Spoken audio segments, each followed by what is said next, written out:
Tom Clancy's Ghost Recon. By David Michaels. I had rather have a plain, russet-coated captain that knows what he fights for, and loves what he knows, than that which you call a gentleman and is nothing else. Oliver Cromwell. Be extremely subtle, even to the point of formlessness. Be extremely mysterious, even to the point of soundlessness. Thereby you can be the director of the opponent's fate. Sun Tzu. Minimal consumption, use the least amount of combat resources sufficient to accomplish the objective. Colonel Qiao Liang and Colonel Wang Xiangsui, Unrestricted Warfare. Personnel list. Ghosts. Operation War Wraith. Alpha Team. Captain Scott Mitchell. Master Sergeant Jose Joe Ramirez. Sergeant First Class Paul Smith. Sergeant First Class Alex Nolan. Bravo Team. Master Sergeant Matt Beasley. Sergeant First Class Bo Jenkins. Staff Sergeant John Hume. Sergeant Marcus Brown. Charlie Team. Sergeant Alicia Diaz. Ghost Command. Lieutenant Colonel Harold Buzz Gordon. Major Susan Gray, DCO. 1st BN. 5th SFG. General Joshua Keating, Commander of USACOM. DR. Gail Gorbatova, Defense Intelligence Agency, DIA. Spring Tigers. Operation Pouncing Dragon. Major General Chen Yi, Target Alpha. Colonel Su Dingfa, Target Bravo. Vice Admiral Kai Ming, Target Charlie. Major General Wu Hui, Target Delta. Deputy Director Wang Ye, CMC Political Department. Captain Fong Ji. USS Montana Control Team. Commanding Officer Captain Kenneth Gummerson. Lieutenant Commander Sands, Executive Officer. Master Chief Swallow, Chief of the Boat. SEAL Chief Tanner. SEAL Chief Phillips. Lieutenant Jeff Motch, Predator Support. Lieutenant Justin Shoemaker, Predator Support. 1. Basilan Island. Sulu Archipelago, Southern Philippines. August, 2002. Master Sergeant Scott Mitchell blinked at the sweat in his eyes and pushed on through the rubber plants, their leathery leaves brushing against his boonie hat and cheek. Ahead lay a slight clearing in the otherwise dense, twilit jungle, and Mitchell used his M4A1's barrel to lift a thin branch as he hunkered down at the edge. Captain Victor Foyt, his detachment commander, moved ahead beside an uneven stretch of wilting palm fronds still dripping from a storm that had rolled in several hours ago. "Ricochet, this is Road Warrior 06, the captain whispered into his radio. "Think I see something. And I hear some buzzing, like flies. Let's check it out, over." "Right with you, boss," answered Mitchell. Although Foyt outranked him, Mitchell was the team sergeant, responsible for fighting all 12 members of Operational Detachment Alpha, ODA, 574. The captain and warrant officer coordinated with the 12-man Filipino and Taiwanese teams they'd been cross-training with for the past 2 weeks. Mitchell started forward as up to his right a snake coiled around an overhanging limb, its tongue fluttering. Special Forces operators ate bad guys for breakfast and snakes for supper, consequently, they weren't unnerved by either. Nevertheless, Mitchell grimaced and got out of there to join the captain. Barely 3 steps later, a whoosh of musty air, a rustle of leaves, and the sharp crack of a rope sent lightning bolts through his gut. He looked up and gasped. The captain had been moving toward a pole stuck in the ground. Atop that pole was a human head with long, brown hair flowing around it. A 21-year-old American missionary had recently been captured by Abu Sayyaf, the local pseudo-Islamist terrorist group affiliated with Al-Qaeda. Military and police forces had been combing the island, looking for her and for Abu Sayyaf's stronghold, hidden somewhere deep in the mountainous interior. It seemed the captain had found the missing woman, and much more. A rope had snapped taut around one of his ankles, and now he was being hurled 3 meters into the air, screaming, "Ambush!" Mitchell was about to get on the radio when the captain swung forward, a human pendulum heading straight for a tree impaled by rows of razor-sharp punji stakes now revealed as fronds strung up by more ropes fell away, all part of the carefully designed booby trap. Captain Victor Foyt was only 24 years old, and in the next breath he slammed backfirst into the punji stakes, the foot-long pieces of sharpened wood driving into his arms, neck and torso. The team had been operating light, foregoing body armor in the rainy, 100-plus-degree jungle. Foyt shrieked and gurgled as the stakes grew slick with his blood.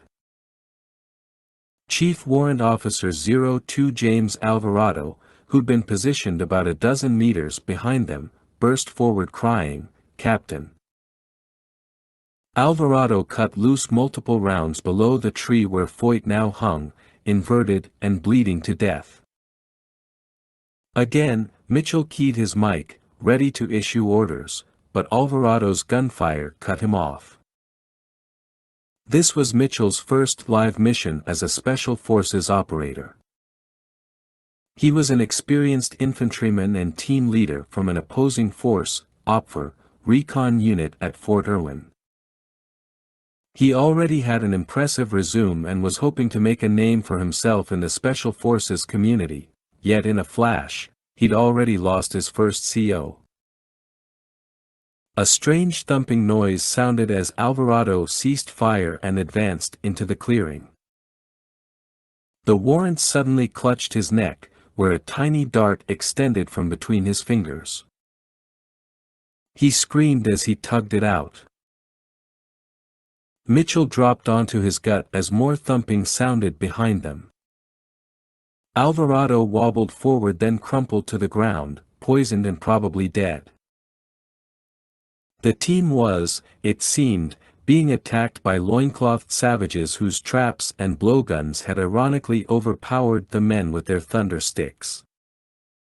"Mitchell?" called the captain, his voice bowed by the agony, his face now drenched in blood. "Mitch. L." Unable to stare at Foyt any longer, Mitchell finally got on the radio. "This is Ricochet. Ambush. Ambush. The captain and warrant are down." Before he could continue, the terrorists somewhere out there, crouching in the wet foliage, revealed they were not the loinclothed savages of Mitchell's imagination but were, in fact, ruthless and modern killers. So much automatic weapons fire blasted through the clearing that it sounded as though 1,000 men with machetes were cutting apart the trees and fronds. Rounds from AK-47s and machine guns popped and boomed, wood splintered, and birds squawked and flew off as holes appeared in the leaves, the debris tumbling down on Mitchell as he rose to his elbows and spied his first pair of muzzle flashes. At the same time, voices erupted over the radio. "Ricochet, this is Rumblefish," called the team's weapons sergeant, Jim Idaho. "We're taking fire from both flanks. Can't get any shots from here. Need orders." Ricochet, this is Red Cross. Got 2 men down, reported Lance Munson, the team's senior medic. I need to evac these guys now. Ricochet, I think we got incoming mortar. That last voice belonged to Rapper, one of the team's engineers, who was cut off as a flash lit up the jungle just northeast of Mitchell's position. A second later, the ground trembled, and a powerful explosion boomed across the landscape as showers of shrapnel and debris needled through the zone. These terrorists were reckless, stupid, or insane, perhaps all three. They were laying down mortar fire on their own position. They didn't care how many of their own they took out, so long as they killed the Americans. Willing himself not to panic, reminding himself of who he was and the countless hours of training he had gone through, Master Sergeant Scott Mitchell, 26, took command of the ODA team. This is Ricochet. Listen up. Rumblefish? You and the rest of Bravo team get to those wounded men and fall back south to our first waypoint. Rutong, Rockstar, and Rhino, regroup on me. Move out. The team had been operating as 2 6-man units, Alpha and Bravo, with all radio call signs beginning with the letter R. Mitchell would exploit their division in order to provide cover for evacuating the wounded. Another whistle rose in the night, this time closer, and suddenly the next mortar exploded, gray smoke and more shrapnel hurtling up through the canopy. Ricochet, this is Rutong, called the team's assistant medical sergeant, Thomas Rutong McDaniel. Me and Rockstar are good to go, but Rhino is gone, man. Hit by that last mortar. No pulse.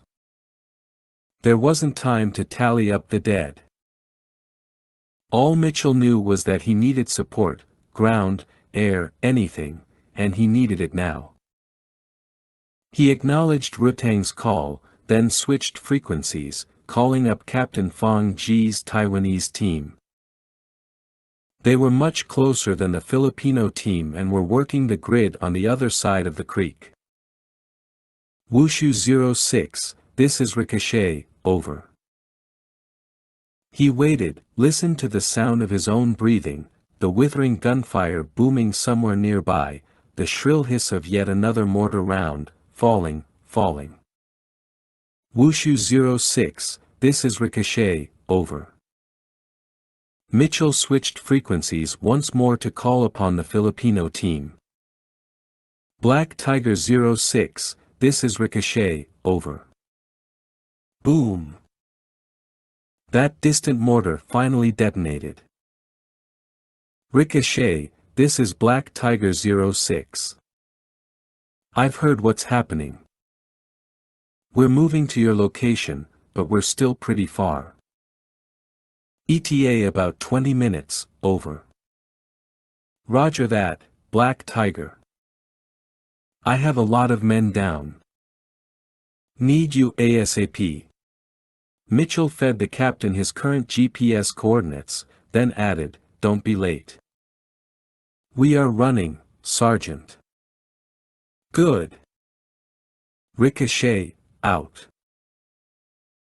Captain Gilberto Llano, aka Black Tiger 06, was a member of the Philippine Army's Elite Light Reaction Battalion, LRB, the Delta force of their army and specifically trained in counter-terrorist activities.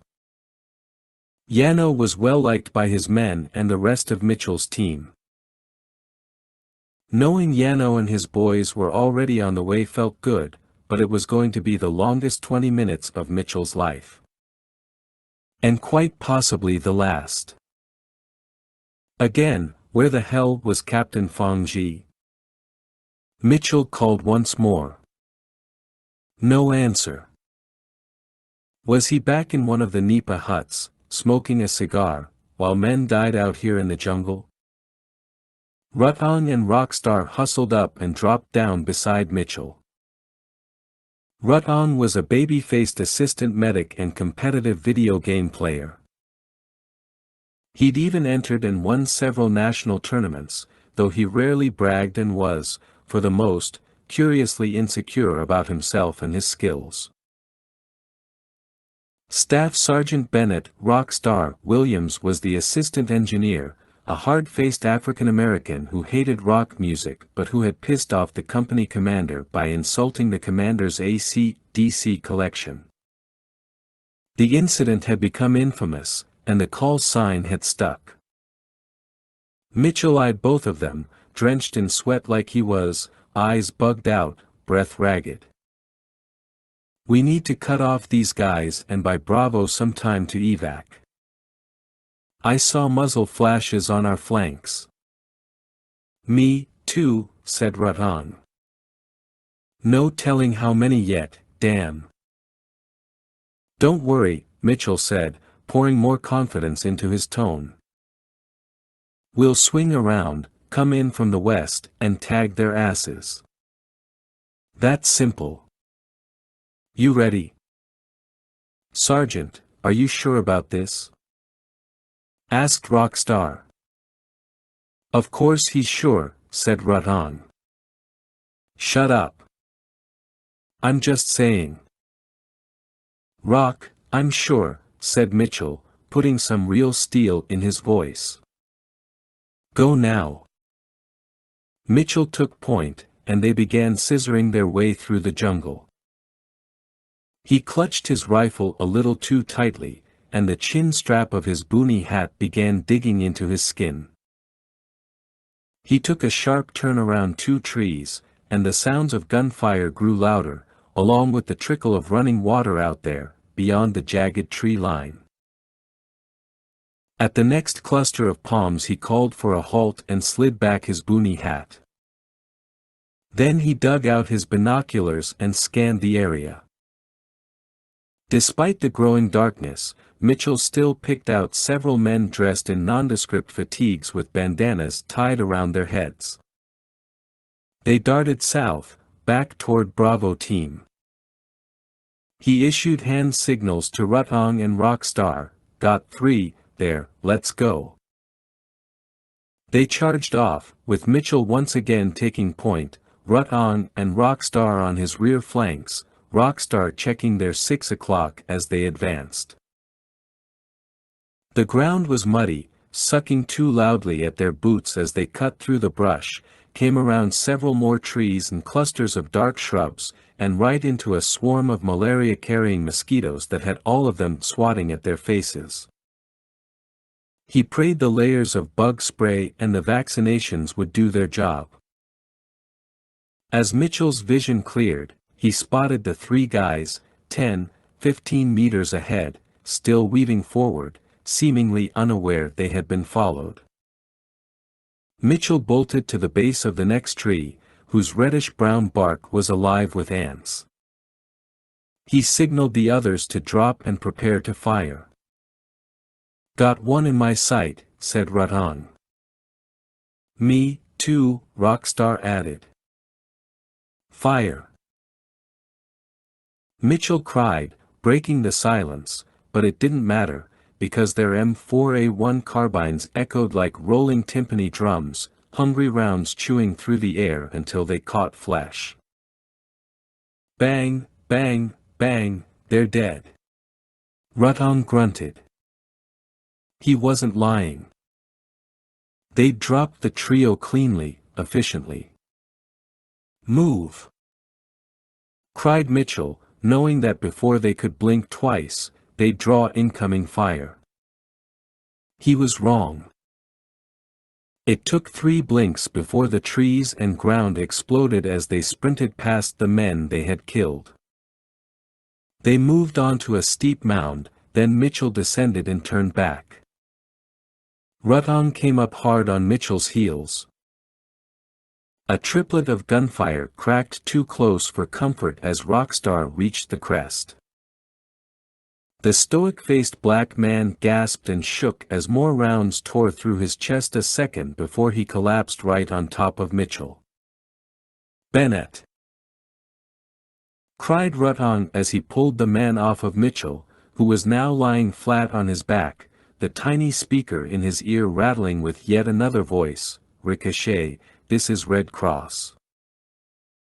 I cannot fall back. Say again, I cannot fall back. We're pinned down. I count at least 8 tangos and 2 DP positions. Sounds like they got plenty of rounds for those machine guns, too. We won't last long here. I need support, now.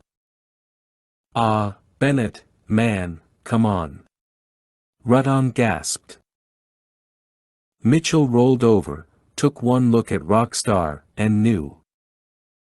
That warm feeling on Mitchell's neck was Rockstar's blood. Rutong wrenched his rifle around, his face twisted with the desire for payback. No, hold fire a second, said Mitchell as he got on his radio. Black Tiger 06, this is Ricochet, over. No response. He called again. Finally, Captain Yano answered, though his voice was nearly drowned out by a firefight, that same gunfire thundering in the distance. Ricochet, this is Black Tiger 06. We've been engaged by the enemy, at least 20 tangos. We're cut off from your position. Cannot get to you at this time, over. Roger that. Clear that zone and get here, over. We'll try, but they're hitting us hard. I've already got 1 killed, 2 wounded, over. I'm not taking no for an answer, Captain. Ricochet, out. Mitchell cursed under his breath and switched frequencies. Wushu 06, this is Ricochet, over. He waited. Repeated the call. Cursed again. Move. He ordered Rutong.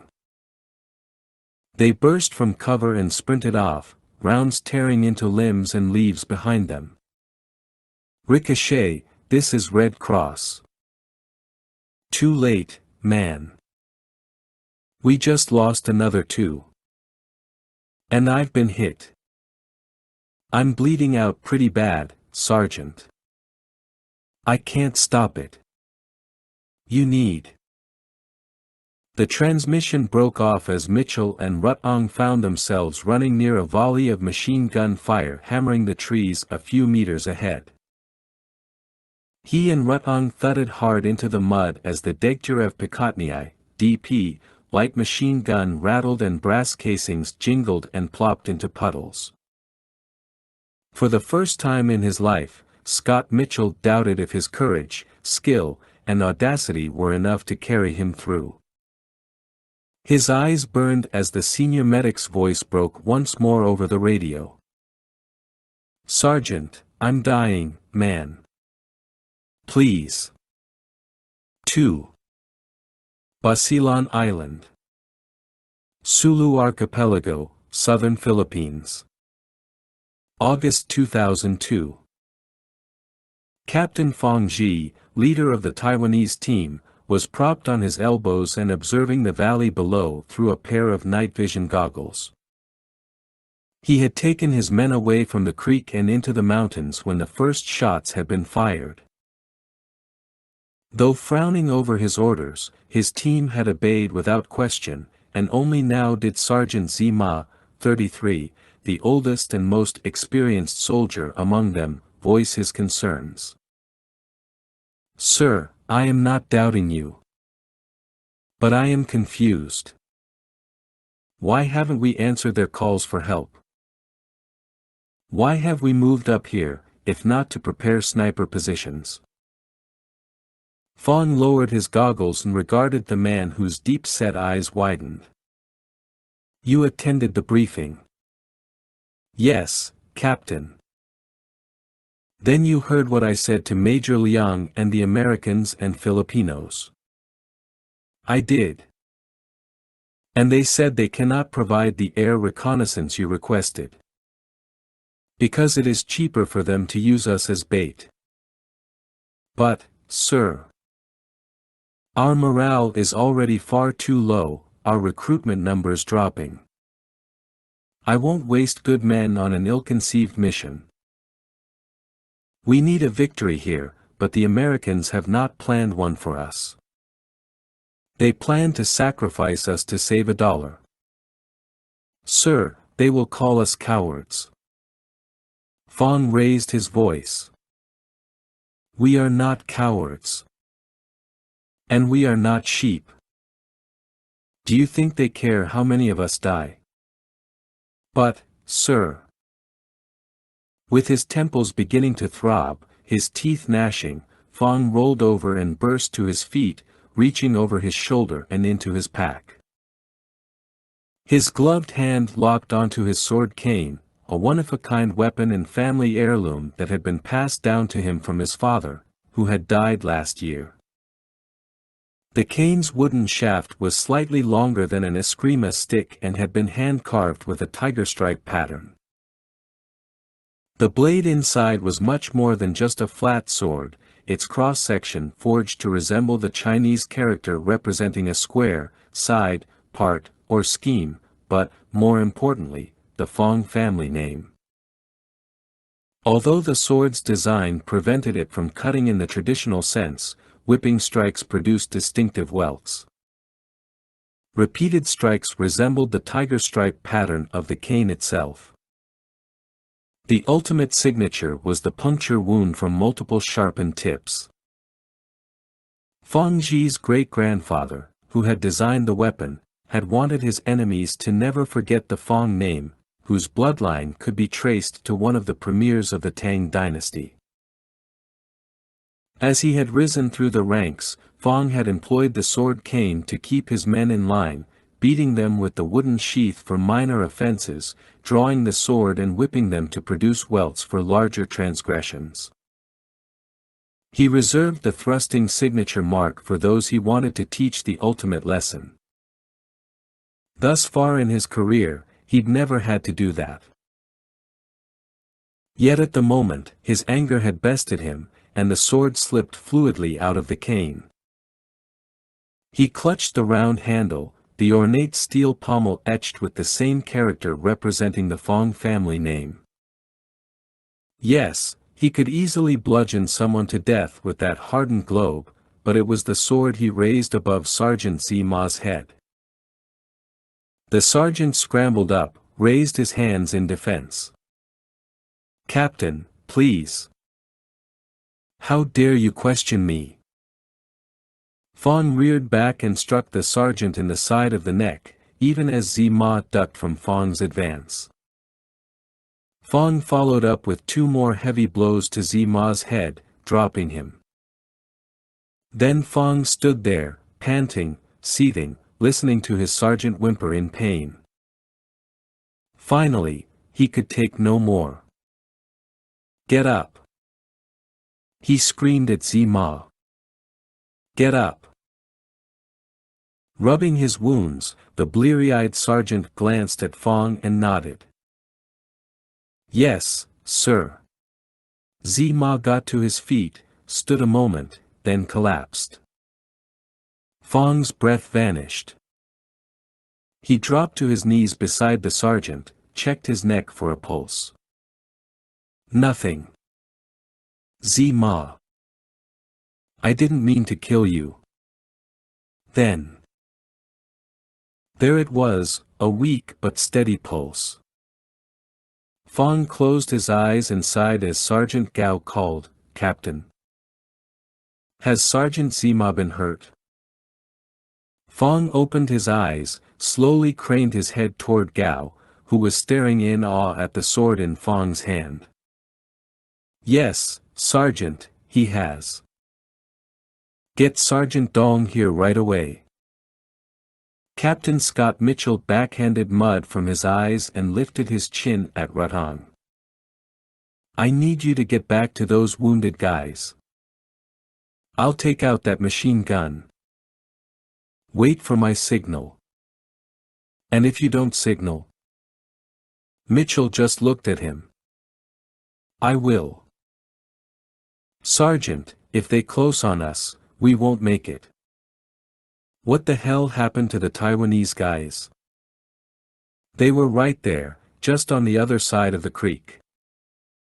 I don't know. Maybe they got hit first.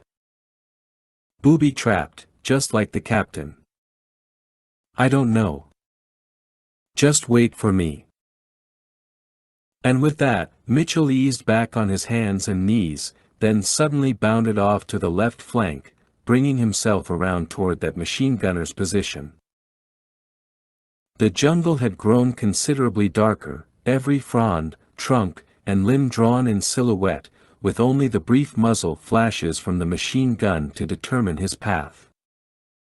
Hey, is that all you got? Screamed Rutan. I'm right over here. He added a few curses in a rather lame attempt to piss off the machine gunner, who might not understand English. Rutan, this is Ricochet, Mitchell cried over the radio. What are you doing? Drawing his fire. Get in there and take him out. Crazy bastard, thought Mitchell as he ran like a demon through the mud, slipped up behind the machine gunner's position, and drew an M67 fragmentation grenade from his web gear. He pulled the pin, stole another glance to judge the distance, then hurled the frag. For a moment, he watched the grenade arc through the air, tumbling with almost underwater slowness, as beyond it, the stars began shimmering beyond the broken framework of trees. Perhaps it was the heat or his exhaustion getting the better of him, he didn't know, but for a few seconds that piece of metal passing through the sky looked almost beautiful, excerpted from some hallucination. The lone machine gunner broke fire, jolting Mitchell back to the moment, just as the frag struck the ground at his side. Mitchell swore to himself. All the guy had to do was turn his head, grab the frag, which was right there, and pitch it away. 2 seconds. But hallelujah, he didn't notice it. Mitchell took in a breath before the man and his gun exploded in a cloud of mud backlit by fire and white-hot shrapnel. Rutan, go!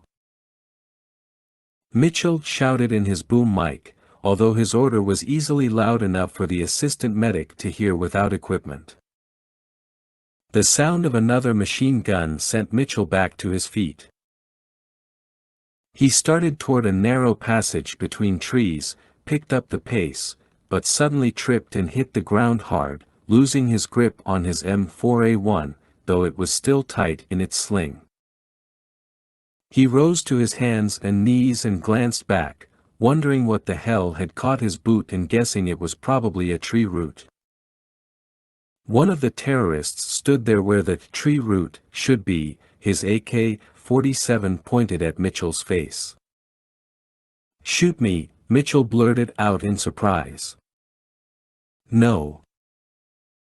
The guy was dark-skinned, gaunt-faced, and heavily bearded, with a black bandana tied around his neck. His eyes bugged out as he opened his mouth once again to reveal a gap-toothed, evil grin. Don't move, soldier.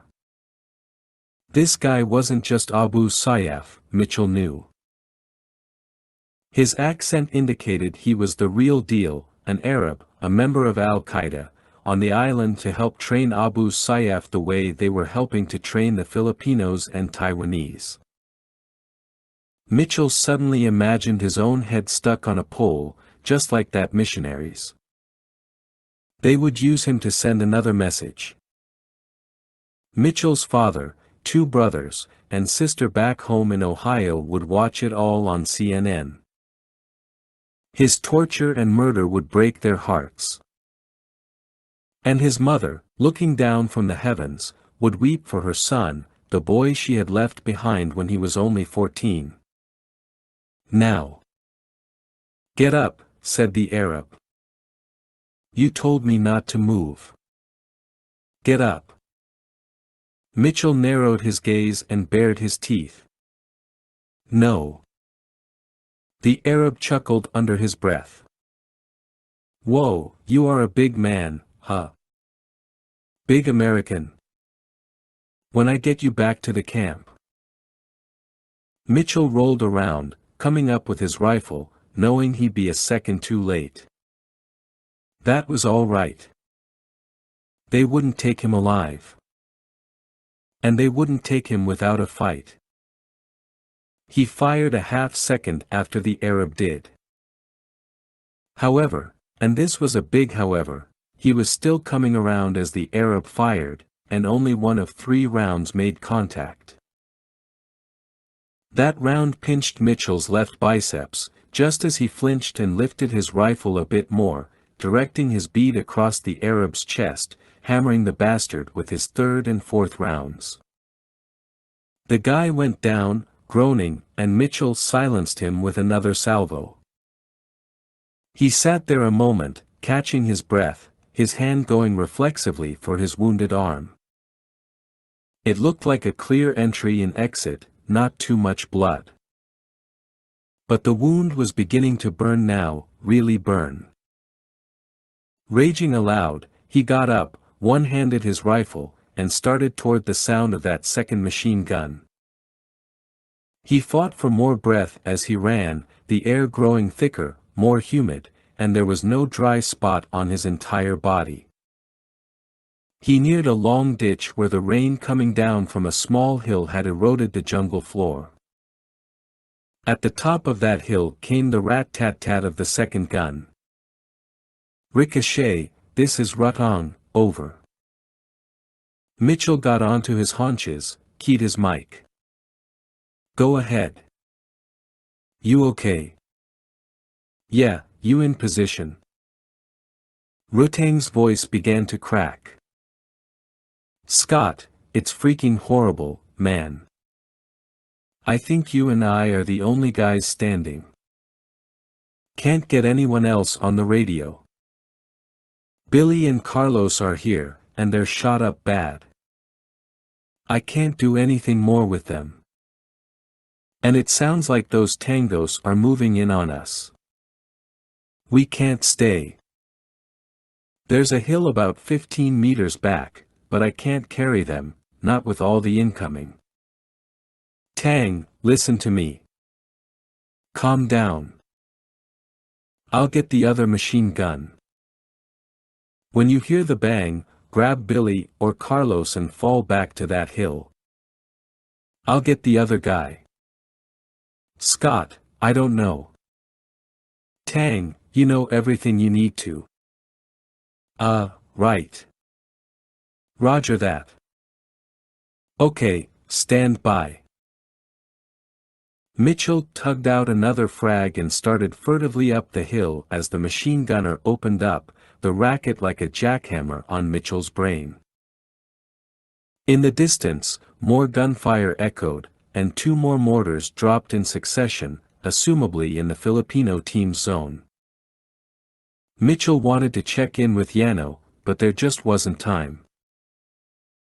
As the last mortar's explosion died off, the shouts rose, growing closer now. Mitchell recognized Tagalog and Arabic, and even a few taunts in broken English. No prisoners. Only dead bodies. Most members of Abu Sayyaf were just poor Filipino kids who'd been lured away by the Arabs with the promise of money, women, guns, and fun, and really, what was their alternative? Poverty, disease, and the false smiles of foreigners pretending to help. They didn't spend much time mulling over that decision. And while Mitchell entertained all of the hypocrisy in his head, after all, he was human, he never, ever let those thoughts affect his mission or his men. Striving to remain apolitical was, in his estimation, the best way to remain sane. So if these kids chose to join a terrorist group, then they would suffer the consequences of that decision. There was nothing else to consider. Mitchell hunched over as he ascended the hill, his boots sloshing even more loudly through the mud. He cursed at the noise. Slowing his pace didn't help much. Consequently, he nixed the sneak up behind the guy plan and went for the blitz. He tucked the M67 back into its pouch and stomped forward with pain shooting through his wounded arm. His gaze reached out into the darkness, toward the shifting shadows just meters away, near 2 trees off to his right. There he was. The machine gunner lay on his belly, cutting loose with another burst. Mitchell sprinted toward him as the guy broke fire, turned his head, and saw the deranged, mud-covered specter who was about to end his young life. Rounds leapt from Mitchell's M4A1 and drummed the gunner into cold, wet oblivion. It took a few seconds for Mitchell to remember that Ruttong was waiting for a frag to go off, the one Mitchell had tucked back into his pouch. He yanked it out, pulled the pin, and tossed it in the direction of more incoming fire from the grainy green tree line to the east. 3, 2, 1. The frag burst apart, and Mitchell barked into the radio, "Ruttong. Move. On my way." Mitchell dropped onto his gut, while pulling out his night vision goggles. Down below, through a maze of palms and rubber plants and vines twisting down across the trees like spiderwebs, he spotted Ruttong carrying one of their buddies on his back, swaying hard as he ascended a hill. Ruttong shifted around a cluster of shrubs but then drew a spate of fire from at least 4 gunmen positioned in the dense trees about 20 meters opposite him. Mitchell ran to the enemy machine gun, took it into his hands, and released a fierce stream to cover Ruttong. But not 30 rounds into his fire the gun's muzzle began glowing red-hot and smoking, about to melt off. It seemed the terrorist had been firing way too much, not waiting for the barrel to cool between salvos, leaving Mitchell with a gun far too hot to sustain fire. Mitchell abandoned the DP and, holding his breath, pressed the goggles to his eyes. There was Ruttong, still tottering forward, barely able to hold the man draped over his shoulders. Suddenly, Ruttong took a hit in the calf, and he and their injured comrade tumbled to the mud. The terrorists broke fire and got on the move. They were closing in to finish the job. Mitchell came down the hillside like a barbarian from the days of ancient Rome, wielding a rifle instead of an axe but issuing a battle cry that was as bone-chilling as any member of those Germanic tribes. Because he wanted all the fire directed on him, not Ruttong. Because he was going to take them all down, if he had anything to say about it. And because he only knew how to win a fight. He glanced to his left, spotted the first guy coming from the trees, and cut him down with a vicious burst before the fool knew what hit him. But the other 3 terrorists shouted to each other, and in the next heartbeat, Mitchell found himself in a hailstorm of incoming fire. "Scott," Ruttong hollered on the radio. "Get out of there." 3. Basilan Island. Sulu Archipelago, Southern Philippines. August 2002. With Ruttong's cry still ringing in his earpiece, Mitchell launched himself into the air and crashed into a long puddle at the base of the hillside, the water rushing over his head and blinding him for a moment until he came up, rolled onto his right side, and returned fire on the 3 men now emerging from the trees. He dropped one, panned toward the second, but was surprised to watch that guy stagger back, his chest bursting apart. Off to Mitchell's right, Ruttong was on his gut and directing steady fire toward that guy, emptying his magazine. Mitchell clambered to his feet, just as the third and final thug charged toward Rutang's position, knowing that Rutang was reloading. Mitchell rushed to the next tree, froze, tracked the man, and fired, the first burst catching him in the leg. The terrorist began limping, turned back to face Mitchell, opened his mouth to scream, and swallowed Mitchell's next volley. Rutang. Looks clear for now. Hold it there, over. Roger that. Taking in a deep breath, Mitchell charged from the tree, racing hard and fast toward Rutang's position on the other side of the narrow valley. He wove a serpentine path, feeling the heat of imaginary fire, until he didn't need his imagination anymore. Another squad of terrorists targeted him from above, AK-47s popping, the trees and mud suddenly alive with fire. Black Tiger 06, this is Ricochet, over. Go ahead, Ricochet, answered Captain Yano, his voice faint as gunfire boomed in the background. Stand by to receive my new GPS, over. Give me a minute, Ricochet. We're still taking heavy fire. Roger that. I'll signal in a few minutes, out. Nearly out of breath, Mitchell slashed through a path heavily draped in vines, then came up behind Rutang's position and cried, Rutang, coming up. Okay, Scott. Rutang lay on his side just behind a pair of small palm trees. He was using the secondary blade of his Blackhawk Mark I knife to slice open his pants leg. In his other hand was a big trauma bandage that he summarily slapped on the wound with a gasp and groan. Then he cursed and said, that hurts. I know, buddy. Mitchell turned his gaze just ahead. Billy, how you doing? Billy Bermudez, the team's assistant weapons sergeant, lay bare-chested on his back, his young face creased in pain, his M9 Beretta clutched tightly in his hand. A small incision had been made between his ribs and a tube inserted to relieve the pressure. That tube now dangled from the bloody hole. Scott, Billy began after a labored breath, I'm not so good. He's got a hemopneumothorax, but the tube will help for now, said Rutang. Billy shifted his shoulders. Don't move me again.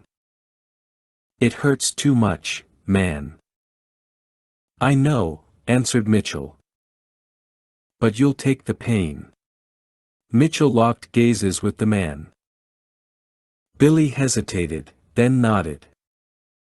Give me more pain. Mitchell grinned weakly, then regarded Rutang. You're first. Before they get any closer. Rutang nodded, and Mitchell slid Rutang's arm over his shoulder and hoisted the man to his feet. Rutang began to pant, as though being burned. He held his breath, tried to put weight on his wounded leg, then exhaled a string of epithets. Just let it out, man. Mitchell was dealing with his own wound, but he wouldn't allow these men to detect any sign of weakness. Scott, I can't use the leg. Rutang's eyes were bloodshot, his face screwed up in a tight knot. I'm not kidding, bro. I'm not kidding. That's okay. Here we go. Mitchell hoisted the man across his shoulders and took off, his arm throbbing, his knees beginning to give out as he started up the hill, working at a 45-degree angle to alleviate some of the pressure on his legs. He concentrated on his rhythm, just marching, breathing, nothing in the way. Automatic weapons fire raked the hillside as he turned up toward a large outcropping of rock shaped like an arrowhead and painted a deep brown in the darkness. Mitchell eyed the puffs and splashes on the hill as the round struck. At the same time, he pricked up his ears, listening for the locations of those shooters. In fact, every sense was dialed to 10, the stench of the jungle and his own salty sweat making him grimace as the earth sank under his heavy boots. Almost there, he told Rutan. Just on the other side of the outcropping lay a wide crevice with a flat floor and backed by another wall of rock. The area made for an excellent defensive position. They would have the high ground. But getting them all there. Mitchell didn't want to think about it. Once in the crevice, he slowly lowered himself to his knees and began to let Rutan slide off his shoulders. "I'm down," cried Rutan. "All right. Crawl back up near the top here and give me a little suppressing fire." "I'm on it, Scott." As Rutan got into position, Mitchell took in a long breath, rubbed the corners of his eyes, then gripped his carbine. He made a quick call back to Black Tiger 06, relaying their new GPS coordinates. Then, for just a second, he glanced up at the stars. Not much of a religious man, he figured it couldn't hurt to ask that big commanding officer in the sky to cut him a little slack. And in that second, a surprising peace came over him. He would get Billy and Carlos. He would bring them back. He would make it. "Scott, I'm set." "All right. Here goes nothing." Mitchell took off, came around the outcropping, and swept across the hill in a full sprint, assuring himself that every step was good, that no bullet could touch him.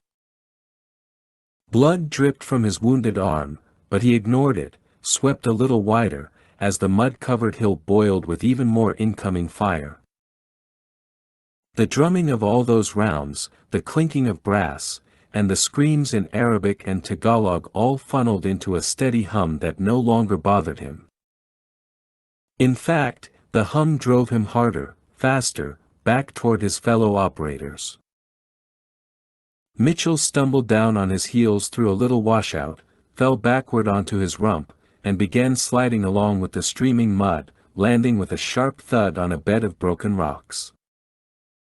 He crawled forward, looked up, and found himself a few meters from a little ditch. He blinked, saw 3 silhouettes in the distance, then his vision focused. He had just found 3 more of his men who had taken up a position some 20 meters west from Rutang's original spot. The senior medic, Red Cross, lay in a pool of blood surrounded by soaked bandages. Rumblefish had taken multiple rounds in the chest and was propped up on a tree, his eyes vacant. Rapper, it seemed, had been dragged to cover after being hit by that mortar, his legs chewed down to the bone. He'd bled out quickly, his face gone gray in the half-light. Mitchell wanted to close his eyes and remember their last moments together, but without a second to spare, he fought off the urge to gag and raced through the trees toward Billy and Carlos. In his haste, he'd forgotten to warn Billy he was coming, and as he rounded the last bush, a gunshot cracked on the tree to his left.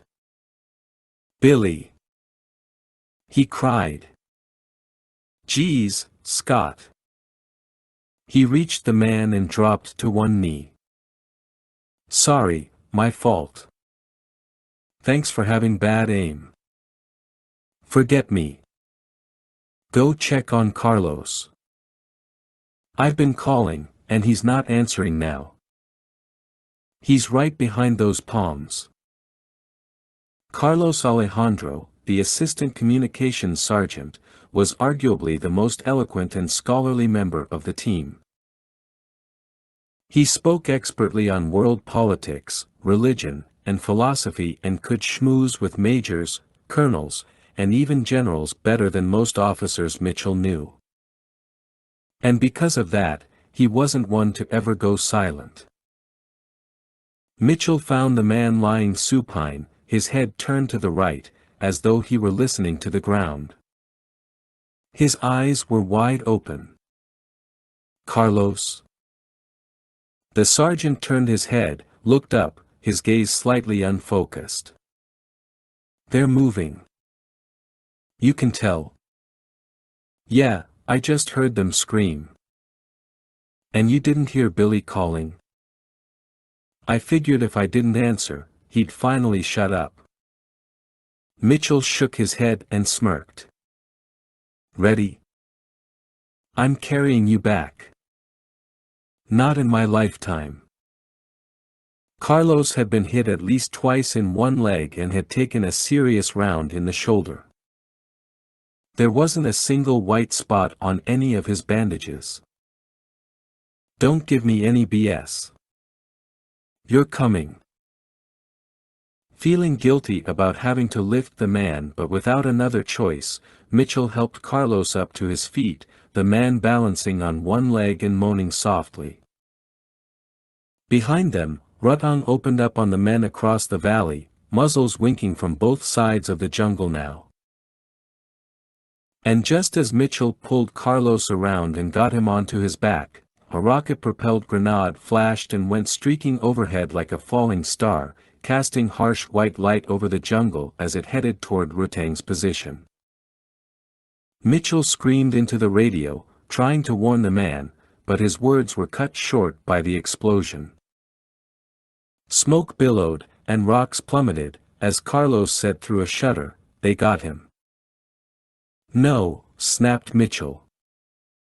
He started off with Carlos, heading directly toward that blast. "They got Rutong," Carlos repeated. "Don't believe it." Yet Mitchell was back to losing hope himself.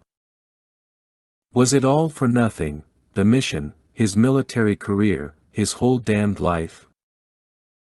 Would he get his men up to the high ground, where they would be slaughtered? Where was the Scott Mitchell he knew? The guy who envisioned himself a special forces operator because he wasn't meant to live an ordinary life? Where was the Scott Mitchell who pressed on, despite the odds, who never said quit? Captain Fong Ji had seen the RPG light up the sky and had zoomed in with his night vision goggles to spy one of the Americans carrying another on his back, running straight for the smoke and burning fronds. It was an act of heroism, no doubt, and for once Fong appreciated that team. Again, it was not the soldiers who should be blamed, it was their leaders. They couldn't help what their commanders had done to them. They were only victims, and it was a pity, a real pity, that they would lose their lives for their superiors' mistakes. That was a very courageous man down there. Fong could not see his face clearly, but he thought the soldier might be the ODA team sergeant, a man named Mitchell, whom Fong had deemed one of the most serious and accomplished combatants among the Americans. A few shouts from the hillside toward the east sent Fong's gaze to that position, where he spotted the terrorist who had fired the first RPG balancing the tube on his shoulder, ready to launch another grenade directly at the American. Unsure of what had come over him, perhaps the respect he had for the American's courage, Fong set down his NVGs and lifted a brand new assault rifle he was fielding, the T-91 carbine with attached Leupold scope. The rifle wouldn't be available to the regular military until next year, but the ROC Army had issued several prototypes to its best marksmen, men like Fong who had scored in the top 5% of the entire ROC Army, which of course meant that if Fong wanted that terrorist with the RPG dead, he would make it happen with a single round. Fong raised the rifle, drew in a long breath and held it, then sighted the terrorist with the RPG. He had a clean shot. And the terrorist was most certainly a moment away from firing. Yet Fong knew that if he took the shot, he would give up his team's position. He thought of the American trying to save his wounded colleague. He thought of his own men, of the hubris of the American and Filipino commanders. And he literally shuddered with indecision, the target shifting left and right of the crosshairs. Fong blinked hard, took another breath, and reached his decision. 4. Basilan Island, Sulu Archipelago, Southern Philippines. August 2002.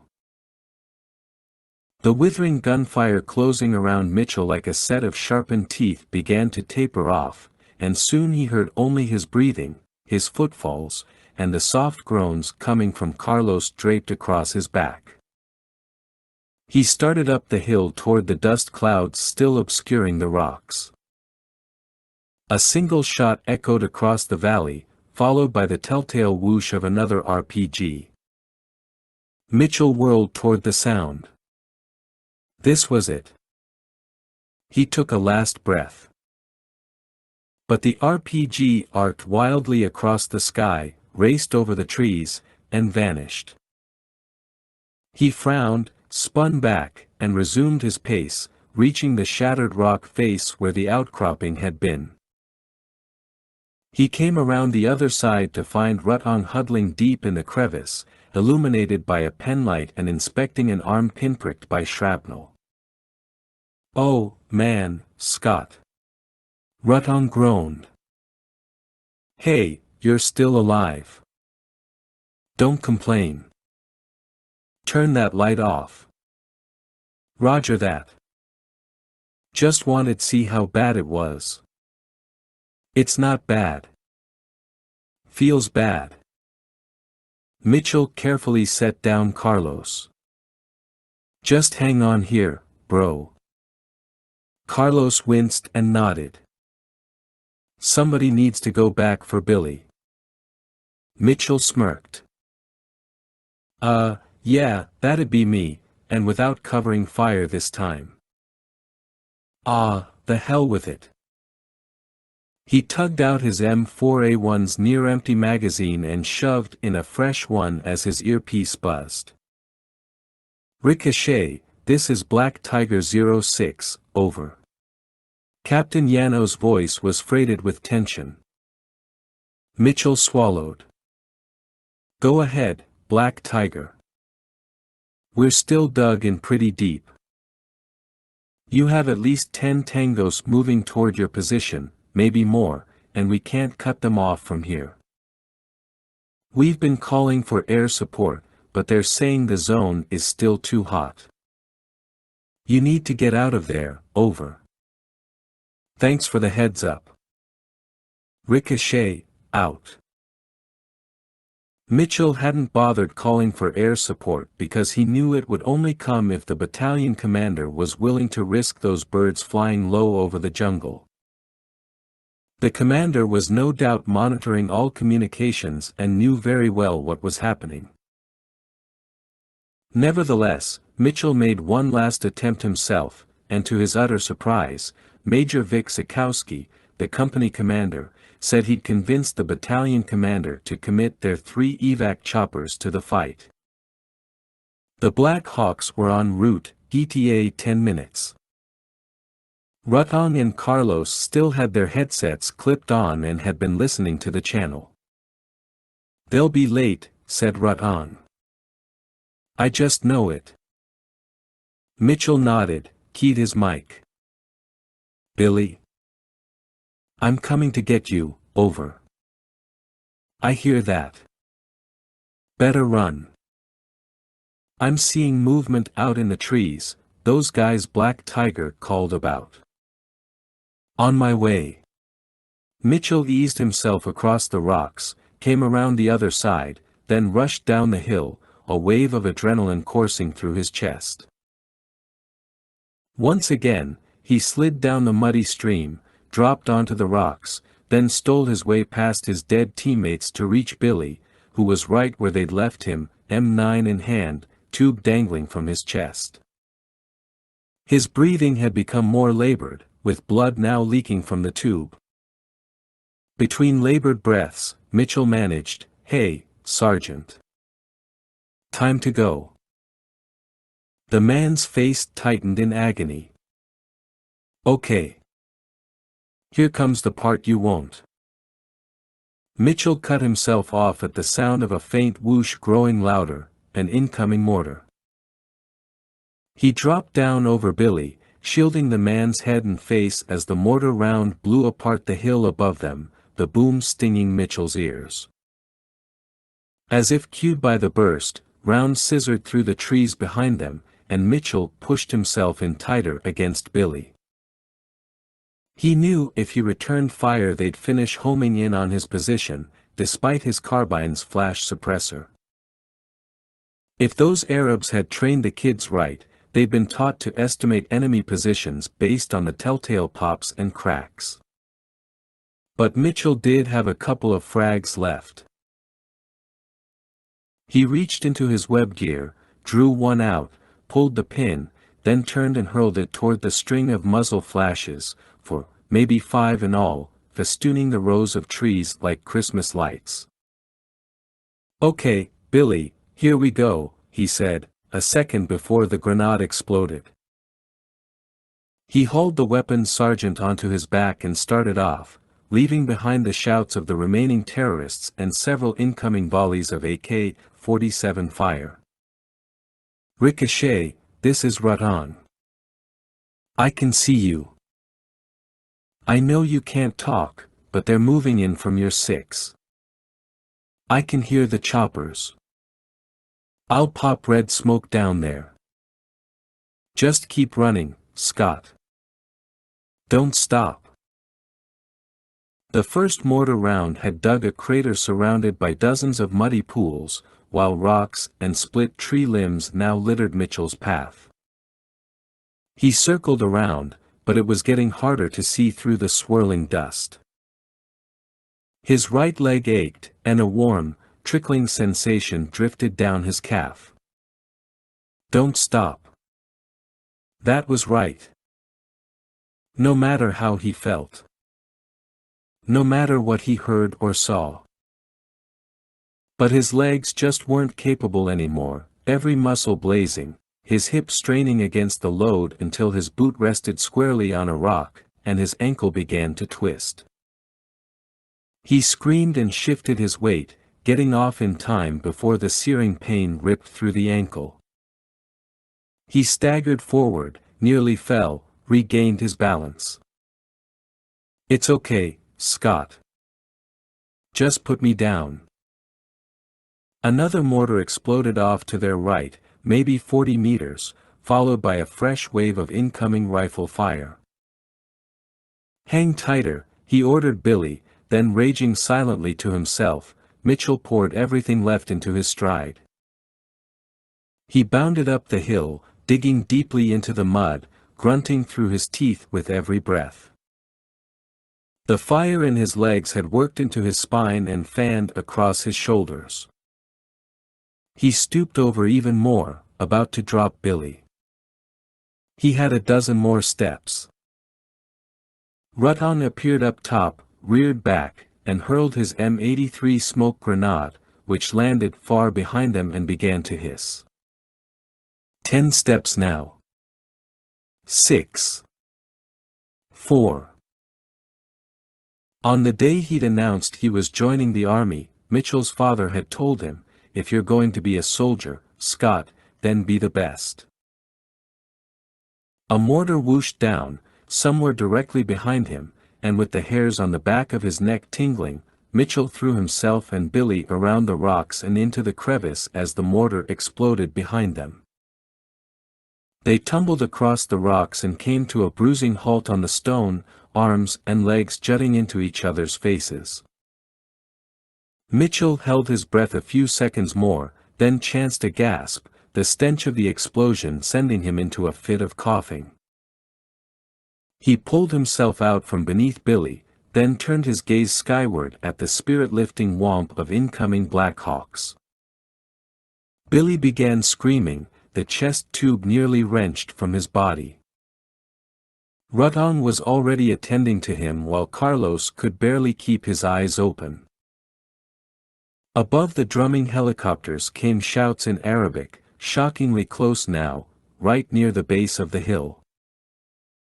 Mitchell swung around his rifle to the ready position and hauled himself up, out of the crevice, wishing he hadn't looked back at his men.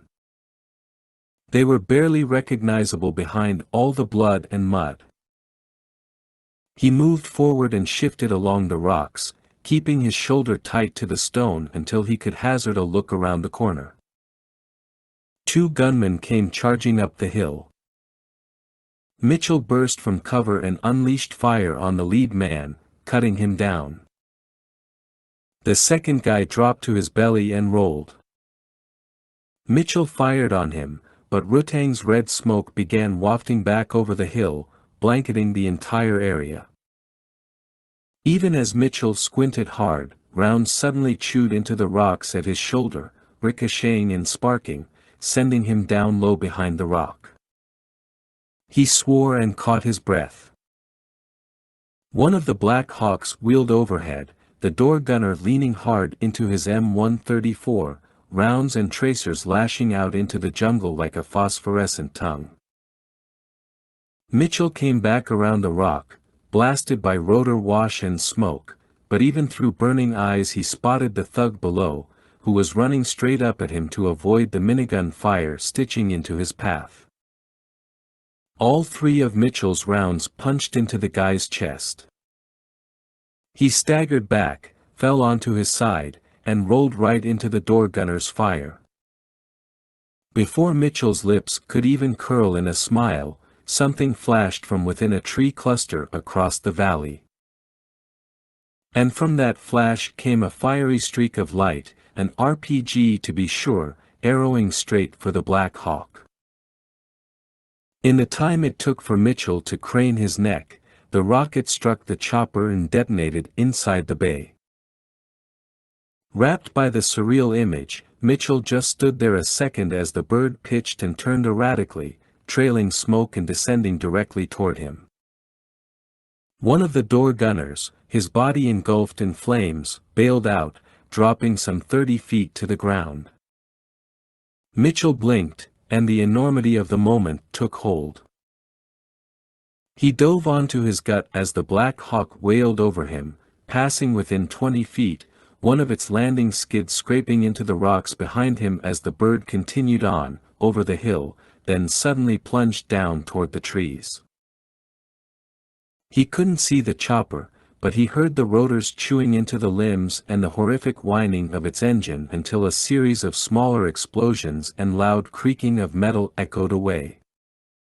"Scott, this is Rutang, over." "Scott, this is Rutang." "I'm here," he answered, picking himself up out of the mud. "Somehow.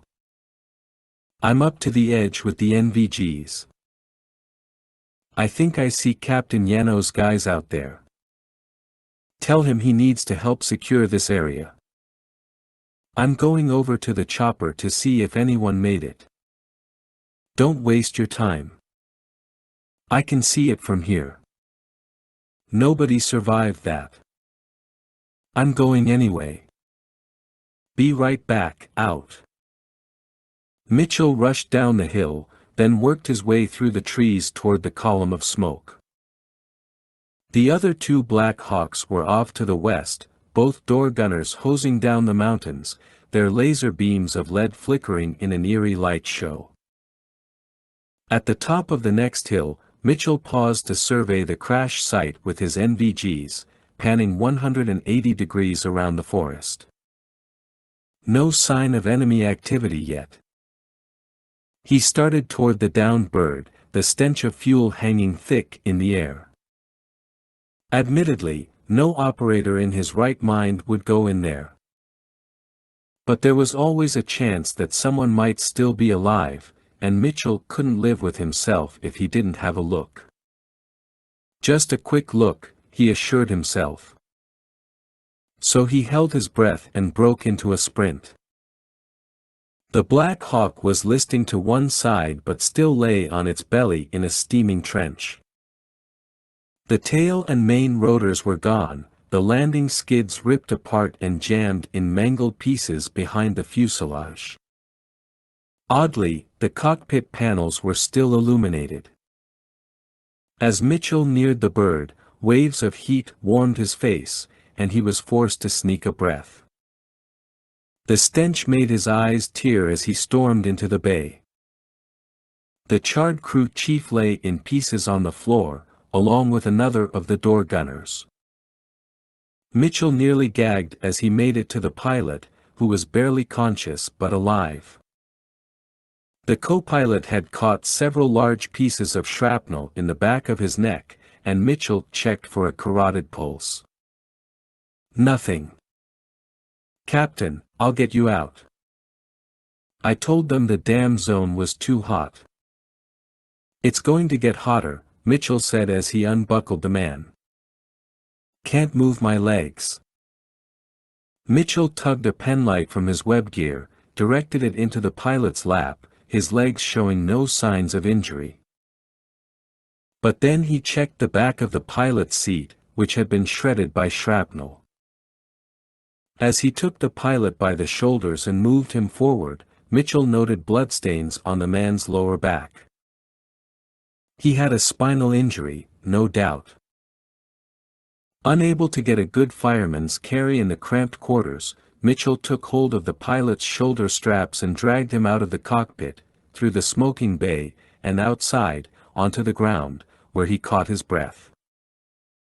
From the corner of his eye, he caught movement among the twisted and severed trees.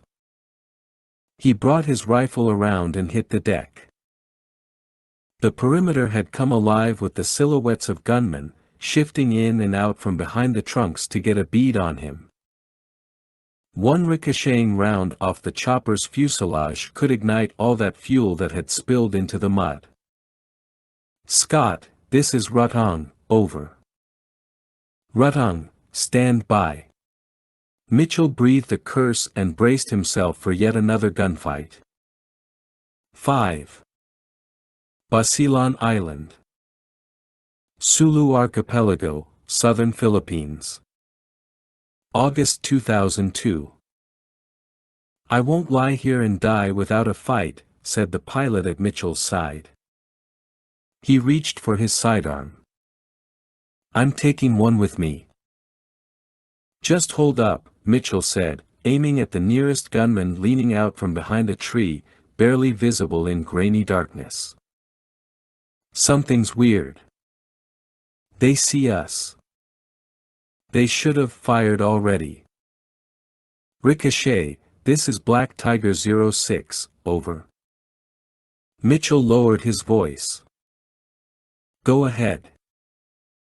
I've got my Bravo team at the chopper crash site.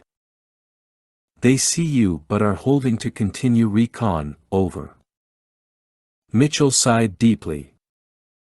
He got up onto his haunches. "Hold fire," he cried to the men on the perimeter. "Fall back on me." The gunmen came dashing from the trees, and they were, in fact, Yano's men. "Ricochet, the last of the tangos is on the run," the captain continued. "Let's regroup on the pickup zone, over." "Roger that. I need help with my wounded. My medics are on the way, out." Mitchell shifted over to the pilot. "Captain, it's time to go. I'll try to take it easy on you." "Well, it's not like we can fly. In fact, I'll never fly again. You know that." Mitchell wasn't buying into the pity party, and maybe he could relight the man's hope. "Sir, we don't surrender, ever. That rocket just ended my career. My life. Leave me here." "No, sir." "What's your problem, soldier?" "I said get away." "That's a direct order." He raised his pistol. Mitchell took in a long breath. "I guess you'll have to shoot me." He slapped the man's gun away and lifted him over his shoulders as the Filipino guys arrived.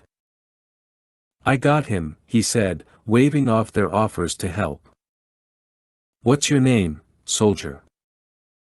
asked the captain, his tone as threatening as they came. "Mitchell. Scott Mitchell." "I'll remember that." "I'm sure you will." Mitchell shuffled away from the chopper, fighting to keep his balance. Every operator they could locate was transferred back to the pickup zone, but Mitchell's team still had 5 unaccounted for and presumed dead. The search for their bodies would begin at daybreak. The row of bodies was too hard to look at. As they rested on their packs, being attended to by Yano's medics and waiting for the choppers to land on a broad field bordering the jungle, Mitchell tried to call Captain Fong Ji. He even went on to ask for any member of the Taiwanese team to respond, but none did. Rutong shared the grim news passed on by one of the Filipino medics. Carlos had passed away. To the best of Billy's knowledge, only himself, Rutong, and Mitchell had survived the ambush. Mitchell backhanded sweat from his brow, threw back his head, and closed his eyes. "Welcome to the Special Forces." He was exhausted enough to sleep into the next century and so emotionally drained that he felt only a deep emptiness in his chest, accompanied by a low hum, like Gregorian monks chanting, their voices carried on the breeze. His thoughts began swirling, moments flashing from the distant to the more recent past. He was a teenager in Youngstown, lying on his back beneath an old Ford Mustang and learning how to do his first oil change on a car. He was wearing his neatly pressed uniform and saying goodbye to his father and siblings before he shipped out for the first time. He was shaking Captain Foyt's hand and grinning broadly over being selected for ODA 574. A commotion began at the edge of the field, and Rutong tugged on Mitchell's shoulder. Mitchell stirred, looked up, and saw the entire Taiwanese team emerging from the trees, all 12 of them, looking exactly as they had upon entering the jungle, perhaps a little sweatier. His first thought was, why aren't they all dead? Dead men tell no tales, or answer radio calls. Mitchell sprang off his pack and jogged toward them, his bandaged arm and leg stinging again. He spotted Captain Fong near the back of the group. Fong's English was pretty good, though he'd asked on several occasions for people to speak more slowly around him. Well, Mitchell was happy to oblige, and his question, voiced entirely out of breath, was simple, "Captain, where were you?" Fong brought himself to full height, and although he was several inches shorter than Mitchell, his muscular form and penetrating eyes offered ample intimidation. "Sergeant, I am sorry for your losses." "You were listening?" "Yes." "You heard my calls for help?" "I ordered my men to fall back." "Excuse me, sir." Fong's team was beginning to gather around them, along with Captain Yano and his men. "You heard me, Sergeant Mitchell." Yes, he had, and the news made Mitchell nauseous. "We weren't brought here to cross-train with you. We were brought here to be sacrificed, and I won't allow that to happen. Not to my men. Not for you. Not for anyone." Mitchell began to tremble in rage. "Captain, what have you done?" "I made a decision. And I stand by it. Captain Yano lost 4 men. I lost 9. You're insane." Mitchell took a step closer, coming within inches of Fong, getting directly in the captain's face. Mitchell raised his voice. "How could you walk away from the fight?" Step back, Sergeant. Answer my question. Step back. Mitchell took another step forward, thrusting his bare chest out into Fong's and shoving the officer backward. I will not step back. You should have stepped up. You're a coward. You're a traitor. You abandoned us. You left us to die. One of Fong's men shouted something, and Mitchell craned his head to Captain Yano, who quickly translated, he says the American is right. We are cowards. We wanted to fight. But you wouldn't let us. Even as Yano finished the translation, Fong spun around, reaching into his pack and unsheathing a strange, stick-like sword with many edges. He started toward his man with the weapon, but Mitchell grabbed Fong's wrist with one hand and latched onto the sword's handle with the other. Suddenly, Fong tripped Mitchell to the ground, wrenched free his sword hand, and struck Mitchell on the side of the head with the blade. The blow sent Mitchell's head jerking to one side, and he literally saw stars for a moment before he sat up, blinking hard, checking his head for blood. He should have been cut badly but wasn't. Meanwhile, Fong turned back toward his man, raising the sword over his head. Yano raced in to try to block Fong, but the rest of the Taiwanese team rushed to intercept, seizing him and beginning to drag him away. That's when an all-out brawl erupted, guys shouting, fists coming down while above the choppers swooped in, pivoted, and made their final descents. Mitchell rose, started toward Fong, screaming his name. Fong spun back, lowering the sword to make his thrust toward Mitchell's chest. Still dizzy from the blow to his head, Mitchell tried to grab the sword before it dug into his abdomen, but the metal slid through his sweaty fingers, and the sharpened tips penetrated his flesh. He gasped and groaned as Fong was ripped away by Yano, who had freed himself and now drove the man to the ground, straddling Fong. Mitchell stood there, blood dripping from his chest, the wound resembling an odd pattern of lines. Captain Fong, he shouted. You're a coward. The chopper crews rushed forward, weapons drawn, just as a third chopper landed. Between the roar of engines and the hollering men, Mitchell couldn't hear anything, save for a single voice in his head repeating three simple words, "Oh my God." One of the Filipino medics came over to Mitchell, lifted his voice above the din.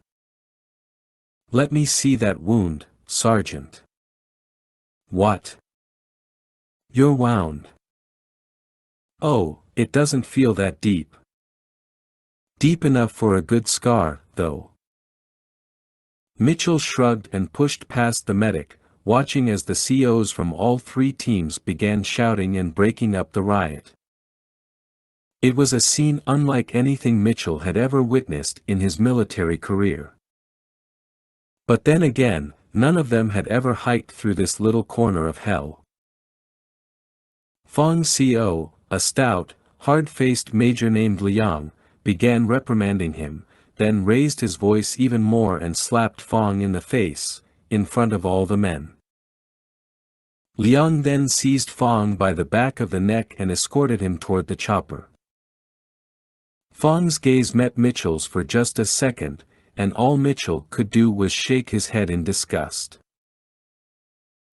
After being flown back to the outskirts of Isabella City, where Camp Iron Horse was located, Mitchell, Rutong, and Billy were transferred to the field hospital, and by morning, all three were lying in beds, patched up and drugged up.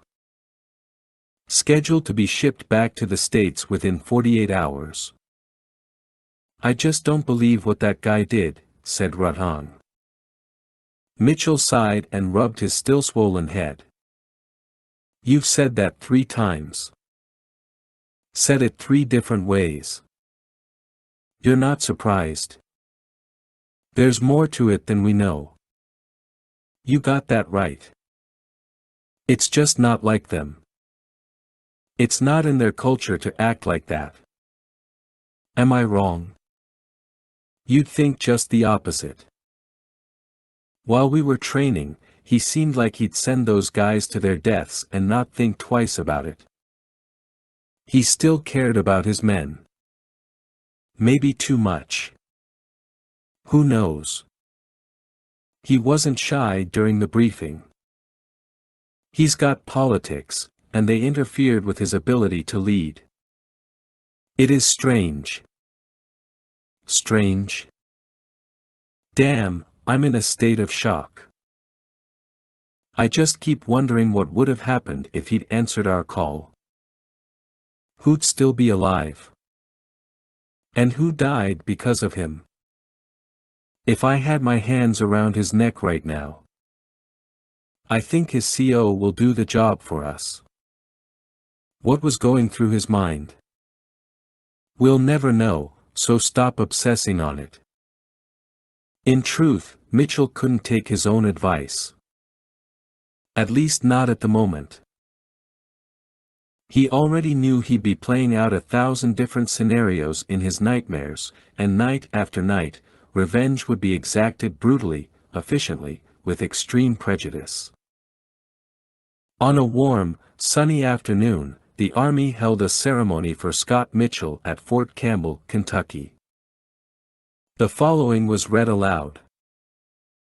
The President of the United States of America, authorized by Act of Congress, July 9, 1918, has awarded the Silver Star to Master Sergeant Scott Mitchell, United States Army, for gallantry in action.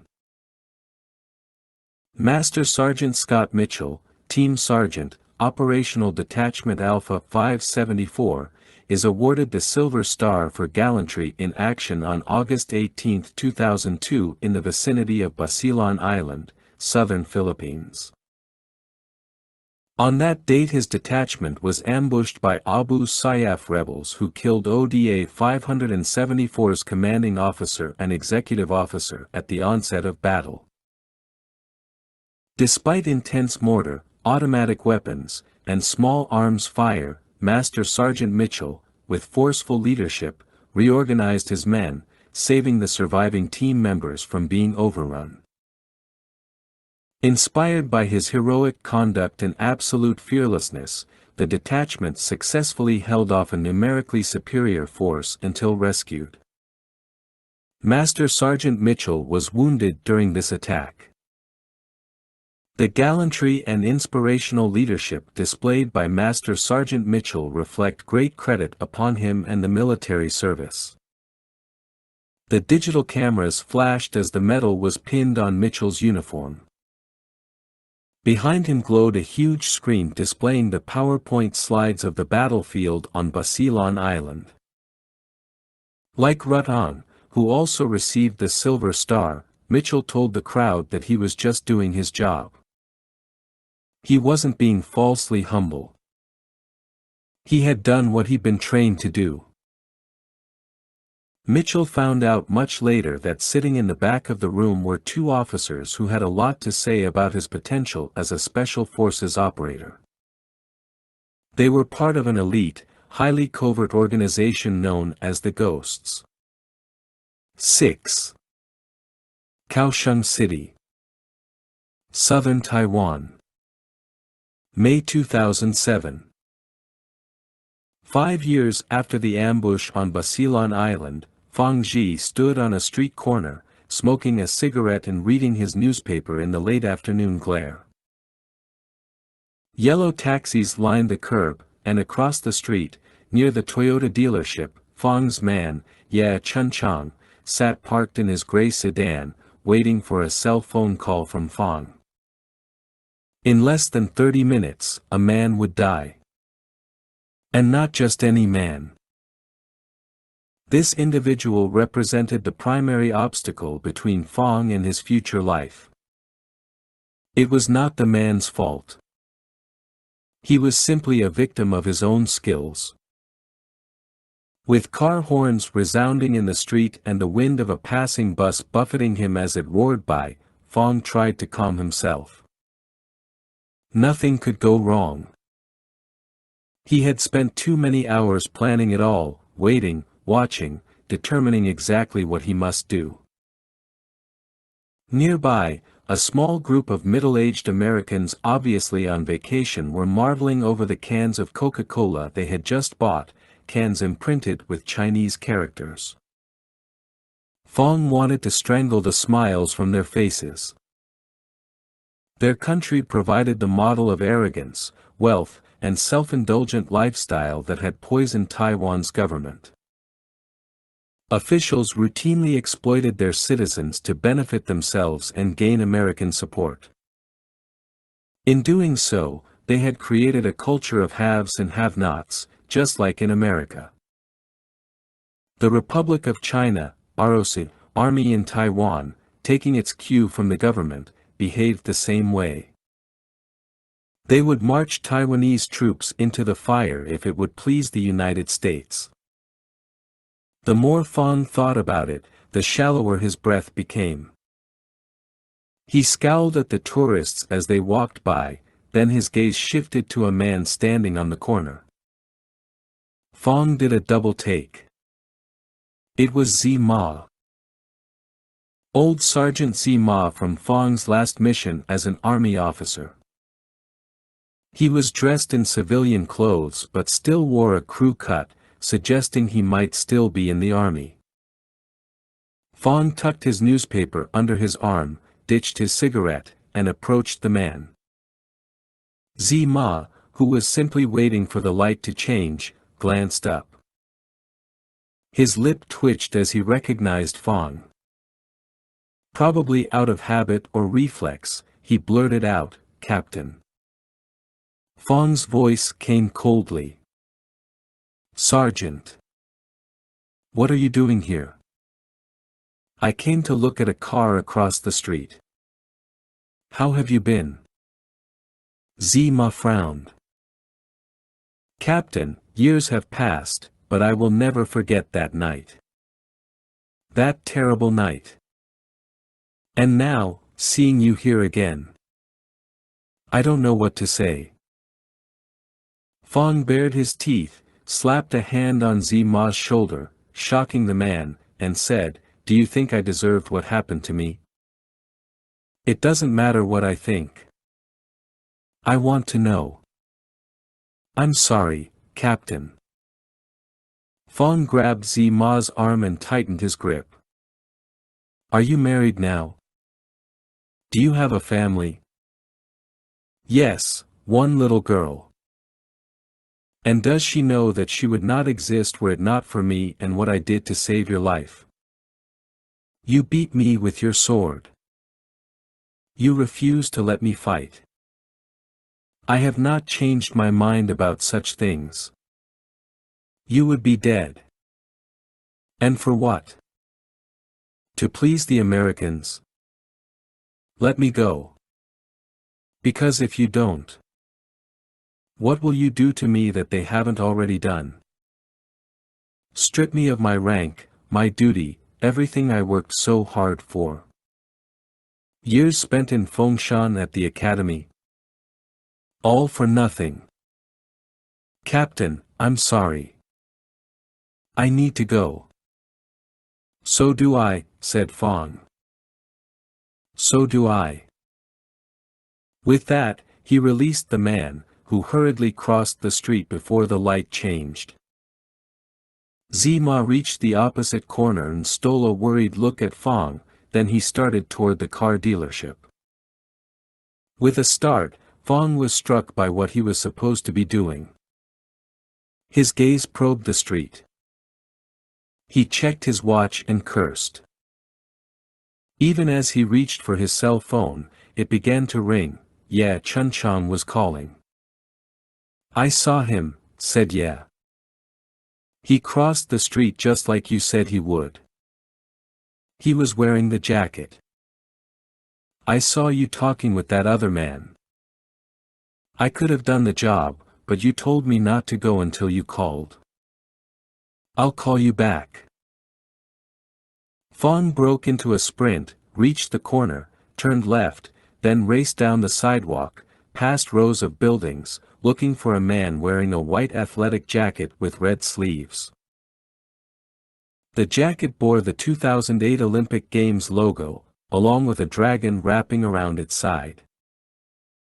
The jacket belonged to Cao Kuqing, the man who was supposed to die, the man who was now gone. Fong reached the corner, shot looks both ways up the alleys, then glanced forward to an old apartment building where Cao lived in a modest one-bedroom on the third floor. Through an open window Fong saw a television flick on, and he knew Cao had made it home safely. Fong called Ye and said, "We'll need to wait until tomorrow. I will need to be paid for today." Fong sighed in disgust and said, "Yes. Same time tomorrow." "Very well. You should pay attention because this can become very expensive for you." "I will. And you will receive your final payment only after the job is done. Remember that." That night, Fong lay in bed, staring at the ceiling of his ramshackle apartment. He was a soldier who had been born to fight. He would continue to fight, no matter what they said. When they had removed him from the army, they had thought he had no spirit, that he had no will to fight. He tensed over the thought, then relaxed, turned his head toward his nightstand upon which his sword cane leaned, its tiger patterns coming alive in the darkness. Years spent apologizing to his forefathers had amounted to nothing. Now he railed against even them, deemed them as victims of the American poison, and only he, Fong Ji, could set the family on a new and more honorable course. The next afternoon, Fong stood once more on the same street corner, smoking his cigarette and reading his newspaper. A front had moved in, and in a few moments the black clouds would finally empty themselves. The weather provided a perfect excuse for Fong to wear his rain jacket and hood, which would, of course, help conceal his identity. Across the street was the gray sedan. Any moment now, Cao would reach the corner and enter the crosswalk as he had every weekday for the past month. Without exception. Fong shifted his weight from one leg to the other, backhanded the sweat from his brow, and breathed in the warm, humid air. He shivered in anticipation. Then he took a last drag of cigarette, ditched it in the road, and glanced across the intersection as it began to rain. Cao was right there, only today he was not wearing the Olympic jacket, just a blue sweatshirt. Fong had told Ye Chunchang back in the sedan to take care of the job as soon as he saw Cao, but Ye was looking for that Olympic jacket. Where was Fong's cell phone? He fumbled in his pocket, dialed the number. Across the way, Ye lifted his phone to his ear. "Yeah, it is me," Fong cried. "He's in a blue sweatshirt. Go now." At the intersection, Cao was holding a backpack over his head and waiting for the light to change. The rain grew heavier. Ye revved the sedan's engine. Fong remembered the many hours he had spent with Cao. They had actually become friends. He had even consoled Fong when the final scores had been revealed. Fong's heart began to race. And for a few seconds, Fong thought of running to the corner and calling it all off. But he couldn't. He might have doubts, but he'd already made the decision and was beyond the point of return. The light turned green. Cao, along with a half-dozen other pedestrians, rushed into the crosswalk, a few wrestling with their umbrellas. A terrific thunderclap echoed off the buildings. Ye, still parked at the corner, held back until the last possible second, then he roared into the street, coming directly at the pedestrians, who swung their heads. Fong flinched as screams rose from the street. And then, strangely enough, the whole event unfolded before his eyes as though in slow motion. Two women dove out of the sedan's path. One man was struck in the leg and went spinning to the asphalt, his umbrella carried off by the wind. Ye rolled the wheel and screeched toward Cao, who looked up and had no time to move. Another young man, about Cao's age, who was now within a meter of the car, reached out to grab and save Cao, but the sedan came between them. It was almost too much to watch, but Fong couldn't help himself. His gaze was riveted, and, with a horrid fascination, he stood there as Ye struck Cao head-on before the other man could reach him. The sedan's front bumper slammed into Cao's legs and hips, sending him knifing over the hood and up, onto the windshield, which shattered as he rolled over it, across the roof, then went tumbling down onto the street, limbs flopping, head lolling and scraping across the pavement. The other man had been sideswiped by the sedan, and he now lay in the street, as Ye screeched off into the rain. Other pedestrians who'd been gathering at the corner began running into the street, crying for help. Fong stared in shock a moment longer, seeing that Cao was not moving, his arms and legs twisted at improbable angles. Suddenly, a powerful chill ripped through him, and he shivered and realized he needed to get out of there, couldn't be identified at the scene. He ran off, but then remembered that running would draw too much attention, so he slowed to a brisk walk as his cell phone began to ring. Ye was calling about his payment. 2 weeks later, Fong Ji received the phone call he was waiting for. He took a cab down to the National Sports Training Center in Soying, where Cao Qinhui, Fong's coach, had his office. Cao, who had won several Olympic medals himself, greeted Fong with a broad grin. "I'm sure you know why you're here." "I feel terrible and excited at the same time." "I understand." Cao was a fine young man and an excellent marksman. "I have been busy with other things," said Fong. "And I haven't followed what's been happening." "Have they caught the driver of that car?" "No, they found the vehicle." "I heard that the driver might have fled to China." "A tragedy." "He was probably a drunk driver like they said." "Probably." Cao's gaze narrowed. Cao had many friends, no enemies. "That is true. The police asked me many questions." "Cao beat you by only a few points to make the team." "Of course they would suspect you, but I told them you were a great sportsman and the last person who might do something like this." "Thank you." "Well, then, you will take Cao's place." "I am sorry it had to be this way for you, but welcome to the team." "I am honored." Fong left the office and hailed another cab. On the way back to his apartment, as the driver navigated through the congested streets, it finally struck Fong. He was going to Beijing. He would compete in the Olympic Games as a marksman. Yes, the competition would be thrilling. But more so was the notion that after the games, he would not return home. He would finally turn his back on the country that had abandoned him. Fong Ji would defect to China, and the chance to do that was worth even more than being an Olympic athlete.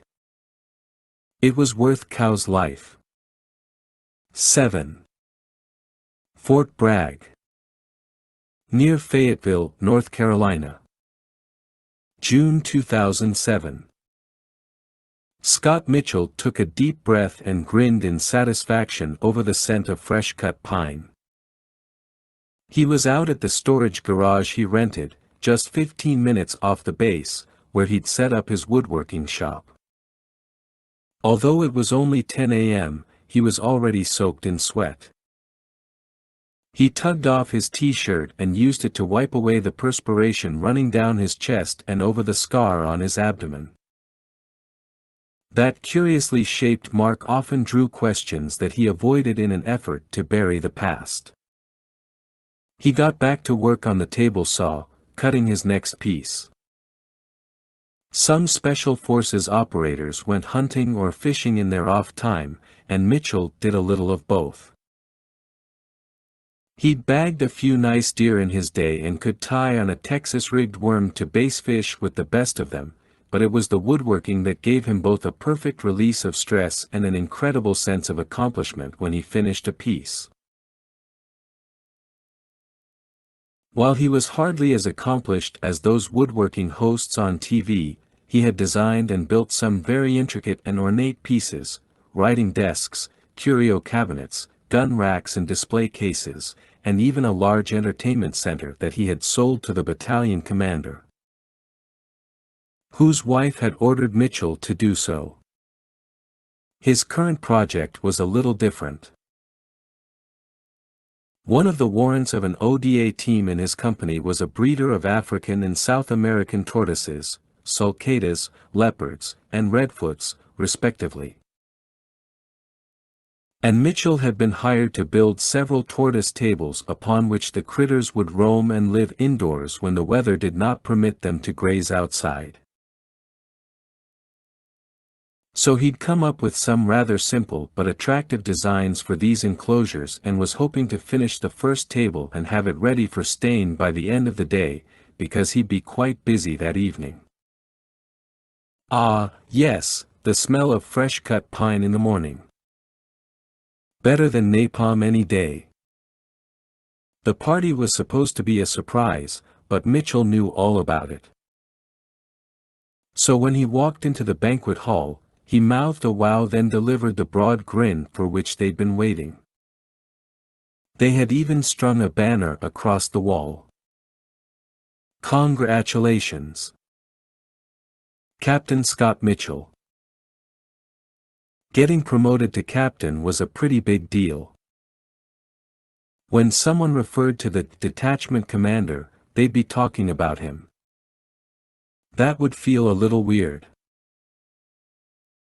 Moreover, the joke was that captains were just the token officers on ODA teams, coming in to spend 6, 9, maybe even 12 months, after which they'd be shipped out and go on to lead companies and battalions. They were sometimes treated a bit coldly by the NCOs, especially those younger captains fresh out of school who lacked real-world experience. The team sergeants often said that the best captains were the ones who knew how to take orders from them. A few of Mitchell's colleagues led him up to a podium and screamed, "Speech, speech." They'd already become sloppy drunk while waiting. His cheeks warming, Mitchell eyed the 60 or so men and their spouses and girlfriends seated at the tables. Damn, they'd even hired a DJ. Yes, these were his people, his family, and he couldn't have felt more proud. I'm so surprised. That drew a few laughs. And you'd think as Special Forces operators, you'd be able to plan something like this without me finding out. But, you guys, you know you're the best of the best. Unconventional warriors. But as party planners, you suck. Now the whole room broke into laughter. Seriously, thank you so much. I really appreciate this. Out of the corner of Mitchell's eye he spotted a familiar face and immediately got choked up. It was Rutong, seated there, now Sergeant First Class and Senior Medic who'd just come back from a tour in Iraq. Mitchell had kept in touch with him, but he'd had no idea the man would be present. They shook hands, banged fists, then Mitchell took a seat next to him and was handed a beer as the DJ announced that the party had begun and fired up a heavy-hitting remake of Iggy Pop's "Gimme Danger." "You flew all the way here for this?" asked Mitchell. "I wouldn't miss it, man." "How's Mandy doing?" Rutan rolled his eyes. "Pregnant again. And she's sorry she couldn't make it." "Wow." Mitchell chuckled. "Congratulations. I keep telling her to stay away from the FedEx guy. So now you'll have 2 kids, a beautiful wife. That's a good reason to come home. I got a wood shop." Rutan took a sip of his beer and barely smiled. "What's wrong? You come to my promotion party, and you look like someone died." "I don't know." Rutan cut himself off as Chris Hobbs, the warrant who kept the tortoises, approached and apologized for interrupting. "We'd like to take a couple of pictures before we get too drunk." He dragged Mitchell away, and for the next 15 minutes, Mitchell was subjected to camera flashes and slaps on the back, and shots foisted into his face until he managed to stagger back to Rutang's table, where his friend was still seated, getting drunk alone. "Sorry, man." Rutan shrugged. "It's your party. Don't apologize." "Iraq? Is that what's bothering you?" "I wish." "What can I do?" "Scott, I still don't sleep, man." "Neither did he. Sleep's overrated." "I've been going to a new shrink. You know what she told me? She said I need to cut old ties and start fresh." "What does that mean?" "She says I shouldn't talk to you anymore." "You believe that?" Mitchell snorted. "Sounds like you need a new shrink. Maybe if you and I talked." "Tang, that's just. What happened wasn't our fault. We did our jobs. We move on. And it's that easy." Rutan held up his hand. "Wait. Don't answer that. I'm a selfish bastard. I come here and dump my problems on you. Hell, let's get drunk." Mitchell leaned forward and narrowed his eyes. "See, Rutan. There's no problem that can't be solved with sufficient quantities of gunpowder and alcohol." They clinked beer bottles and took big swigs. But behind Mitchell's grin was a world of guilt and sorrow that he would not share with anyone. Writer Tim O'Brien had written that famous story, The Things They Carried, a story Mitchell had read over a dozen times. As a soldier, Mitchell knew he must be able to shoulder so much more than just his pack. As the load got heavier, he needed to become stronger. Now a living example of that commitment to overcome was rolling directly toward him with a hand extended. Mark Entwiler was the Black Hawk pilot who had been shot down and paralyzed back on Basilan Island. In the months following the accident, Entwiler had sent Mitchell several emails thanking him for the hope, inspiration, and courage to go on. Mitchell took no credit for that. It was Entwiler's indomitable spirit, a spirit that had allowed him to shoulder the load of his accident, that gave him hope and inspired so many others, Mitchell included. Entwiler was now working as a civilian consultant, teaching other Black Hawk pilots and engineers the skills he'd learned through a joint partnership between the Army and the Rockwell Collins Simulation and Training Solutions facility in Huntsville, Alabama. Scott, congratulations, man. Thanks, Mark. Sorry I'm late. Couldn't get my damned wheels to spin any faster. You might remember Sergeant McDaniel. As a matter of fact, I do. They shook hands. After sharing a few jokes, Entwiler updated Mitchell with news regarding his personal and professional life. The details weren't as important as his tone. The guy was a nuclear reactor, and when he rolled off to say hi to a few other colleagues, Mitchell glanced over at Rutang, who just looked at him and nodded. As the night wore on, and Mitchell was twice dragged onto the dance floor to jump and scream along to AC/DC's "Shook Me All Night Long," he spotted a tall, slender woman with short blonde hair seated alone in the back of the room. He'd never seen her before. The woman's black dress fit her like a coat of paint, and her simple pearl necklace seemed to rise up from the perfectly smooth planes of her neck. Feeling bold and no pain, he drifted back to her. "Hi, there." Her eyes lit on him. "Hi." "Hi," he repeated, then realized what he'd done. "You're pretty friendly." Well, it's my party." "You're alone?" "Yes. And I've been waiting to talk to you."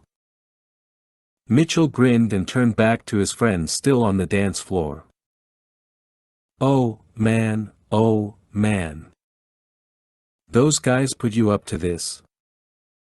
"I'm not a prostitute, if that's what you think." No, I meant.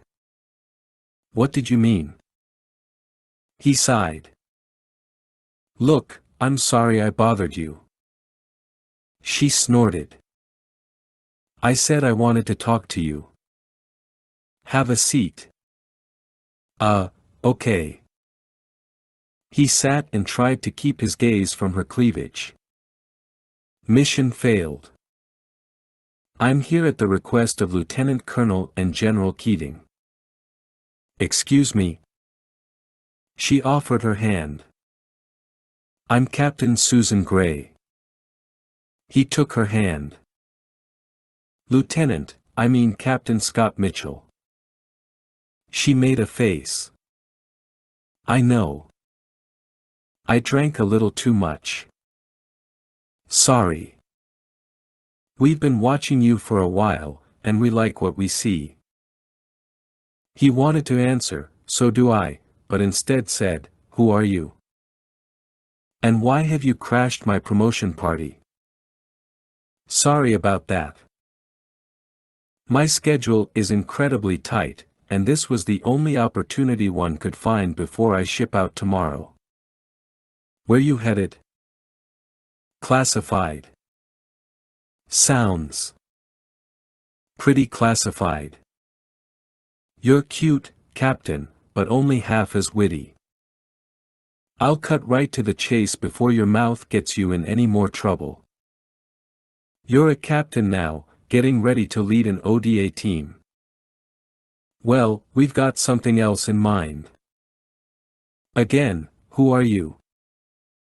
"I'm sure you've never heard of us, and we prefer to keep it that way. We're D Company, 1st Battalion, 5th Special Forces Group." "So you're just another company." "Mitchell, I think you'd be surprised over the differences between us and the average ODA team." "Oh, really? You guys saying you're better than us?" "I already did." Mitchell grinned crookedly. "Prove it." Gray stood, reached into her purse, and withdrew an envelope. "We will. In here you'll find everything you need. Are you making me an offer? Enjoy the rest of your party. See you soon." She wiggled her brows, then quickly left. "Who was that?" asked Rutan, arriving at Mitchell's side. The most conceited woman I've ever met. You get her number. Mitchell glanced down at the envelope. Sort of. 8. Olympic Village. Beijing, China. July 2008. People's Liberation Army Captain Su Dingfa dropped his duffel bag in the apartment's entrance foyer, didn't bother closing the door, and collapsed onto one of the beds. He rubbed his eyes and ran fingers through his crew cut. The elevator had been so crowded that Su opted to hike up all 6 flights of stairs to the top floor of his building. As an Olympic gymnast and specialist on the rings and pommel horse, he possessed considerable upper body strength, but he had also worked hard to improve his legs, turning them into sinuous sticks of solid rock. Consequently, all those stairs should not have posed a problem. Yet even he was exhausted, in part from all the adrenaline and anticipation. Su was billeted in one of 20 such apartments constructed in the western part of the village dubbed the residential quarter, where another 20 buildings rose to 9 floors. More than 16,000 athletes and officials were staying there, and Su had encountered at least a half-dozen languages within the first 10 minutes of arrival. In 2 weeks the opening ceremonies would commence, and until then all of the athletes could spend time training and familiarizing themselves with their new quarters, and their new roommates. Su's roommate had yet to arrive. The man was from Taiwan and competing on their shooting team, but that was all Su knew about him. Taiwan. Of all the countries his roommate could have been from. Su's first thought had been to seek a new room or at least swap rooms with one of his teammates, but in the spirit of the Olympic Games, he thought he would at least give the man a chance. Perhaps they could engage in some interesting political debates. However, just mentioning Taiwan made Su's breath grow shallow and his chest tighten. He would never forget the bitterness of his father and the lament of his mother as they spoke of the land they only referred to as Formosa. He rose from the bed, went to the window, gazed down at the forest that stretched out between the buildings. Hundreds of people milled about down there, with knots of athletes and reporters conducting interviews on nearly every corner. "Hello," came a voice from the doorway. "Oh, hello." A muscular man with short black hair and a fiery gaze stood in the doorway. He would have resembled any other Taiwanese man, were it not for those eyes. Su shifted to the man and offered a light handshake. "You are Fong Ji?" "Yes, and you're Su Dingfa." He nodded. "This is our apartment." "Yes." Their exchange was cold, formal, and Su hoped it might remain that way. Perhaps the less they said to each other, the better. Fong shifted inside, noted the wrinkles on the bed Su had chosen, then carefully moved to the other bed. "I will sleep here." "Yes." "So you are in the army?" "So was I." Su frowned. Why had Fong's tone lightened? First those eyes, which suggested he would be anything but friendly, and now an attempt at casual conversation. "Fong. I must be honest. I was not happy to learn that I would be sharing a room with someone from." "I understand. But on the contrary, I was happy to learn I would be sharing a room with you." "You were?" "Yes, you are a military officer for whom I have the utmost respect." Su drew back his head in disbelief. "I have only known you 5 minutes, and already you are an interesting man, full of surprises." Fong's eyes widened. "Yes. For the next 2 weeks, Su trained hard with his team and spent most of his free time with them. However, in the late evenings, when he returned to his room, he would find Fong sitting up in bed, reading Sun Tzu's The Art of War or a biography about Confucius. Fong spent little time socializing with his teammates, it seemed. On the eve before the opening ceremonies, when Su came home after a night of drinking a little too much, he found Fong, once again, sitting up and reading. "Tomorrow the games begin, and you have done nothing to celebrate." Fong glanced up from his book. "My celebration will come afterward." "You are that confident of a medal?" "The Taiwanese team has no reputation for victory. But the Chinese, well, we have done quite well for ourselves in the shooting events."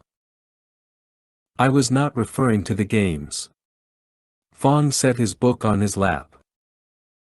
"Tell me something, Su." "You tolerate me, yes. But there is something more there. Hatred." "Why is that?" Su took a seat on his bed. "Do you know why I joined the army? The real reason? To liberate your country. Why does that matter so much to you?" "It simply does." "Would you be shocked to learn that I feel as you do?" "As I said, you are full of surprises." "But I am confused, hearing this from a former army officer such as yourself." "I did not resign from the military." "I see. And now you are angry with your country." "You have no idea." "Well, I am angry with your country, too." Yes, the alcohol, which he had been forbidden to drink by his coaches, had taken effect, and Su felt quite loose with his tongue, so he decided to share the story. "You see, Fong, my parents once lived in Taipei with my 2 sisters and 1 brother. They were outspoken Chinese sympathizers, and one night, during a massive sweep by the military, they were arrested and deported to China with no chance to take my sisters and brother with them. So what happened? My sisters and brother had to live with my uncles and aunts. My parents were forced to find work and live here in China, where I was born. For my entire life I have heard this story, and I have never met my siblings. But that is not as important as reuniting my parents with them. They are getting old now, and they want more than anything to be with their children, before they die. And you thought joining the army would help? You are a dreamer. A fool." Su bolted from the bed and seized Fong by the neck, tightening his grip. "It will happen." "No, it never will. The Americans will always be in the way." Realizing what he was doing, Su released Fong and tried to catch his breath. "There will come a day. I promise you." Fong rubbed his neck a moment, then said, "Maybe I am wrong, Su. Maybe your parents will see their children again. And maybe I can help you." Su cocked a brow. "Why?" "As repayment for the help you will give me." "What help?" Fong leaned in closer and lowered his voice, as though they were being watched. "After the games, I am not going back to Taiwan." Su's mouth opened. "I see. If you help me, I will do everything in my power to help you and your parents." "You have my word." Su took a deep breath. Perhaps it would not take much to help Fong. Perhaps if he did, Fong would become an ally for life, a fiercely loyal friend who would, indeed, help Su attain his goal. How he would do that was not yet clear, but harnessing Fong's energy made Sue feel less like a victim and more like a warrior. "Fong, I will have to think about this. I understand. But it does seem we share a common goal." "Maybe. But I still do not trust you. Tell me what happened to you in the army." Fong closed his eyes and bared his teeth. "We were working with the Filipino and American Special Forces teams. The Americans came up with a plan and marched us into the jungle to be slaughtered. I would not allow that to happen. And, for saving my men, for doing the honorable thing of rejecting an unconscionable order, I was rewarded with disgrace and discharge. My family name has been ruined. The news made my mother ill. She is near death. And now there is only one thing left to do." "Yes," Sue answered slowly. "I understand now. You are right. We do share a common goal." More than just first-hand knowledge, Fong had direct experience with American and Allied Special Forces operations and tactics. This news excited Sue. Fong would be an easy sell to Sue's superiors, and Sue's aiding and abetting Fong's defection would be looked upon as a great deal, an asset to the cause. Perhaps Sue could even help Fong get a commission in the army.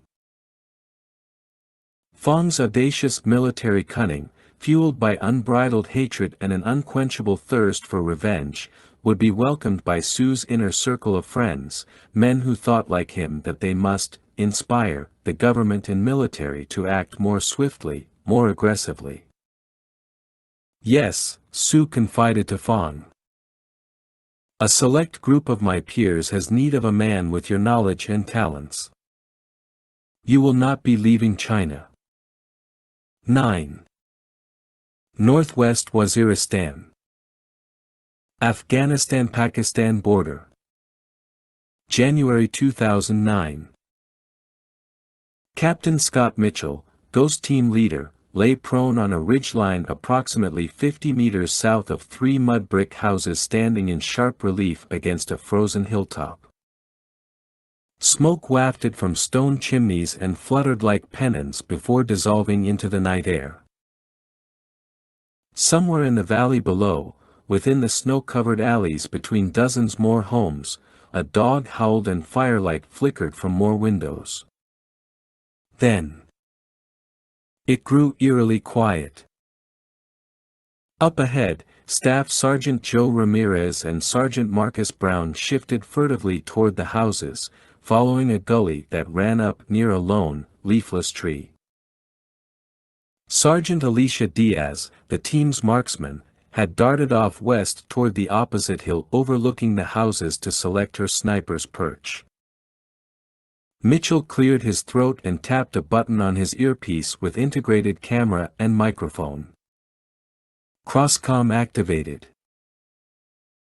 Attached to that same earpiece was a monocle that curved forward and glowed with screens displaying his uplink and downlink channels, icons representing his support elements, and his rifle's targeting reticle, among other bits of data. While the three-dimensional images seemed to appear in his head-up display, HUD, they were actually being produced by a low-intensity laser projecting them through his pupil and onto his retina. The laser scanned vertically and horizontally at high speed using a coherent beam of light, and all data was refreshed every second to continually update him. In order to accomplish that task, the Crosscom system connected via satellite to the entire military's local and wide area networks, LAN/WAN, so that in effect the commander-in-chief could see exactly what he was doing and speak to him directly on the battlefield. That level of network-centric warfare, all part of Mitchell's Integrated Warfighter System, IWS beta version, was as significant as it was unnerving. No mistake ever escaped his superior's attention. He thumbed a button on the wireless controller in his hand and switched his HUD to a view captured by the UAV-3 Cypher drone hovering 200 feet over the houses. The ring-shaped drone with central rotor and multiple cameras and imaging systems was small, barely 2 meters, and newly rigged to operate much more quietly than earlier models. With his gloved finger, Mitchell shifted the controller's joystick, steering the drone toward the target while switching between infrared and thermal modes in an attempt to identify how many occupants were in each house. Mitchell grinned in awe. During the past 18 months he had fielded some mind-blowing gear while serving in the countries of Georgia and Eritrea, and he never ceased being impressed. Now, not only was he on a mission of utmost importance, but he had been chosen to field test an early beta version of the Crosscom system, a program whose funding was already in jeopardy. Despite that, he had made the stern argument that every operator on his team should be fitted with the devices, cost be damned. He thought it invaluable to have all ghosts equipped with the best technology to have total situational awareness, not just the team leader. He'd won his argument. Indeed, Susan Gray had been right about the ghosts. They got what they wanted because they produced results. Originally formed in 1994, the Ghosts were better funded, better trained, and better equipped than all other special forces companies because they had to be. They were the spearhead of all American special forces, a quick response team, first in and last out. While the cliché, the best of the best, made Mitchell wince, it was undeniably true. Every operator had been handpicked, and the organization's existence was classified, compartmentalized. The Army did a damned good job of keeping that secret, too, disguising them as just another unit. Mitchell had been in the service a long time, and he'd never heard of the Ghosts until Gray had crashed his party. It had been an eventful and enlightening 18 months to be sure, yet of all the missions he had run thus far, this one was arguably the most difficult, for multiple reasons. Earlier in the evening, the wind speeds had been increasing, nearing the limit, and they shouldn't have jumped at all, but Mitchell wouldn't allow weather to stop them. No way. So they had bailed out of a perfectly good C-130 and had made a hair-raising high-altitude, low-opening, halo, insertion into the mountains just west of a town called Marancha, where for the last 3 years the Taliban had established several bases of operations, including public offices, an act that had continually outraged the locals. The team had been given full drone support, otherwise, they were on their own until they rallied back on the pickup point 1 kilometer due east of their current position. They were dressed and armed like Taliban insurgents, save for the suppressors on their AK-47 rifles.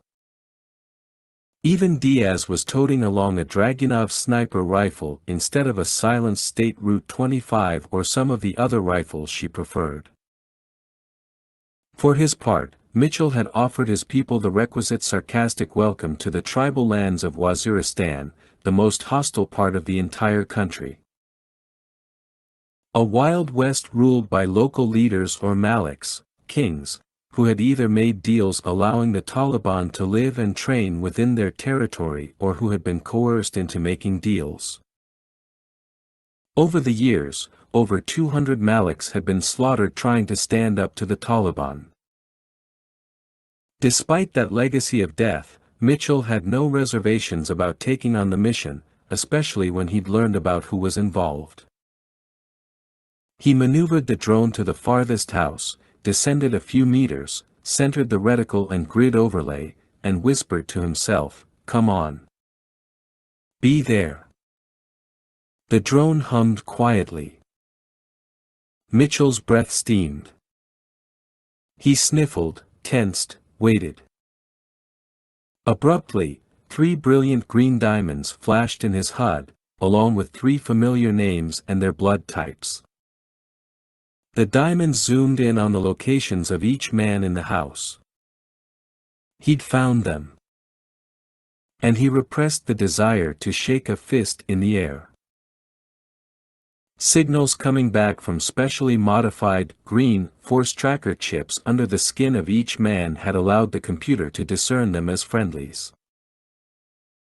The GFTCs were part of a sophisticated and fine-tuned identification, friend or foe, IFF, system that functioned much faster and more accurately than laser-based predecessors. Implanted chips were less cumbersome and more secure than external, radio-like identifiers. Additionally, the GFTCs were equipped with 2 security systems, 1, a DNA identifier so that the chips couldn't be used by enemies and still function, and 2, rolling encrypted signals to avoid enemy interception. Mitchell also had the command authority to update those rolling codes at his discretion. The drone was beginning to get too close to the house, blowing snow from its roof, and Mitchell swore and guided it back to gain altitude. The other individuals inside, 4 in all, were located via thermal infrared imagers and designated as soldiers, with red-numbered diamonds that also flashed and zoomed in on their positions. Mitchell could change those designations with a voice command override, should an enemy turn out to be a friendly or a civilian. Target 3 is green, he might say. Calming himself now, he flew the drone even higher, all of its data transmitted in real time over the entire network. The drone picked out 8 more targets, including a heavily bundled up man posted outside each door. They were only outnumbered 3 to 1. Mitchell liked those odds. Ghost lead, this is Brown, called the gunner. I'm in position. Ghost lead, this is Ramirez. I'm moving up. Almost there. The rifleman and communications expert aka Commo guy had shivered through his words as he fought for breath. The Crosscom security measures gave Mitchell and his teammates the luxury of using their own names over the radio, though he was identified as Ghost Lead in most cases.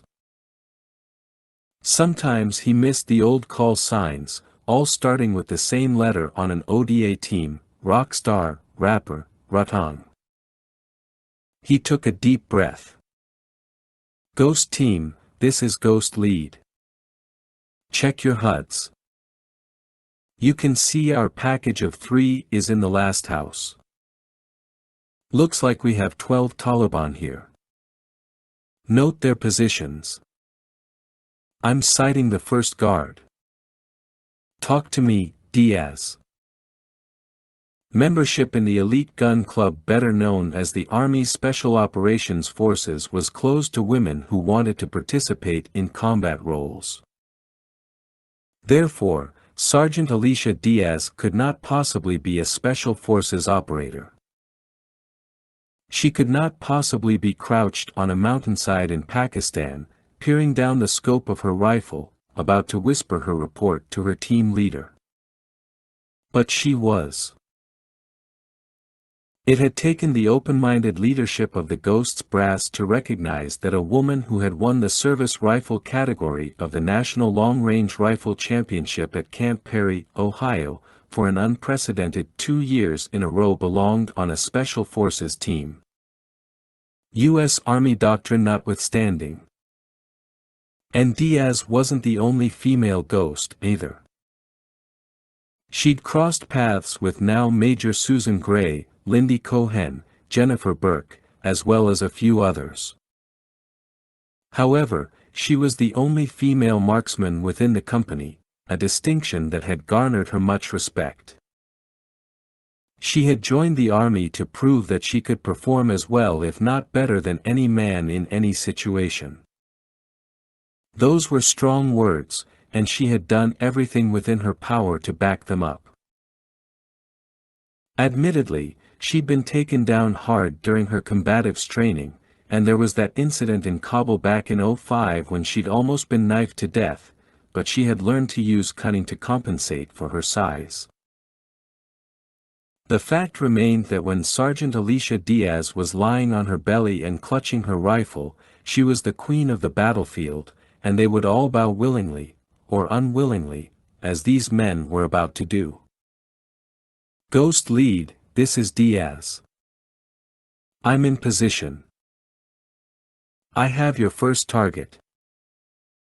The captain's reticle floated over the guard at the last house, and his IWS sent an automatic request to Diaz's HUD to take out that target. She held her breath, ready to fire. The perfect sniper is 100% certain he will hit the target before he squeezes the trigger. He is convinced beyond a shadow of a doubt. Yet in all her years of practice, being that certain still eluded Diaz. There was always 1% of doubt. Just one, but it was there, reminding her that she was just a 28-year-old tomboy from a ranch in Lubbock, Texas. She was just a girl who liked to play with guns. Hell, it seemed like yesterday that she was aiming at tin cans on fence poles, aggravating her brothers because she'd outshoot them every time. And the strange thing was, it never got old. The same thrill she'd felt as a teenager still gripped her heart every time she got behind a weapon and sighted a target.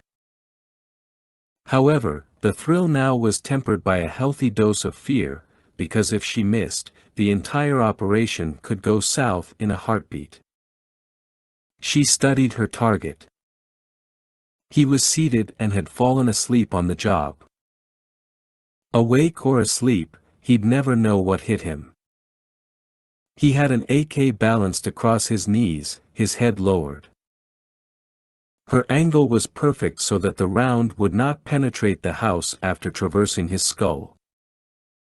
Diaz had considered the wind speed and direction, automatically displayed in her HUD. She had her range, which was decreased by the specially modified 7.62mm subsonic ammunition she fired to dampen her rifle's report. She'd already accounted for the force of gravity, the bullet drop. This was the math every good sniper knew, not unlike the math they tried to sell you in high school. Hey, kids, if you ever become an Army Special Forces sniper, you'll need this stuff. Perhaps they would have had more luck gaining students' attention if they had framed it like that. And this was the math that had cost Diaz most of her romantic relationships with men. She could never tell them what she actually did in the army, and the lies never added up. Besides, what man in his right mind would want a crazy woman like her, who would kite off on a whim to Europe to learn foreign languages when she wasn't shooting bad guys? Most of the men she had dated wanted a woman who was into pizza, beer, and sports, not a woman who watched PBS on TV. But this was the math. And all of her calculations were, at the moment, complete. Her reticle floated over the target and froze. Perfect headshot. Her trigger finger came down slowly, gracefully, followed by a muted thump and puff of smoke.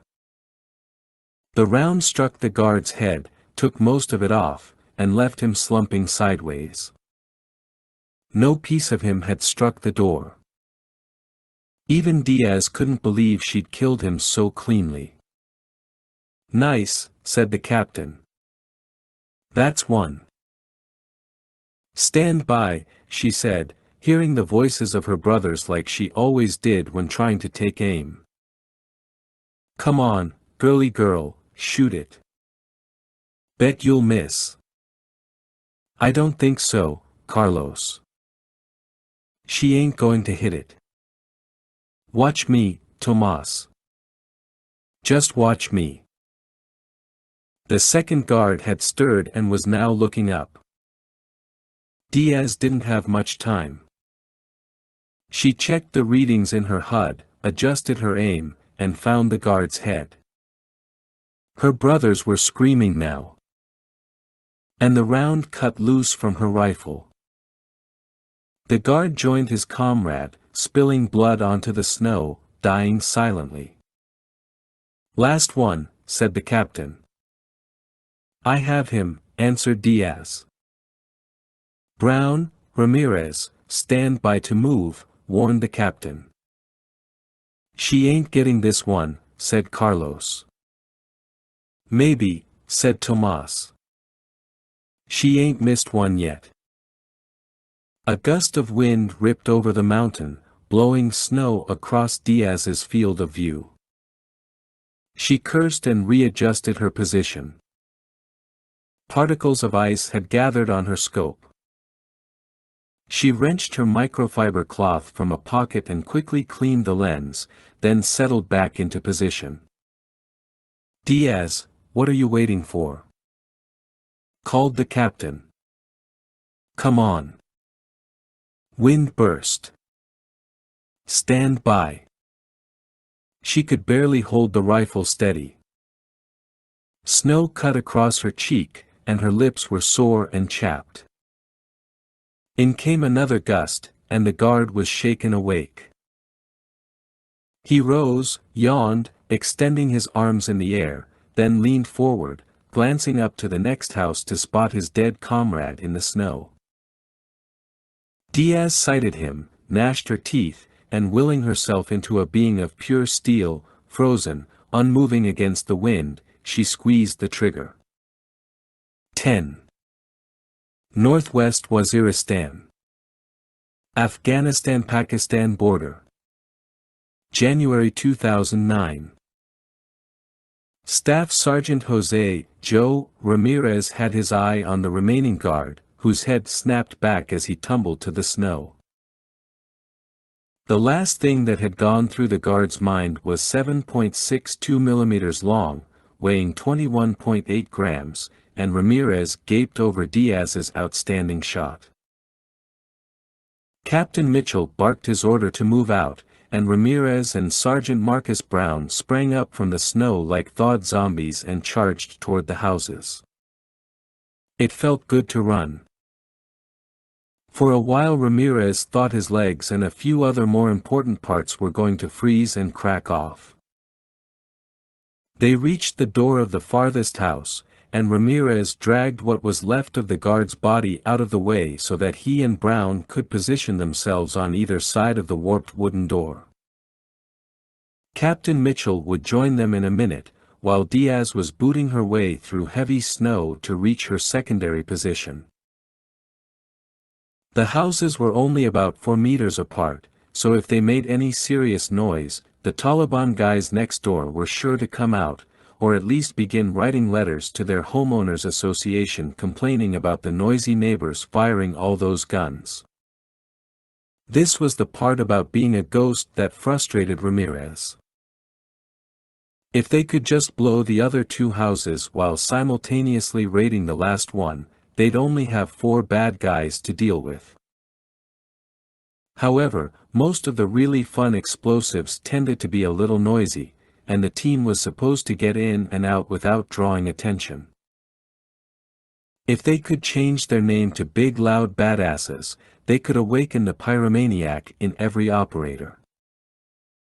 He'd even pitched the idea to a few colleagues who'd smiled, said they liked the name, and told him he was a fool. As a kid growing up on the streets of North Hollywood, California, he'd had ample opportunity to get into trouble and develop a taste for blowing things up.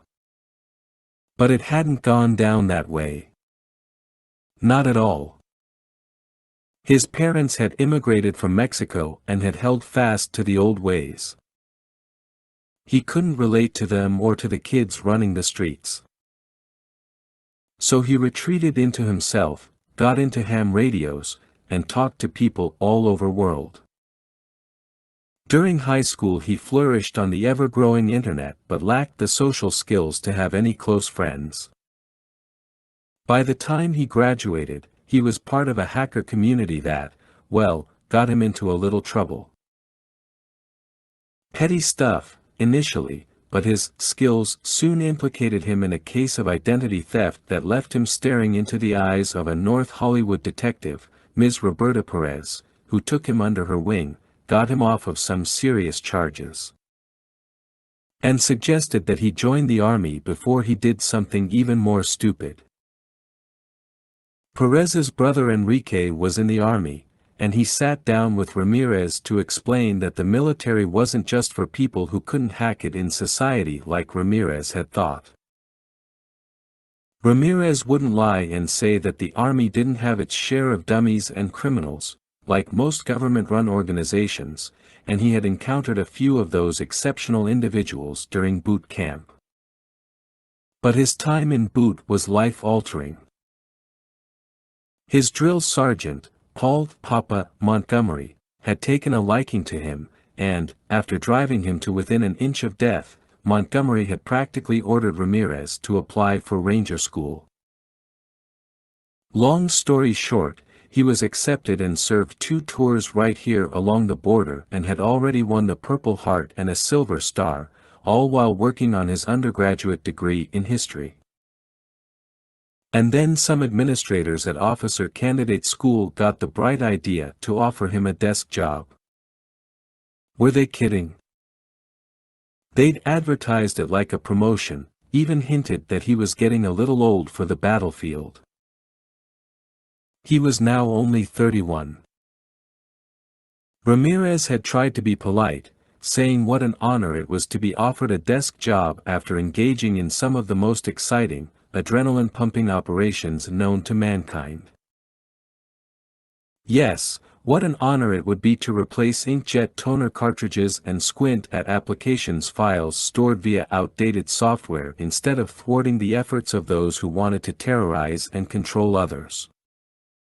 All right, so maybe he wasn't exactly polite. His wise-ass attitude and keen sense of humor were the products of years of living in the field and contending with the great ironies of life. The high school introvert had finally grown up. It was Lieutenant Colonel Harold Buzz Gordon himself, a member of one of the first Ghost teams and now a legend, who had rescued Ramirez from the world of simulated wood grain and stress balls. While some called Gordon the old man, Ramirez was more fond of OG, not for original gangsta, but for original Ghost. Lieutenant Colonel Gordon, the OG, was a man of impeccable taste and unparalleled foresight, in Ramirez's humble opinion. And Ramirez felt certain that Captain Mitchell had picked him for this mission because of Gordon's recommendation and because of his Ranger experiences in the region. Ramirez was intimately familiar with the people and the terrain. While his Darine Pushtan weren't bad, never as good as Diaz's, his Arabic was pretty impressive. He even knew a little slang that could incite some folks. He glanced over at Marcus Brown, who, despite being a burly African-American rising some 6 feet 4 inches, appeared lean and white, his face half obscured by his breath. Seeing how intense Brown was made Ramirez want to lower his weapon and start unzipping his fly, but he thought better of trying to get a laugh now. Sometimes he took the humor too far.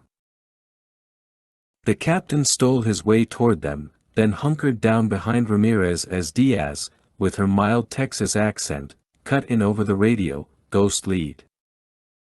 I'm in my secondary. Good to go. Waiting for you. They were seconds away from initiating the raid, and in his mind's eye, Ramirez went over the interior of the house one more time. The structure was rectangular, single-story, just 1,000 square feet if that. The door was positioned on the left side, forcing them to move deep into the house, past a partitioning wall to get to their package. 2 of the 4 Taliban were lying in the forward room, near the fireplace, while the other 2 were in back, in the colder part of the house with the hostages. This complicated things. They couldn't ram through the door, shoot the first two guys, and hope the guys in the back wouldn't kill the friendlies. They had to get into the house quietly, dematerializing and walking through the walls, then returning to normal inside. Damn, it'd be nice to have that power. Instead it was up to Ramirez to kneel down, fish out his tool pouch, and begin picking the lock. And no, the door was not unlocked. He always checked that first. Ghost lead, this is Diaz. I got one coming out of the back house. He's stopping, lighting up a cigarette. In 5 seconds that guy could round the corner and spot them. Ramirez almost had the lock. Diaz, can you take him out? Asked the captain. It's not clean. He's in a bad spot. And he seems a little weird now, might be getting ready to look for his buddy. I don't have a shot. No shot. Brown, go get him, ordered the captain. Although Sergeant Marcus Brown was born and raised in the windy city of Chicago, he and cold weather still had a hate-hate relationship. The blood had never thickened, he liked to say. He was a rebel to the core, battling against his parents, nature, and the entire universe. He wouldn't have it any other way. Swearing over the sub-zero breeze, he skulked around the back of the house, drawing his Russian-made Tula Tokarev, TT-33, with silencer. Brown wasn't fond of the old pistol, which was once a status symbol among the Taliban in Waziristan. He preferred the more accurate, more reliable, more of everything P×4 Storm SD, thank you. Still, familiarizing yourself with as many weapons as possible, especially those of your enemies, was part of every Ghost's training. Brown unsheathed his Blackhawk Masters of Defense Nightwing and took it into his left hand in a reverse grip. He wasn't expecting to use it, but you never knew. The fixed blade had a fiberglass nylon handle with wingwalk inserts, a black tungsten diamond-like carbon, DLC, finish, and a serrated spine, giving him a secondary edge for back cuts and draw cuts. The blade was 5.9 inches of pure death, and he considered it the American Express card of knives, because he never deployed without it. Some of the Ghosts teased Brown about his affection for the knife. Everyone carried one type of folder or fixed blade for utility purposes, you wouldn't find a soldier who didn't. Odd thing was, Brown had earned his reputation not as a knife-wielding martial artist but as a gunner carrying the heavy squad automatic weapon, SAW, and its variants through the deserts of Africa during his early Special Forces assignments. Prior to that he'd served with the 2nd Infantry Brigade in Iraq, and he rarely shared the story of that night in Fallujah, when his squad had been ambushed while on dismounted patrol, and his knife had kept him alive. They'd been moving through an alley towards several residences where a suspected insurgent and his brother were living. They never made it. Withering gunfire came from everywhere, it seemed. Brown pulled 3 wounded squad mates to safety and continued to hold off at least a half-dozen insurgents for 15 minutes until he'd run out of ammo and couldn't reach his fallen brother's packs. Then, before his backup arrived, the bad guys moved in. He could have panicked. He could have done something rash like trying to evacuate the others, one by one, but he knew that would only get him shot. So he did something desperate, something he thought only worked in the movies. He'd had no choice. Brown instructed the others to play dead, and he did likewise. The first guy drew up on him in the dark, leaned over, and that's when Brown sat up and punched him in the heart with his Nightwing. As the guy fell back, Brown seized the man's weapon, finished him, and re-engaged the others. The ensuing firefight lasted another 5 minutes before his backup arrived, and Brown was twice wounded. From that day forward, the Nightwing never left his side. Even in a world of high-tech warfare, cold, hard steel could never be replaced, and neither could a warrior's will to survive. He always grimaced when he thought about being nominated for the Silver Star for his actions that night, not because the nomination made him feel awkward but because his parents had offered only a half-hearted acknowledgement. Brown imagined them sitting in their $1 million home in Lake Forest, cursing over the fact that he had thrown it all away, dropped out of the University of Illinois, abandoned his position as a defensive lineman on the Fighting Illini to what? Join the army? Have you lost your mind? His mother had said. His father had screamed at the top of his lungs, I was the first man in my family to earn a college degree. A graduate degree. We're creating a new legacy for our family, for our people. In a few years I'll be running for mayor of this city. You have a great future ahead of you in public service, and now you want to go backward. But Brown had just wanted so much more out of life than a business or a law degree could offer.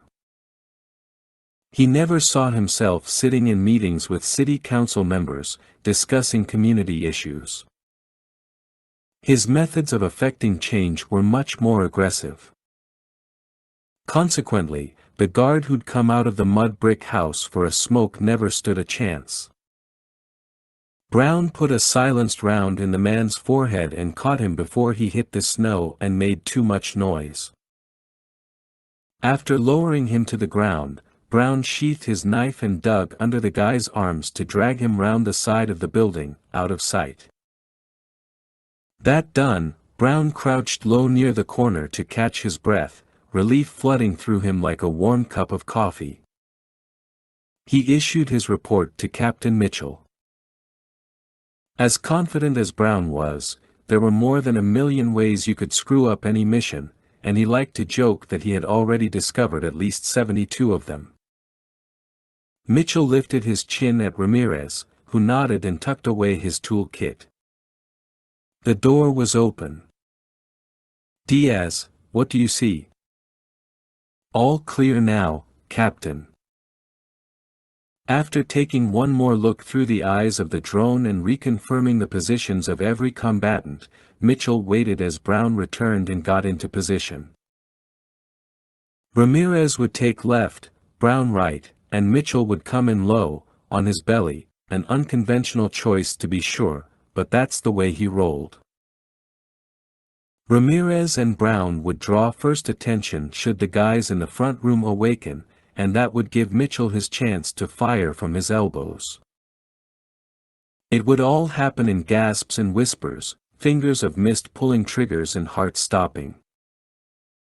They would float in and float out with their package, leaving cold, still death in their wake. That dog in the valley howled again. Mitchell braced himself. Ghost Team, attack. 11. Northwest Waziristan. Afghanistan-Pakistan border. January 2009. Picking the lock was one thing. Getting the door to swing open quietly was another, and Mitchell flinched as Brown placed his gloved hand on the icy wood and drove the door forward.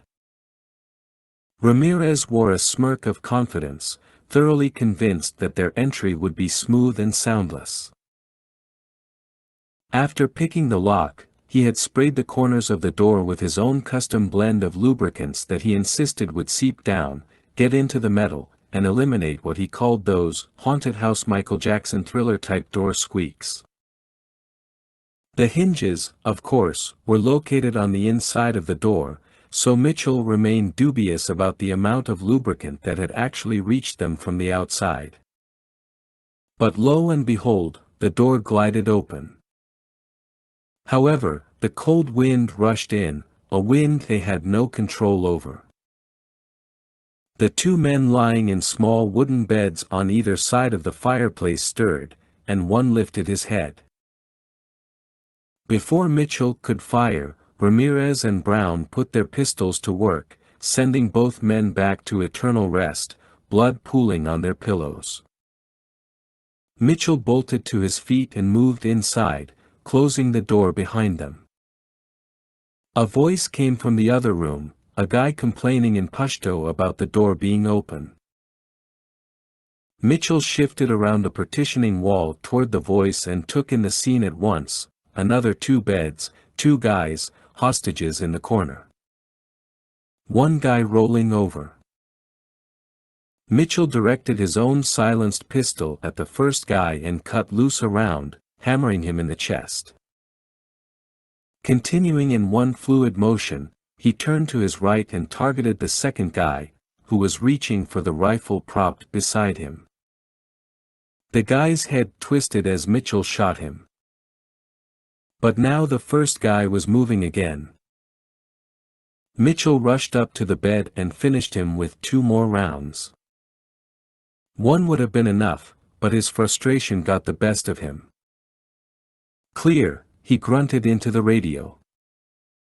"Who are you?" someone called. Mitchell stepped around a beat-up dresser, piles of wool blankets, and a half-dozen or so crates of ammo to reach the man who had called out to him. Agent Thomas Sines, code-name Mongoose, was a longtime field operative for the CIA who had spent the past 8 years in Afghanistan.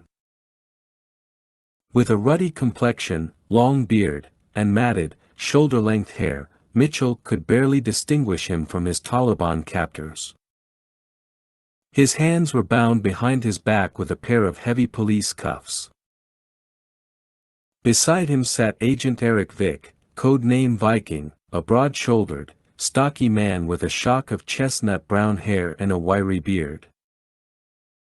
He, too, could easily be mistaken for an insurgent and had spent the past 3 years working the Afghanistan-Pakistan border and the tri-border area to the west. And the third man, well, Mitchell could barely breathe, and a dull ache came into his eyes. It was Rutong, all right, his old friend who had gotten back on the horse, deployed to Afghanistan, and been making a new name for himself for the past couple of years as a top-notch Special Forces medic. The last time Mitchell had seen him was at his promotion party. Rutang's face was mostly purple, his left eye swollen, and they'd obviously drugged all of the men to keep them docile. Mitchell's penlight revealed dilated pupils. "Diaz, here, sir.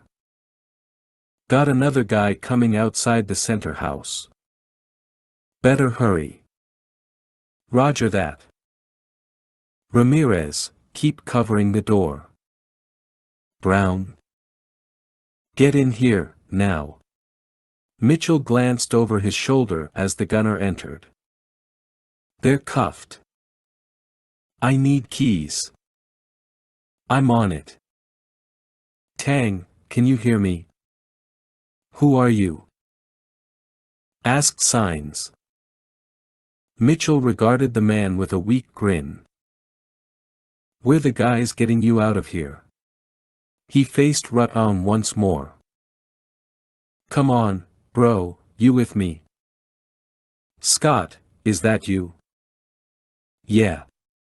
Mitchell swallowed and steeled himself as Rutong began to cry. "You're all right, Tang.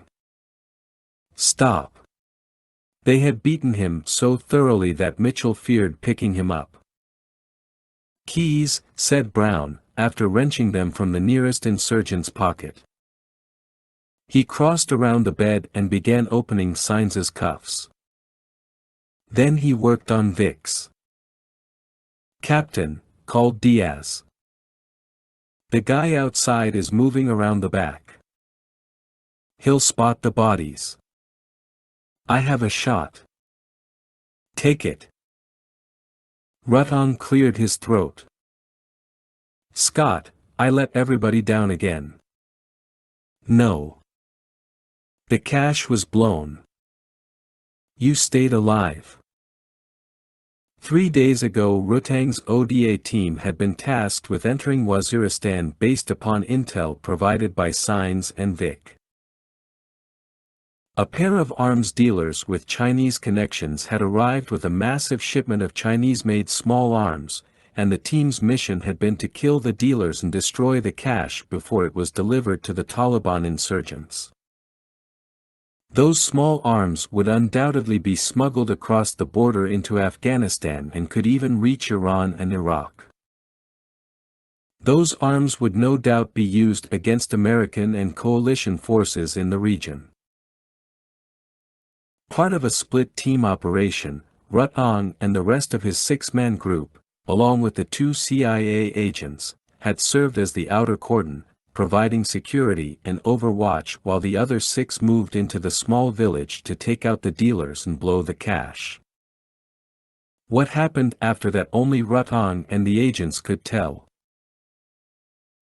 Signals Intelligence had picked up a beacon in a snow-covered saddle about a quarter-kilometer east of the houses, and further investigation of the site via satellite and Green Force tracking revealed that at least 5 members of the team were there, although all 5 GFTCs indicated no pulse.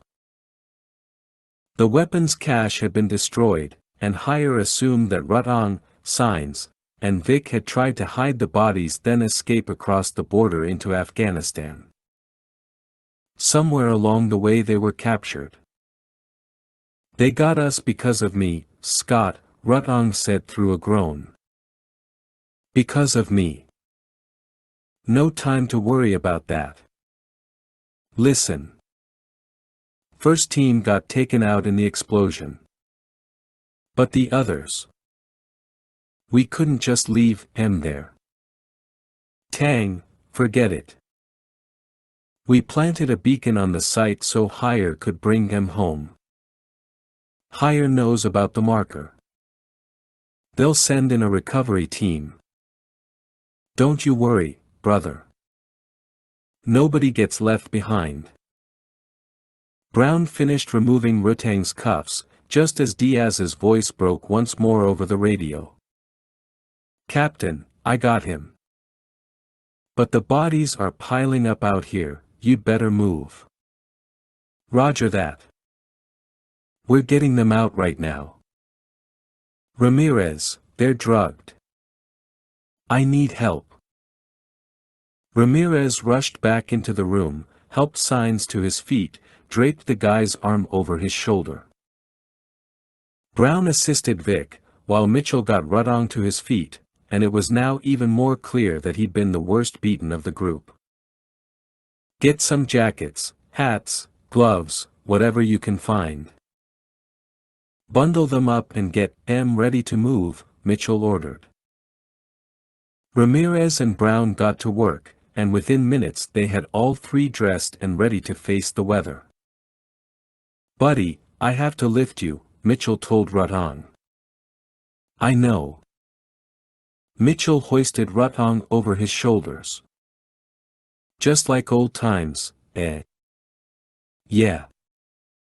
At least you're lighter than the last time I carried you. I've been on the Taliban diet. Lose 10 pounds in 3 days, guaranteed. Great. Now shut up and let me rescue your ass. Diaz, are we clear to move? Affirm, wait, negative, negative. Another guy from the middle house, heading right for your door. He looks unarmed, but he's too fast for me. Captain, he's mine, said Brown, who carefully brought Vic to the bed, then rushed to the front door, drawing his Nightwing. Mitchell put a finger to his lips, warning Brown. The gunner nodded, eyes growing wide with an intensity that nearly lit the room. The door swung open, and in stepped the guy, much shorter than the others, wearing a tan and black shamak over his head and face. His voice came muffled, "Who stole my cigarettes?" I want to know right now. Brown rolled away from the door. And the rest happened so quickly, so efficiently, that Mitchell could only mouth a curse in utter awe. Like a bolt of lightning, Brown got behind the insurgent and slid his arm beneath the guy's chin, locking his jaw shut while simultaneously driving his blade into the man's heart. With the blade still jutting from the man's chest, Brown released his hand, loosened his grip on the guy's neck, and began stuffing the guy's shamrock into his mouth. The insurgent was still alive, beginning to bleed to death, and it could take a minute more before he lost consciousness. Knife wounds did not produce instant death the way they were portrayed in films and on TV, and Brown knew exactly what he was doing to keep the man quiet until blood loss took its toll. "All right, let's go," Mitchell ordered. Brown freed his knife, then hustled back to Vic, who slung his arm over Brown's shoulder, and they fell in behind Mitchell. Ramirez and Saenz led the way out into the bitter cold and a more powerful wind that stung their cheeks. They started down the hill, rallying back toward Diaz's position, but Mitchell found a little section of hill where a pair of snow-covered boulders provided exceptional cover. "Set M down here." "Scott, what now?" asked Radon, slurring his words. "Just making sure we're not followed." "Brown staying with you." "We'll be right back." "Diaz, you reloaded and set?" "Yes, sir." Mitchell stole a moment to pull up intel from the UAV-3 Cypher drone. He brought the drone back over the houses to confirm that of the 12 insurgents, only 3 remained. 2 guys were in the center house, 1 in the first house. Drones confirmed their positions. "You seeing this?" "Roger that," said Diaz. "Got it, sir," added Ramirez. "Okay. Ramirez and I got the center house. Diaz, cover that door of the first. That guy comes out, he's yours." "Standing by." Mitchell loaded a fresh magazine into his pistol, then said, "Ramirez, move out."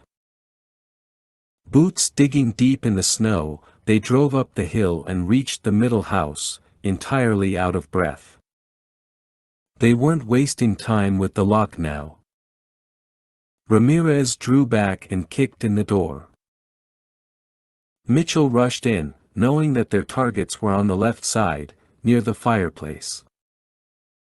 Both men had rolled over, sat up, and began screaming at Mitchell, who shot the first one even as Ramirez cried, "Shut up!" and silenced the second. Diaz had the option of aiming via the reticle in her HUD or choosing the traditional method of sighting the target via her rifle's attached scope.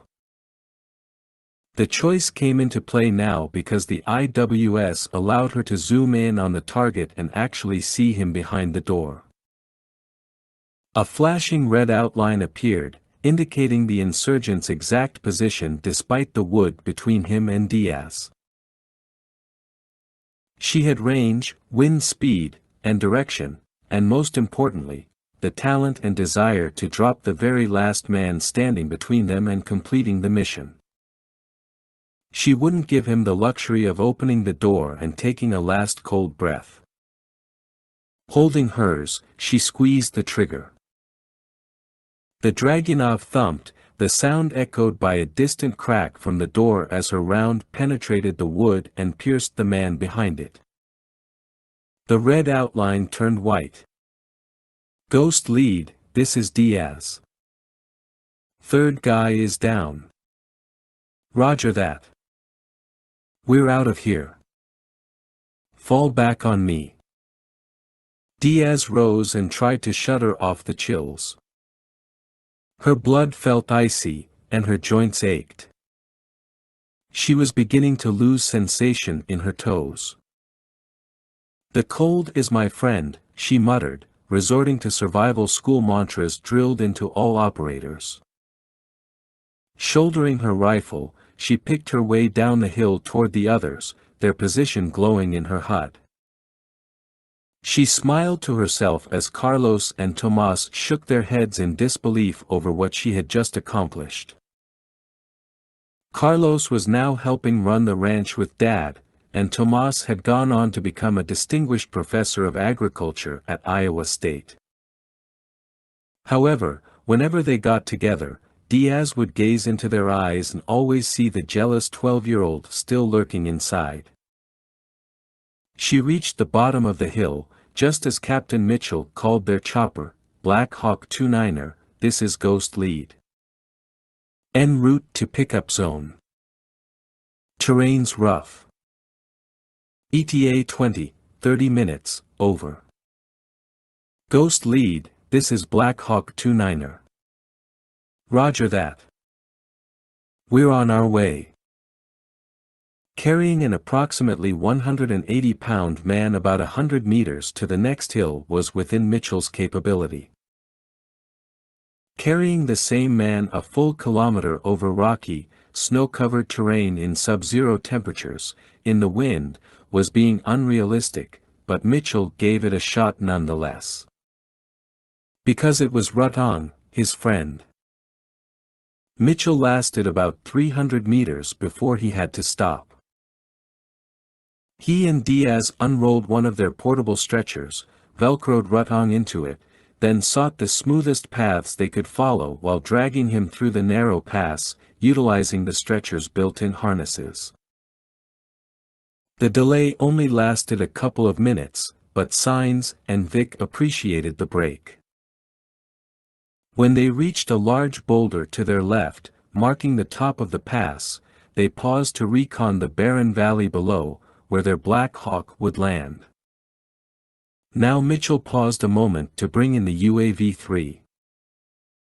As the drone whirred overhead, Mitchell zoomed in with the cameras, and suddenly red diamonds began to appear in the hills.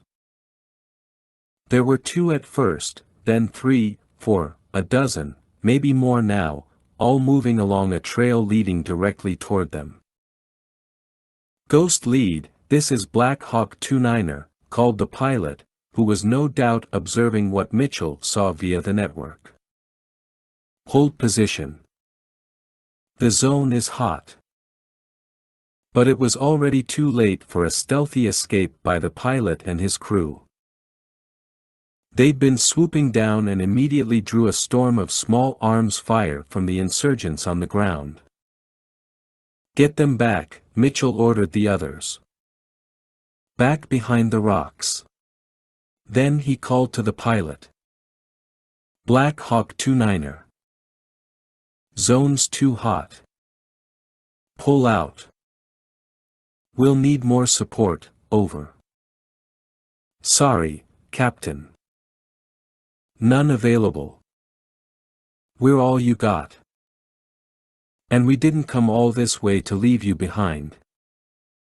12. Northwest Waziristan. Afghanistan-Pakistan border. January 2009. The MH-60K Black Hawk was the Special Forces variant of the Army's frontline utility helicopter and designed to take ODA and Ghost teams on long-range missions deep into enemy territory. In order to do that, a pair of 230-gallon external fuel tanks had been mounted on either side of the fuselage, beneath the rotor, and at the moment, Mitchell watched as those tanks were being targeted by the insurgents below. With the awe-inspiring grace of its namesake bird, the pilot throttled up the pair of General Electric engines and banked hard out of the line of fire. He made a complete circle then dove, bringing his chopper to bear on the targets below. The pair of M134 7.62mm miniguns mounted in the crew doors wailed and stitched blazing, tracer-lit paths through the snow as the Taliban fighters dove for cover. Those gunners continued putting serious steel on target, but one carefully aimed rocket-propelled grenade from the bad guys could end it all, as it had back on Battalion Island. Their pilot was taking one hell of a risk for Mitchell and his team. "I don't believe this," cried Ramirez. "The zone can't be hot." "Bad intel," said Brown. "After all that. Bad intel. Ghost lead, this is Black Hawk 29er. I'm heading for a ridge just west your position, 20 meters. I'll hover there." "Roger that, 29er." The Black Hawk came out of its dive and made a climbing turn to the south as the gunners broke fire. All along the mountain trail ahead, muzzles winked, as though a long cord of short-circuiting wire had been stretched over the rocks and ice. "Everyone, listen up," snapped Mitchell. "Those guys weren't waiting for us. They're on a rat line, coming back from Aston. They were probably in the caves till now. We just got bad timing. Diaz, you and I help out those door gunners. Brown, you and Ramirez get him on board. Ready, people? Here he comes."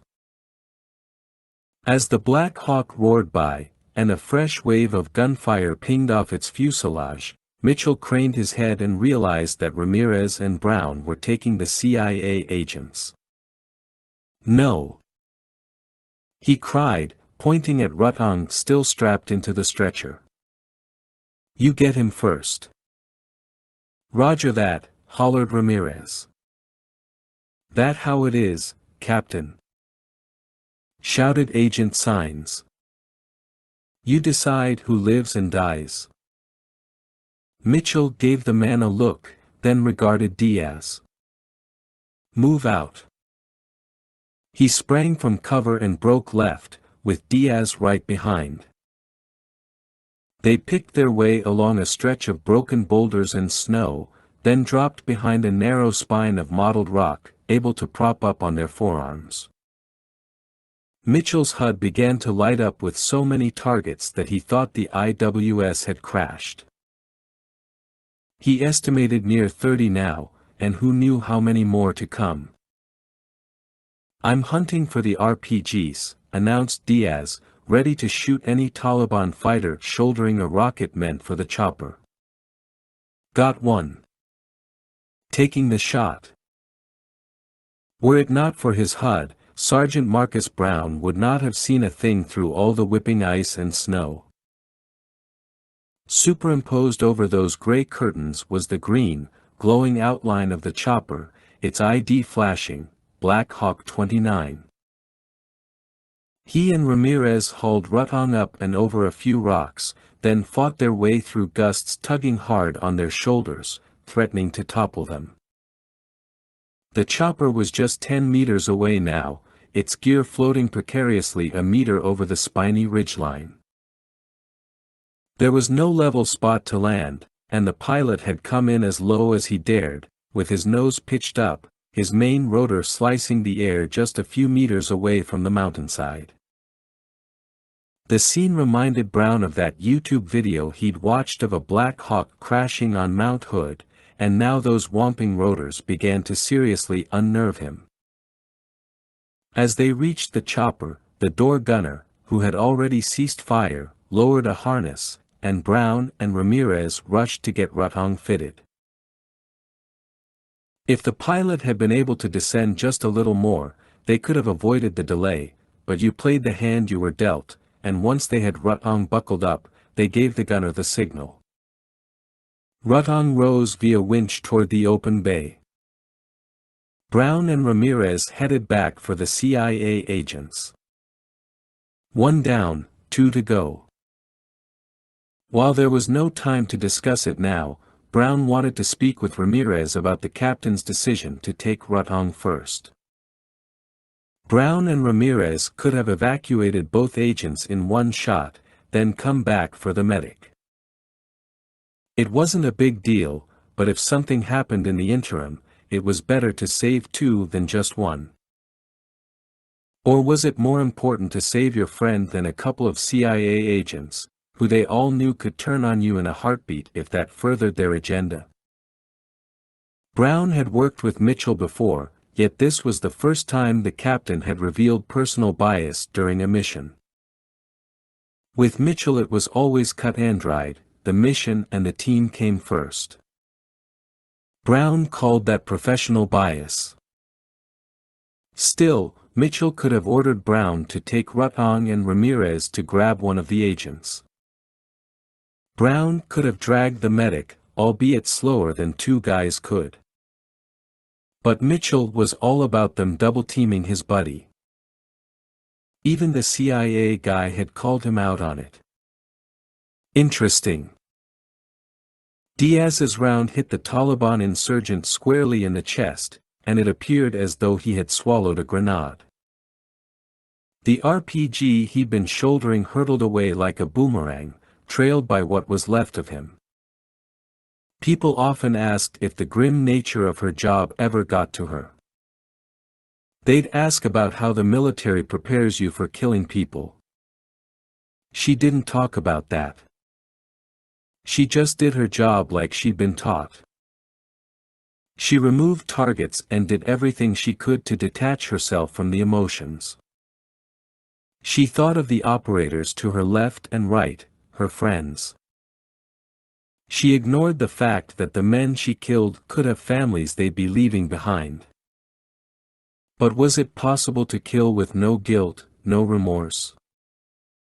Maybe for some. It was Diaz's subconscious that got the best of her. There were always demons who rose from the bogs of night and marched through her quarters, dripping blood and growling that they'd returned for revenge. She'd bolt awake, chilled and soaked in sweat. But she knew that this came with the territory. Adapt and move on, she always said. Diaz probed the mountain once more, spotted a second guy lifting his RPG. At the same time, Ramirez reported that he and Brown were nearly at the chopper with the two CIA guys. That was good, but if Diaz didn't tag this next guy. As she homed in, the din of gunfire and helicopter engines narrowed into her breathing, only her breathing, as though she wore scuba gear and was back at the reef in Cozumel. Right now, as far as she was concerned, there were only 2 people in the entire world, and she would reduce that number by exactly 1. The reticle hovered over the guy. He wore a heavy woolen paycol pulled down over his ears. He was turning toward the Black Hawk when Diaz took her shot. At the very least she anticipated a puff of smoke from his chest, perhaps a small amount of blood. Nothing. She had missed. What the hell? Carlos and Tomas screamed with glee in her ears. A cold panic rushed up Diaz's spine as she re-sighted the man and fired, but it was already too late. Yes, he died, but his RPG was already airborne. Ramirez glanced away and grimaced as Agent Vic, who was seated in the snow next to his partner Signs, finished coughing and puking. "Glad you came back," said Signs.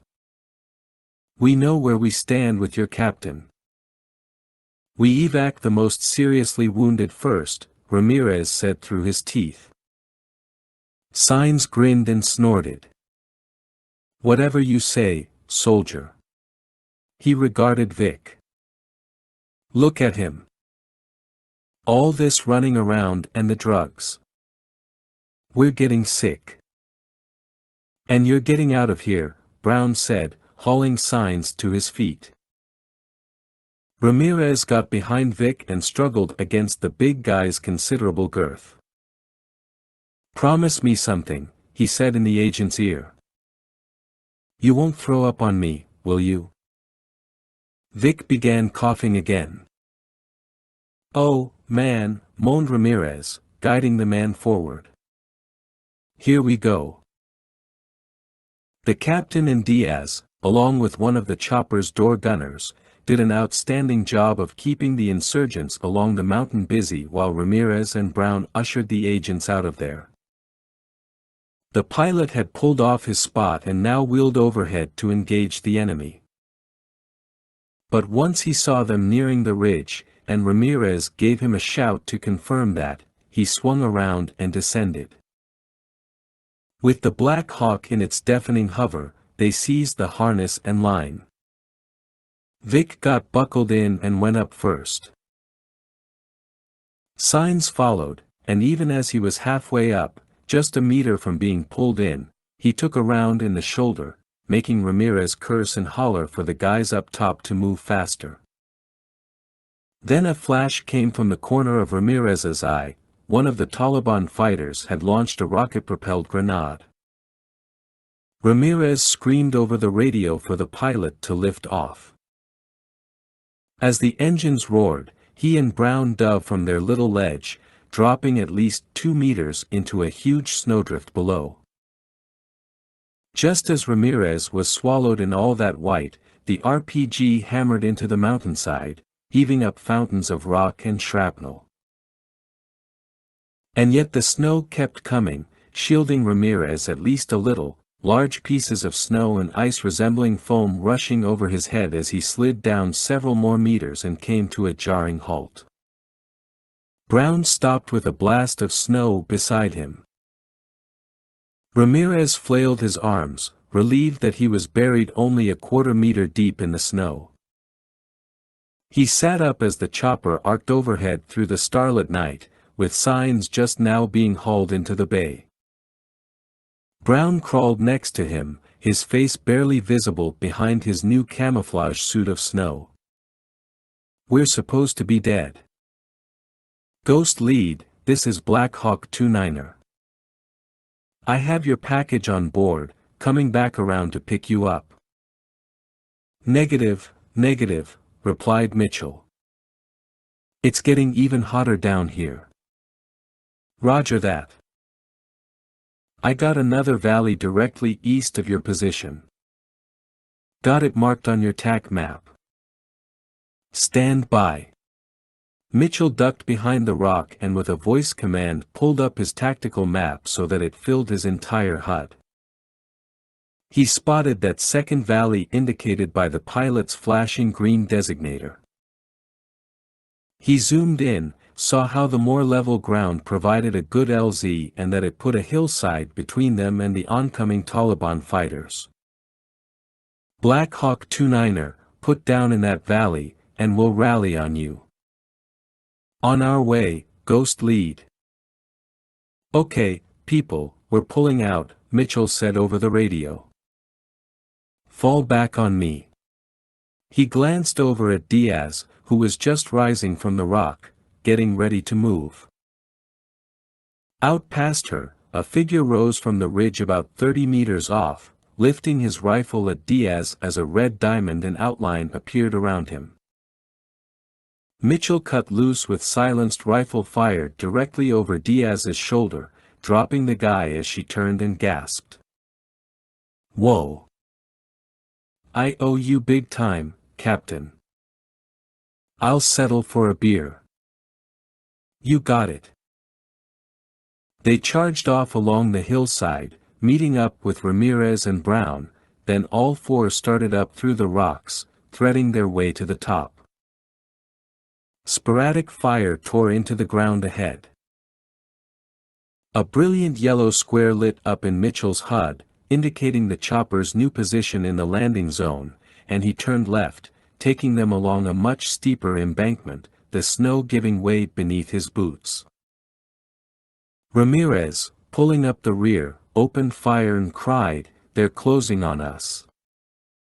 Mitchell picked up the pace. The hill led them toward a pair of lone trees, then it would drop off again and roll out into the valley and the helicopter beyond. He aimed for the trees, wary of every step. Suddenly, Brown cried, "Diaz!" Mitchell craned his head, just as Diaz, who'd lost her footing, went tumbling down the hill. She'd been smart enough to tuck her arms into her chest, but while that helped avoid a break, it made her a more streamlined barrel, and down she went for more than a dozen meters until she finally stopped, face down, unmoving. Reflexively, Mitchell started toward her, ordering Ramirez and Brown to hold position and cover him. Twice he nearly dropped himself on patches of ice hidden beneath the snow. He reached her, fearing the worst. Slowly, he took her by the shoulders, rolled her gingerly onto her back. She blinked, began coughing. Mitchell sighed in relief. "Now you owe me 2 beers, he said, then seized her hand, helped her to her feet. Together they started back up the hill, with Ramirez and Brown above them. They forged onward, back toward the trees, the snow deepening to shin height and topped with a thick ice crust. Mitchell's calves and hamstrings soon burned. He thanked every PT instructor he'd ever had for forcing him to go farther than he ever thought possible. That kind of training paid off in spades during combat. They began making better time and came within a stone's throw of the trees, but then Brown reported enemy contact. "I see 6 at the top of the hill." "Make that 7. They're following." "Alicia, I'm not kidding now," said Mitchell. "We need to move." "Yes, sir." They charged together for the trees. Once there, they paused to catch their breath. "We need you now," he said, cocking a brow. She took up her rifle and inspected it for damage from the fall. "I'm good. Take out the first guy, and that'll get M thinking twice. Watch me." Being on the wrong end of a well-coordinated sniper attack was most soldiers' worst nightmare. Men simply died, as though plucked from this earth by the hand of God. As they dropped, so did morale, while the paranoia grew to a fever pitch. Mitchell took aim but held his fire, watching through his crosshairs as Diaz fired her first shot. The lead Taliban fighter hit the snow, sending the others to their bellies and wishing they had ice picks to dig cover. They shouted about a sniper, and one gave orders for them to get up, but several others protested. "Ramirez? Brown? Get to the chopper," Mitchell ordered. "Sir, even with the suppressor, if I fire again." "I know, they'll spot us. Once they're back up, I'll need one more shot." "Roger that." Mitchell stole a few seconds to consult the drone's intel one last time before he sent it flying back toward the border, where it would be retrieved by support personnel. "Oh, man," he said aloud. Ignorance was bliss. He wouldn't even tell Diaz how many insurgents were about to reach the hilltop. "Looks like they're getting ready to come up," said Diaz. Mitchell crouched down beside her. "The second you fire, we're gone. Ready?" "Yeah, hang on. Almost have the shot." "Almost." A muffled bang came from Diaz's rifle, and the subsonic round traversed the hillside before the Taliban fighter in its path could blink again. He toppled. Mitchell and Diaz wasted no time breaking from the trees. "That all you got?" Diaz asked, jogging alongside him. "Move it." Mitchell smiled to himself. "That's 3 beers. Last one for the insult."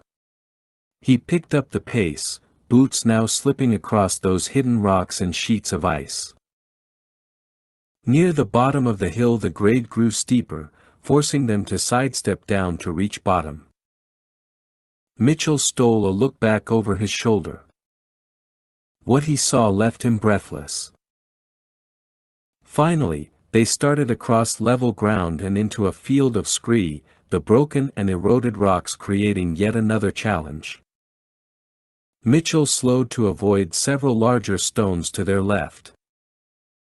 "Come on, sir, we're almost there," hollered Diaz. "I hear you," Mitchell answered. "Just don't look back." 13. Northwest Waziristan. Afghanistan-Pakistan border. January 2009. "Oh my God," said Diaz. "I told you not to look back," said Mitchell. Saying that made me look back. Me and my big mouth. Mitchell tightened his grip on her wrist. The Black Hawk, outlined in green on Mitchell's HUD, was churning up a storm that quickly enveloped them, ice particles needling into Mitchell's nose, ears, and cheeks. He'd take the pain, because all that rotor wash helped conceal them. The Taliban fighters in pursuit, who'd come in a long stream across the top of the hill like a Roman army, had just lost sight of their targets. But in a last-ditch effort, they fired anyway, rifles popping and echoing behind them as Mitchell and Diaz shifted to the left, around the external fuel tank and reached the open bay door. Brown was there to accept Diaz, and Mitchell spun around and returned fire until Brown called, "Captain." Mitchell turned back, just as one of the minigun operators collapsed forward on his gun, blood pooling down his face and neck. "Portside gunners down," Mitchell cried. "Captain, get on that gun," snapped the pilot. With rounds sparking and clinking off the chopper as he climbed aboard, Mitchell cried, "Go! Go! Go!" Brown and Ramirez had already unbuckled and were lifting the wounded gunner from his seat, and Mitchell immediately slid into his place, two-handing the Gatling gun and utilizing the AIM-1 laser pointer as he guided the 6 barrels back onto the hillside. He shifted his aim once more, easing the weapon left as the chopper pitched forward and gained altitude. Showtime. He began hosing down the insurgents as they leapt forward, crashing onto their bellies to avoid his bead. Tracer rounds flashed from the spinning barrels like glowing arrows fired from 100 bowmen until they burned out at 900 meters. At the same time, all those hot brass casings were funneled out from the gun through a tube mounted on the fuselage, and as the pilot brought them around, they left long trails of clinking and tumbling brass in their wake. The gun's reverberation sent chills rushing up Mitchell's spine.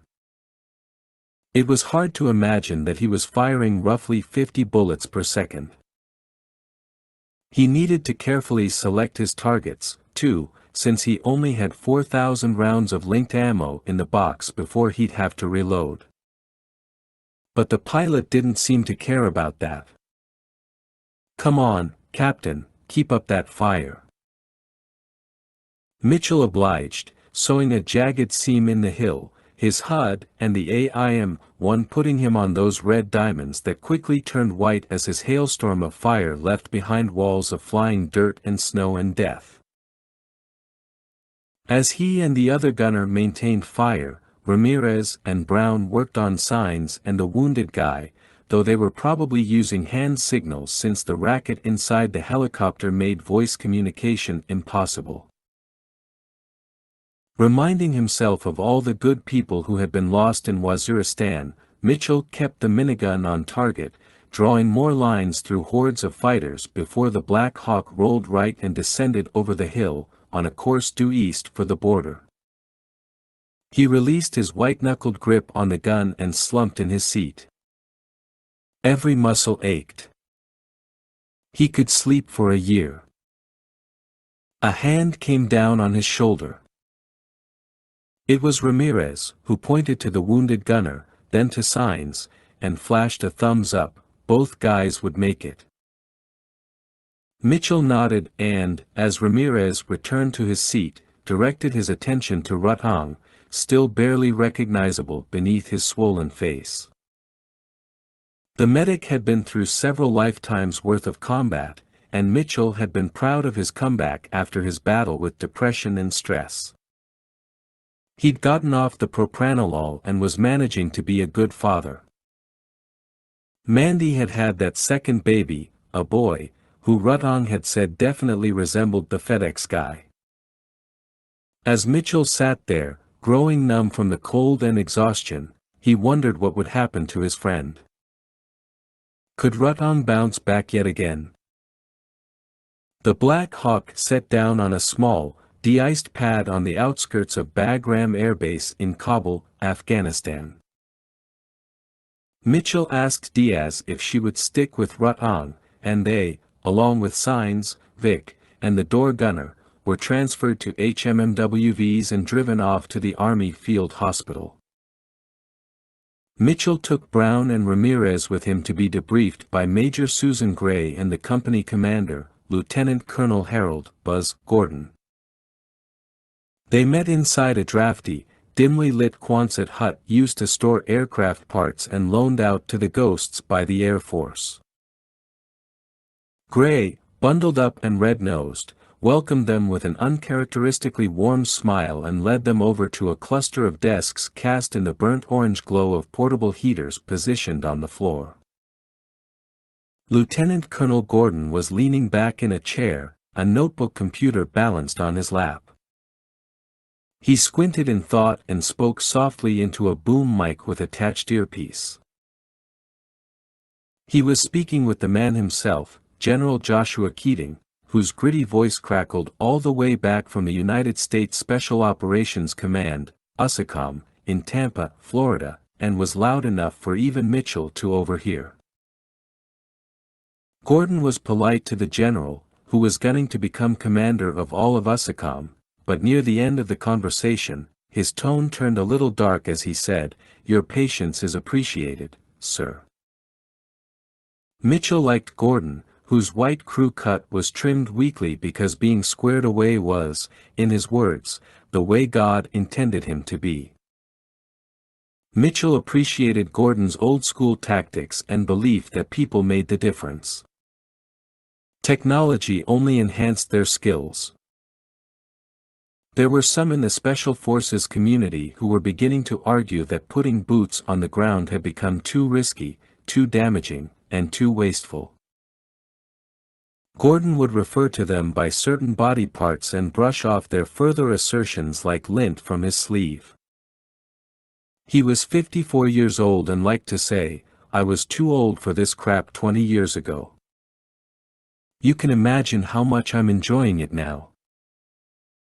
The colonel said his goodbyes, then suddenly bolted from his seat and shook each of their hands, saying, "Gentlemen, excellent work out there." "Excellent. Please, have a seat."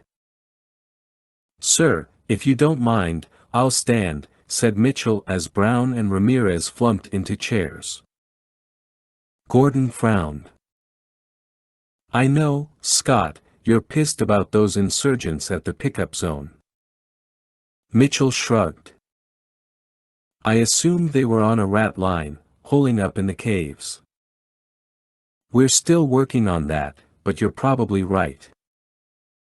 We didn't pick them up until you were already at the zone. More air support would have turned it into a fiasco." "What about the recovery mission?" "Still on." The colonel winced. "It's been delayed until those insurgents are out of there. On top of that, we got another front moving through. Wind speeds are too high. We'll need to wait till that passes, at least 18, maybe 20 hours. I'd like to be on that team."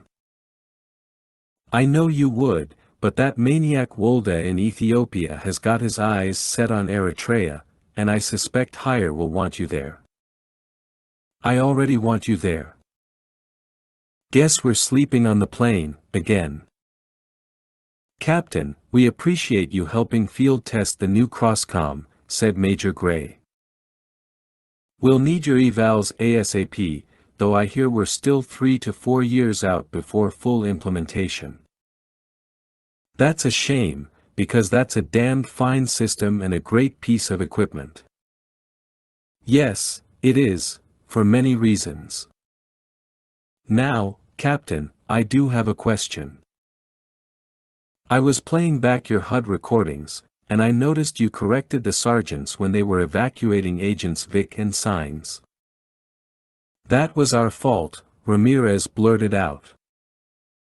"The medic was the most seriously wounded.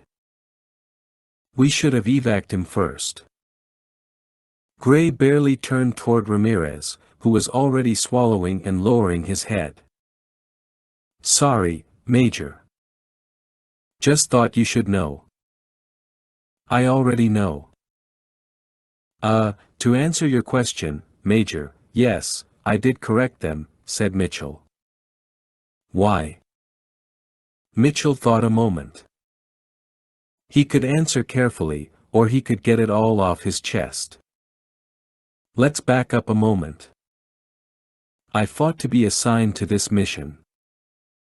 It was no secret that one of my best friends was out there.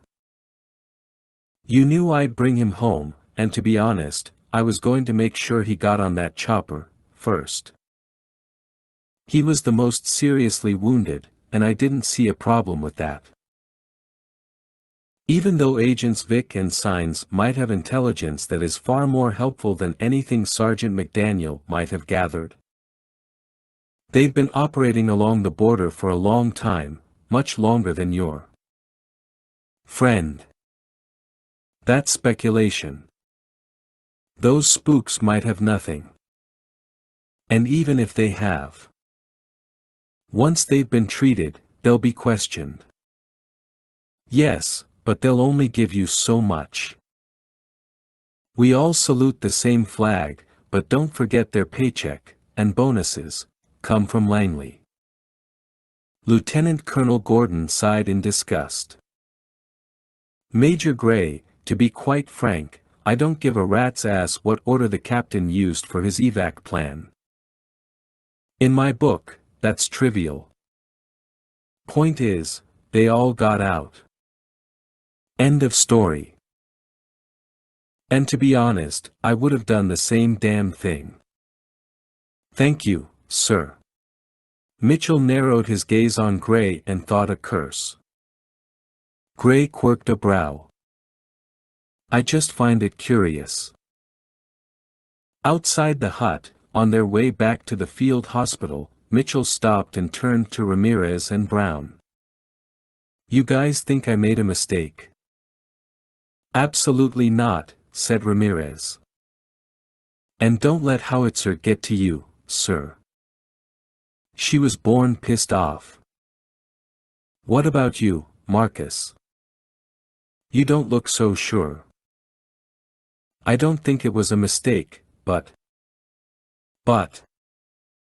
You know they're breathing down our necks, watching everything we do. If you show any bias at all, they know about it. That's all I'm saying. We've always been clear where we stand with you, sir." Mitchell nodded.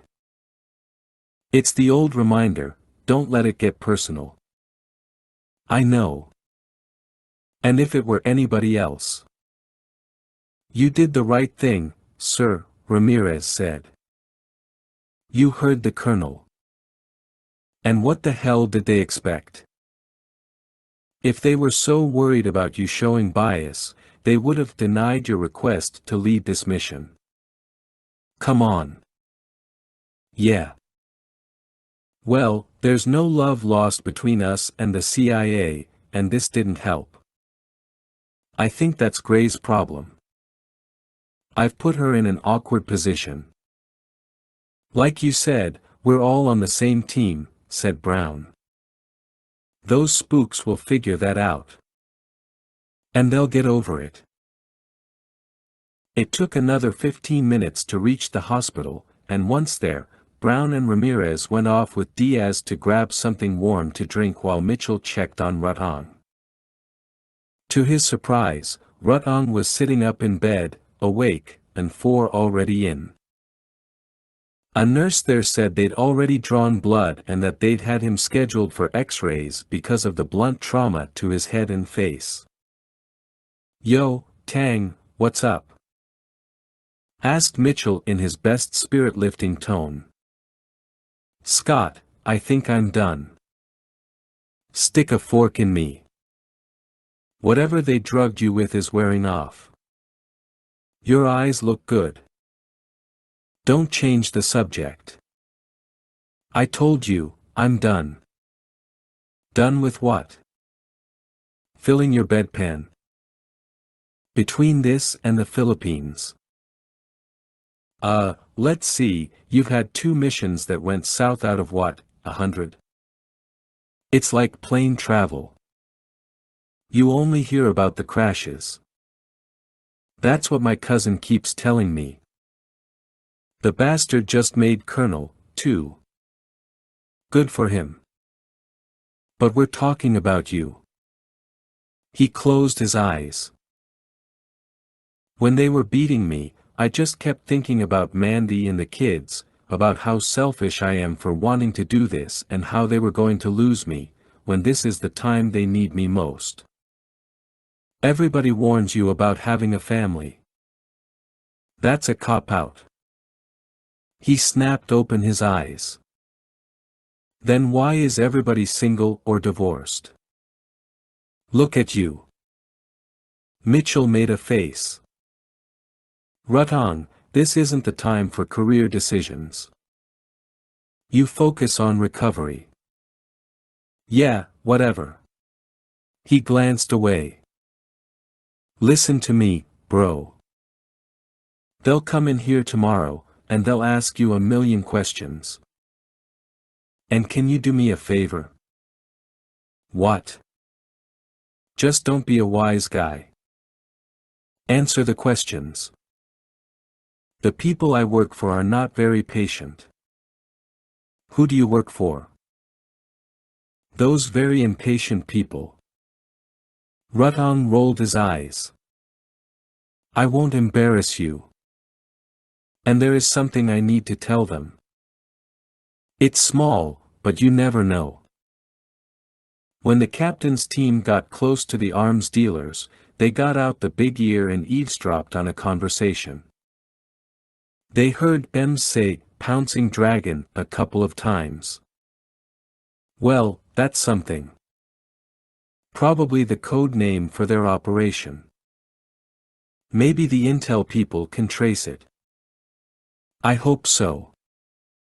We died out there trying to stop those bastards. Your guys didn't die in vain, thanks to you. I ain't no hero, Scott. God, I hope not. You'd give us all a bad name. Rutong shook his head. Your cheering up skills. You should work on those. Mitchell smiled. You work on getting better. 14. Mitchell Residence. 5th Avenue. Youngstown, Ohio. October 2011. Mitchell parked the rental car outside the old house, making sure he was at least 6 feet ahead of the mailbox. Then he got out and opened the trunk to fetch his duffel bag. Dad's blood pressure would rise because Mitchell had rented a foreign car instead of a GM. Dad had spent 30 years at the General Motors assembly plant in Lordstown, working his way up to foreman. He had taught Mitchell his fierce sense of loyalty to people, products, and ideas. But Mitchell had a coupon, and he was decidedly more loyal to his own wallet. While ghosts did receive bonuses and special allowances for clothing and food, keeping the world safe from terror and destruction still paid less than $60K a year. Sure, he had few expenses and a nice nest egg in retirement, but being frugal in an unstable economy was just plain smart. However, none of those arguments would work on Dad. Mitchell shut the trunk and checked his watch, 16:30 hours. He was 30 minutes past his ETA. Blame it on the airline. He drew in a long breath through his nose. Clean air. It was good to be home. He had made a quick stop back in '09 for the holidays, feeling good about seeing everyone and about his work in Eritrea, and then there had been Cuba in the following year, with missions against those narco-terrorist Colombians. Mitchell had earned himself yet another Silver Star and had chosen to remain a Ghost team leader, despite being slated for promotion and the promise of more pay. He'd forego the money and remain behind a weapon instead of a computer. And when it was time to step off the battlefield, he'd return to Fort Bragg to become an instructor. He'd already done a few stints of that, was scheduled to instruct again, and enjoyed paying it forward. Earlier in the year his missions in North Korea and Kazakhstan had gone exceedingly well. While he continued to keep himself out of the politics that threatened the security and success of nearly every deployment, it still frustrated him when the Ghosts scored a win that could never be shared with the public. He started up the long walkway toward the house, a two-story colonial revival-style home built in 1920 with white shingles and a large American flag flying beside the garage door. This was Mitchell's boyhood home, and the older he got, the smaller the house seemed. It did have 4 bedrooms, with that second bathroom that Dad had added over 20 years ago. And most recently, Dad had erected a white picket fence around the entire property. Dad was a small-town boy with small-town sensibilities that would never change. "Now I'm living the dream," he'd said, marveling over the fence. Mitchell mounted the steps to the porch and, with his attention focused on the sounds of the TV coming from inside, he nearly fell on his rump as he tripped over a radio-controlled car that he assumed belonged to his little nephew Brandon, who at 7 was unaware of Dad's strict policy regarding guest parking. Mitchell gently booted the car aside, yanked open the screen door, then pushed in the heavy wooden one and yelled, "This is the United States Army. Put down your alcohol and come out with your hands up." He stepped into the entrance foyer, immediately accosted by the incessant ticking of Dad's tall grandfather clock and that smell, a cross between wood chips and wool, that always permeated the house. His sister, Jennifer, who preferred Jen, came rushing down the hall from the kitchen with her arms extended, crying, "Scott." She was the youngest of the 4 children, only 29, and Mitchell recoiled as he saw how much weight she had lost. The last time he'd seen her, just after baby Lisa had been born, she was at least 30 pounds heavier. While growing up, she had always been a bit mousy, avoiding eye contact when she could, and at barely 5 feet tall, it was easy not to notice her. Yet after the baby had been born, it was as if a new mother had been born, one who was loud and outgoing. Now she was even thinner than before getting pregnant, and he barely took her in before her bare hug threatened to expel the airline peanuts from his gut. When she released him, she pulled back and traced a finger over his sideburn. "Is that gray hair?" "Ah, got some paint on me or something," he muttered. "You're getting old, Scott.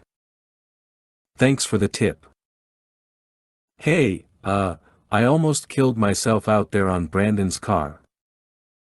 "Oh, that's not Brandon's. It's Jerry's." Mitchell snorted. Jerry was Jen's husband, a software designer who made serious money. They lived in Northern California in an 8,000 square foot multi-million-dollar home. Despite his keen business sense and remarkable work ethic, Jerry obviously still liked his toys, Big Boy and Little Boy. "So where is the geek?" Mitchell asked. "I'll have him arrested for attempted murder." "Shut up, you idiot." "Hey, everybody. Scott's here." He followed her into the kitchen, where, as he had expected, Tommy and Nicholas were seated at the long bar nursing beers while watching a Buckeyes game on Dad's little 13-inch TV because Dad had the new plasma screen mounted in his bedroom. Nicholas, who was now sporting a pair of trendy, plastic-framed glasses, had earned his undergraduate and graduate degrees in mechanical engineering and had secured a tenure-track teaching position at the University of Central Florida. Tommy was no good with the books and had always worked with his hands. For a while, he and Mitchell had both worked as assistants at the same auto repair shop in Youngstown, one now called Mitchell's Auto Body and Repair and owned by Tommy himself. "Ten Hut," shouted Nicholas, who was second oldest behind Mitchell. "Knucklehead on deck." Mitchell came around the bar and gave his brother a firm handshake and what they liked to call a man hug, "Not too close, buddy." "And there he is," Mitchell began as Tommy, just 31 years old, rose and offered his hand. "The last American bachelor and grease monkey." "That was never me," said Tommy, giving him a slap on the back. "That's you. I married the army." "Well, I have to tell you, Scott, my wife-to-be is a whole lot prettier than yours." "Yep, lured away into the world of diapers and minivans, and all it took was a woman who'd actually have sex with you." Mitchell slapped Tommy's newly soft gut. That drew a big laugh from Nicholas and Jen as Tommy frowned and shook his head. "Get a haircut," was all he could say, then he returned to the game. Mitchell's hair was high and tight, as always. "Where's Dad?" he asked Jen. "He's out back in the shop." "Hey, what time do we have to be there tomorrow?" Tommy snorted, interrupting Jen. "Why do you ask? You got plans? Too busy to see your brother get married?" "If you want to know the truth, it was pretty hard to fit you into my schedule." Mitchell's tone softened. "But I wouldn't miss it for the world." "Well, best man, you need to be at the church by 8:30. "Oh, 8:30. I'll be there." "So you didn't tell me where Jerry is. And where's Angela?" he asked, the latter being Nicholas's wife of 5 years, also a scholar who refused to answer questions about when they were having kids. "Angela's cooking, so they went to get stuff for dinner while we waited for you. We're having pot roast." "I thought you were vegan." "I am, 364 days a year." "You're a trip." He grinned and turned as Nicholas pushed a beer into his hand. "It's great to see you, Scott." Nicholas was getting choked up. "You, too." "I'm going to go say hi to Dad." Nicholas snickered. "Good luck. He's kind of cranky today." "Today?" Mitchell winked and headed out past the sliding glass doors. He walked across the long backyard, the brown, gold, and orange leaves crunching underfoot. Dad's woodworking shop was actually a 2-car garage he'd had built about a year after Mom had died. Dad had spent many weekends cutting, routing, sawing, and sanding, and everyone said it was good therapy for him. Mitchell was only 14 when Mom had died, and her loss was devastating to them all. She had been born in Latvia, in the Saldus district, and Mitchell could still hear her thick accent. You must do your homework. You must study. You must not throw away the great opportunities of your life. She had worked hard to become a pharmacist, and when she had passed, Mitchell had taken on the role of rearing his younger siblings because Dad worked overtime to support them. But Dad still managed to teach Mitchell a strong sense of leadership that he passed on to his brothers and sister. Mitchell crossed around to the side door, which was cracked open. Dad? He pushed open the door. His father, William David Mitchell, had donned a pair of denim overalls, and his sizable gut tented up the central pockets. He had a flat-sided carpenter's pencil behind his ear and was staring down the edge of a long piece of pine he had balanced on one of his tables. Dad glanced up, a thin layer of white stubble rising from his jaw. Well, well, well, the prodigal son returns home in his foreign-made rental car. You haven't been here the whole time? Nope. I saw you pull up. And then what?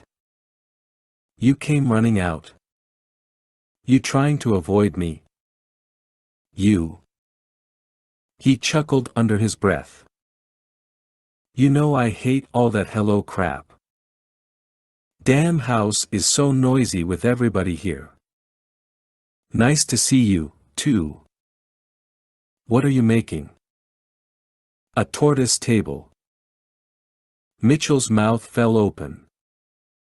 A what? He grinned.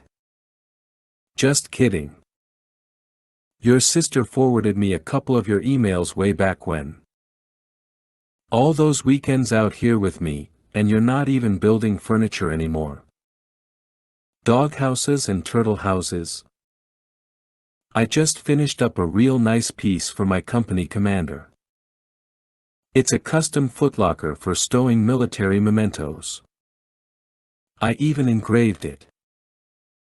Yeah, well, I'm working on a nice box myself. Figure I'll save you kids a lot of money once I croak. What do you mean? You're not. You're building your own coffin. His eyes widened. Absolutely. Dad, is there something you want to tell me? I thought the stress test went okay. It did. So what are you doing? Tommy's getting married tomorrow. Does marriage make you think about? No. It makes me think about your mother. About missing her. That's all. I'm happy for your brother. You don't think this is weird? It's morbid, yeah. But weird? Nah. It's smart. We'll save a lot of money, and I'll go out in style, in a box I made. You can't beat that. Whatever you say. Mitchell shifted up to his father and gave him an awkward hug. They're making a pot roast. I know. I say we eat, get drunk, and you can tell us all about your missions. You got any juicy stuff? You meet any beautiful Fräuleins who are double agents? Mitchell chuckled.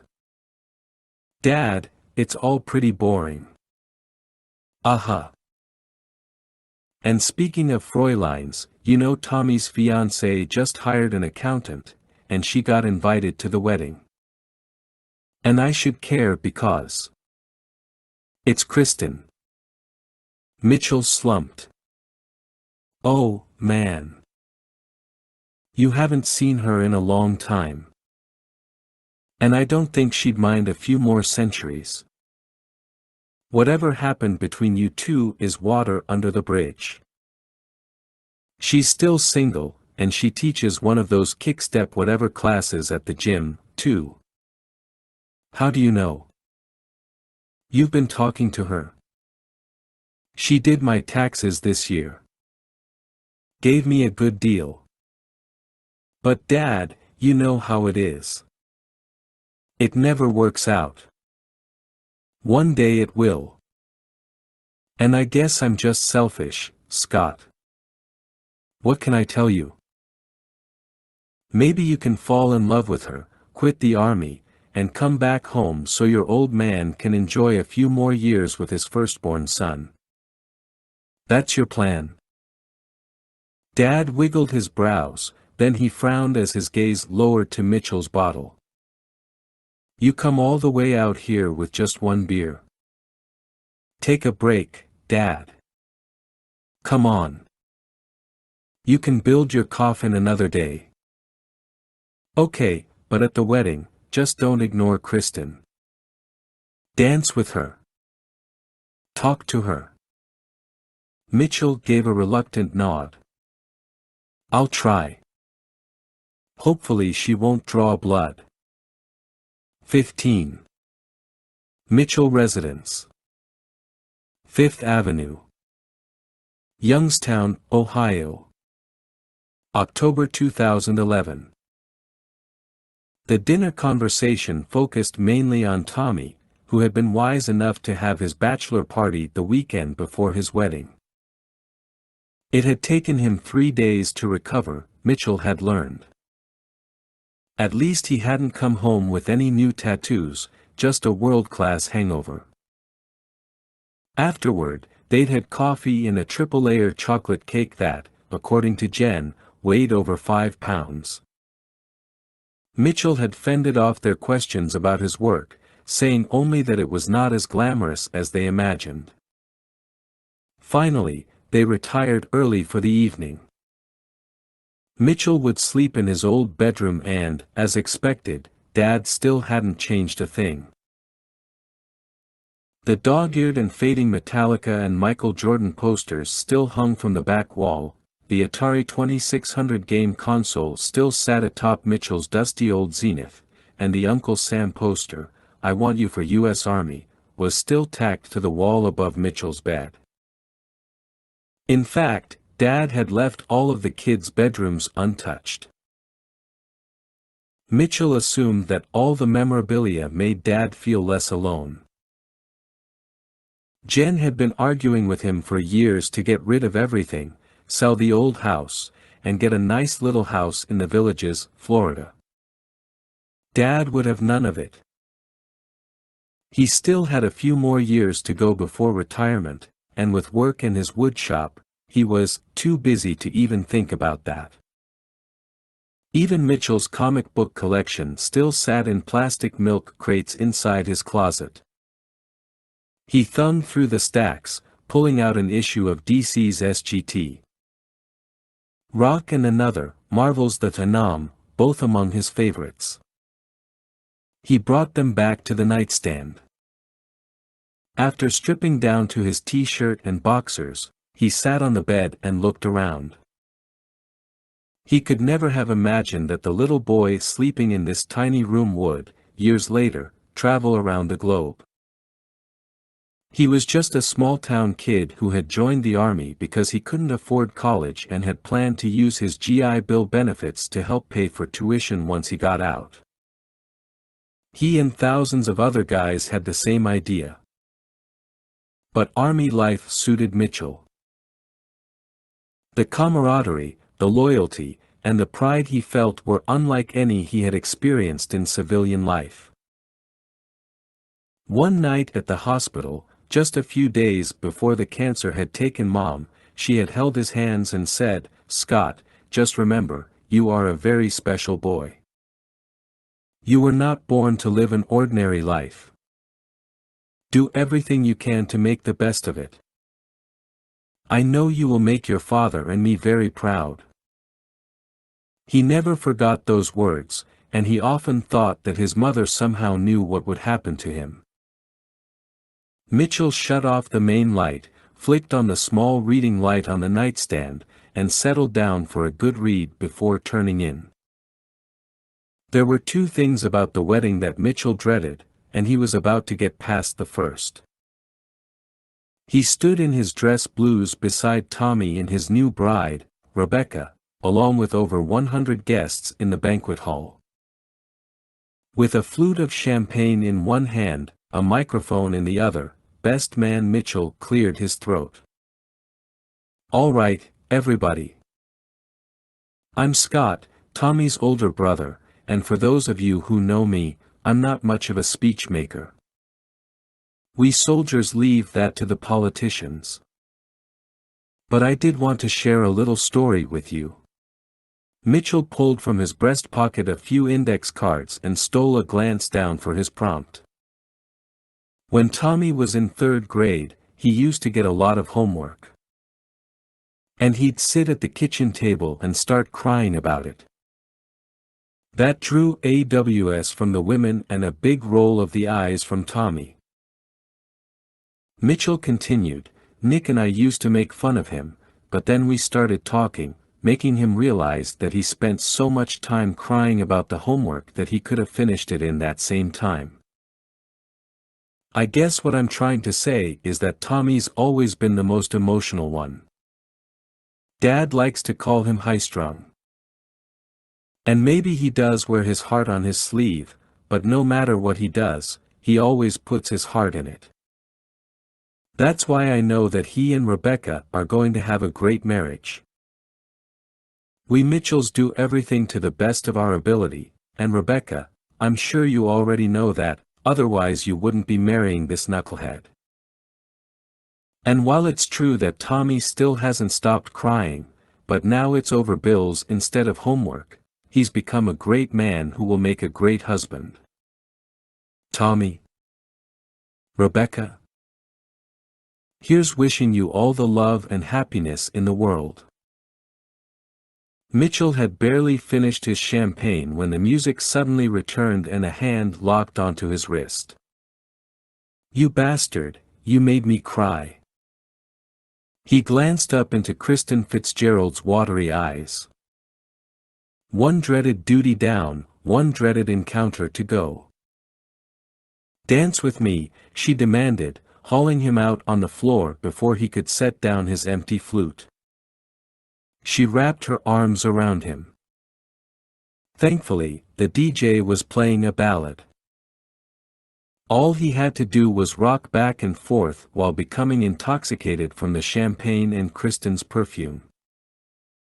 He had been avoiding her all night, despite Dad's nagging, and she'd done the same. But a breakdown was, of course, inevitable. Because in Mitchell's expert opinion, she was as spectacular as ever. Her strawberry blonde hair curved back into an elegant bun, and her diamond stud earrings flashed brilliantly. The maroon gown with shawl complemented every angle of her athlete's body. "You smell good," she said. "I took a shower." "I hate you," she suddenly blurted out. "I know. Don't step on these shoes. They cost me over $100. Okay. You're trembling. Shut up." Her gaze dropped to his medals. "What are you looking at?" "They're just a bunch of medals." "Right." She came in closer, put her head on his chest. "Feels like we're back at the prom." "Yeah, I slept in my old room last night." "And, can I ask you something? Why are you being so nice to me?" "I don't know." "Well, I like it." "Really?" "Don't get used to it. Look at my father over there. He's watching us like a hawk. He's a good guy. I'm worried about him. He's building his own coffin. He's an eccentric." Mitchell nodded. "You know, if we stay out here any longer, they're going to start talking about us." "I know. When are you flying out?" "Tomorrow morning." She lifted her head and locked gazes with him. "After this is over, you're coming home with me." "I am." You questioning my orders? No, ma'am. Then be quiet and listen to me complain. I can't believe after all these years you still haven't learned to dance. They were tipsy but hardly drunk by the time they left the banquet hall. Kristen drove them in her little white sports car back to her condo, a two-bedroom affair that was also home to her two cats. She had lots of big, country-style furniture and had an affinity for plaid. The place felt homey and clashed with her sophisticated gown and hairstyle. I need to be back to the house by 07:30, he said.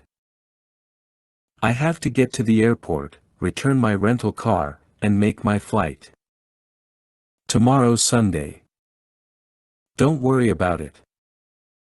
I'll get you there. Kristen, I shouldn't be here.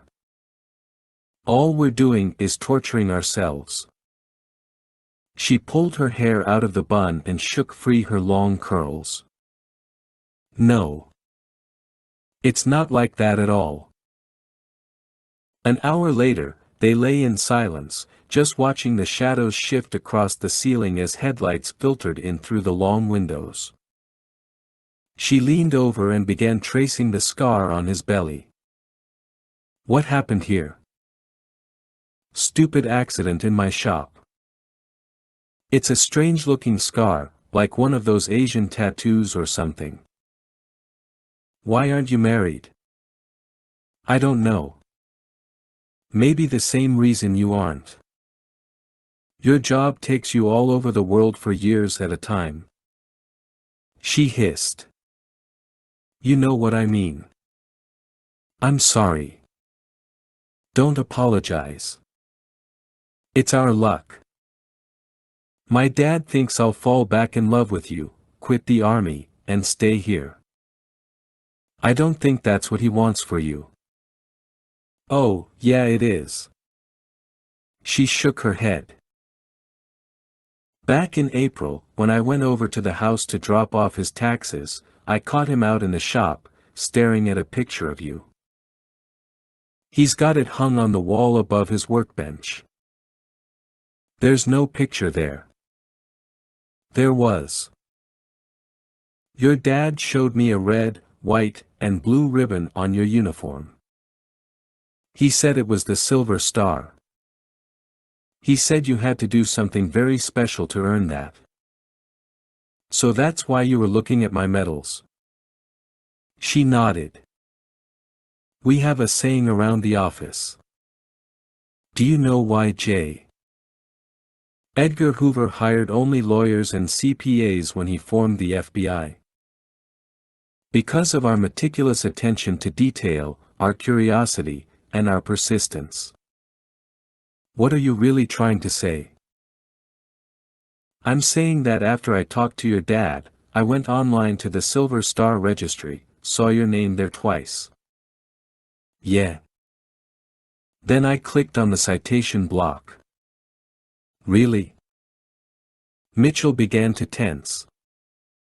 Had the army actually left that door open? Impossible. Yeah, and all they said was, classified. Mitchell relaxed. Everything's classified. You should be recognized with much more than just medals. It's not about recognition. It never was. She leaned over and ran her fingers along the side of his face. Scott, I've had a lot of time to think about what happened to us. Me, too. More than you know. I always asked why, and then, last April, when I talked to your dad, I finally got my answer. Really? Yeah, that's why I brought you here. Not to torture us. She took his hands in hers. Ah, man, please don't cry. Her voice cracked. I want you to know that I get it. I used to think you were selfish. You loved the army more than me. But that's not it at all, is it? His own eyes burned. Sometimes I wonder, if I don't do it, who will? I know. Those that can, do. Yeah. Most people have no idea what duty really means. I never did. He nodded. Sometimes it's so hard. I can't even imagine. She squeezed his hands. But listen to me. You can't stop. Because we need you. She dropped him off at the house by 07:10, and before heading inside to wake up everyone and say his goodbyes, Mitchell skulked his way back to the workshop, Special Forces style, and went inside. He crossed over to Dad's main workbench, saw a nail in the brown wall and a rectangular square where the paint looked darker and was not coated by a layer of dust.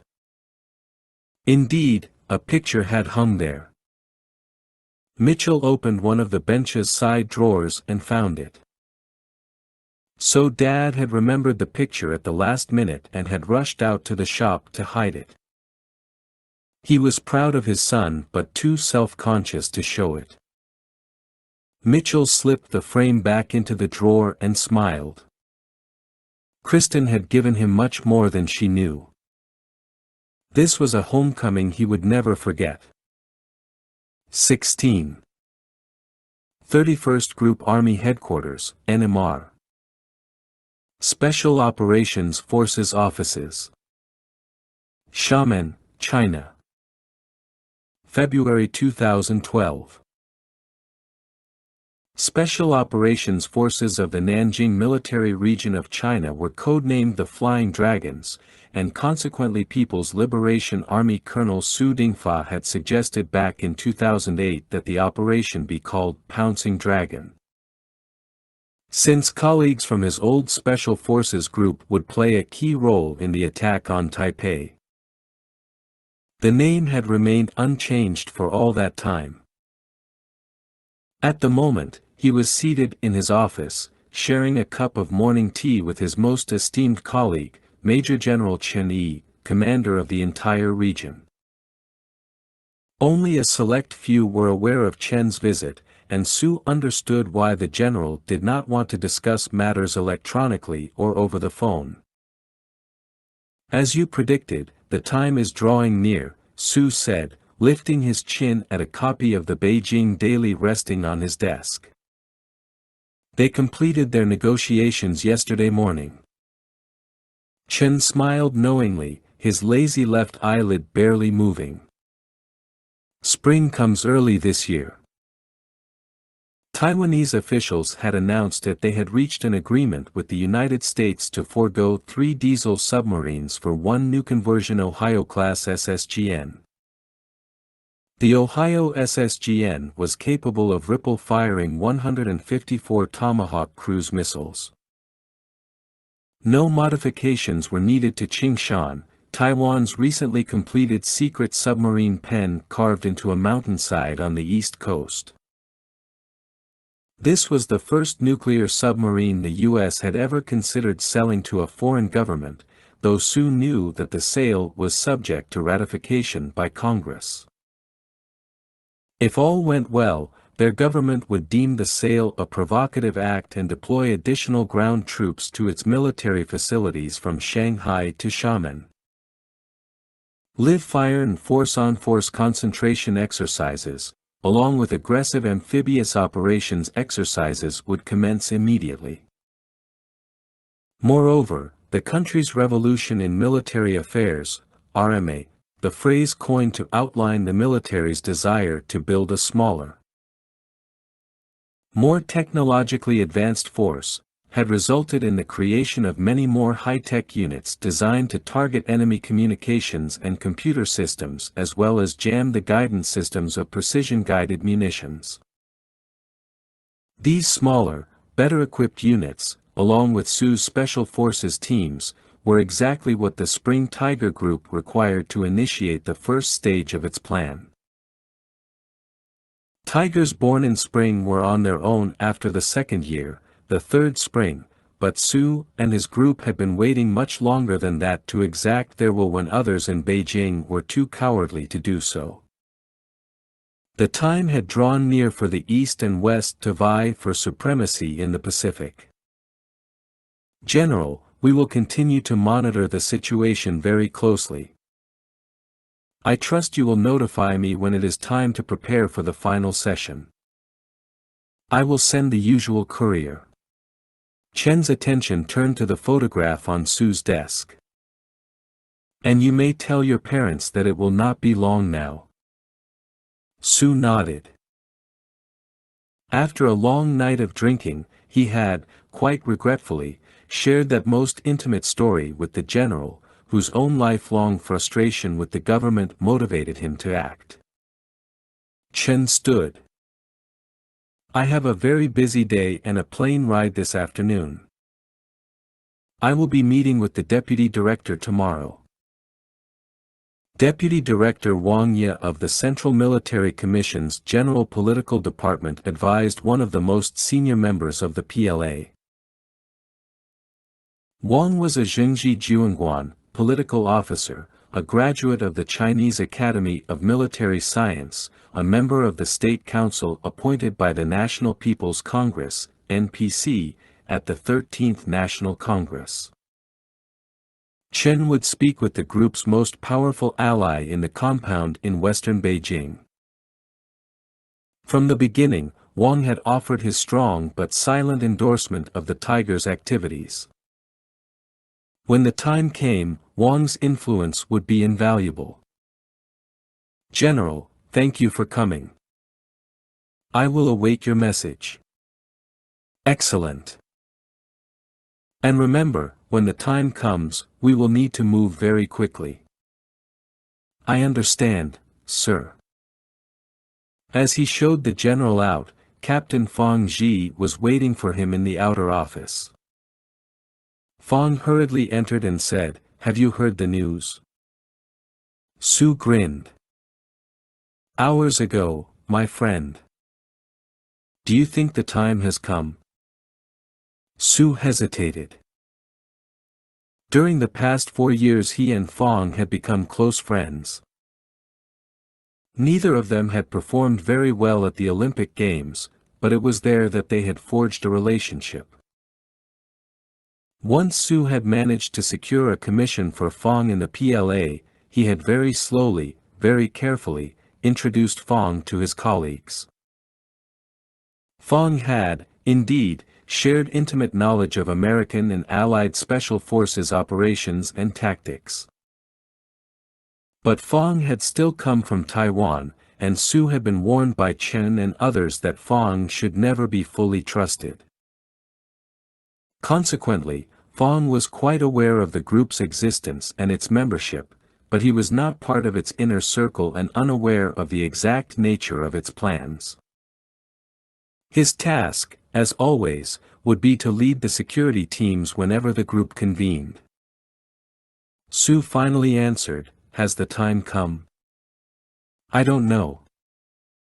It's true we've been waiting for a long time, but conditions must be perfect. Don't forget the other opportunities that have come and gone. We must be patient."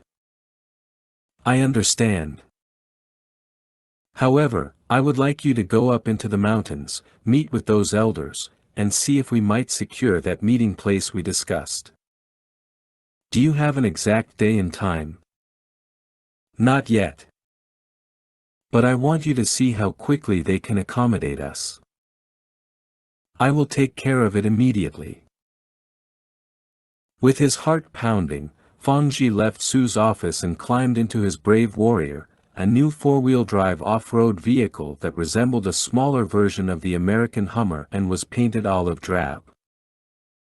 He left the group army headquarters, heading east for the inland mountains. Soon the paved roads turned to dirt, and he rumbled past the cold streams and brown forests that would soon warm and return to their lush green. In some areas where the houses were completely shaded by trees, the only signs of civilization were the power and phone poles lining the path. The road grew steeper, more tortuous, with large limbs overhanging the truck. Fong had only visited the site at night, and he took a moment to marvel over the beautiful countryside. This was his home. His only wish was that Sue would finally trust him. He sensed the secrets in his friend's tone, and for the past 4 years, Fong had bided his time, hoping he would eventually be allowed to join the Spring Tigers as an equal partner. He might lack the higher rank of the others, but he was and would continue to be a valuable consultant on the enemy's tactics, techniques, and procedures. Fong knew he shouldn't resent Sue if that never happened. His friend was under the pressure of his colleagues, and so it was up to Fong to continue to prove his worth and loyalty. He drove for nearly 2 more hours, heading down into a remote valley where a lone Hakka castle, surrounded by steep mountains and thick forests, sprang up from the earth like a quartet of nuclear missile silos, rings with hollow centers. The Hakka people had, over the course of centuries, migrated from northern China to settle in the south. They had a long and rich history, and most notably, a unique form of architecture, round, earthen castles constructed of clay, ash, and bran. These structures rose as high as 4 or 5 stories, and some had been in place for over 1,000 years. As Fong neared the castle, the 4 round buildings with mushroom-shaped rooflines grew more distinct, along with a central square structure that also contained a courtyard. Nearly 100 people lived and worked around the castle. The ground floors were reserved for storing food, cooking, eating, and socializing, while the upper floors were used as living quarters. The youngest people resided on the top floors. The main entrance was through a central gate, similar to the castles of Europe, and what Fong appreciated most about this particular castle were the tall wrought iron doors that offered added security. It had been Fong's suggestion to work out a deal with the Hakka to borrow their castle for meetings. The location was remote, easy to secure, and should the worst ever happen, the group would be surrounded by civilian shields, which could give an enemy pause. Additionally, the Hakka, who were well paid for allowing them to use their facility, treated every member of the group like emperors. Most importantly, they were discreet, which had been a difficult challenge at other locations. As Fong drove up the long path, then turned down the road, children playing along the embankment stopped and ran after his truck. By the time he reached the gate, he'd drawn a small crowd of little ones, and one of the 14 village elders, Huang, a gray-haired stick of a man whose pants were buckled high above his navel, shooed the children away and came toward Fong as he climbed out. "Is this new?" asked Huang, his eyes widening as he ran fingers over the brave warrior's hood. "You like it?" "Very much. Perhaps I can get you one." "No. I don't believe it." "Believe it." "All right. Now come inside for tea." "You have no choice." Huang smiled tightly. Fong followed him through the open gates and into the central courtyard. He glanced up at the women pinning clothes on lines strung between the curving balconies. "I assume you've come to plan another meeting?" asked Huang as they crossed the yard. "Yes." "Well, the other elders have grown squeamish about all this. And the helicopters make too much noise. So your price has increased?" Huang paused, turned back. "Yes, it has. And I will need one of those trucks." Fong tensed. "I'm sure we can reach an agreement." They turned into a narrow hallway that took them into a modest-sized eating area with wooden tables and fireplace. But before Huang could fetch them tea, Fang glanced back, making sure they were alone. Abruptly, he drew the sword cane he kept buckled to his side, reared back, and struck a solid blow to Huang's shoulder, knocking the old man to his knees. Huang gasped, one hand going to his wound. "Fang! What are you doing?" Fang lifted the sword, balancing it a hair's breadth away from Huang's nose. "I'm reminding you, old man, that we are not to be threatened. We've made you a generous deal. And I will get you that truck, but our price is the same." "All right. All right. You tell the elders that they should remain squeamish, because if they change their minds, I am unsure what terrible things will happen here." "Fang, you don't have to do this. It would seem I do. Now then, I won't be staying for tea. Tell the others we will be coming soon." Fang pulled a cell phone from his hip pocket and placed it on the ground beside him. "Keep this turned on. Keep it with you at all times. I will call. Be ready. Do you understand?" "Yes." Fang's sword hissed as he slid it back into the cane, then he offered a hand to Huang, who glanced at it, then finally accepted. "You see?" Fang asked with a broad grin. "Everything's better now." 17. Central Military Commission, CMC. Ministry of National Defense Compound. Beijing, China. April 2012. Captain Zhou Junping, the 28-year-old military attaché to Deputy Director Wang Yi, crawled out from beneath his stack of intelligence reports and greeted the leonine Major General Chen Yi. The general had flown up from Xiamen 3 times in the past month and had remained in Beijing for a week, meeting daily with the deputy director. That one commander from a single military region could gain so much of the deputy director's attention might have struck outsiders as odd were it not for recent events.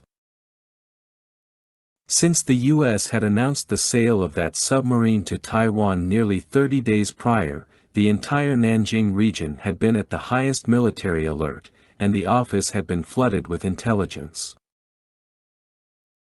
The PLA's training exercises in the Taiwan Strait, along with the repositioning of troops, had resulted in the U.S. deploying a second carrier task force to the area as the American president continued to rattle his saber and caution the Chinese government about making any moves against Taiwan.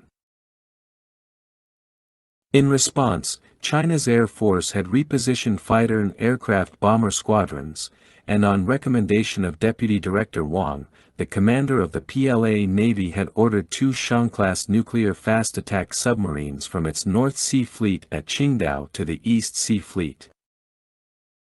That action doubled the number of Shan-class subs under operational control of ESF Vice Admiral Kai Ming, a fact quickly publicized online via the PLA Daily English News. And just today, after a long month of uneasiness, the President, Vice President, and Premier of Taiwan, obviously threatened by China's significant show of force, had agreed to declare martial law. Chinese agents and sympathizers were being rounded up and imprisoned while the government and the Pan-Green Coalition, composed of the Democratic Progressive Party, the Taiwan Solidarity Union, and the Taiwan Independence Party, now threatened to declare Taiwan's independence from mainland China. The Americans had a metaphorical term for such a situation, they called it a powder keg. Zhou showed the general into the deputy minister's office, closed the door, then returned to his chair. He wrung his hands and thought of slowing his pulse. It was just another day. Nothing to worry about. When it was over, he would return home to his little apartment and relax with a bottle of Tsingtao and a pack of cigarettes. Life had been much easier back in the United States. Zhua had done his undergraduate work at Shanghai Jiaotong University, earning an engineering degree. The following year he had enrolled in a joint program with Drexel University in Philadelphia to earn his graduate degree. While in the United States, he had stayed with a host family whose son was an army captain, and they had developed a strong friendship. Moreover, Zhua's perceptions of America and American culture were transformed during his 4 years of study. A country he had once described in a school paper as the home of the corrupt and selfish had become something very different. His home. Knowing that Zhua would return to China to perform his sacred duty as a citizen and serve in the military, representatives of the U.S.'s Defense Intelligence Agency, DIA, had recruited him as an operative with the promise that if he worked for them for no less than 6 years, they would help him defect and become an American citizen.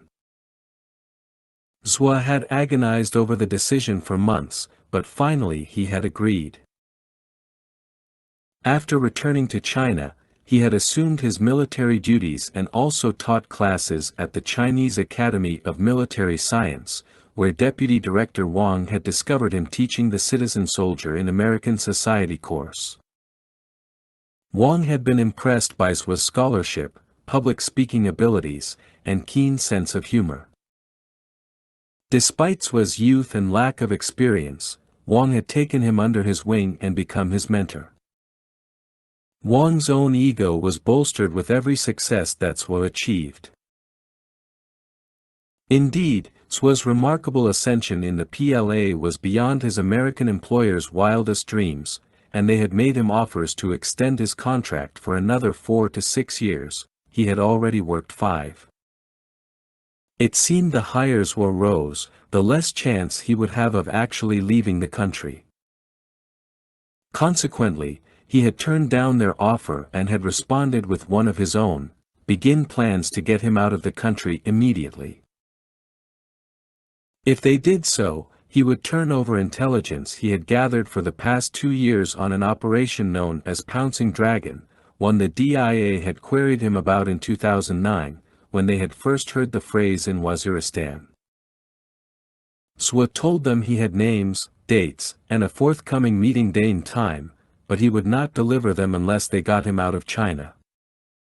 He was waiting for their reply. As much as it pained him to abandon his post and leave his mother and ailing father behind, Zhua knew that the United States was where he belonged. And he knew that if he remained at his post much longer, the deputy director would eventually discover his activities and, on a cold, dark night while Zhua was sleeping, a man would come into his apartment. They would call it robbery. The deputy director clearly had a lot to hide, and Zhua's eavesdropping had yielded some puzzling blanks in his routines that left Zhua even more unnerved about the boss's connections and influence. On the 3rd Tuesday of every month, at exactly 1 in the afternoon, Wang made a phone call to a number in Geneva. And at least twice per month he took a clandestine lunch meeting outside the office. Zhua wondered if the deputy director, like Zhua himself, had his own agenda. Zhua had considered asking the DIA if Wang was actually working for them. How ironic that would be, but no, that was hardly the case. With a shivery sigh, Zhua returned to sorting and compiling his reports. In 2 hours he would need to brief the deputy minister on what was currently happening in the Taiwan Strait. However, Wang would only be half listening as he watched CNN via satellite and interrupted Zhua to decry the inaccuracies of the American media. That night, as Zhua returned home to his apartment in a heavy rainstorm, he spotted a man in a dark blue raincoat huddled in an alcove across the street from his building. Swa hesitated a moment to squint through the storm and realized that his DIA contact was waiting for him. Lo Kuo-hui was about Swa's age, and he, too, had been an international student studying in the United States and had been recruited by the DIA. Swa crossed the street and reached the alcove, where he lowered his umbrella to shield them both from the wind. "I thought it would take longer." "Not with what's happening now," said Lo. "So?" Lo grinned weakly. "They have accepted your offer. But they need your intelligence first." "What guarantees do I have?" "None, unless the intelligence is good." Swo reached into his pocket, withdrew his wallet, and produced a small flash drive the size of his thumbnail. He handed it to Lo. "Tell them to review this. They can verify the GPS coordinates by satellite. The data is current as of today. Any changes that occur are beyond my control, but I will update them as I learn more." "Very good. I hope this all works out for you. What about you?" "I leave tonight. My work for them is finished." "And they are getting you out?" "Yes." Swa sighed. Maybe he could trust the DIA after all. There had always been lingering doubt. "Who will I meet next?" "I don't know, but I'm sure they will send someone." "Goodbye, Swa." Lo turned up his jacket's collar and rushed off into the rain. 18. Robin Sage. Pineland. Near Fort Bragg, North Carolina. April 2012. Captain Scott Mitchell tucked himself tighter into the underbrush as the sputtering whine of a diesel engine broke the morning silence. The mud road just ahead wove away like a rusty red bloodstain through the forest. A moment later, the old truck with a tattered tarpaulin covering its flatbed rounded a cluster of pines and jostled forward, trailing rooster tails of clay. Mitchell, dressed in black civilian clothes with a black shamrock on his head, clutched the paintball gun replica of a Beretta CX-4 storm rifle. Today Mitchell's name was Jawad, and he was the local guerrilla chief, or G-Chief, in this part of the People's Republic of Pineland, a fictional country whose unassuming name suggested a land of trailer parks rather than a war-torn nation. For the past 6 months, insurgents from Op Forland, a country of political and religious unrest, had been smuggling themselves across the border to terrorize Jawad's village. They had killed his father and 2 brothers. Jawad was here to strike back at the insurgents, liberate his country from oppression, and send a message to the enemy. He was here for revenge. To that end, he and his guerrillas, or GS, had linked up with Operational Detachment Alpha 927, a 12-man team of American Special Forces soldiers who had armed and been training them for the past 2 weeks. In point of fact, the entire scenario was part of Robin Sage, a 19-day field training exercise, FTX, and the final phase of the 18 to 26-month-long Special Forces qualification course taught at the John F. Kennedy Special Warfare Center at Fort Bragg. The name Robin Sage was derived from Robbins, a nearby town, and from the man who had developed the exercise, Colonel Jerry Sage, one of the school's original commanders. The exercise was conducted throughout 14 counties and put operators through a grueling series of unconventional warfare situations in which they had to rely upon every aspect of their training, from mission planning to execution. Robin Sage was the final exercise before graduation and assignment to one of the operational special forces groups. To the men taking the course, passing the exercise meant everything. But they had to make it past Scott Mitchell first. Being the G Chief, Mitchell had already made it clear to the detachment commander, Captain Fred Warries, and the warrant officer, CW2 Baron Williams, that this was his show, and those guys had initially argued over that. Out there in the real world you sometimes had to trust the local chief you'd only known for a month, because if you didn't, you'd never get the job done. What's more, sometimes you had to let him lead because it was his fight and his honor at stake.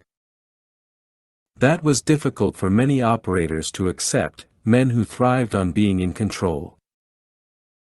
Robin Sage training also incorporated the experiences of real-life soldiers like Mitchell, who had designed this particular scenario based upon an experience he'd had in Eritrea. The young Captain Warries was about to be overwhelmed. Mitchell's breath grew shallow. The truck was about 20 meters from the trigger line now. Close enough. He burst from cover, ran onto the road, and began firing wildly at the vehicle, screaming at the top of his lungs, "For my father! For my brothers!" Behind him, Warries began hollering, "Jawad, what the hell are you doing? Come back!" Mitchell kept firing, his paintballs exploding on the windshield of the truck. Warries hollered even louder, "Jawad, get back here!" The truck's driver threw it in park and hopped out, along with a passenger, both Op-Forlan soldiers armed with rifles. They dropped to their bellies and began returning fire, paintballs whirring past Mitchell, who was grinning to himself. G-Chief Jawad had screwed up the entire ambush. The ODA team and the guerrillas were supposed to lie in wait until the truck hit the trigger line, at which time one of Jawad's men would toss a smoke grenade while a simulated claymore exploded, tearing apart the vehicle's front end. Mitchell had, in his own way, just welcomed his students to Unconventional Warfare 101, where no battle plan survived the first enemy, or friendly, contact. He continued running at the truck, taking fire from the enemy soldiers, paintballs striking his thighs and chest. He squeezed off a few more rounds and staggered forward, shouting once more about revenge until he dropped to his knees in the mud, fired again, then fell and rolled onto his side, crying, "Help! I've been hit! I'm hit!" Now it was up to Warries and Williams to gain control of the chaos. Mitchell lay there and watched as, across the path, one of the team's evaluators, Captain Simon Herrick, rose from the scrub to watch as the sergeant assisting him lifted his small camera to digitally record the event. Warries ordered his engineers who'd been standing by on the claymore to circle around to the vehicle's rear, while everyone else opened fire on the truck, paintballs thudding and fountaining across metal. Within 5 seconds the 2 enemy soldiers were dead, and Warries called a ceasefire. His engineers were the first on the vehicle and began unloading and busting open crates containing meals, ready to eat and weapons caches. Mitchell got to his feet. ODA team. Guerrilla team. The exercise is terminated. On me right now. It took several more minutes for everyone, nearly 30 in all, to rally around Mitchell in the middle of the road. He shook his head at Warries. "You got 2 medics. Couldn't spare one to save my life." The captain furrowed his brows in confusion. "You ran at the truck, blew the whole ambush. You looked like you were trying to commit suicide. And now every G here is pissed off at you for letting me die. But you killed yourself." "No, I was getting my revenge. And maybe that was more important to me than my own life." Or maybe I was trying to show my men how important their cause is. I was trying to teach them how to fight to the death. By running into fire. Maybe I martyred myself. Mitchell sighed and adopted a more conversational tone. See, you don't know what these guys will do when it comes down to it. You always have plan B, which involves them betraying you or doing something crazy, like running into the road. Warries nodded. But we still accomplished the objective. Truck stopped, cargo seized. Maybe not. You put so much gunfire on that truck that you blew it up. Everybody should have held fire. You send out your medic and put your snipers to work to pin down the bad guys. Warries swallowed, and Mitchell knew that every decision the captain had just made would weigh heavily on his mind. He was already wondering if his career was in jeopardy. So Mitchell let him off the hook and added, I know that 1 second could make the difference between living and dying, but you need to take that second and think, okay, I got a guy running at the truck. He stopped the truck, which was what the Claymore was supposed to do. We got no smoke, but the G-Chief has all their attention. Let me get my marksman on target. And yes, I know you need to make that assessment in 1 second. But we're not out in the woods because we're afraid of challenges. And for what it's worth, I did the same thing you did, just put tons of steel on target. I never sent the medic. The guerrillas turned it around and blamed me for his death. It took me a long time to win back their trust. Warries considered that, muttered a whoa, then added, Captain, I appreciate your honesty. Mitchell offered his hand. Lessons learned. So now that I'm dead, you need to figure out if you can still negotiate with my GS and who's in charge, and sometimes even that can be a real headache.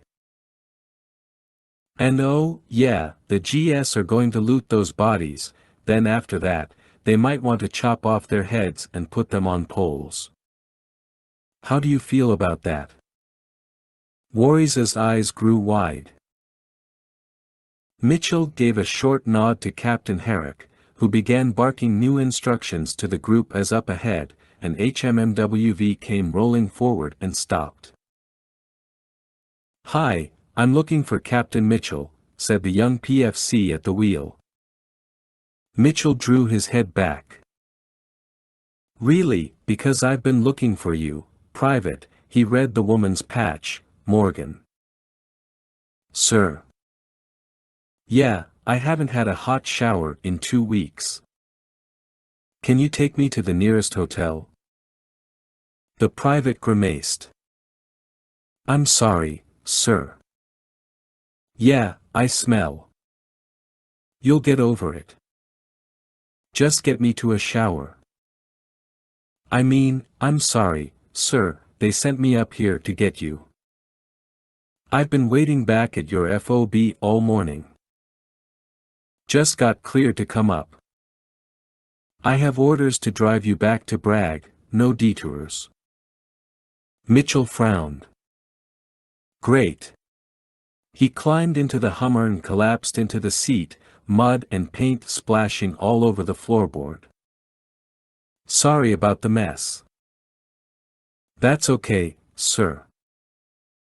He closed his eyes, hating that his driver, the pretty young PFC Morgan, could be Kristen's twin. When they reached Bragg, Lieutenant Colonel Gordon and Major Gray were waiting. Gordon said they had the general breathing down their necks. Apparently, misery loved company. They ushered Mitchell directly into the nondescript ghost offices and practically shoved him in front of the video monitor. On the screen was General Joshua Keating calling from USACOM. The general's conservative haircut and tinted glasses belied his history as a special forces operator back in Vietnam and during the First Gulf War, where he'd earned drawers full of medals. He had degrees in history and business and had already penned a successful book about the history of special forces operations. He was even a graduate of the Harvard Executive Education Program's National and International Security Managers course, and for the past decade had served in more command positions than even he could probably remember. Earlier in the year he had finally taken over as commander of USACOM, his dream post, Mitchell knew. While some loathed and feared Keating, Mitchell got along with him just fine, in part because the general was a hands-on officer who understood the unique nature of special forces operations and considered it his duty to keep in close contact with his men on the ground. Sure, he was an impatient taskmaster, but he was also a straight shooter who never held back a punch. Mitchell found that refreshing. Keating leaned forward, his breast full of ribbon standing in sharp relief against his starched and pressed class as, the new blue Army class uniform having replaced the old green in 2011. "Mitchell, you look like crap." He pawed self-consciously at the mud on his face. "Thank you, sir. I had another word in mind." To Keating's right hung dozens of screens displaying maps, intelligence reports, satellite imagery, and live video streams from operators in the field, all of it coming together in a pixelated mosaic fluctuating with a life of its own. Over the general's left shoulder loomed a 4-meter-tall, three-dimensional map of the Chinese coast and Taiwan, with green overlays and flashing grid coordinates drawing Mitchell's attention to several locations. "Don't be a wise guy, Mitchell. I dragged you back from Robin Sage because we got a situation." "Sir, I've been out in the woods for a couple of weeks. Haven't been online or seen a newspaper. But my fortune cookie tells me it's got something to do with that submarine sail to Taiwan." "You bet it does. I see you got China on the big map." Keating glanced over his shoulder. "Damned right I do, because our little standoff in the Pacific is about to go south real fast." The general shifted his position to allow a smartly dressed woman in dark blue to appear on the screen. She was in her late 40s, with brown hair streaked with gray and a pair of green-framed glasses slipped down to the tip of her nose. Keating went on, "Mitchell, this is Dr. Gail Gorbatova of the DIA." "Hello, Captain." "Ma'am. The general wanted me to brief you on an intelligence report we recently received from one of our operatives inside the Chinese government. It concerns an operation called Pouncing Dragon. I haven't heard that name in a long time. Not since Waziristan, I presume." "Yeah. We've been tracking that lead for over 3 years now, and it's finally borne fruit." General Keating, already out of patience, jumped back in. "Mitchell, the DIA's mole has uncovered a group of Chinese commanders calling themselves the Spring Tigers. They got itchy fingers and their sights set on Taiwan. Our intel indicates they'll use this standoff to launch their own attack." Mitchell shrugged. "Call China. Tip off their president." "We can't trust them to handle this," said Gorbatova. "The deputy director of the political department is a silent partner. And the Chinese could allow it to happen, then simply blame it on this cabal of renegades. We can't give the Chinese that opportunity. Let me ask you something, Doctor. How reliable is your intel? Our operative was recruited years ago. He's one of the best we have inside. Well, that's good, because I assume when this conversation is over that I'll be staking my life on the accuracy of the information he's given you. We have no reason to believe otherwise. The general jumped back in. Mitchell, we have a list of every spring tiger. We also know they've scheduled a final planning meeting exactly 9 days from now, and we have the time and location of that meeting. Mitchell knew where this was going. What's the dress? Casual? Or do I have to wear a tie? Oh, it's a formal affair, son. Black tie only. You'll crash that party. And Mitchell, we need a clean, surgical strike. No prisoners. Do you read me, soldier? Yes, sir. All right, pick a team, get an outload manifest ready, and get to Subic Bay ASAP.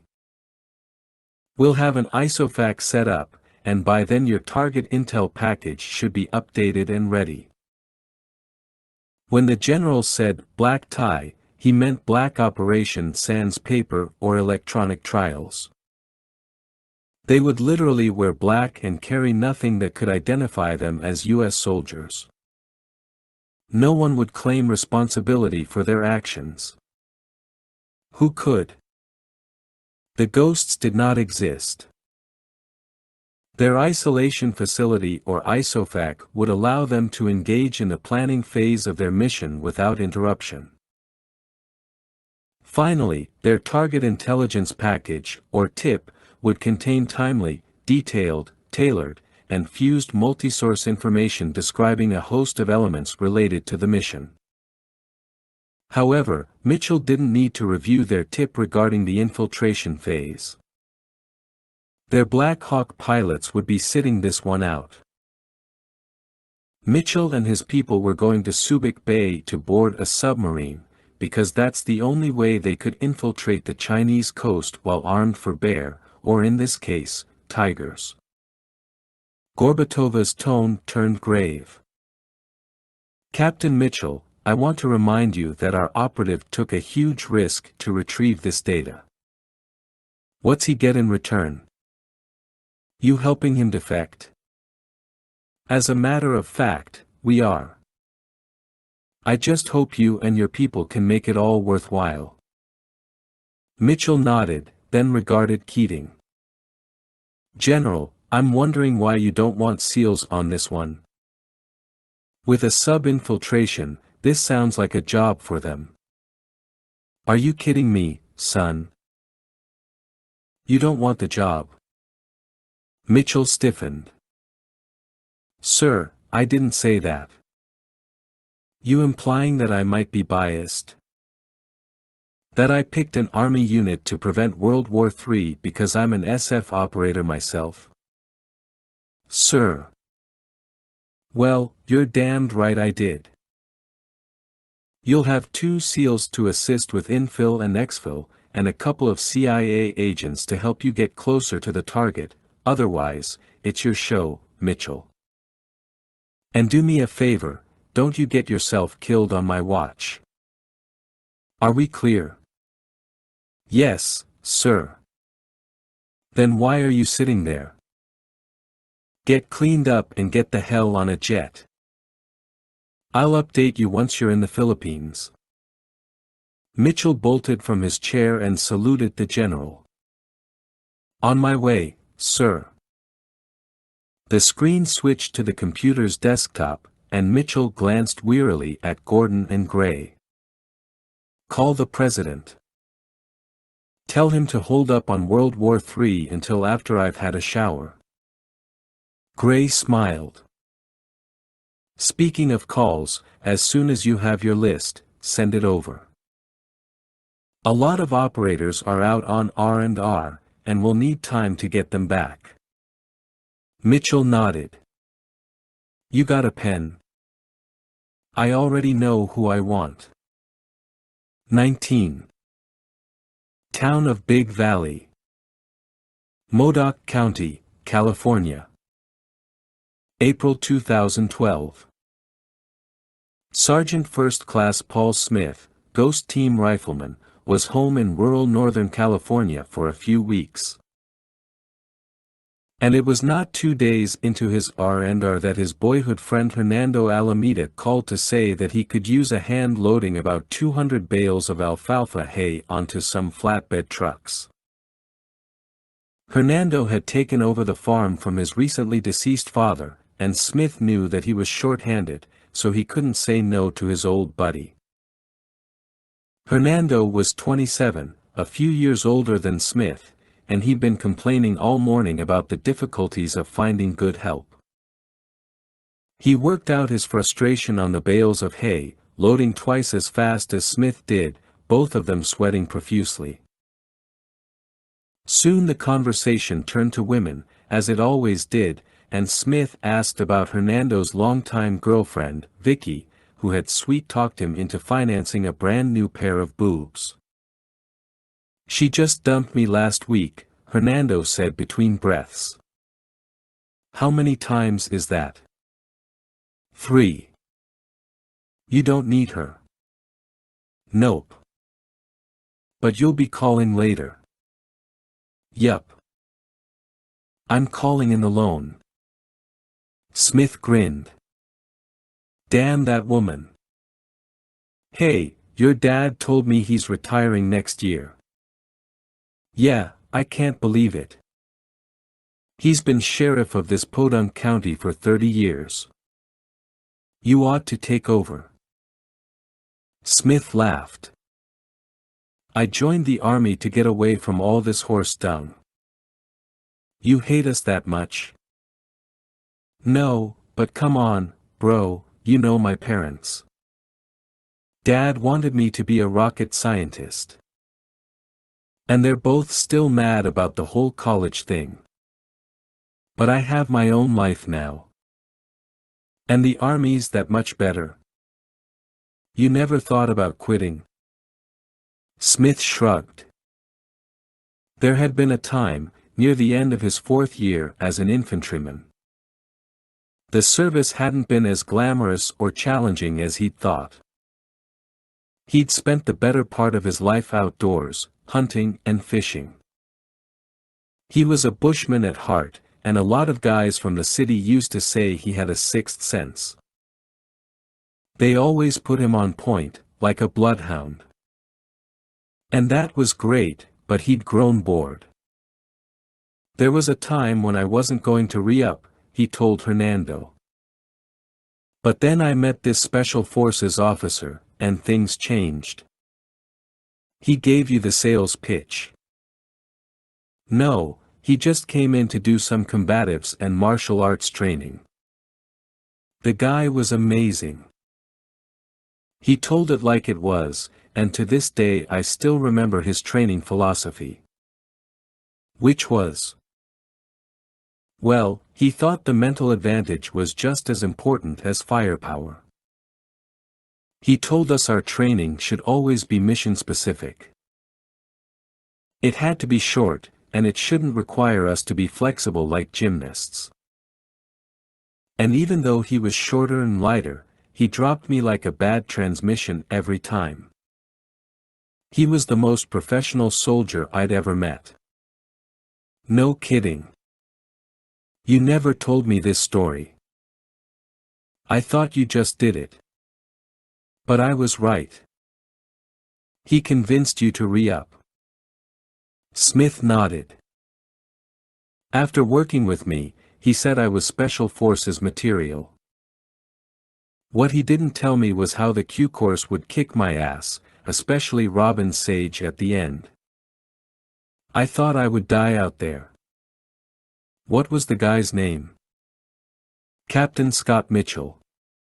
Smith's cell phone began to ring. He set down his next bale of hay and checked the screen. "Sorry, buddy, I need to take this." 7-Eleven convenience store. Detroit, Michigan. April 2012. Deciding to pick up a newspaper and a cup of coffee, Master Sergeant Matt Beasley, proudly sporting his dark blue Pistons jacket, climbed off his Harley Sportster and started across the rain-slick pavement. It had been 2 years since he'd visited the old neighborhood, and he remembered hanging out at this very store, keeping tabs on the motley crew of characters with nicknames like Old Man Freddy, Busted Head Bob, and Wayne the Wimp. Beasley had been a latchkey kid with decent grades, though he spent most of his time on the streets, just watching people, occasionally tipping off the police when he saw something that shouldn't be happening in his neighborhood. There had been plenty of opportunities to get involved with drugs and gangs, but Beasley had avoided those invitations. He'd seen too many of those punks get their faces shoved down onto the hoods of police cars. Those same punks often referred to him as the weird guy who never talked. That was fine with him. He was a student of human nature. Beasley grinned as he locked gazes with a freckle-faced kid about 16 or 17 seated on the window ledge, hands jammed into the pockets of his dirty pullover, black ski cap pulled down over his ears.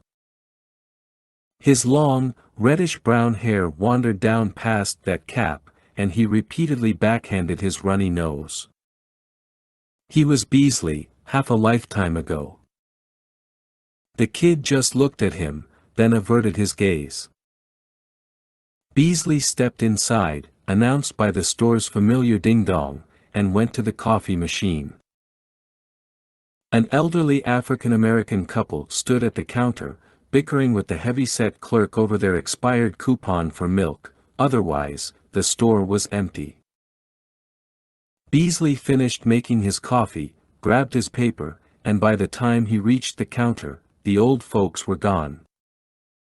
The clerk rang him up, and he left the store. The kid was still there, watching. Beasley thought of asking why he wasn't in school but decided not to hassle him. Beasley had been on the other end of that conversation way too many times. Nearly slipping on the wet pavement, he crossed to his bike. And just as he tucked his newspaper under his arm and was about to fish out his keys, something thudded against the back of his head. He glanced ever so slightly over his shoulder, saw the kid standing there, his arm extended. "This ain't no toy gun. Your keys. Now." The kid shoved his pistol harder into Beasley's skull. "Easy, buddy. I was just pulling them out. You hand them to me. And you don't turn around. Okay."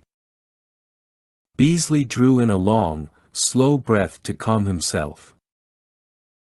He reached into his pocket, felt the keys, but he didn't grab them. He visualized his move. Then made it. Whirling and wrenching his hand from his coat, Beasley struck the kid's forearm with his own, then slid his hand down and ripped the gun from the kid's grip. Dumbfounded, the kid gasped and stepped back, turned, about to run, then slipped in a puddle. Beasley shook his head in disgust. "Better stay down, buddy." Breathless, the kid rolled to face Beasley, tears forming in his eyes. Beasley gritted his teeth. "What are you doing?" "I don't know."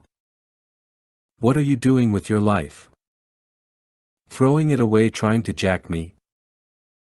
Beasley wanted to tell this punk he was capable of so much more. He wanted to say that he'd sat on that very window ledge, yet he'd gone on to become a ranger and even a team sergeant with the Ghosts. He wanted to scare this kid straight. But he already sensed his little speech would fall on deaf ears. Abruptly, his cell phone beeped with an incoming text message, and the kid exploited the diversion to burst to his feet and take off. Beasley was about to start after him, but something told him to check the phone. He took one look at the screen and muttered, "Whoa. Gold's Gym." Anchorage, Alaska. April 2012. Sergeant First Class Bo Jenkins had just finished his weight training routine and had decided to take a group cycle class. At 6'5", 280 pounds, he knew he looked a little ridiculous on the bike, but that had never stopped him from joining in the fun. In fact, he always turned the class into a party, hooting and hollering as the instructor, Marcy, played her classic rock songs and his fellow riders, mostly middle-aged housewives, released their stress and angst over living in a place that was dark for way too many months a year.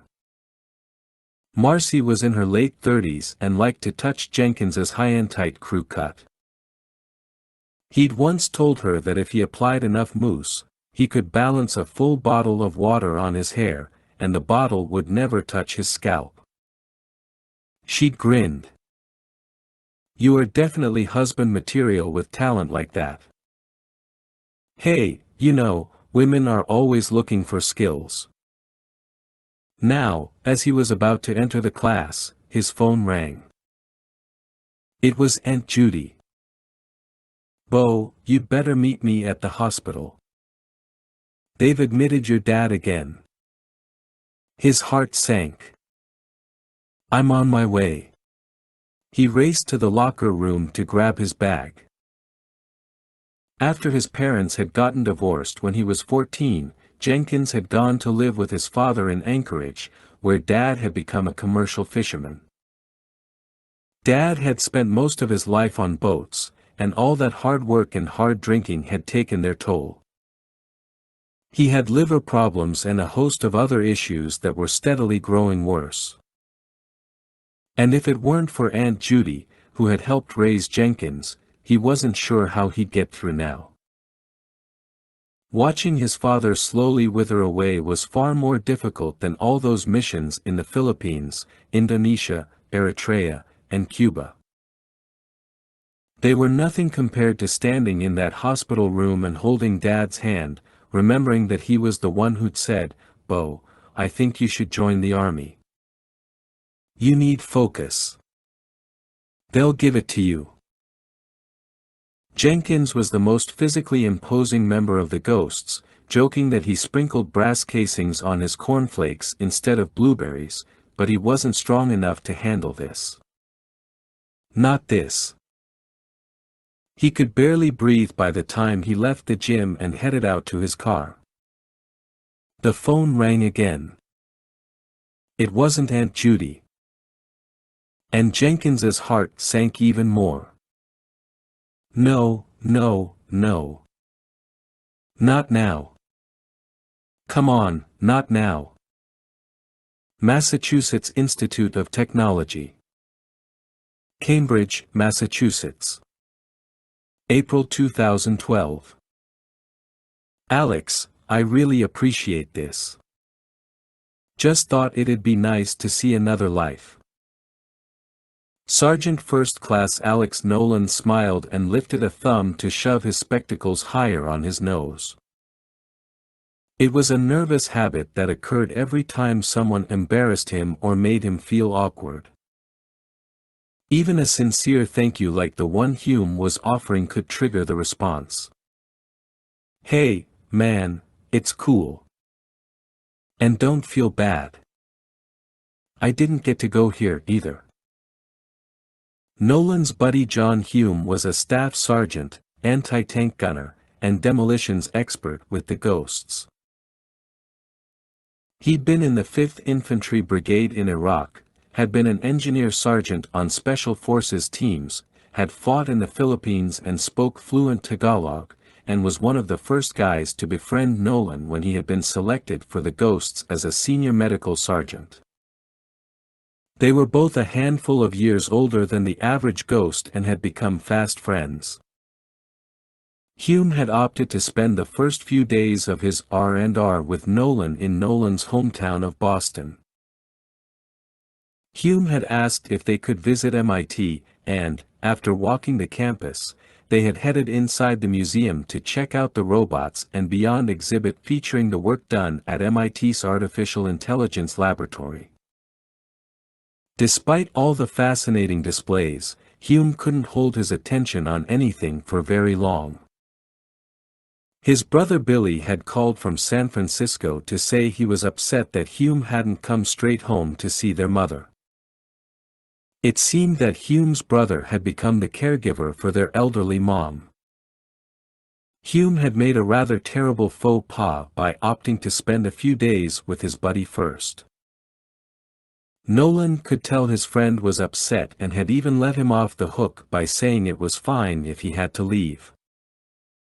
However, Hume needed to see MIT. After high school, he'd been accepted and never been more proud of that, but his father had had a stroke, and he'd been forced to take over the family farm in Salt Lake City and had given up on his dream. But then his father had passed on and, after a few years, he'd met an old buddy from high school who'd joined the army and had presented an entirely different path for Hume to consider. Hume raised his chin at the crowd watching a demonstration of a haptic interface that allowed robots to simulate a sense of touch. "Hey, Alex, these robots are going to take over the world. If they replace me with a robot, then you can forget about your certification and residency, forget all about being a hotshot combat doc and saving guys like me. You need to be a robot repairman. No, they'll invent robot medics. You know, we trained with one of those unmanned ground vehicles a few years back. They call them SUVs. Thing was small but nasty. Yeah, I've seen those. I'd like to blow one up, just to say I did." Nolan chuckled. "You were the kid who stuffed firecrackers in the frog's mouth." "No, actually, Dad and I put on some world-class fireworks shows. People came from all over to see them." Hume's voice grew thin. "Dad would have loved to have seen this place, too." Nolan's phone began to vibrate, just as Hume's began to ring. They checked their screens. Hume sighed. "My brother's really going to flip out now. Dude, we have to be in Subic Bay, and they're timing us," said Nolan, already breaking into a jog. "Come on." 20. USS Montana, SSN 823. South China Sea. 300 nautical miles southwest of Subic Bay, Philippines. April 2012. The crew of USS Montana, a Virginia-class nuclear fast-attack submarine, was bound for Sasebo, Japan, after a week's monitoring of supertanker traffic through the Malacca Strait linking the Indian and Pacific Oceans. Passage through the strait was the shortest sea route for India, China, and Indonesia, and the key choke point in Asia. To bypass the strait added 944 miles to any ship's transit. "Emergency deep," ordered Captain Kenneth Gummerson. Montana's control team immediately initiated a full-power dive toward a depth of 150 feet, deep enough to avoid collision with the bottom of any modern supertanker yet shallow enough to recover from flooding should a collision ensue. "Worked perfectly, Captain," reported the chief petty officer co-pilot. "Touch screen control all the way, no need to go to minimum electronic mode and joystick control." This fourth drill in the last 24 hours reassured Gummerson that a computer module swap-out had indeed tweaked the digital interface between the stern plane actuators and the sub's fly-by-wire, FBW, computer. Gummerson, a twice-divorced 47-year-old victim of long separations and short reunions, had tacked on Silver Eagles during this operation, but the promotion meant giving up his command. All hands knew their relief commander would be waiting on the pier in Sasebo. Change of command was a bittersweet event for all concerned. Incoming flash traffic, CO eyes only, Captain, reported the duty radioman. Gummerson nodded. Bring it back to my stateroom after it's logged in.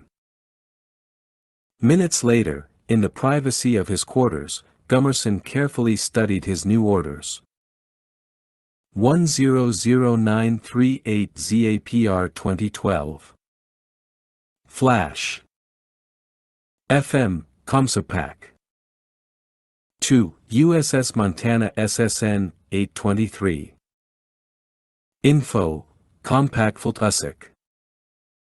SUBJ, a Porter 2012-0410, TS-001.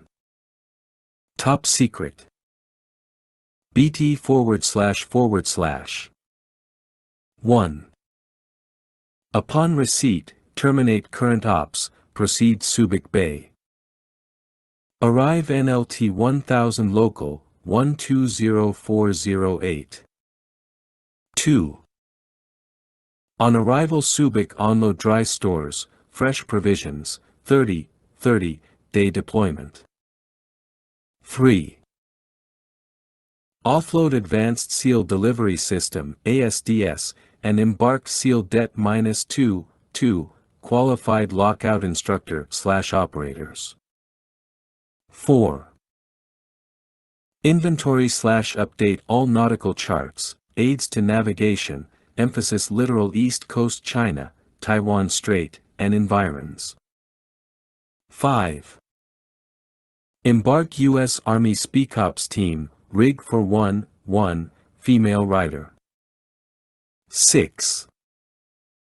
All traffic flash precedence action Comsopac, info Compactfult, USIC. 7. Advise originator ASAP any/all mission degrading equipment/personnel concerns. 8. Report ready for CNLT 0001 local, 150408. 9. Mission details to follow. 10. Acknowledge receipt this message via slot. 11. Admiral Hendricks sends. BT //. Gummerson reread the message, signed for receipt, then smiled broadly. He hoped his relief had decent accommodations in Sasebo, because the man would be waiting a little longer before he could steal Gummerson's boat. Ghost Team ISOFAC. Subic Bay Freeport Zone, Philippines. April 2012. When U.S. Naval Base Subic Bay was shut down back in 1992, the area was slowly converted into a tax and duty-free zone not unlike those in Hong Kong and Singapore. Despite the naval base's closure, American warships continued taking advantage of the deep, natural harbor in order to resupply and provide their crews much-needed shore leave. The Freeport Zone was operated by the Subic Bay Metropolitan Authority, and it was with this organization that USACOM had negotiated to borrow an old Navy office building currently under renovation to become a souvenir shop. Captain Scott Mitchell stood near the door of what was once a conference room. Beside him sat piles of lumber, table saws, and sheets of drywall. He gazed out through the dust at the 8 other operators who, like him, were hot and exhausted but eager to learn more about Operation War Wraith, the Ghost's answer to Pouncing Dragon. Other than the jet lag, the sore muscles, the bloodshot eyes, and the pounding headache, Mitchell felt great. His people felt likewise and lied about it exactly as he had. He and Ramirez, now a master sergeant, had already set up the computer and projector so they could begin discussing the target intelligence package they had downloaded a few hours earlier. He began with the situation report. SITREP, Chinese cabal about to escalate war in the Pacific. Task, Conduct direct action mission to infiltrate into China and terminate Spring Tiger Group at Hakka Castle location. Purpose: disrupt Spring Tiger Group attack plan, Pouncing Dragon. Method: infiltrate into China via submarine, link up with CIA operatives of Chinese descent who will help recon and get into position in and around Castle where the Cabal members plan to meet on April 22 at 0800. Sir, once we're on shore, began Diaz, how far inland is the target? Mitchell brought up a series of satellite photos of the Hakka Castle, with its 4 silo-like buildings and single rectangular structure. We'll cover all the details of our infill. But for now, have a look. These castles are scattered throughout the region. At least the Tigers picked one that's only a 3-hour drive into the mountains. We've got good cover through the outer cordon. High-rising mountains to the west, and some nice hogbacks and saddles to the east. Forests look pretty dense, too. Brown raised his hand. Sir, the photos show lots of civilians. Mitchell sighed. Yeah, they do. The tip confirms at least 100 or more individuals living and working in the castle. That drew a chorus of groans. There is a chance the Tigers will move out the civilians for their meeting, maybe for security reasons, but frankly, I doubt that. We do have at least one asset to help us deal with collateral damage, said Ramirez. He worked the computer's mouse and brought up a surveillance photograph of a skinny, gray-haired guy with pants hiked up to his belly button. This is Juan. He's one of the village elders at the castle. Our 2 CIA guys have already gotten to him, and he'll be our eyes on the inside. That's right, added Mitchell. We assume most of the Tigers will fly in, probably the night before the meeting. They'll be put up in various rooms. My problem with the initial reporter was we were being tasked to find these guys, who could be in 5 different buildings. That'd waste time and leave us too vulnerable. If Juan comes through for us, he'll indicate exactly where each commander is sleeping before we hit the place. And if he doesn't? Asked Beasley. Mitchell snorted. Then it's going to be a long night. Anyway, let's take a look at the targets. Ramirez brought up another photograph depicting a cherub-faced, 50-year-old Chinese man wearing thick glasses and a dark suit. The tip suggests that this guy won't be at the castle, but he's the top dog. Deputy Minister Wang Ye from the Central Military Commission's Political Department. His military attaché is the DIA operative who got us this intel. I like his haircut, said Nolan, referring to the sheen on Wang's bald pate. The medic was always good for a wisecrack, and Mitchell allowed him his fun, to a point. Next guy in line is this individual, Major General Chen Yi. He's a graduate of the Army Command Academy and commander of the entire Nanjing military region. Chen was a few years younger than Wang and had a lazy left eye. He offered a solemn stare in a clearly staged photograph with the Chinese flag in the background. Mitchell continued, when the Tigers meet, Chen runs the show.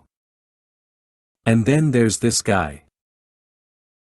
Ramirez brought up a picture of a dark-haired young man with a broad nose, long neck, and solemn stare who stood near one of the Chinese Army's new 4-wheel-drive vehicles.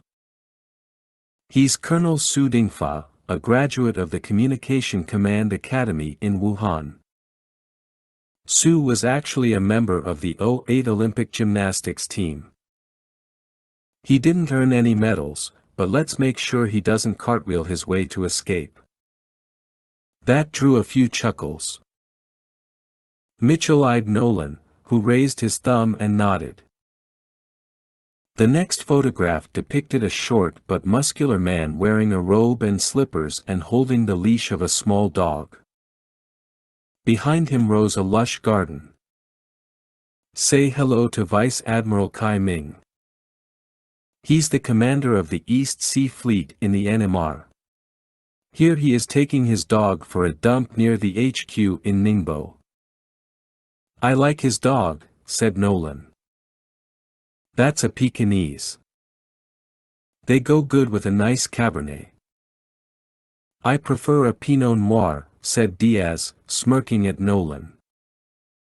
And last but not least, we have Major General Wu Hui. He's a graduate of the Air Defense Command Academy in Jingji. Wu had just climbed out of a fighter plane and removed his helmet. He wore a scowl made famous by martial artists like Bruce Lee. Of all the tigers, he seemed like the real badass, in Mitchell's humble opinion. So once again, we have 4 primary targets: Chen, the NMR commander, Su, our army commo guy, Kai, our admiral, and Wu, our top gun. For simplicity and communications purposes, we'll designate these guys as targets Alpha, Bravo, Charlie, and Delta respectively. Ramirez brought up a slide depicting all 4 men with target designations superimposed over the photos. Sir, y'all mean to say that these 4 guys can start World War III? Asked Paul Smith, scratching his head. 4 guys? Only takes one with his finger on the trigger, said Nolan. Paul, these guys have been working on this Pouncing Dragon plan for years, and they have feelers spread through the entire military, said Mitchell. The Politburo makes the ultimate decision about war in China, and their boy Wang is plugged in pretty well there. Once the ball's rolling, the Chinese government can't stop it. What's their strike plan? Asked Diaz. That's not part of our tip, and Hire may not know. But back to your question, Paul, yes, these 4 commanders can light the fuse. Sir, we've mentioned the civilians, said Beasley. What about threat force composition and disposition? You mean bad guys guarding the place? Asked Brown, poking fun at Beasley's formality. The team sergeant didn't talk much, but when he did, it was always by the book. Mitchell cleared his throat, and that quickly silenced those chuckling. He lifted his chin at Beasley. Matt, we can assume the Tigers will bring their own security force. The larger that force is, the more attention they'll call to themselves, so we expect they'll limit that team to 2 or 3 squads, hopefully no more than 20. I've requested streaming video of the castle so we can make an accurate threat assessment, assuming the security team will arrive before the Tigers do. If all goes well there, we'll run a split team up. Mitchell nodded to Ramirez, who brought up the personnel list. Alpha Team. Mitchell, Team Leader and Rifleman. Ramirez, Assistant. Team Leader, Commo, and Rifleman. Smith, Assistant. Operations Sergeant and Grenadier. Nolan, Medical Sergeant and Saw Gunner. Bravo Team.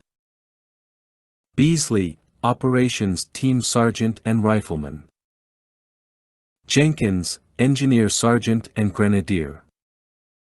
Hume, Engineer Sergeant, Demo, Heavy Support. Brown, Commo and Saw Gunner. Charlie Team. Diaz, Marksman/Sniper. Alpha Team will be the inner cordon, tasked with infiltrating the castle and terminating the targets. Matt. You guys will be outer cordon, taking out security, removing any chances of escape from the AO. Alicia, you're on your own to clear Alpha Team an entry point. Jenkins raised his hand, his expression dubious. What do you got, Bo? Asked Mitchell. Sir, I don't doubt Bravo can secure the outer cordon. But even with our guy on the inside to help locate the targets, you'll be going through multi-stories, probably got animals running around to make noise, old guys getting up in the middle of the night to use the outhouse, and 1,000 other things that can go wrong to blow your cover. You mean it's just another day at the office? All I'm saying, sir, is if we recon the place, and it looks too hairy, why don't you let Johnny and me cut loose with some rockets? We'll be standing off and take down the entire castle. Sounds like a plan to me, said John Hume, who would always vote yes for explosives. I agree, that's safer, said Beasley. But if the general wanted it big and loud, he wouldn't have called us. That's right, said Mitchell. But I understand your reservations, Bo. And I hope you don't mind me acknowledging your sacrifice to be here. Bo's father was admitted to the hospital just before he got the call. His dad's stable, but he didn't even get a chance to say goodbye. Bo, I speak for everyone when I say thanks for being here. Jenkins averted his gaze and nodded. Ramirez glanced up from the computer. Sir, we have a call from General Keating. Mitchell exhaled in frustration. I thought he wasn't calling until later. Put him through. With that, everyone sat up. Mitchell, good to see you soldiers arrived on time. Thank you, General. And we'll be happy to stop breathing in the asbestos and ship out ASAP. Roger that, soldier. We just received word from your CIA contacts they've procured their trucks and boat. We were just getting ready to cover the infill in detail. That's good. No other changes to report. Your request for live stream on the target has been sent up the pipe. I've also put in a request to the DIA to call upon their operative one last time, should we need him during the exfil. I have a feeling that when all hell breaks loose, we'll need every asset we have. General, it is my intention to infiltrate that castle, take out those targets, and be back home before they know what hit them. I like your style, son. Yes, sir. Keating raised his index finger. Now, Ghost Team, I'm depending on you to pull this off. Those maniacs plan to invade Taiwan, and if they do, the US will go to war with China. Millions will die, the US economy will be ruined, and God forbid they raise a Chinese flag over the White House. Mitchell steeled his voice. Sir, we understand what's at stake. Good. Now, I want a clean operation. No blood trails. I've made sure all your ammo comes from our friends in Texas, so you'll field your best weapons. That brass is unmarked, untraceable, and that's a good thing, because I don't want you people packing Chinese water pistols on this operation. Oh, and by the way, if any one of you dies without permission, you're going to piss me off. And worse, you'll piss off your buddies, because they'll need to carry you home. No one, dead or alive, gets left behind. Do you people read me? Everyone answered in unison, Sir, yes, sir. Very well then. The XO from Montana will be contacting you once they arrive at the pier. Send additional intel requests my way. That's all for now. Make us proud, people. Mitchell answered for all of them, "We will, sir." "Thank you, sir." Ramirez cut the link. Every pair of shoulders slumped. "Geez, no pressure at all," said Smith. "He sounded worse than my old man. But he's not nagging us to go to college or take over as sheriff," said Mitchell, hoisting his brows. Smith gave a reluctant nod. "All right, let's break for a drink. When we come back, I'll walk you through the infiltration. And whatever I don't cover, the SEALs will later on." As the group filed out toward the door, Ramirez lingered behind, looking more than a little concerned. "Sir, this ain't Europe. This ain't the Stan. This is China." Mitchell repressed a shudder. "I know what you mean, Joey." 21. 31st Group Army Headquarters, NMR. Special Operations Forces Offices. Xiamen, China. April 2012.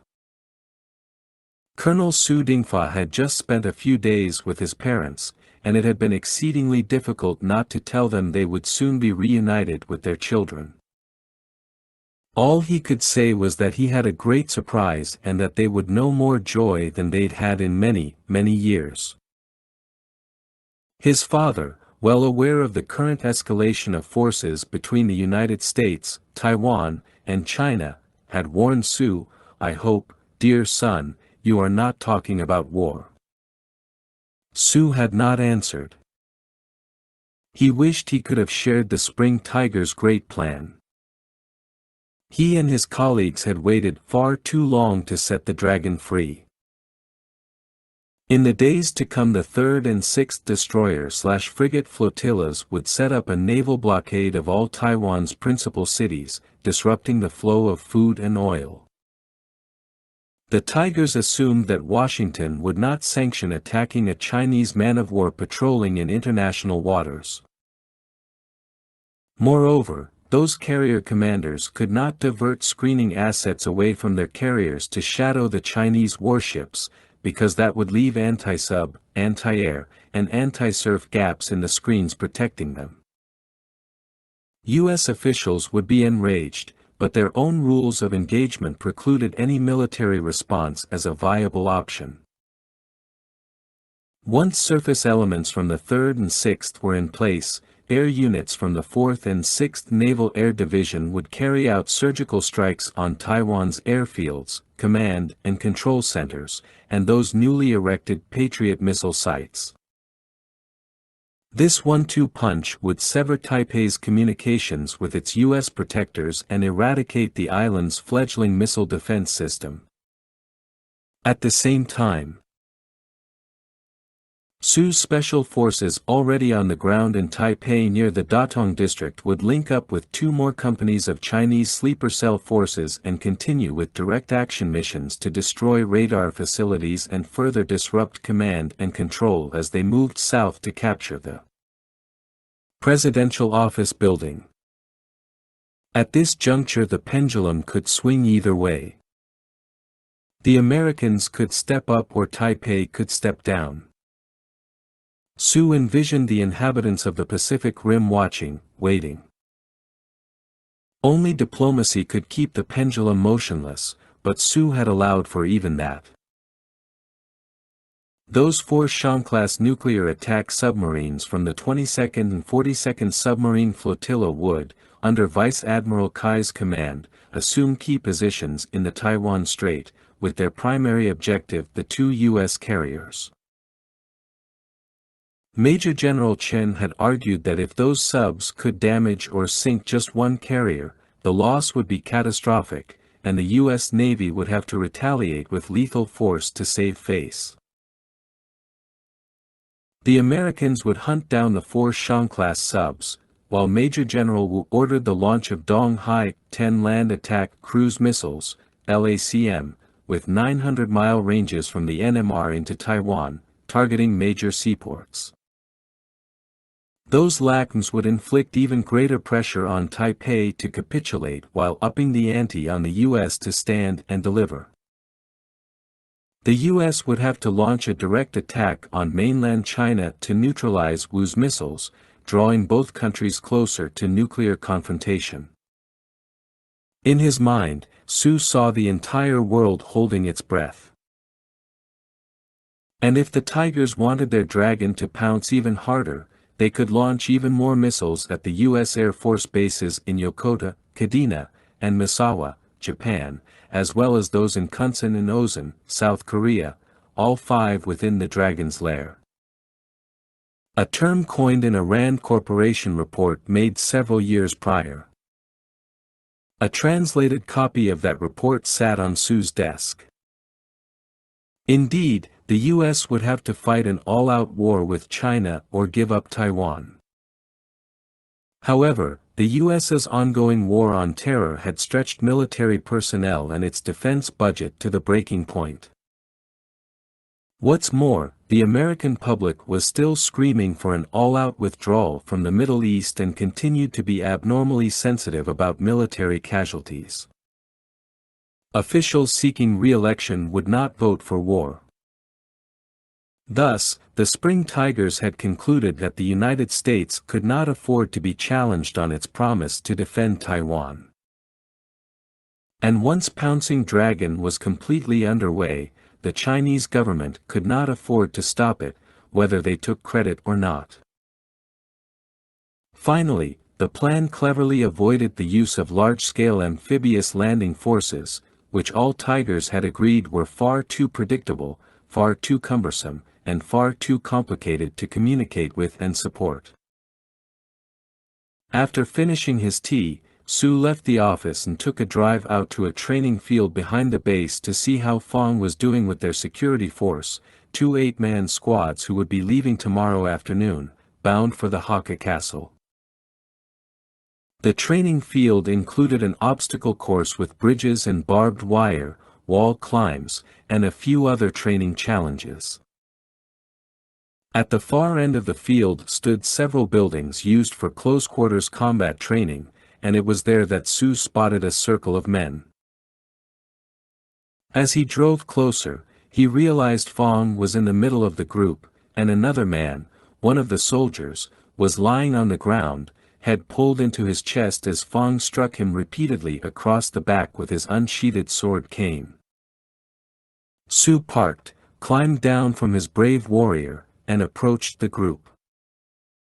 The soldiers immediately snapped to attention, and Fong glanced up in mid-swing, then lowered his sword.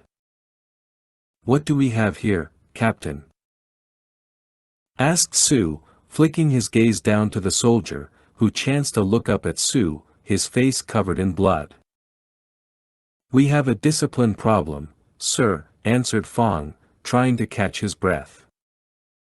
"This soldier is not comfortable with my leadership." "What do you mean?"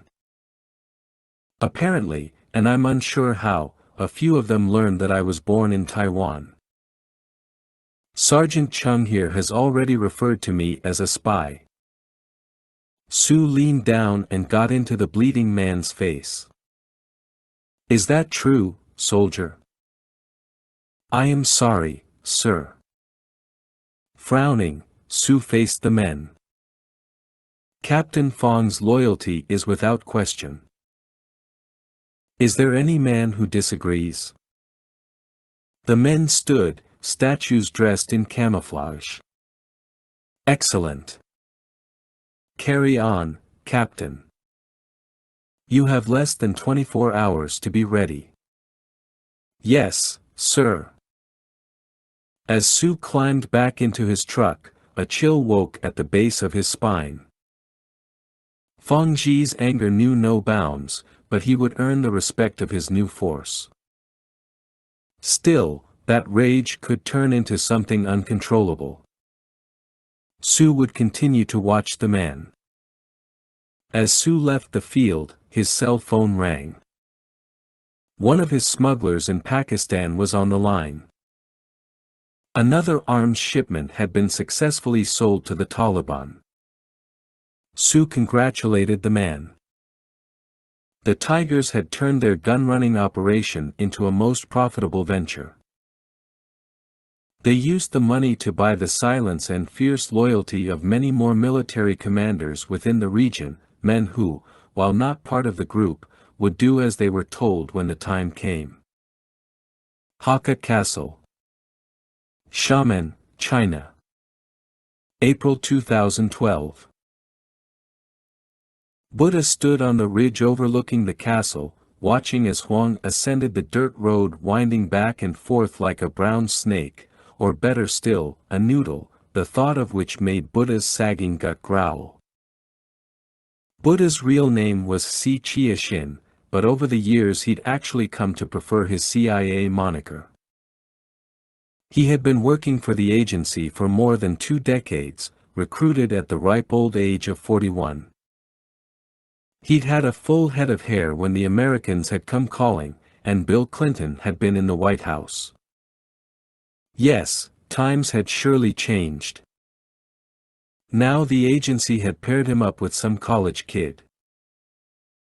Both the CIA and the DIA had been hiring too many of these Boy Scouts, as the Americans called them, and twice Buddha's cover had nearly been blown by them. As an expression of his disdain, he'd dubbed his new partner, the baby-faced Chan Chiao, as Boy Scout, and that would be his code name, whether he liked it or not. Boy Scout wore a perpetual scowl that he thought concealed his inexperience.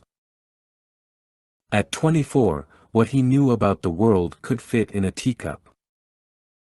But oh, he wasn't afraid to tell you how smart he was, in case you forgot. Poor boy.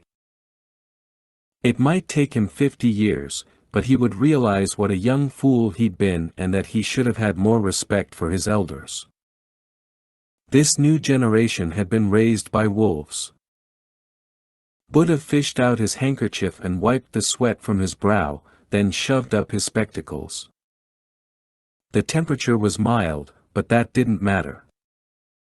He seemed to sweat no matter what he was doing. Boy Scout glanced over at him, shaking his head. Have you considered a diet? They spoke in Mandarin, but occasionally Buddha would throw an English phrase at the kid to test him, like he did now, you wanna play, you pay. That's the way it is, kid. And I'm way too old for a diet. The kid frowned. Nope, he didn't quite understand that one. But hadn't the kid said he was an expert on American slang? Aha. Their inside man Huang finally reached the ridge, and Boy Scout gave a slight whistle. The elder moved into the dense stand of trees and nodded to them. How did it go? Asked Buddha. After a slight shrug, Huang answered, okay, I guess. What you mean, old man? Snapped Boy Scout. Did you tell them or not? I told them, but they still want to meet you. They don't trust me. Quiet for a moment, Buddha ordered the kid. Huang, all they need to do is stay out of the way.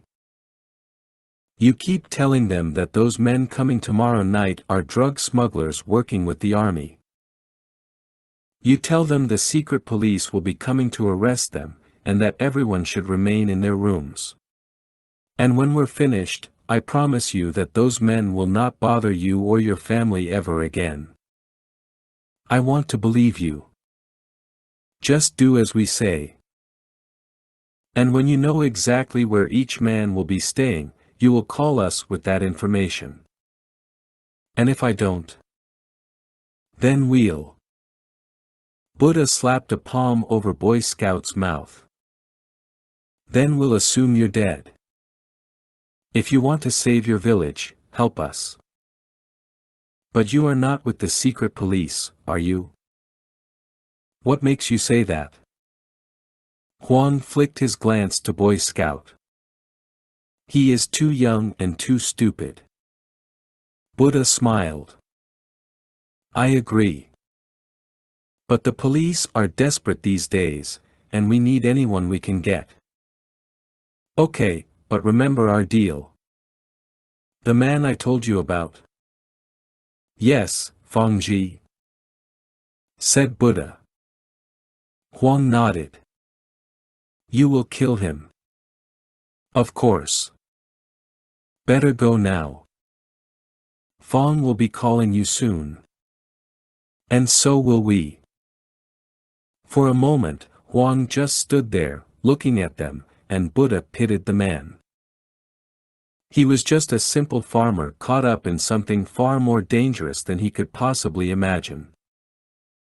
Fang Ji was assumably one of the Spring Tiger Group's cronies, a guard or security chief who meant nothing in the grand scheme. His name was not even worth mentioning to the Special Forces team coming ashore, and while Buddha had promised to kill him, that was only to satisfy Huang. Buddha regarded his partner, then tipped his head toward the path. Back to the car, little one. Boy Scout's eyes widened. You will not say that again. I see your parents have been neglectful, and the Americans have poisoned away what was left of your respect. But that is okay.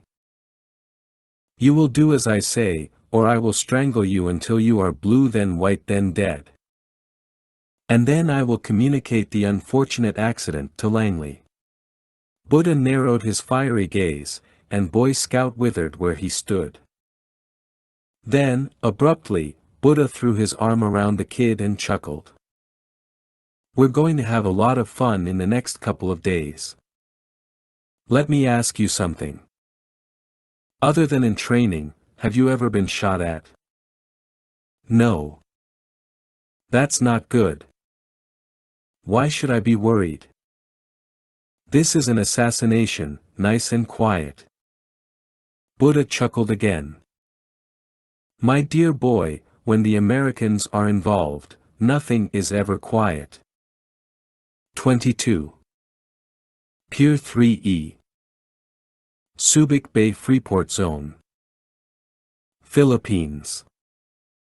April 2012.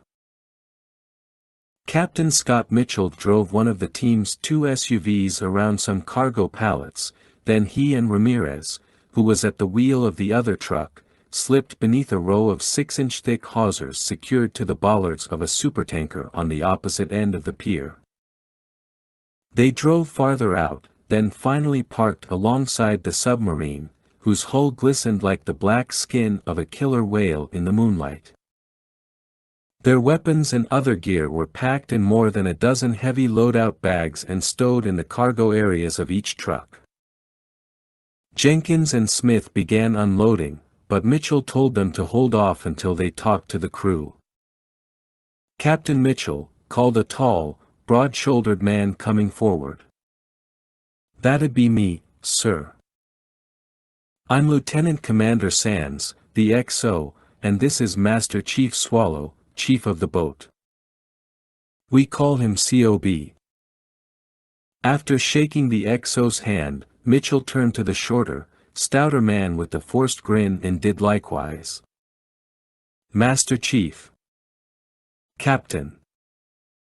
Glad to have you aboard, Captain, added Sands. Mitchell gave a little snort. I appreciate that, sir, but you'll be happier once we're off your boat. The XO chuckled then raised his voice to address the entire team. Okay, listen up. Welcome aboard Montana. Master Chief Swallow will issue each of you a thermoluminescent dosimeter, like the ones he and I are wearing.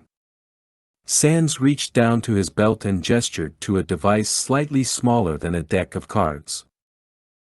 The dosimeter records your total radiation dosage while on board, and it must be worn at all times.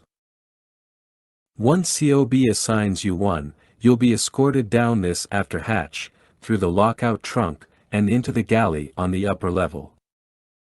Damn, we get to eat first thing, Ramirez whispered in Mitchell's ear. I doubt it. Question, Captain Mitchell. Asked Sands. No, sir. Good. You'll be briefed about spaces that are off-limits, certain ship routines called rigs, and most importantly, how to flush the commode. Mitchell and his ghosts chuckled. But Sands wasn't kidding. While that's happening, a working party will finish unloading your gear and move it below. It'll be waiting for you in the torpedo room. Turning to Mitchell, Sands added, Captain Gummerson would like to see you in his stateroom at your convenience. I'm at the captain's disposal, replied Mitchell. Lead the way. But I guess I'll grab one of those Geiger counters first. After yelling, down ladder, as instructed, Marksman Alicia Diaz studied the 25-inch wide black hole, grasped the hatch knife edge, and lowered herself down, rung by rung, right behind Master Chief Swallow.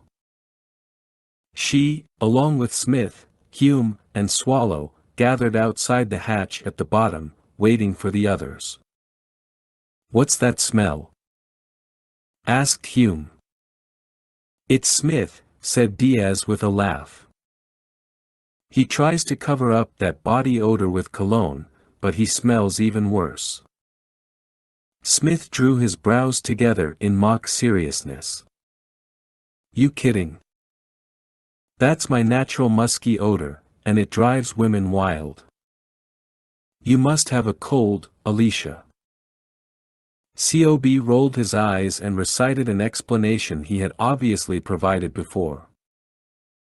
What you're smelling is a mixture of high-voltage ozone, diesel and lube oil, and a derivative of ammonia called amines from our atmospheric system. You'll get used to it. What's that ringing in my ears? Asked Smith. The chief grinned. That's the 400 Hz electronic buzz that turns us into Wonder Sub. All our computer systems are processed using 400 cycle power instead of 60 cycle. That higher frequency means everything is smaller, lighter, more accurate, and runs a whole lot cooler. Don't worry. The buzz will go away, too. He glanced to one of the mess tables. Why don't you folks grab a seat while we wait for the others? Diaz complied, and Hume, who dropped beside her, leaned over and said, You're the only woman on this entire sub. You know that, right? So what? It's just. We'll keep an eye out for you. Gee, thanks, Johnny. She showed him her ugliest face. I'm just saying. Too much, she finished. Mitchell entered the captain's stateroom, which was much smaller than he had imagined. In one corner stood a tiny fold-down desk, but the bulkheads were barren, along with the rest of the quarters. Captain Gummerson came forward, beaming, his graying hair as mottled as granite, his voice deep and resonant. Evening, Captain. Ken Gummerson, welcome aboard. Thank you, sir. Please call me Scott. Mitchell offered a firm handshake. Forgive the empty room. I'm all packed up.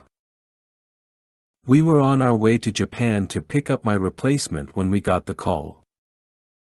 This may be my last operation on Montana. Well, I'm hoping you don't go out with a bang, sir. Me, too. And I have to say, I've been around, sir, but this is my first time aboard a Virginia-class sub. Pretty amazing. Gummerson grinned and nodded. I've been riding boats for 30 years, but Montana still makes me a little bug-eyed. The captain motioned to a seat near his bed. Relax a minute. I need to run through a few things, and I need to get radio to bring in your message board. You have some update traffic from your boss. Once submerged, the radio messenger will come to you with that message board whenever you have incoming traffic. Okay, sir. Scott, right now we're situated on the mid-level deck. I call it Main Street. Forward of my stateroom is the control and attack center.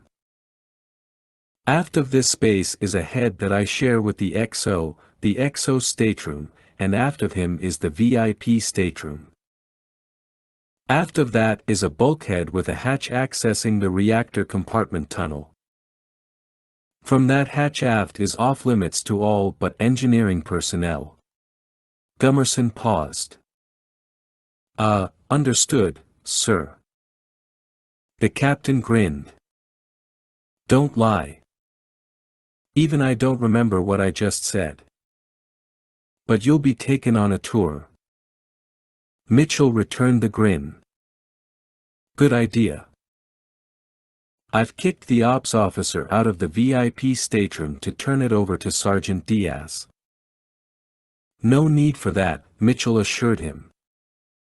Sergeant Diaz digs her own latrine just like the rest of us.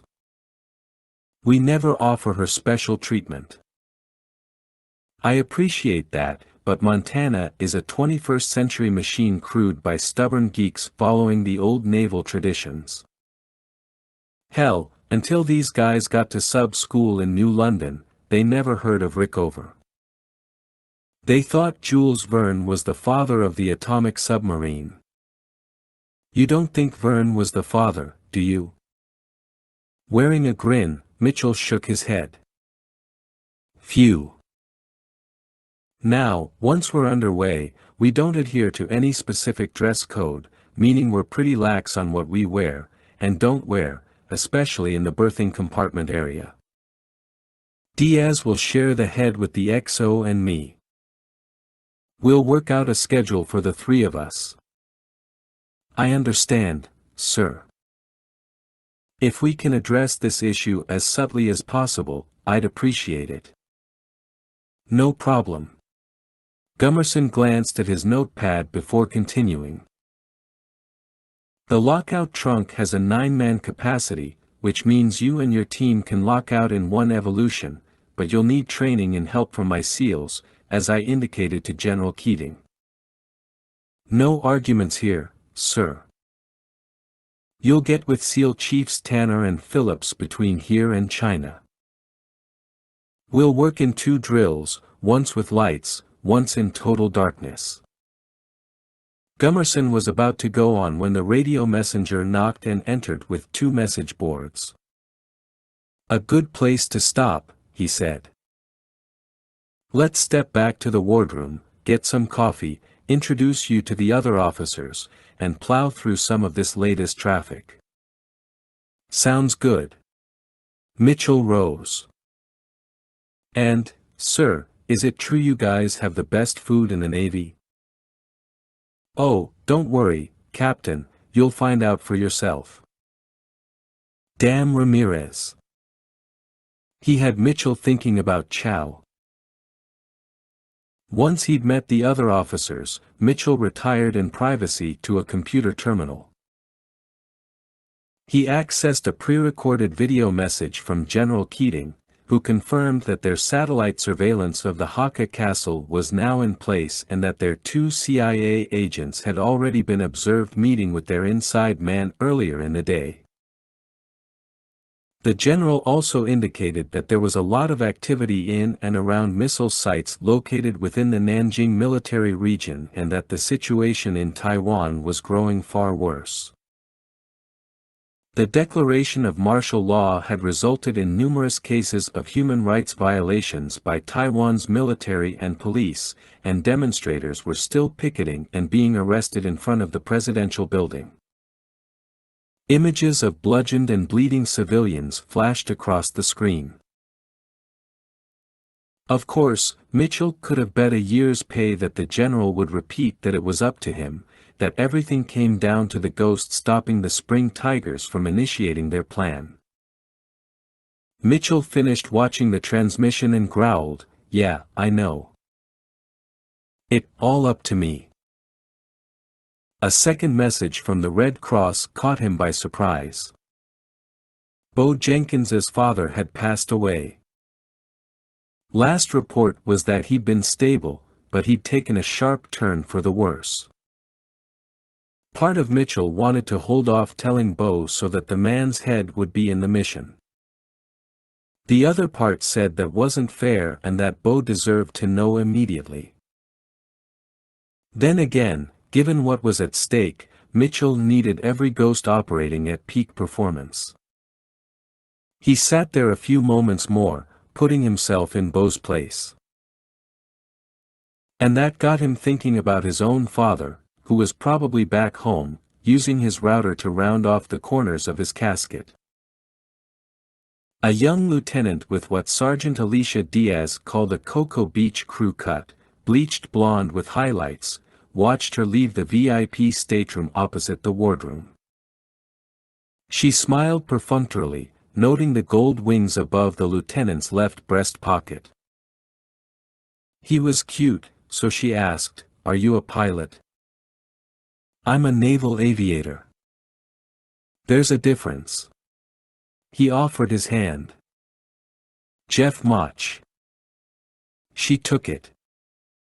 "Mach, as in Mach 5? "No, it's spelled with an O." "Be cooler with an A, as in my name, Alicia Diaz." "That's pretty smooth." "I heard something about you guys trying to defect to the Navy." "Vicious rumors." She hesitated, unsure of what to add, then suddenly blurted out, "So, Lieutenant, what is the difference between a pilot and a naval aviator?" He snickered. "Naval aviators get shot off the front end of aircraft carriers. We use tail hooks and arresting wires to land. Pilots just kind of float in." "Okay." "Naval aviators have to figure out where their landing field went after they fly away. Or worse, if it sank. Pilots know their landing field's right where they left it." "Not a big fan of the Air Force, then, huh?" "I didn't say that.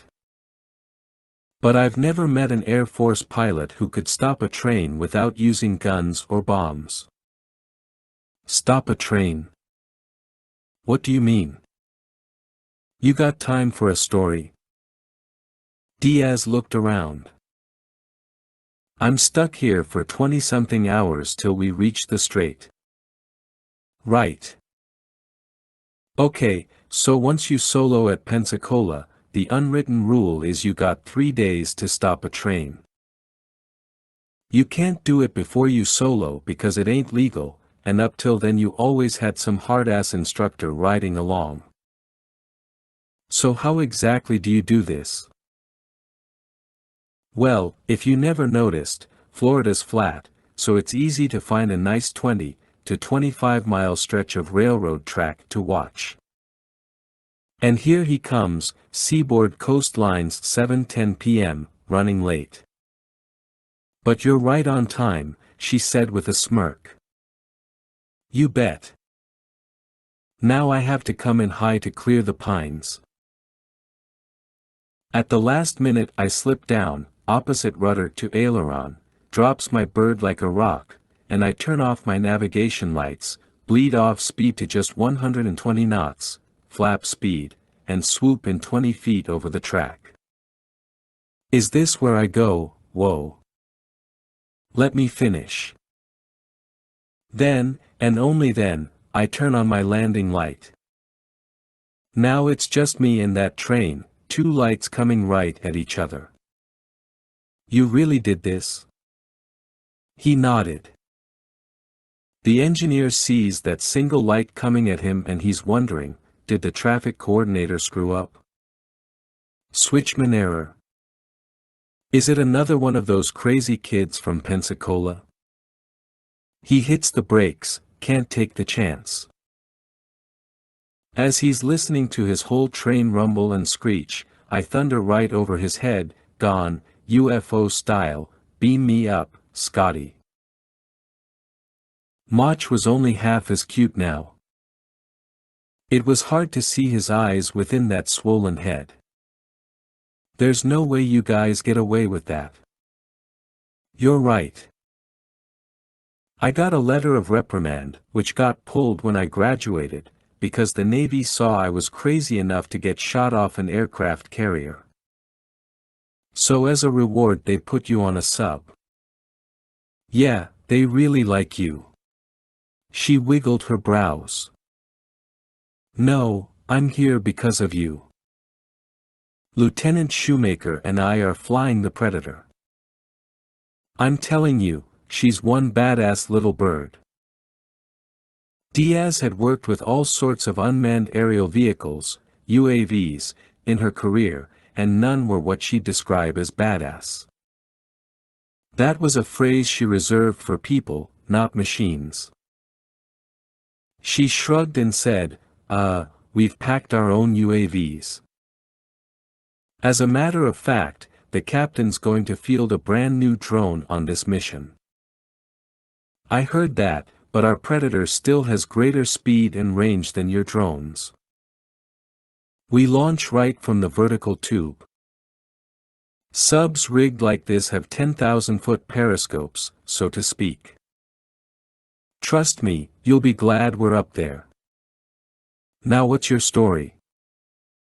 Diaz adopted a sing-song tone, deciding she would have a little fun with this jock. Well, sir, I certainly don't have the talent to be a naval aviator, but I like playing around with ranges, working numbers in my head for projectile drop and wind compensation.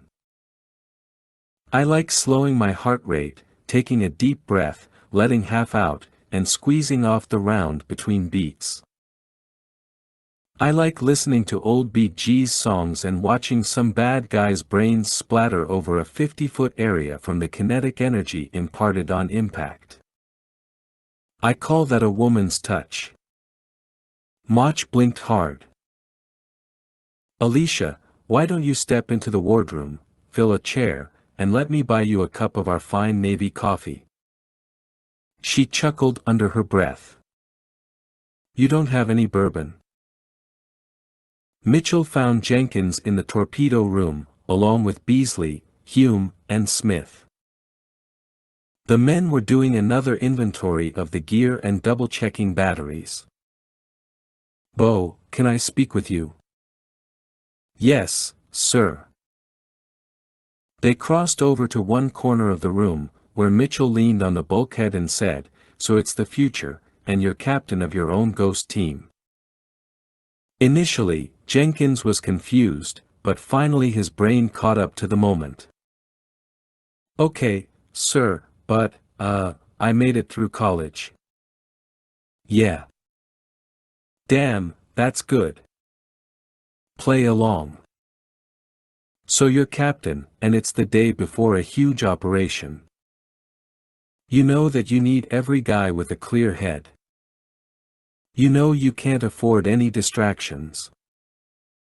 But you also know that there's news from home that will affect several members of your team. What do you do? Do you give them the news? Or do you wait until after the mission? Jenkins swallowed, took a deep breath, and he could no longer look Mitchell in the eye. I don't say anything, sir, because the mission is more important. The news can wait. Mitchell thought a moment, then slowly nodded. Bo, I'm not trying to take myself off the hook. I know. I had a dream about him last night. Do you believe in the afterlife? Haven't made up my mind yet. But for now, we're the only ghosts I believe in. What about fate? Bo, we have to believe that what we do matters. I don't think it was all figured out for us. I could have stayed home, worked on cars, built furniture, but I decided to change things. I did that. Not fate. Yeah, but maybe there are all these doors in our lives, and we're moving through them. Some close behind us, and some don't. Sometimes we control them. Sometimes not. Who knows, Bo? When I left Alaska, the door closed all the way, and I knew my father was going to die. He was sick for a long time. I'm okay. You're sure? If anything, sir, when I go out there, it'll be for him. I wouldn't be a ghost if it weren't for him. Mitchell slapped his hand on Bo's massive shoulder. You're a good man, Bo. I'm sorry about your loss. Thank you, sir. He nodded and turned off, heading back to the group. Mitchell closed his eyes and sighed, still wondering if he had made the right decision. 23. USS Montana, SSN 823. En route to Taiwan Strait. South China Sea. April 2012. Montana's fly-by-wire system hovered the 377-foot submarine at exactly 100 feet as Mitchell and his team flooded, exited, re-entered, and blew out the lockout trunk with lights on and in total darkness. The drills were completed within the first 6 hours after leaving Subic Bay, while still in warm seas. It was, admittedly, unnerving to stand in that trunk in total darkness while the water rose. All Mitchell could think about in those last few seconds was an accident and the warnings offered by the 2 SEALs. The 21-hour trip to Xiamen Harbor was otherwise uneventful. Mitchell and his ghosts listened to stories, shared some of their own, and the lies per nautical mile grew to astronomical proportions. As they neared the harbor and the end of their journey, Montana, rigged for ultra-quiet, with the sub's interior bathed only in red light. All non-watchstanders remained in their bunks, and television or other leisure activities were prohibited. Even the galley was closed. The captain told Mitchell that they were sweeping the entire harbor, their fathometer and minesweeping sonar actively probing under and around the sub with impunity because of the horrendous day and night noise level of numerous small craft and shipyard construction activity. The sun had just set, and under the cover of darkness, the captain extended a photonic mast to photograph and measure laser IR ranges for potential drop-off sites. Using those pictures, Mitchell and Gummerson met to determine a location, choosing a spot near the southeast tip of an unnamed and uninhabited sand spit. "Looks good," said Mitchell. "Yes, and don't worry. I'll get us in within 1,000 feet so you won't have far to swim, and I'll still have about 250 feet of water around me." The captain went on to say that hovering with her keel at 100 feet would still keep the tip of Montana's sail at 48 feet below the surface. He said he hadn't seen any ship in the harbor that drew that much water, fully laden. "You must live right, Scott," he finally added. "We're at high tide, and it's a spring tide. So that's good. It's excellent. Spring tides are really high or low when the sun and moon are lined up, and we get their combined gravitational pull. You get to swim in a little closer to the beach, and I get a few more feet under my keel. Great. And one more thing. Sunrise is at 05:24. If you're not in the water before then, we'll return every night, same time, until the National Command Authority gives me a direct order to terminate the operation. I'm not in the habit of leaving personnel behind. Neither am I, sir. And I appreciate that.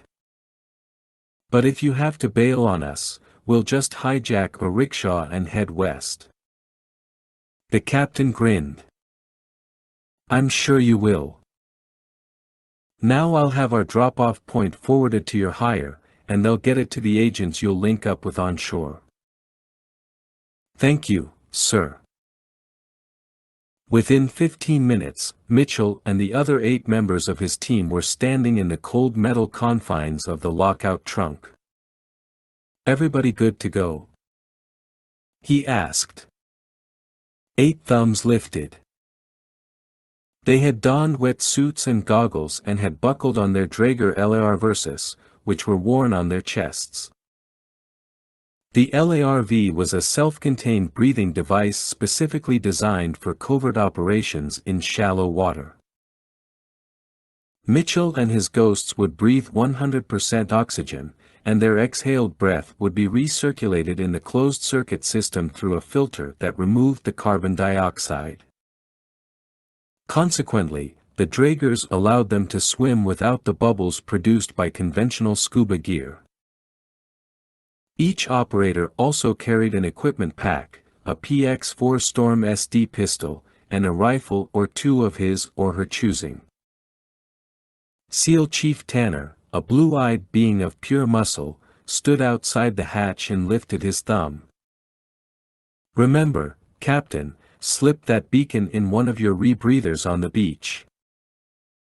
Chief Phillips and I'll be about 10 minutes behind you to pick up the gear." "Roger that, Chief." Tanner sealed the hatch and signaled to flood the lockout trunk. The water rose and wasn't too cold at 24 degrees Celsius.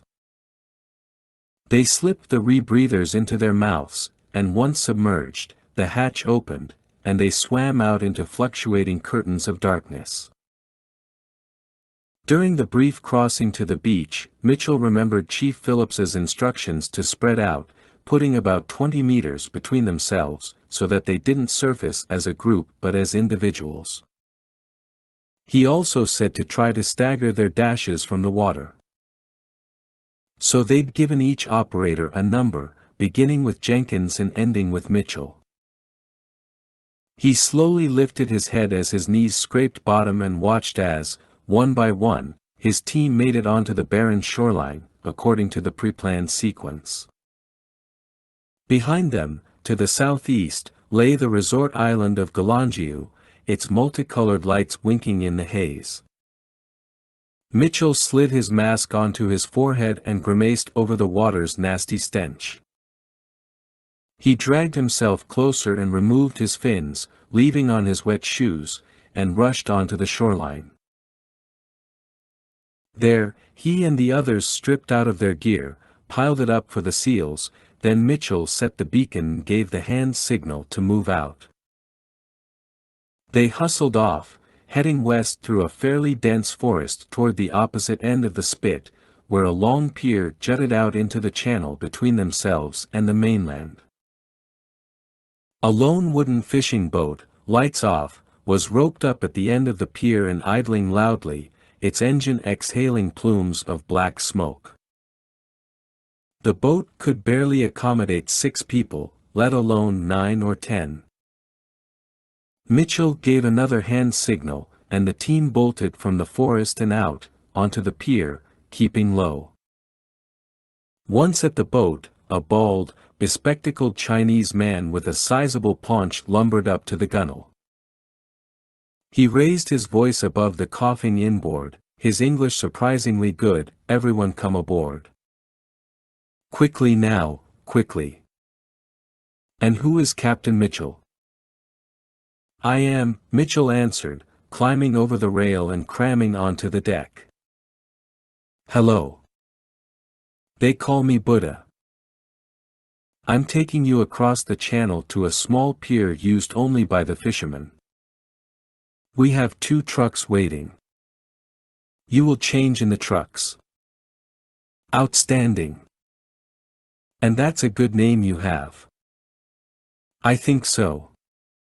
Buddha moved to the wheel, shouted to Nolan and Hume to get the ropes, then he throttled up and steered them away from the pier. They sat below the gunwale, out of view, and Mitchell dug out his cross-comm earpiece/monocle from his pack. He slipped the unit over his left ear, tapped the power-up button, and issued the voice command, "Crosscom activated." In 3 seconds he was on the network.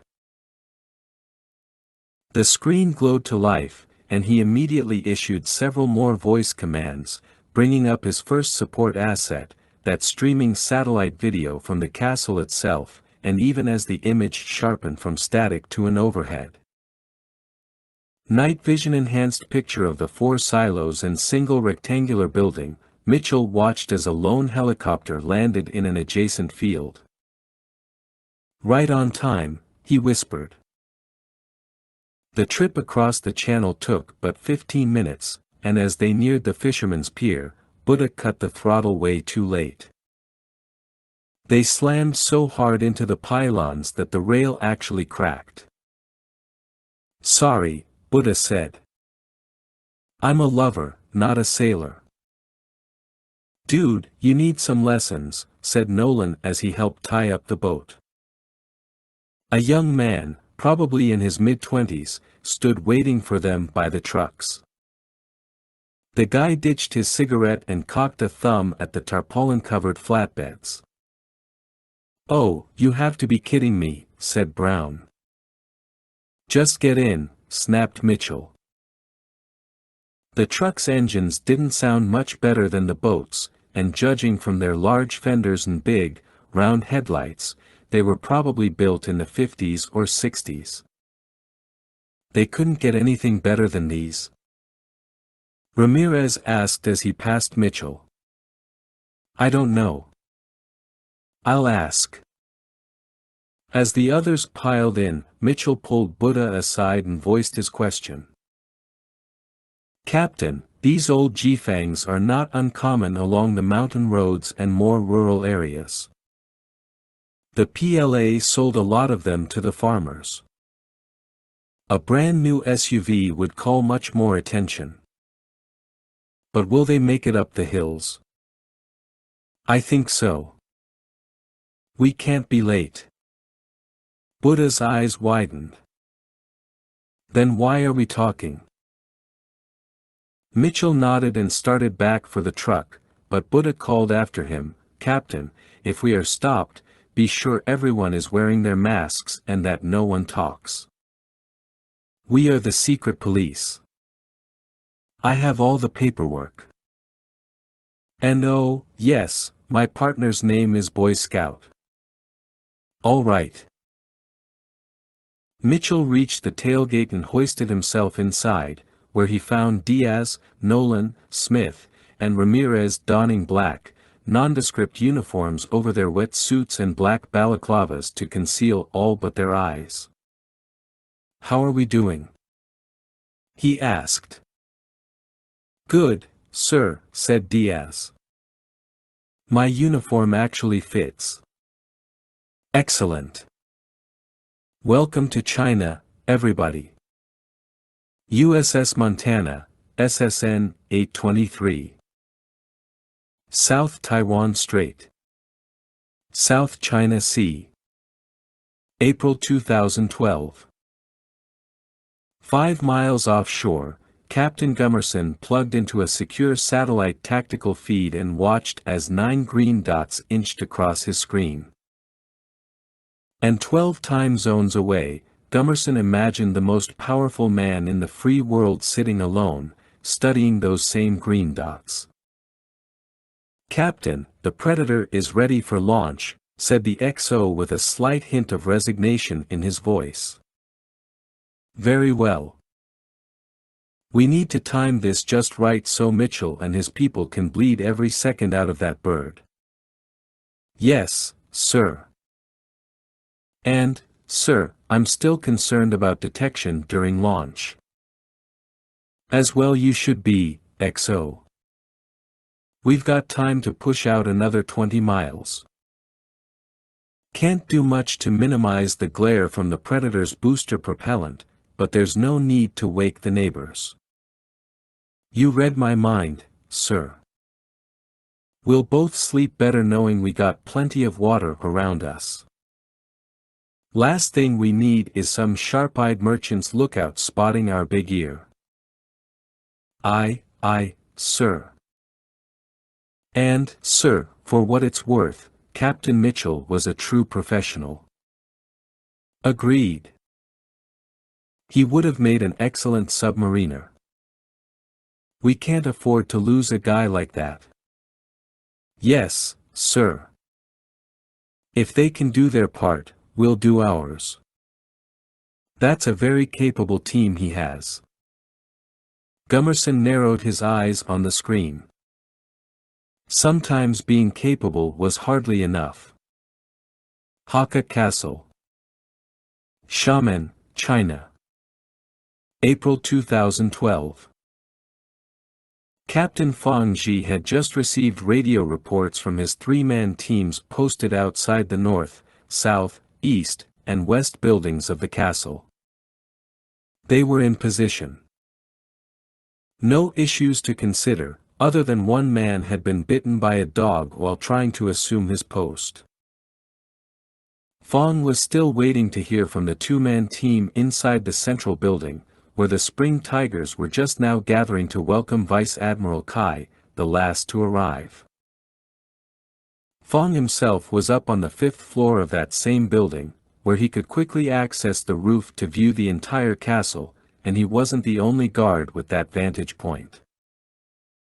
2 snipers had been posted in the hills, one along the eastern ridge, the other along the steeper banks to the north. They had been first to communicate with him and would check in every 15 minutes throughout the night. Fang had warned his entire team to sleep as much as they could throughout the prior day, but even he had found it difficult to take his own advice. He'd spent most of the day reliving the incident on Battalion, taking himself back through his disgrace, back through the moments when they told him he was being discharged, that they had no use for a coward like him. And all of the old wounds were reopened and infected with his rage.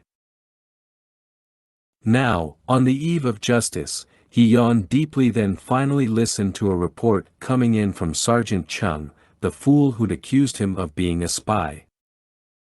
This is Tiger 12. All clear here. Fang was about to speak into the boom mic at his mouth when he turned, nearly knocking into someone. Sorry, Captain, but I came to tell you that they have all gone to the dining room. The meal has been prepared exactly as you'd asked. Huang stood there, a man beaten and broken. Perhaps one day his time would come. But this day was Fang's. Thank you, Huang. And, sir, not to alarm you, but the power company has been upgrading the transformers for the past 2 weeks. They will shut down the power sometime within the next few hours, but we will only be in the dark for less than 30 minutes. Fang frowned. Why didn't you tell us about this sooner? I had not thought it very important. Fang sighed through his teeth. Everything is important. Still, you have served us well. After the meeting tomorrow, I will be leaving behind my truck. It will be yours. Huang lowered his head and scampered away. Fang wished the man had put up a greater fight, for only then would he truly respect Huang. As it was, Fang had no intention of leaving behind his truck, or leaving Huang alive. 24. En route to Hakka Castle. Xiamen, China. April 2012. The old truck made a gurgling noise, then began to slow. Mitchell brought up the tactical map in his HUD, studying the tortuous mountain road glowing green and leading up to the castle, marked with the requisite yellow square and the words primary objective. They had come to a fork in the road, and the truck carrying Bravo team, driven by the guy named Boy Scout, was veering right for the 1.7-kilometer trek to the transformer station. Ghost lead, this is Beasley. We're heading up now. I'll contact you once we're set at the secondary objective. Roger that, Captain. Mitchell reached down to the cell phone with walkie-talkie function that Buddha had given him. Go ahead. Good news awaits on the road ahead. You getting philosophical, or do you know something we don't? I have a little surprise. Really? Bring it on. Just hope it's a good one. I think you will be pleased. You hear that? Mitchell called to the others. He's got a surprise. Diaz shook her head. I hate surprises. Me, too, said Ramirez. Mitchell nodded. When we stop, everyone look sharp. Sergeant First Class Bo Jenkins hadn't told the others about his father, and neither had the captain. That was fine by him. No sense in any of them doubting his abilities or feeling awkward around him. He was a professional and well understood the importance of keeping every emotion in check. But sitting in the truck and waiting was dangerous. At any moment he would slip into the past, into a day out with his father as they cut wood for the fireplace, into a night when Dad had tried to explain why he and Mom were getting divorced. Jenkins shuddered and glanced at all the charges they'd been preparing. C4 for you, C4 for me, C4 for everybody, over 50 pounds in all. Buddha and his little buddy had supplied the materials. Now it was up to Jenkins and Hume to call upon their old engineering training to create a glorious diversion, should the need arise. The transformer station was located at the base of a curving row of foothills in a heavily wooded area at least a quarter kilometer from the nearest house. Their CIA driver, who was running with lights out and wearing a pair of night vision goggles, parked them about 100 meters south. Jenkins's pulse rose. Time to rock and roll. Beasley and Brown leapt out first and charged off to secure the area. Jenkins and Hume loaded the bags with C4, hoisted them onto their shoulders, and waited. Breakers on the left. Remember, said Hume. No problem. Within 3 minutes Beasley gave the signal. Jenkins led Hume out of the truck, and they rushed up a dirt road and reached the chain-link fence crowned with barbed wire. Beyond stood the transformer station, rising out of the ground like the exposed bowels of some slain electronic beast, poles like intestines, cables and wires like arteries and veins spanning the gaps between large metal organs. Brown had already cut the lock on the gate, so Jenkins followed Hume inside. A schematic of the entire transformer station with its switching, connection, and control equipment was already being displayed in their HUDs, and the two of them got to work. First setting up the small and carefully placed charge that would trip the breakers and cut the power to the castle and the surrounding area, then rigging up the larger charges to destroy the entire transformer station and darken an even larger portion of the province. Meanwhile, Jenkins knew that Beasley and Hume were relieved to lighten their equipment packs. They had been carrying the team's small unmanned ground vehicle, SUGV, a tracked recon robot equipped with thermal infrared and digital cameras, along with a loudspeaker system. After opening the bot's waterproof packing, they began assembly. The SUGV was barely larger than a kid's radio-controlled tank, with rubberized tracks supporting the folding camera neck. Although armed only with smoke grenades to delay an oncoming adversary, the SUGV would stand watch over the transformer station and ensure that no one could tamper with the charges. Beasley controlled the bot and would be automatically alerted should it detect movement, heat sources, or any other signs of entry within its target discrimination hemisphere, which was adjustable by the operator. When Jenkins and Hume were finished with their charges, the SUGV was already powered up and online, and any member of the team could call up its camera images in their HUDs. Jenkins did so and glimpsed panning images of the fence line, as captured by the bot. Brown slipped a brand new lock on the gate, one nearly identical to the original, while Beasley used the wireless handheld controller to position the robot into a cover position beside two large poles where it could still maintain good surveillance. Once they got out of range, commands to the robot would then be routed through the network, although the SUGV would respond more slowly because of the satellite delay. From start to finish, the entire operation took 19.45 minutes, and Beasley signaled the captain that they were leaving the area and heading for the castle. "We'll cut the power on your order, sir," he added. Back inside the truck, Jenkins removed his cross-comm earpiece/monocle and tugged off his balaclava to palm sweat from his face and massage his tired eyes. "You all right, Bo?" asked Hume. "Yeah, why? You just look tired." "I'm not. Let's get up there and get this done." Mitchell took a deep breath. "Here we go." The truck had turned off the road and driven through a narrow path between the trees. Then Buddha had stopped and said, "We are here. Everyone out."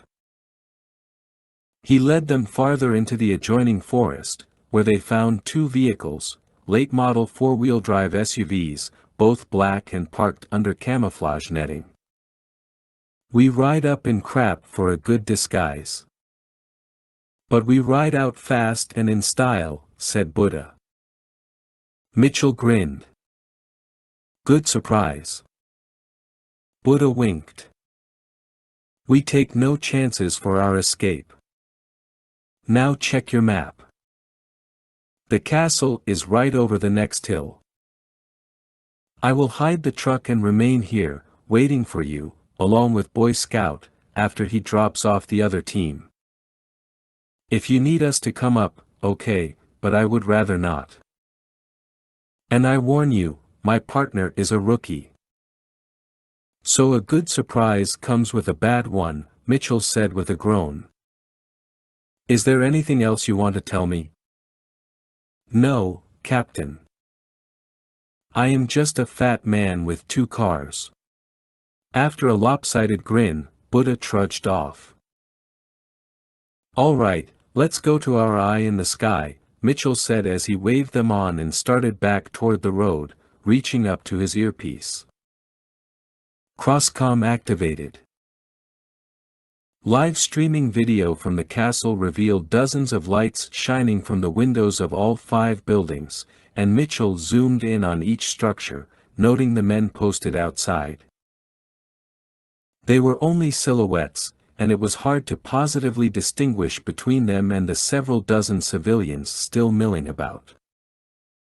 Occasionally he would spot the end of a rifle barrel. The place was a cluster of anthills, with their targets hidden deep inside.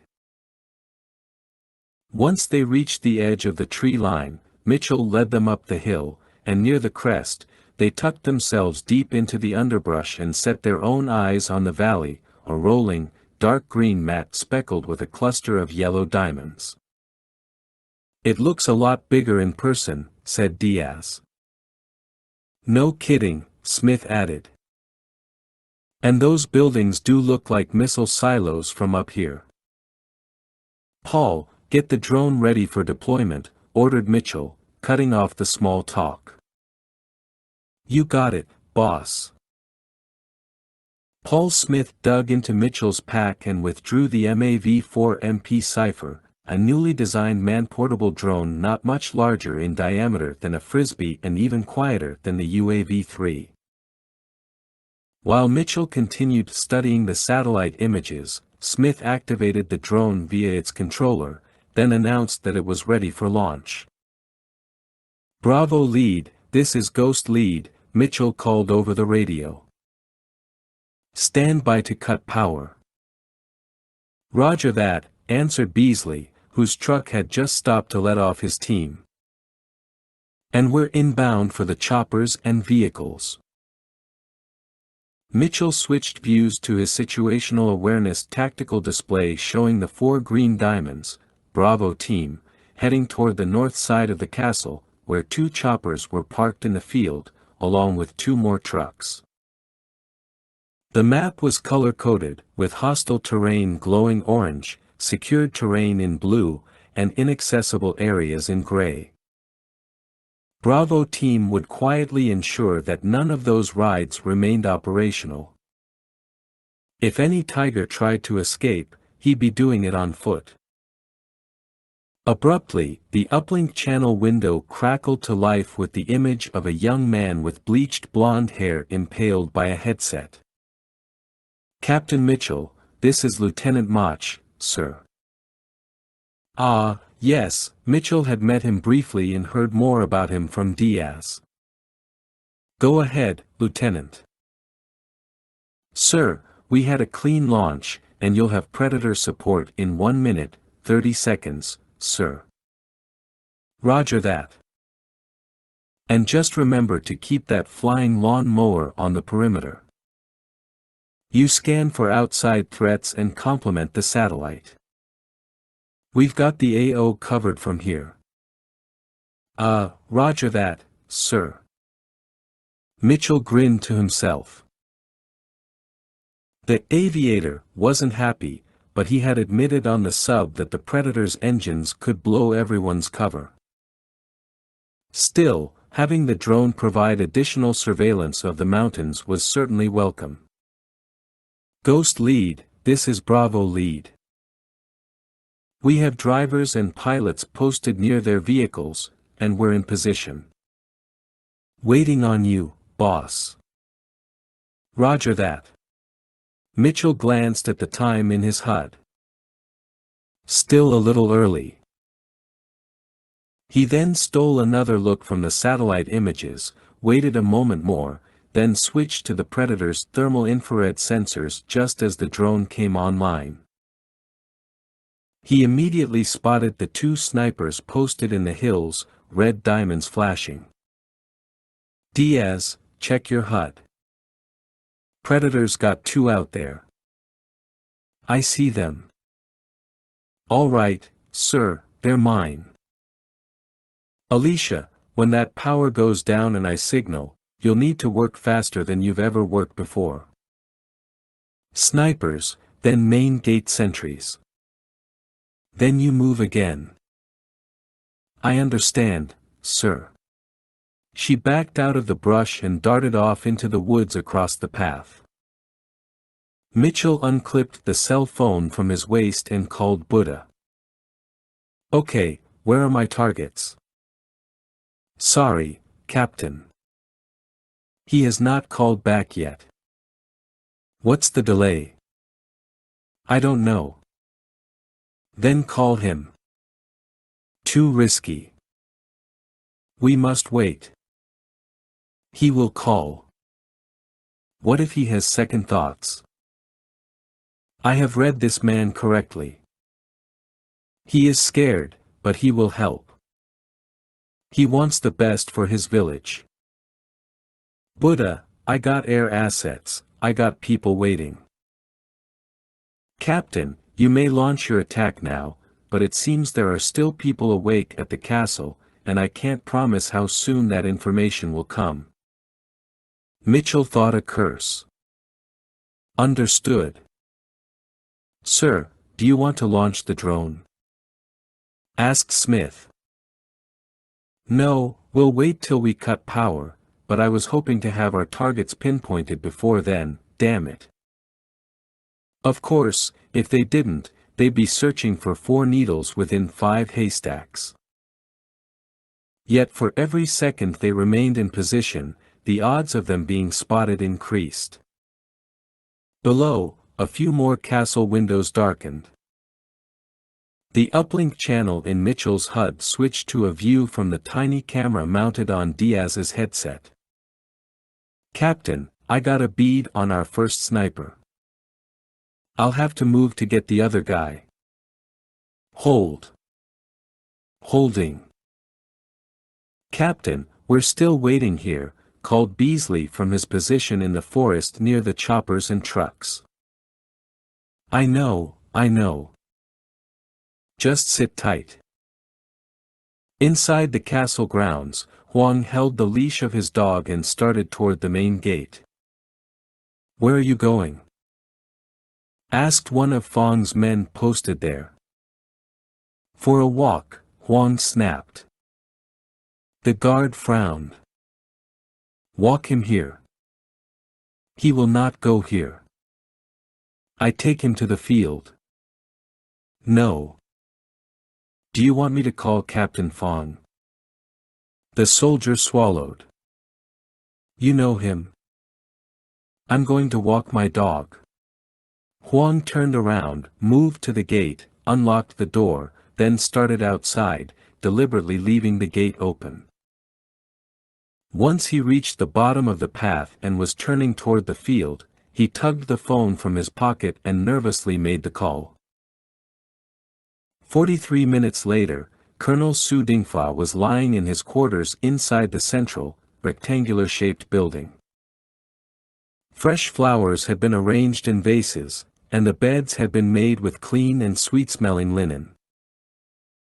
Captain Fang had made all the arrangements for the comfort girls, who had recently arrived, and one of them was already giving Su a deep and erotic massage. The other 3 tigers were, assumably, enjoying their own nights of pleasure before turning to much more grave business in the morning. When they had planned the meeting, Su had suggested that they gather immediately within the first hour of their arrival, but his impatience had been summarily quashed by the older Chen, who considered the event a long weekend and chance to work, celebrate, and unwind. Consequently, Su had arranged for the girls and the banquet-style meal. In the morning, they would establish the chain of command, finalize their timetables, and clearly identify the individual types and numbers of ships and aircraft involved. Call signs would be issued, as well as operating area assignments. Chen would distribute the communication encryption key cards for secure communications on what he had dubbed the Pouncing Dragon Primary Tactical Network, PDPTN. Su sighed as the girl dug her soft hands a little deeper into his shoulders. The lights suddenly flickered a moment, then went out. The girl gasped. Su rose, fumbled in the dark for his radio, found it, and called Fang. The captain sounded irritated. "Sir, Huang tells me they are working on the transformers every night. The power should return within 30 minutes. It is no worry." "I don't like this, Fang. Security is your mission. Do not fail us." "I will not." Su thumbed off the radio and thought of calling Major General Chen to give him the news. Then again, Chen could already be asleep. Why alert him to something that he might never discover? Su rolled over and grabbed the girl, who giggled. 25. Hakka Castle, Xiamen, China. April 2012. Master Sergeant Matt Beasley was ordinarily a patient man. All those years as a student of human nature had taught him to be still like a predator, always looking and listening. But the lights had just gone out. And the captain had ordered them to do nothing. They were waiting 10 more minutes to give the Tiger's security team time to check in with each other, time enough to give them all a false sense of security. Hitting the castle directly after the power went down was much too conventional, and they would be tense, despite whatever story the CIA's inside man told them about the outage. And that explained why Beasley, Brown, Jenkins, and Hume continued lying on their bellies within the ditch at the edge of the woodland. The pair of small, two-man civilian helicopters were less than 100 meters away. Images of those choppers had been captured by Beasley's camera and uploaded to the network. Within a minute the helicopters had been identified as Brantley B-2BS manufactured by a Texas company that had been bought out by the Chinese. A detailed set of schematics and even a suggested sabotage point within the cockpit focusing on the bird's electronic systems accompanied the intel. Parked near the choppers were a pair of Jeep-like SUVs identified as the new Brave Warriors, and Beasley didn't need the geeks back home to tell him how to sabotage them. Out there, a few hundred meters beyond the vehicles, lay the castle, growing even darker as swollen clouds descended like enormous zeppelins to blot out the stars. From one window came the faintest trace of a flashlight being switched on. Beasley returned his gaze to the helicopters.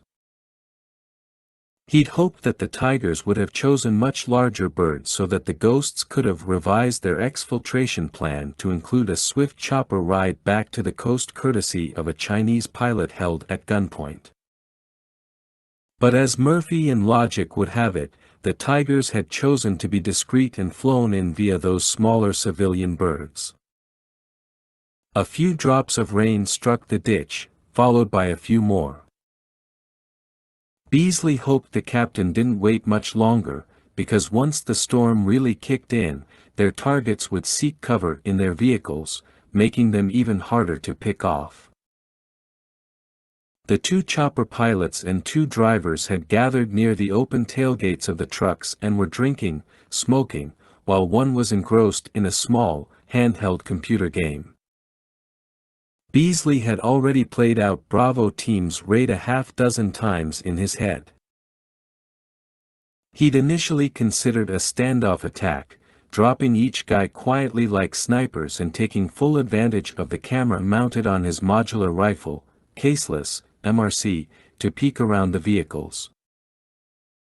However, once those men had gathered in close, he'd realized that the raid must be more swift, that all four needed to go down at once.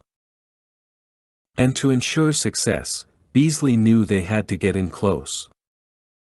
Very close.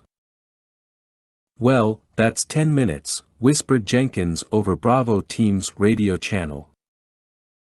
"Ghost lead, this is Bravo lead," called Beasley on the main channel. "Still waiting on you, boss." Yeah. "Sit tight." Something ominous had crept into the captain's tone. "What the hell's he waiting for?" asked Brown. "The captain knows what he's doing," Beasley retorted, only half buying the assurance. "I know he knows. Wish he'd share it with us." "He sounds distracted," said Jenkins. "We're all distracted," Beasley snapped. "I think something's going down," said Brown. "Yeah, it's called Operation War Wraith," Beasley finished. I don't know. This ain't right," said Hume. "Every time we work with the spooks, there's always something they don't tell us, and I got a feeling the captain just got a piece of intel he definitely doesn't like." Beasley sighed. The longer they waited, the more paranoid they would become. Huang used the small penlight to lead the village elders into their usual meeting room. 11 of the 12 men stared worriedly at him as he spoke. "Everyone is in their rooms. The gate door is open. Our visitors are asleep, and Fong and his men remain at their posts. I'm told there will be 4 men, dressed all in black. We need only stay out of their way. It will all be over soon. One of the other elders, a ruddy-faced man named Pan who had never liked Huang because of a dispute between their sons, both now grown, widened his eyes. I will say it again. I'm outraged that you've made this deal with the secret police. If anyone is hurt, I will blame you, Huang. You. What is worse? Dealing with the police or being forced to open our doors to these criminals? Tonight, our problems will end once and for all. Go now to your posts. Keep low. And watch. I am told it will happen soon. Pan held up his index finger at Huang. I know he's agreed to give you his truck, but you'd better not accept it. That is, as you say, a gift from a criminal. Huang glowered at Pan as the man passed by. Interestingly enough, Fong had driven his truck inside the central building and parked it in the courtyard, beneath a long row of canvas awnings, out of sight. He'd certainly made it appear as if he were leaving it behind. As Huang stepped outside, he glanced at the truck, then up past the balconies to where Fong now stood on the sloping roof, his cane a dark slash mark across his hip. Huang grew rigid, and his breath became shallow. His need for revenge or Baoqiu had been carried down through the ages and was necessary because there was no god, no law, no earthly power that would carry it out for him. Exacting Baoqiu was the only way Huang and the elders could save face, so Huang had decided that if the secret police did not keep their promise, then he alone would kill the man. The blemishes must be wiped clean. There was no other way. Frowning over the drizzle, Diaz checked her crosscom's downlink channel for a weather report.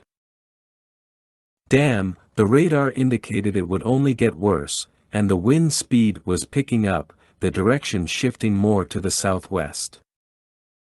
Her target didn't like the weather either. He had twice wrestled with his position, his Type 88 rifle resting steadily on its bipod. She found it curious that he wasn't toting a more powerful weapon. Still, she knew that the 88 had only been issued to the PLA in small numbers. Perhaps it was one of his personal favorites. Diaz's own DSR-1 subsonic sniper rifle had been manufactured by the German company AMP Technical Services, and the rifle had been adopted by the GSG-9 counterterrorism group and a few other elite European agencies. DSR stood for Defensive Sniper Rifle, but in Diaz's hands, it was nothing but offensive. The rifle had a bullpup design, meaning the action and magazine were located behind the trigger. The design increased the barrel length relative to the weapon's overall length, saving weight and increasing maneuverability. The bipod was mounted on upper rails, and the adjustable front grip was mounted on lower rails. Diaz had already made slight adjustments to the buttstock and cheek piece, and she had inserted a spare 4-round magazine into the holder in front of the trigger guard. The extra mag sitting right in front of her hand made reloading much faster and kept her gaze locked ahead on the target zone. The rifle's bipods were firmly planted on her carrying bag, which doubled as a shooter's mat, and the bag sat atop a long, flat rock. Additionally, the DSR had a rack and pinion fully adjustable monopod jutting from the bottom of the buttstock. As a result, the rifle was fully seated on the firing surface by bipods up front, monopod in the back. Diaz's subsonic variant had been adjusted to incorporate the 7.62 by 51 mm NATO rifle cartridge instead of the more overt .338 Lapua Magnum, and while she preferred the latter ammo, the mission dictated more stealth and those unmarked shell casings provided by the general and friends in her home state. She blinked hard and returned to her night vision scope. He was still there, all right, and at any moment he would begin speaking into the microphone covering his mouth. As soon as he did, Diaz would tip off the captain that her man had just made his radio check. USS Montana, SSN 823. South Taiwan Strait. South China Sea. April 2012. Captain Gummerson asked himself for the second time, what is Mitchell waiting for? He's got the lights out, rain coming in, and he has the location of his targets. Gummerson stood under the control room's crimson lights, ears pricked up for the next message. Montana's Electronic Countermeasures, ECM, Electronic Intelligence, ELINT, and sonar teams were probing a three-dimensional battle sphere, air, surface, and subsurface, for any hint of enemy counterdetection.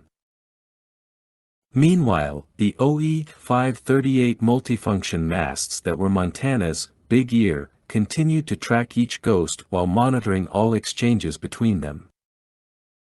Total situational awareness via mutually shared information in a common tactical picture was the epitome of network-centric warfare. "They move in yet?" asked the XO as he entered the control room. Gummerson shook his head. "No. All Mitchell's done is step up to the plate." The XO shrugged. "Sometimes you wait for your pitch." Gummerson cocked a brow. "And sometimes you strike out looking." United States Special Operations Command. MacDill Air Force Base. Tampa, Florida. April 2012. While it might be the wee hours in China, it was 12 hours earlier at USACOM, and General Joshua Keating strode past banks of screens displaying network data, from satellite intel all the way down to the camera mounted on Captain Scott Mitchell's earpiece. At the moment, Keating couldn't understand why Mitchell was taking so much damn time to analyze the pictures captured by his portable drone. Keating was, in fact, a few seconds away from getting on the horn and blasting Mitchell for his delay. But he liked Mitchell. Wanted to trust him. Wanted to give him the benefit of the doubt. Dar. Gail Gorbatova of the DIA, who was seated beside one of her intelligence analysts, rose from the desk and approached him. "General, we are wondering about the delay," he finished, drawing in a deep breath through his teeth. "Our colleagues at the CIA are wondering the same thing and have no explanations from their people. And we have our moles standing by." "Excellent. Now we're still gathering intel, so if you would, Dr. Gorbatova, just have a seat." Keating returned to his computer and keyed up the intel coming in from Mitchell's ghost team, grainy green pictures of the castle, the helicopters, the trucks, and even Diaz's point of view as she balanced her crosshairs over one of the two Chinese snipers. Everything looked perfect. "Come on, son. Give the order. Move out." A voice echoed through the room, "Ghost lead, this is Bravo lead. Our targets will take cover from the rain any second now. Captain, we need to move now." "Ghost lead, this is Diaz. Wind speed is getting worse and can really mess up my shot, sir." "Give the order, Mitchell." "Bravo lead, this is Ghost lead," said Mitchell. "Stand by." "And Diaz, hold." "Captain Mitchell." "This is Lieutenant Mach, Predator support, sir." We've identified a power company truck en route to your transformer station. ETA approximately 10 minutes, sir. Keating clenched his fist and imagined himself screaming at Mitchell, "What's the holdup, son? I need those spring tigers taken out now." Despite his frustration, Keating knew that senses and intuition captured in real time by a commander on the ground far outweighed any digitized picture transmitted over thousands of miles. Special Forces truth: human beings were more important than hardware. What's more, Mitchell's own tactical assessment could be very different than what they viewed at USACOM.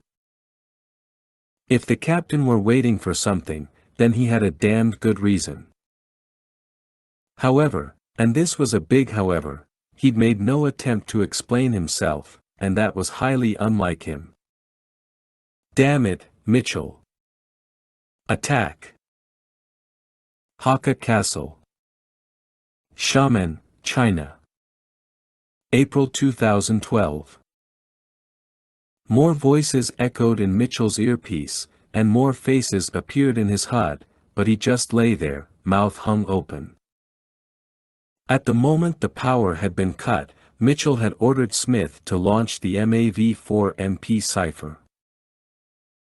In the minutes that had followed, Mitchell had navigated the drone high above the central building and had been able to identify the positions of every guard posted there, 3 at each of the silos, 2 at the central building with 1 on the roof, and the 2 snipers.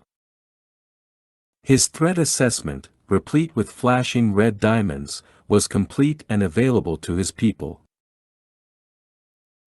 Mitchell steered the drone as low as he dared, and just as he had tapped the joystick, ready to fly the cipher home, the guard on the roof turned to reveal a cane fixed to his belt. With jittery hands Mitchell zoomed in with the drone's camera, trying to pull up a more detailed side view and muttering to himself that no, it couldn't be, that these kinds of eskrima sticks or canes or other martial arts clubs were commonplace among military men, that after 10 long years. There was no way in hell that this guy, on top of this roof, in China of all places, could be Captain Fong Ji. But the camera's zoom worked remarkably well. And Mitchell knew that cane. That face. Those eyes. Was it a remarkable coincidence? Fate? Was Mitchell being forced back through an open door that had never closed? What the hell was Fong doing in China? Had he defected? Mitchell had lost track of the man, and purposely so, because he'd had to go on with life. That was the advice he'd given Rutong, and that was the advice he'd lived by. But he'd never forgotten Fong's cowardice, or Captain Foyt impaled on those punji stakes, or Warrant Officer Alvarado clutching that dart in his neck, or poor Carlos bleeding out and telling him to go back for Billy. Mitchell would never forget that row of bodies lying on the field. 12 men had entered the jungle on Basilan Island, and only 3 had come out, thanks, in part, to Fong Ji. The scar on Mitchell's chest burned anew. And now he was back on that field, squaring off with Fong, only this time Fong had no chance to draw his sword. This time, Mitchell had a pistol jammed into Fong's forehead, and when he squeezed the trigger, all he heard was Beasley crying in his earpiece, "Captain, we have to move, now." 26. Hakka Castle, Xiamen, China. April 2012. With a gasp, Mitchell was back, hot-wired to the moment, his senses flooded with input. "Ghost lead, this is Bravo lead," Beasley called again. "Don't forget about us, Captain. I need that order." As chills raced up Mitchell's spine, he checked the downlink channel now showing Beasley's camera, zoomed in, and enhanced. Bravo team's targets were seeking cover. Instincts honed by years of combat experience took over. Mitchell began processing information and issuing orders with cool, calm efficiency. Bravo team, attack. Roger that, Beasley answered in a stage whisper. Moving up to attack. Diaz, snipers, then main gate, fire now. Roger that, Captain. Sighting my first target. Smith. Police up the drone, then fall in behind us. Ramirez. Nolan. Move out. Mitchell burst from cover, and Ramirez was already a few steps ahead of him and took point, his 14 Malawian Quachas EBR rifle with attached silencer held at the ready as they raced along the road, then started down toward the castle, picking their way through streams of rainwater washing down the mountain. Nolan was hard on Mitchell's heels, carrying his P90SD Belgian-designed submachine gun with suppressor because, as many medics argued, the best form of preventative medicine was superior firepower. Got the drone, Smith reported, then hustled up behind them with a modular rifle, caseless, MRC. The MRC fired caseless ammo at 900 rounds per minute, and while the regular army did not field the rifle, the Ghosts endorsed it wholeheartedly. They had guns, all right. Lots of them. But only 4 shots really mattered, one in the head of each spring tiger. Or was it 5 shots? Mitchell considered shouting to the others, the guy with cane. He's mine. However, he could not reveal his personal bias and immediately undermine his command. The mission and his people came first. He knew that. They knew that. If Fong were killed in the crossfire, then so be it. But who was he kidding? He wanted to fire that shot more than anything else in the world. His anger had grown talons that ripped apart his gut, and over he watched himself squeezing the man's neck and firing that shot. Mitchell gasped, shuddered off the thought, and hustled on. Beasley sprinted along the edge of the forest, then he broke into a Motor City madman dash across the field, coming toward the choppers and trucks from the left flank. 2 of the men, the drivers, had pushed themselves deeper into the back of one truck, leaving the tailgate open. The other 2 guys, the pilots, had sought refuge inside the other brave warrior's cab. Those drivers they could reach. But the pilots in the cab were already giving Beasley a headache. He signaled for Jenkins and Hume to get low on the driver's side of the pilot's truck, while he and Brown rushed up to the other truck with the open tailgate, their pistols clutched tightly in gloved hands. One of the pilots was about to light a cigarette. The other was lifting his glass to take a sip. Brown shot the drinker in the head. Thump. But Beasley opted for 2 shots into the smoker's chest, because the man would become helpful, even in death. He rushed forward, caught the guy before he slumped forward, and whispered to Brown, "Help me stand him up." "What the hell are we doing?" "Marcus, trust me. And we have to move. I need to check in with the bot. That power crew will be there any minute." "Okay. I think I get it now." The captain's firing order had come so abruptly that it took Diaz's brain a moment to catch up to her ears. Holding her breath, she made the slightest tweak to her aim before squeezing the trigger. While she doubted the click from her rifle was loud enough to be detected by the guards posted around the castle, that second sniper might have heard it. She squinted and observed a blood cloud envelop the first sniper. Clean kill. Using the knife edge of her firing hand, she worked the bolt effortlessly and ejected the spent case. After chambering the next round, she clambered to her feet, grabbed the firing mat, and stole off along the ridge. She needed to cross just 10-15 meters to the west to get a more direct bead on the second sniper on the north side. She already envisioned herself in place and taking him out.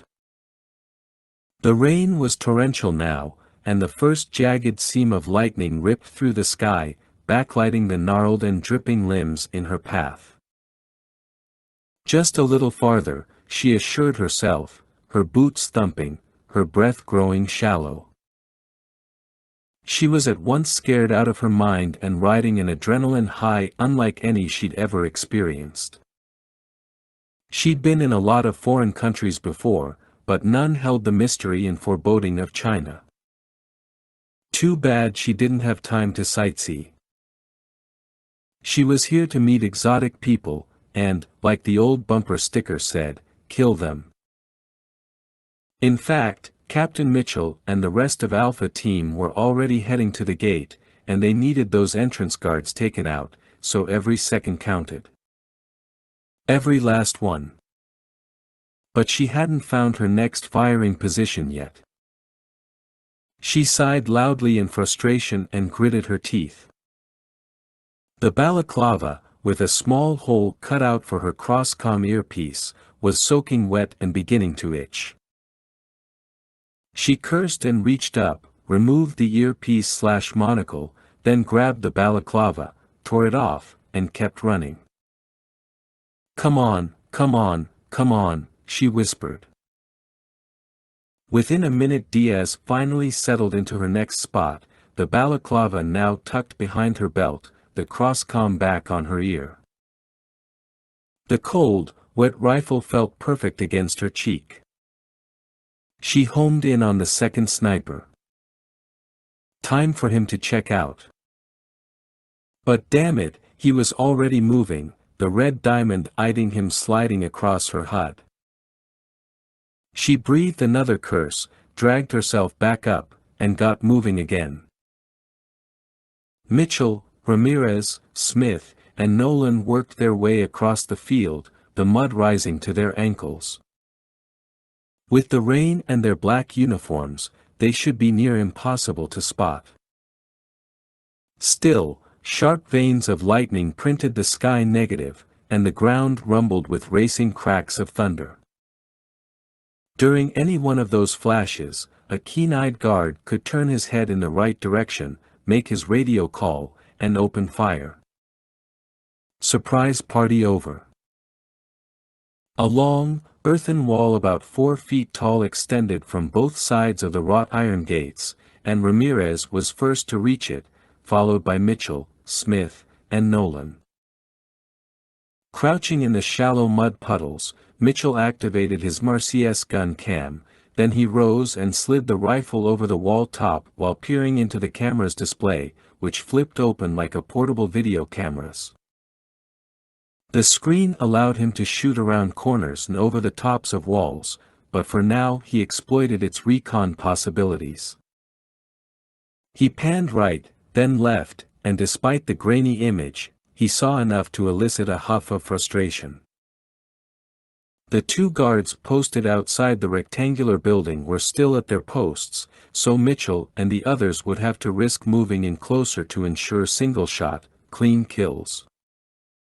And the question lingered, what had happened to Diaz?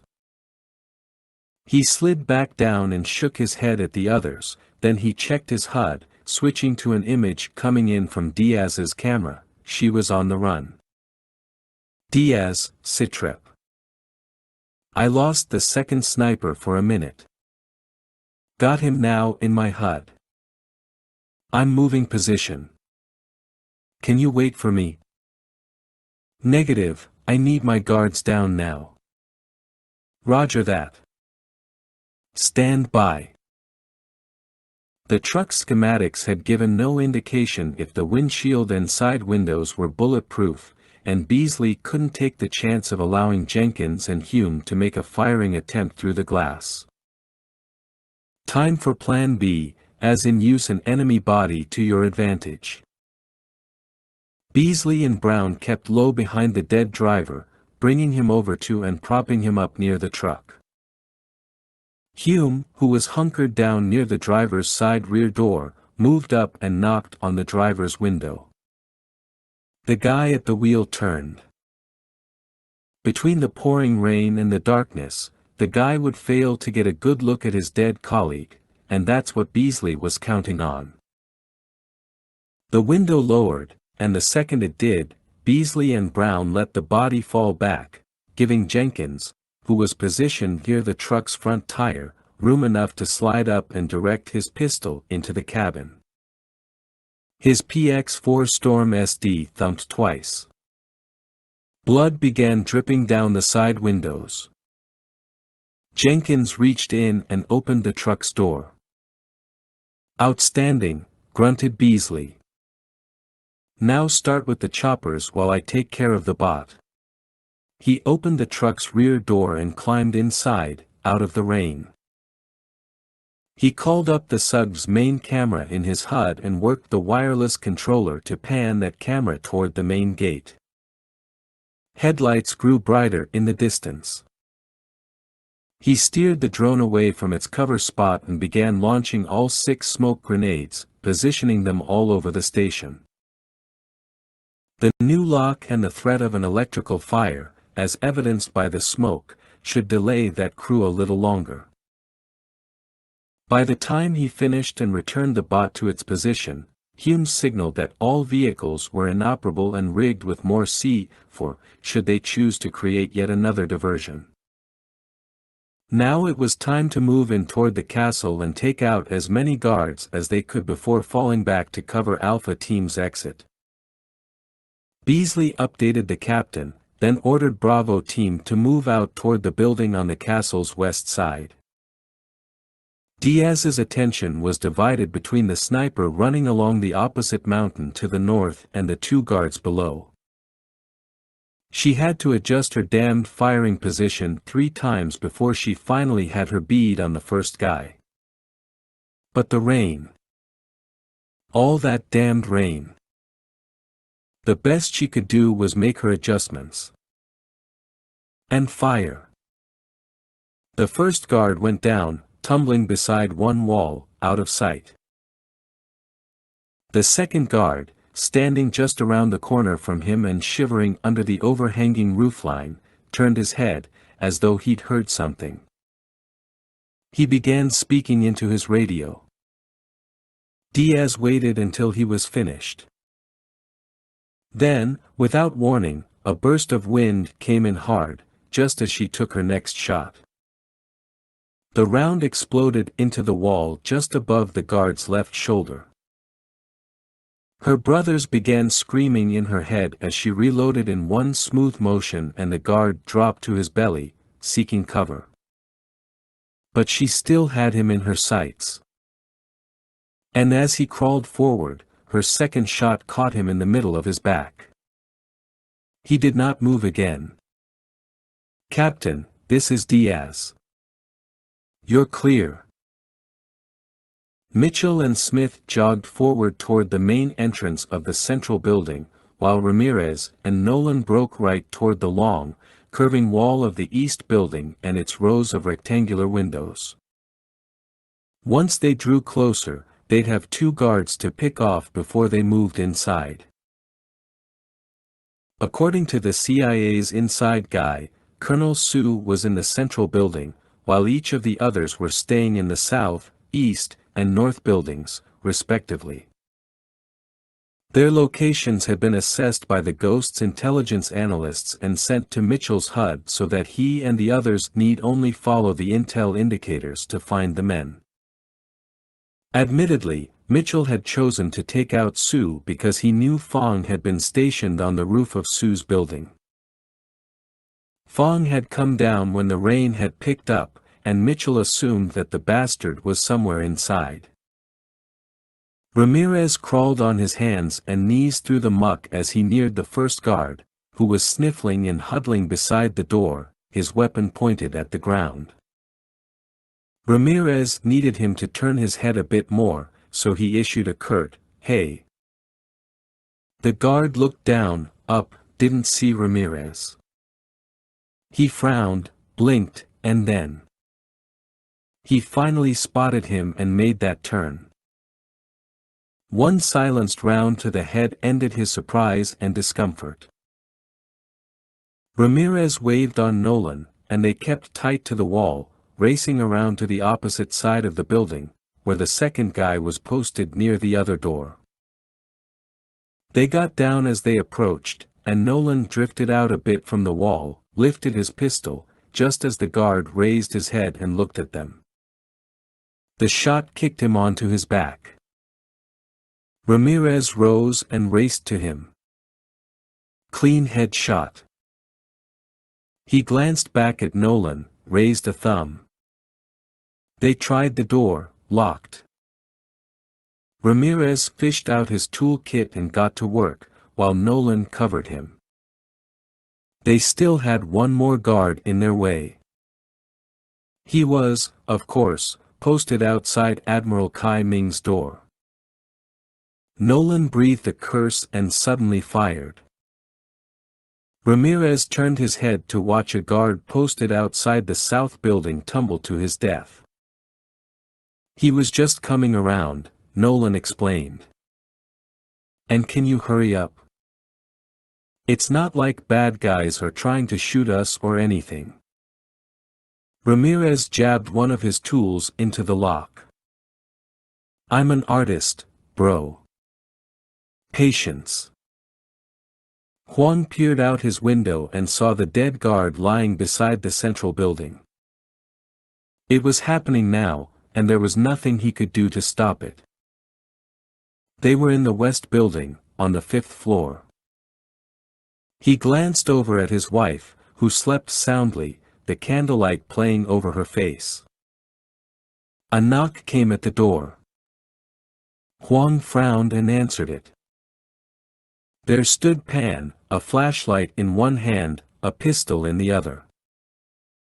"Step out here onto the balcony," he said.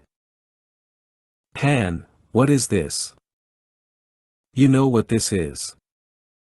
"No, I don't." "I went back to my quarters and began thinking, and I realized that your little deal with the police has given me the perfect opportunity." Huang shook his head. "I don't believe you." Pan raised the pistol even higher. "They will think you were accidentally shot by the police or by one of Fong's guards. Your family has no money for an autopsy. There will be no investigation. Pan, listen to me. If you fire that gun, everything will be ruined. Is killing me worth that much to you? Think of your own sons. And remember, if you didn't have doubts, you wouldn't be talking to me." Pan stepped forward, the pistol poised over Huang's forehead.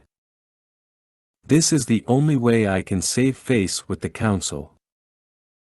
"No, it's not. When this is over, I will leave, okay? There is no reason to shoot me." Pan's breathing grew labored, and Huang could almost hear the gears grinding in the man's head. "Pan, go back to bed." Fong stood outside Sue's door, his flashlight beaming at the floor. The row of 5th-floor balconies was otherwise dark. He tried to get in touch with Sergeant Chung, who'd once more failed to respond. What was that fool doing now? Huddling inside to smoke a cigarette? Fong was a few seconds away from going down there to beat the man with his cane. He checked his watch. The power should be back up soon, and that was good. The rain, thunder, and lightning strained his eyes and made his bones ache. Just across the balcony, the building's roof sagged as chutes of water funneled down and tumbled 5 stories to the muddy courtyard below. After calling once more into his radio, Fong decided to check in with his snipers. No response from the first. But the second man's voice came tight with exertion. "Captain, I think I've spotted someone along the south ridge." "Another sniper, maybe." "Need time to confirm, over." "You find out who that is." "I will, sir."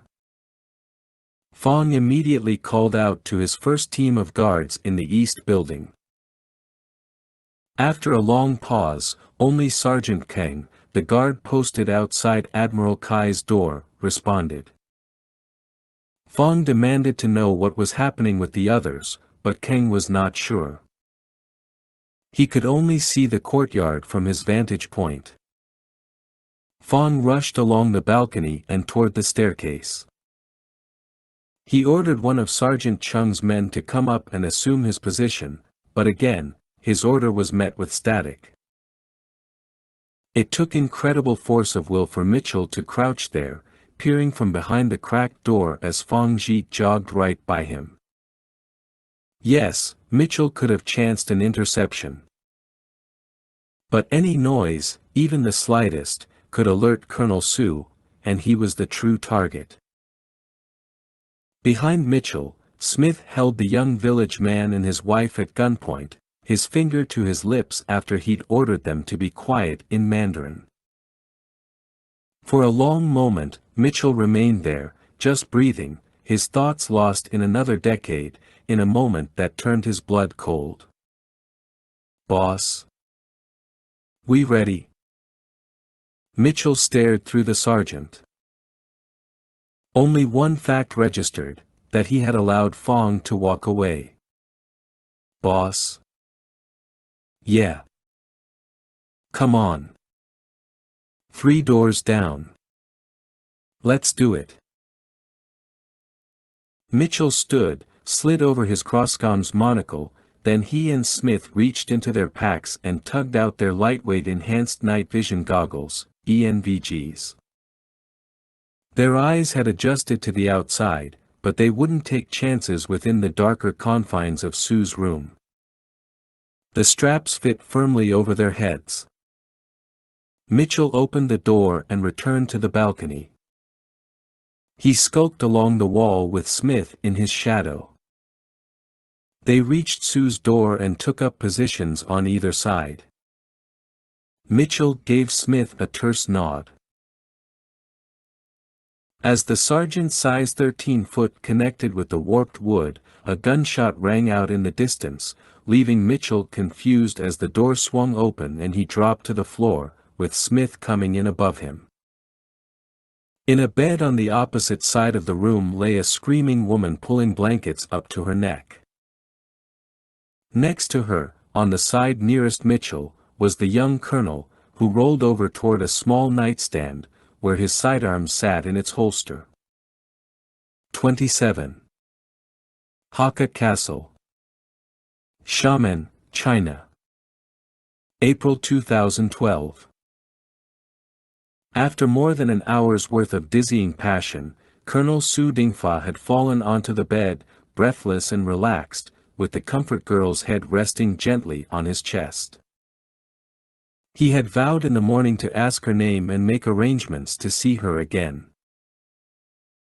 He'd thought he'd been dreaming when the door had smashed inward, the faint light from the candle near the bed illuminating 2 figures, their faces concealed by masks, their night vision goggles protruding like antennae from their heads. One was hunkered down, one stood, and as Sue's eyes had opened wider, he'd spotted their guns. The reach for his own weapon was instinctual, worthless, really, but he couldn't just lie there. Now, as the girl screamed and the first silenced rounds finished her, Sue wondered who was responsible for his death. Who had betrayed him? Fong. Had the man been lying in wait for these past 4 years, a tiger himself? No, it couldn't be. Could it? The shots ripped through Sue's chest, and it took another second for the pain to register like a claw shredding his gut with slow, even strokes. He coughed, and his mouth immediately filled with blood. Sue felt no sorrow for himself, only for his dear mother and father, whom he had failed. They would not see their lost children, and that was the greatest tragedy. As the men rifled through his belongings, Sue thought of raising his fist in one last act of defiance, but the room had already grown dark around the edges, and there was only the strength for one final breath. As Huang and Pan had stood facing each other on the balcony, Huang had realized that Pan was not going to leave and had every intention of shooting him. So Huang had lashed out, seizing Pan's wrist to shift away the gun. Pan had fought against Huang's grip with one hand while clubbing Huang in the head with his flashlight. Even as the blow seemed to reverberate through Huang's head, the gun had gone off, the round tearing through Huang's shoulder. Pan gasped, muttered his disbelief that he had fired, and the gun slipped from his grip.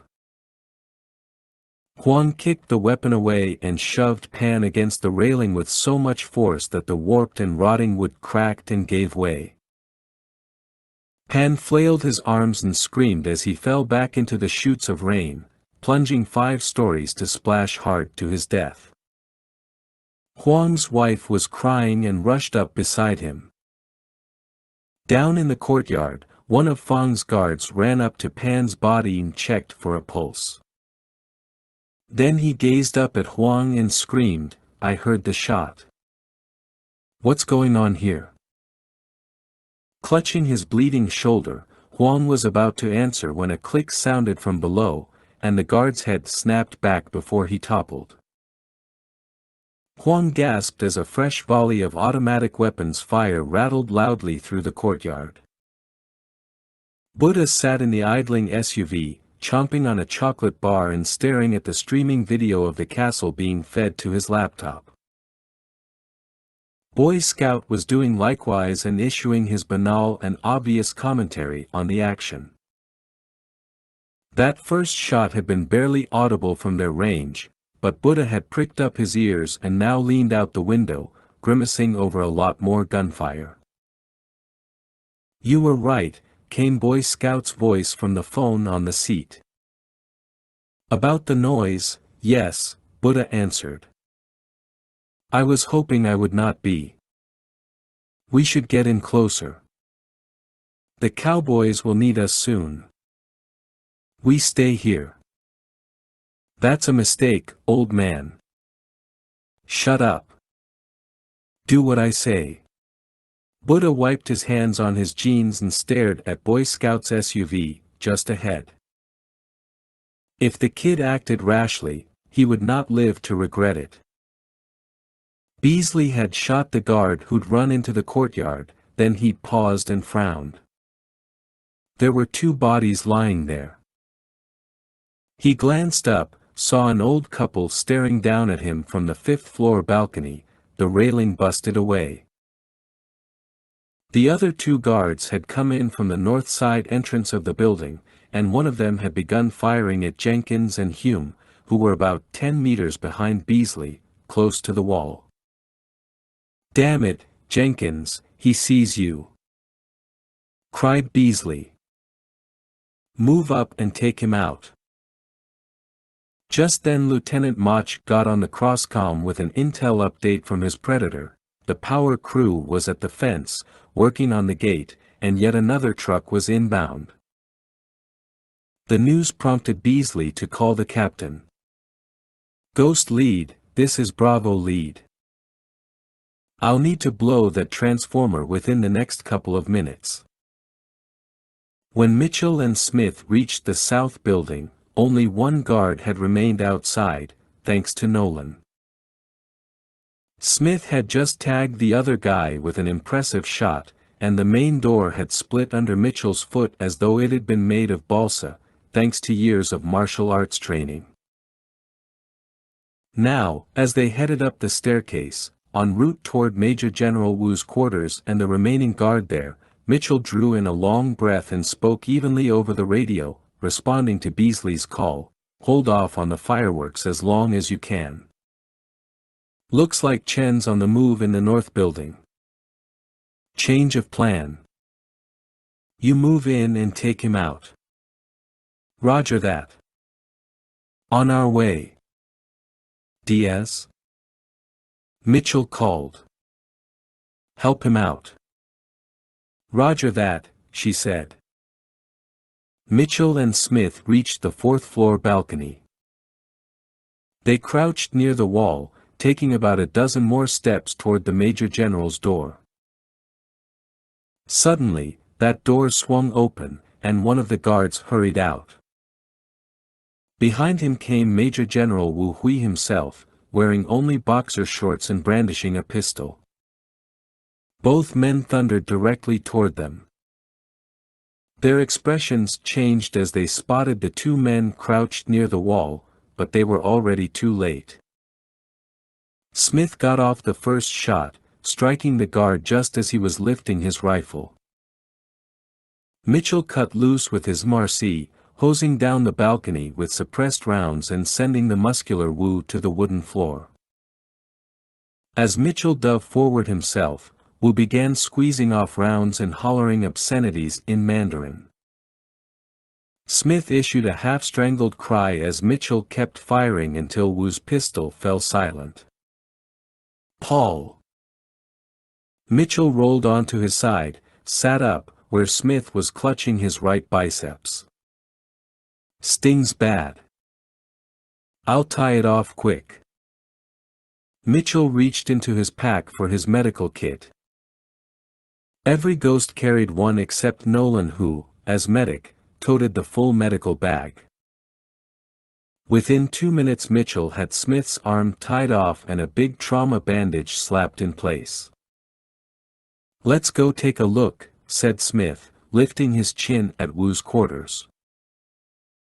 Mitchell nodded, and while Smith double-timed ahead, Mitchell rushed over to Wu, his blood spreading across the floor like a dilating pupil, dark and oily.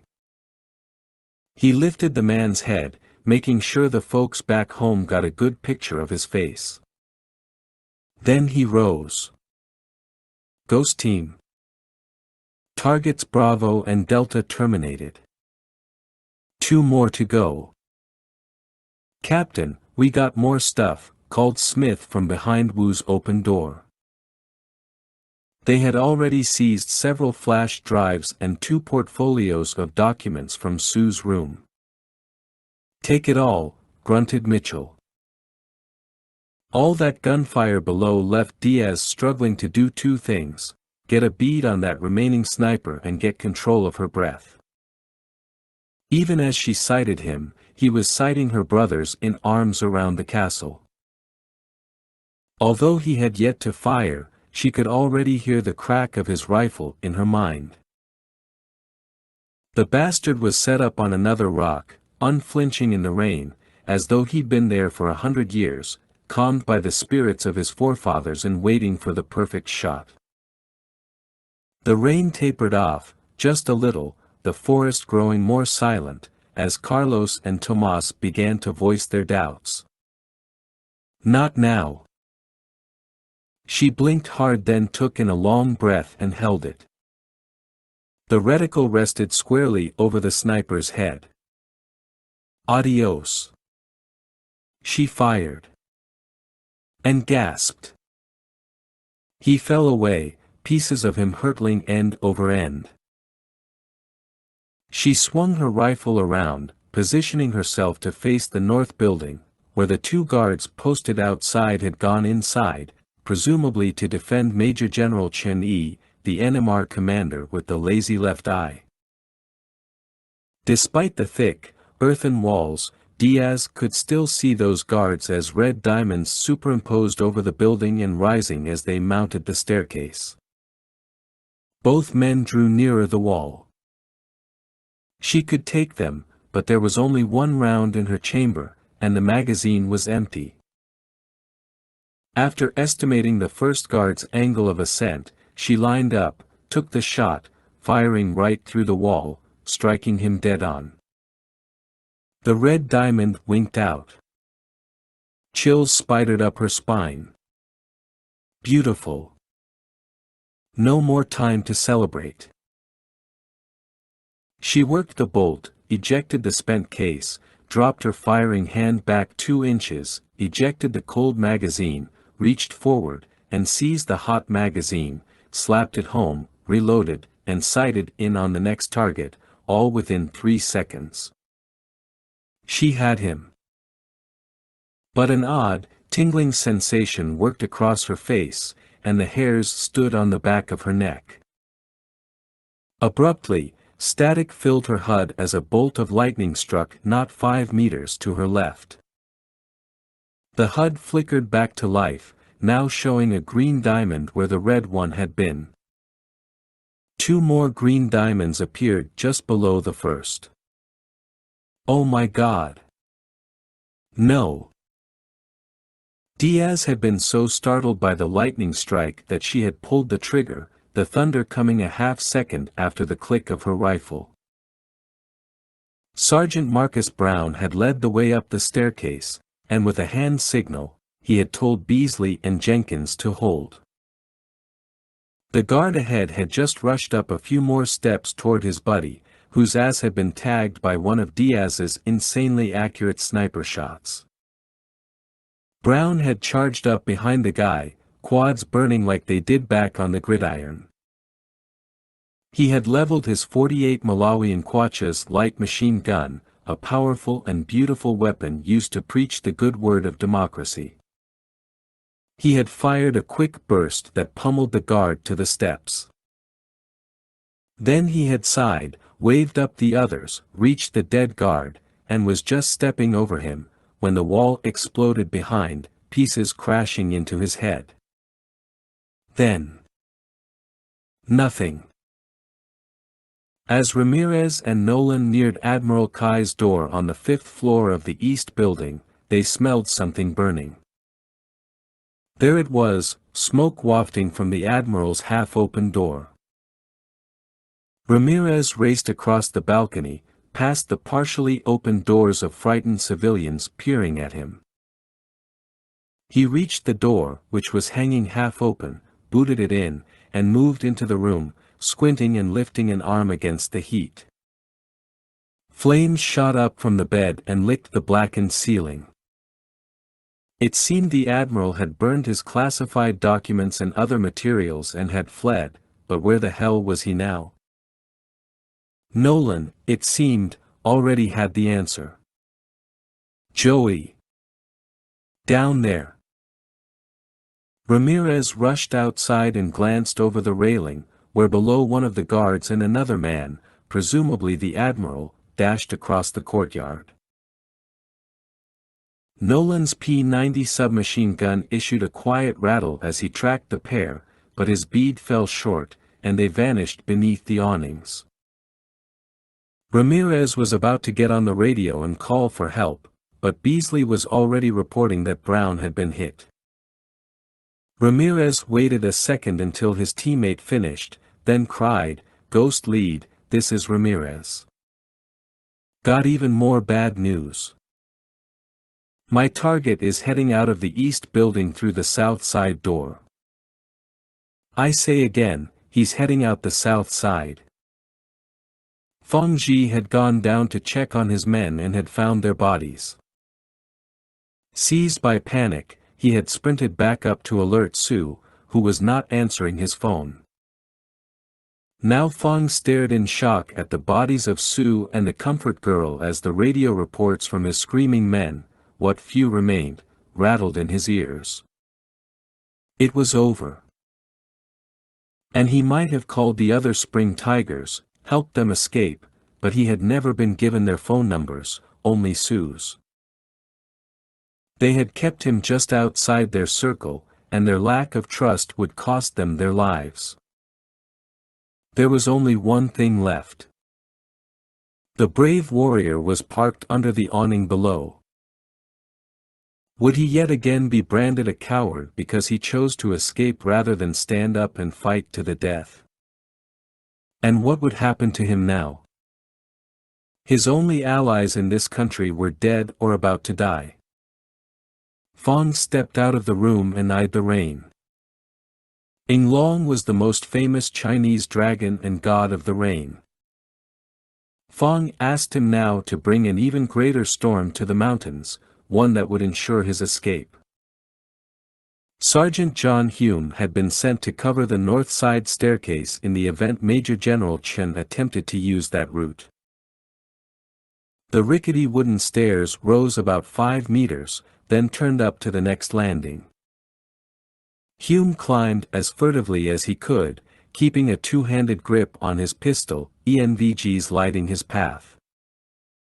The Zeus T-2 radio-guided missile launcher that he usually packed was inappropriate for a stealthy job like this. Too bad. The element of surprise was gone, and he could use a nice explosion to lift his spirits. A clatter of feet came from above. He stopped, thought he saw a head jut out from above. Then a flashlight's beam suddenly blinded him. He fired, wood splintering. Something clattered down the steps, a grenade. Hume turned and threw himself headfirst down the staircase, just as the explosion catapulted him against the far wall. As shattered pieces of the staircase tumbled on top of him, he rolled over and pressed his back against the wall, as two figures came down through the lingering dust. Despite his lost breath and the biting pain in his arms and legs, he thought, "No, I don't die here." Gritting his teeth, Hume squinted and emptied his magazine into the oncoming men. He broke into a scream as they collapsed and rolled down the stairs, falling at his feet. He reached forward, lifted one man's head. It was him, Major General Chen. Only semi-conscious now, he tugged off his ENVGs and called out to Beasley. "Bravo lead, this is Hume. Target Alpha terminated. One more to go. Need help here. Staircase. Please. 28. Transformer Station. Xiamen, China. April 2012. Maintenance Supervisor Tang Chia-jun coughed and squinted through the thinning clouds of smoke rising around the transformer station. Once he and his men reached the breakers that he assumed were the problem, he took one look at the damage, and his mouth fell open. Supervisor Tang had been working for the power company for over 22 years. He knew his job. And he knew sabotage when he saw it. That new lock on the gate and the smoke had been the first signs of something much more than a routine repair. Now his flashlight's beam shot up through the smoke like a laser and caught 3 gray bricks attached to the main lines. His breath grew shallow. Just then, Tang's assistant supervisor shouted from the other side of the station. Tang rushed over and found that the man had removed his hard hat and he, along with 3 others, stood near a small, robot-like camera humming softly. Suddenly, the camera turned, jarring all of them. It rolled forward on its treads and seemed to stare at them, its head panning right and left. "What is this?" asked his assistant. Tang gaped at the thing. "I don't know." "You don't know?" asked another of the workers. "Is this some new equipment?" Tang turned back to the bricks on the main lines, then faced the robot. He began to tremble. Hakka Castle. Xiamen, China. April 2012. Roughly 3 kilometers away, inside one of the north building stairwells, Beasley frowned at the Chinese power crew in his hut. Were they about to run off? He wasn't sure, but he needed them gone now. A data bar in the right corner of his HUD displayed a pre-programmed list of commands in Mandarin that he could issue through the sub's loudspeaker. He chose the obvious: go away. Fast. Kwai Zo. Kwai Zo. Kwai Zo. The men slowly backed off. All right, they were beginning to get the message. Beasley pressed a button on his wireless controller, and a detonation clock glowed and flashed on his screen: 20 seconds, 19 seconds, 18 seconds. Not only would the rest of the station blow, but the SUGV was also rigged for detonation with chemical charges that would melt its components beyond recognition. Ghost Lead, this is Bravo Lead. Charges at the station have been activated. But I have 2 men down. Transformer Station. Xiamen, China. April 2012. Tang's mouth finally worked. Run now. Run. He sprinted toward the gate, his men following, screaming their questions as a series of ear-piercing explosions came from behind them. His heart hammering, his breath all but gone, Tang neared the fence when the concussion lifted him into the air for a moment, then slammed him into the gate. The rest of his men joined him there, and they all turned back, breathless, staring in awe at the fireballs. Hakka Castle. Xiamen, China. April 2012. Diaz ignored the muffled booming from the northeast as she targeted that door Ramirez had indicated. 3 of the 4 Spring Tigers were already dead. If she could nab this guy, Admiral Kai, designated Target Charlie, the mission was over. But poor Marcus. Had she killed him? She was too damn scared to ask. And Beasley wasn't saying a word. She began to pant and could almost hear the rattle of her nerves as the door swung open, and there he was. No, that wasn't him. That was his guard. There he was, just behind, turning now to the right. She gave him just enough lead. Yeah, you didn't just miss the bad guy, Alicia. You killed one of your friends. Shut up, Tomas. She took the shot, but the round erupted in the earth at Admiral Kai's feet. She cursed as she threw back the bolt and reloaded, never taking her eye off the Admiral. He dropped and began crawling around the building's edge, out of sight, though the red diamond eyeing him glowed over the wall. A green diamond suddenly floated into view. Diaz, Ghost Lead here. Hold your fire. I got him. Mitchell and Smith had just emerged from the south building and dove forward onto their guts. They had a perfect bead on the Admiral, whose guard had dropped in behind him. Mitchell held his breath, about to fire. But Smith reacted first, cutting loose with his MRC. The guard and the Admiral shook violently as Smith's rounds drummed them into unceremonious death. Nice, gasped Mitchell. Smith groaned and replied, thanks.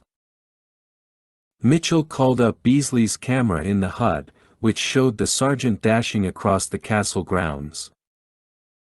Bravo Lead, I need a sitrep.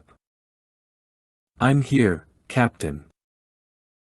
Brown's down, but he's alive, unconscious.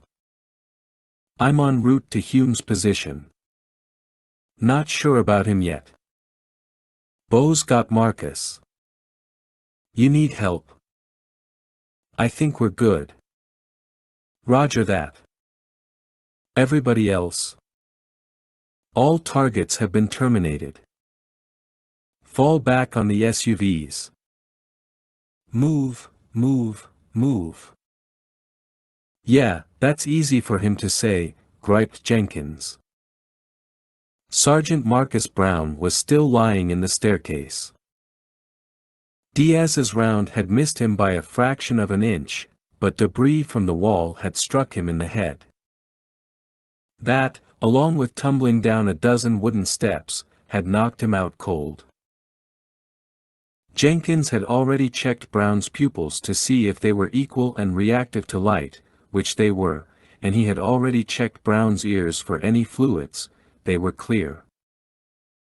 In a perfect world, they would immobilize Brown's neck and haul him out on a portable litter. In Jenkins's world, he was charged with carrying his buddy on his back, pack mule style. He carefully lifted Brown and started down the stairs, the wood creaking and bending with every step. Between Brown's massive physique and his weaponry, it took a blinding amount of force to bring him down. Outside, Jenkins sloshed forward as more wind whipped through, carrying a fresh wall of rain. Despite all those hours in the gym, the load was now too much. He collapsed to his knees and lowered his buddy to the ground. "Ghost lead, Jenkins here. I have Brown, but I need help."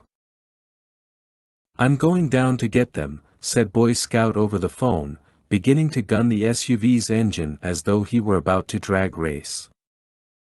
Buddha bit back a curse. "They're coming up to us. Don't move, you fool.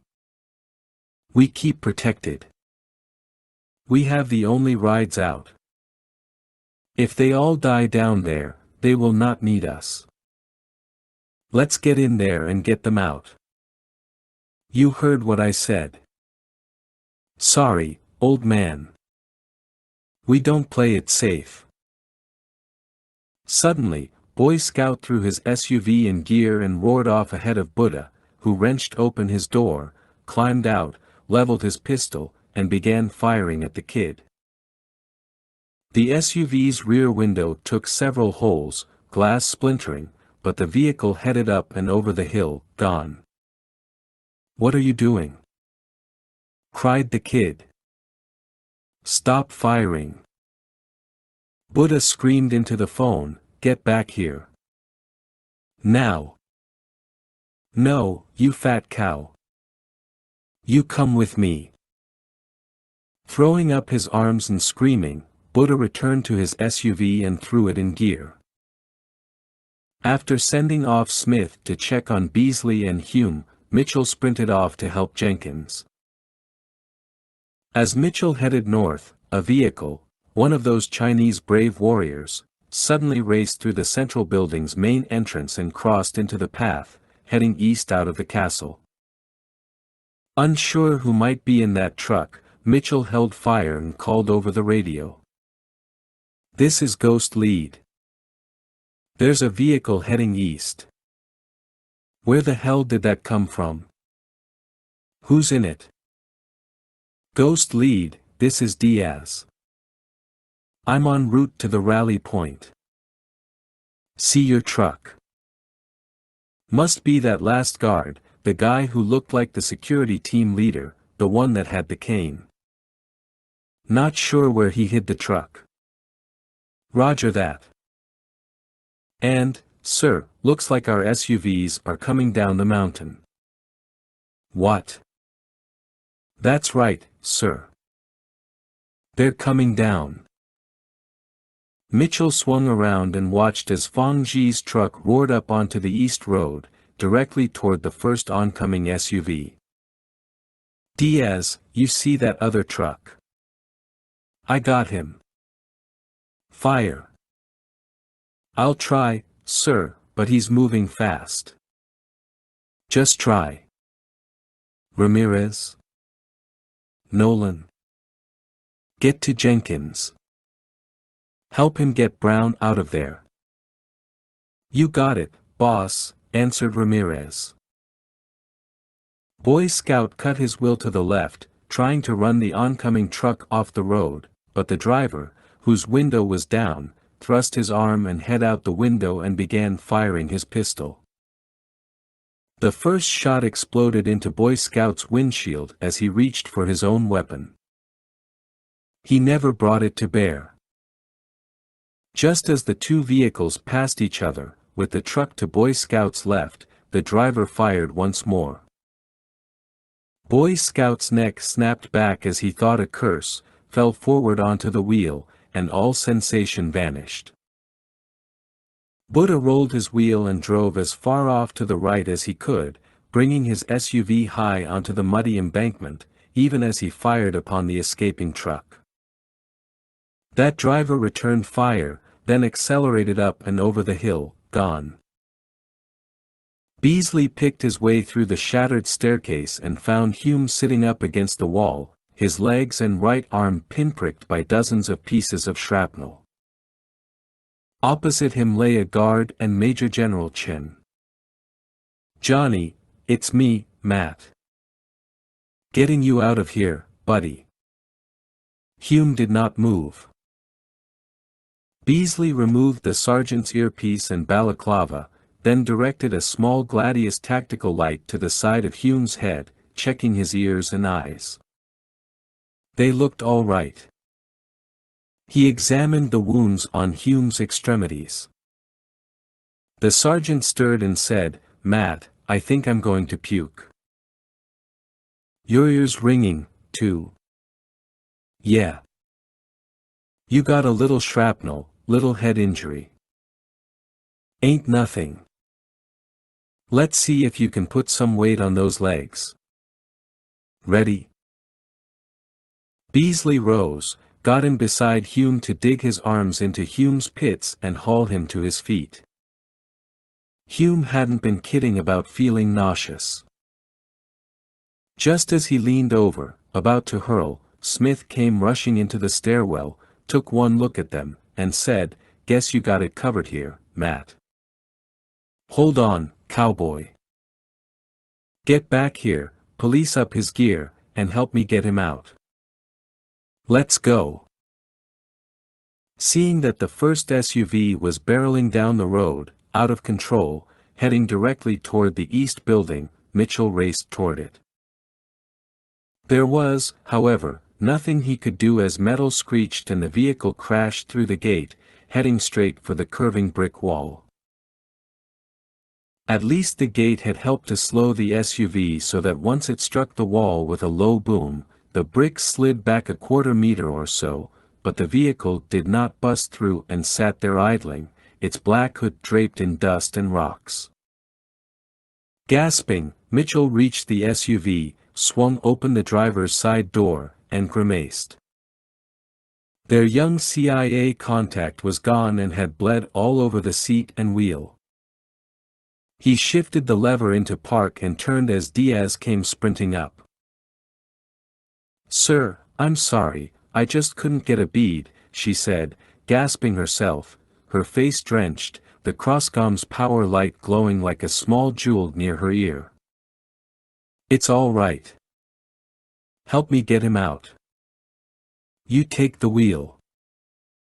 I want to stop that other truck." "You got it, sir.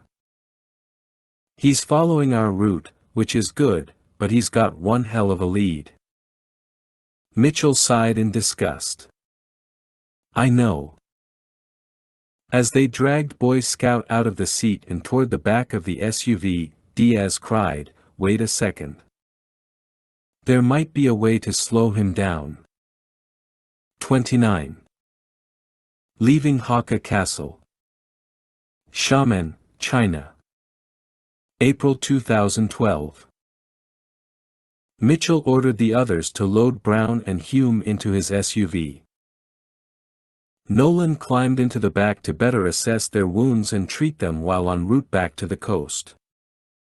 Hume was in and out. Brown was just coming around.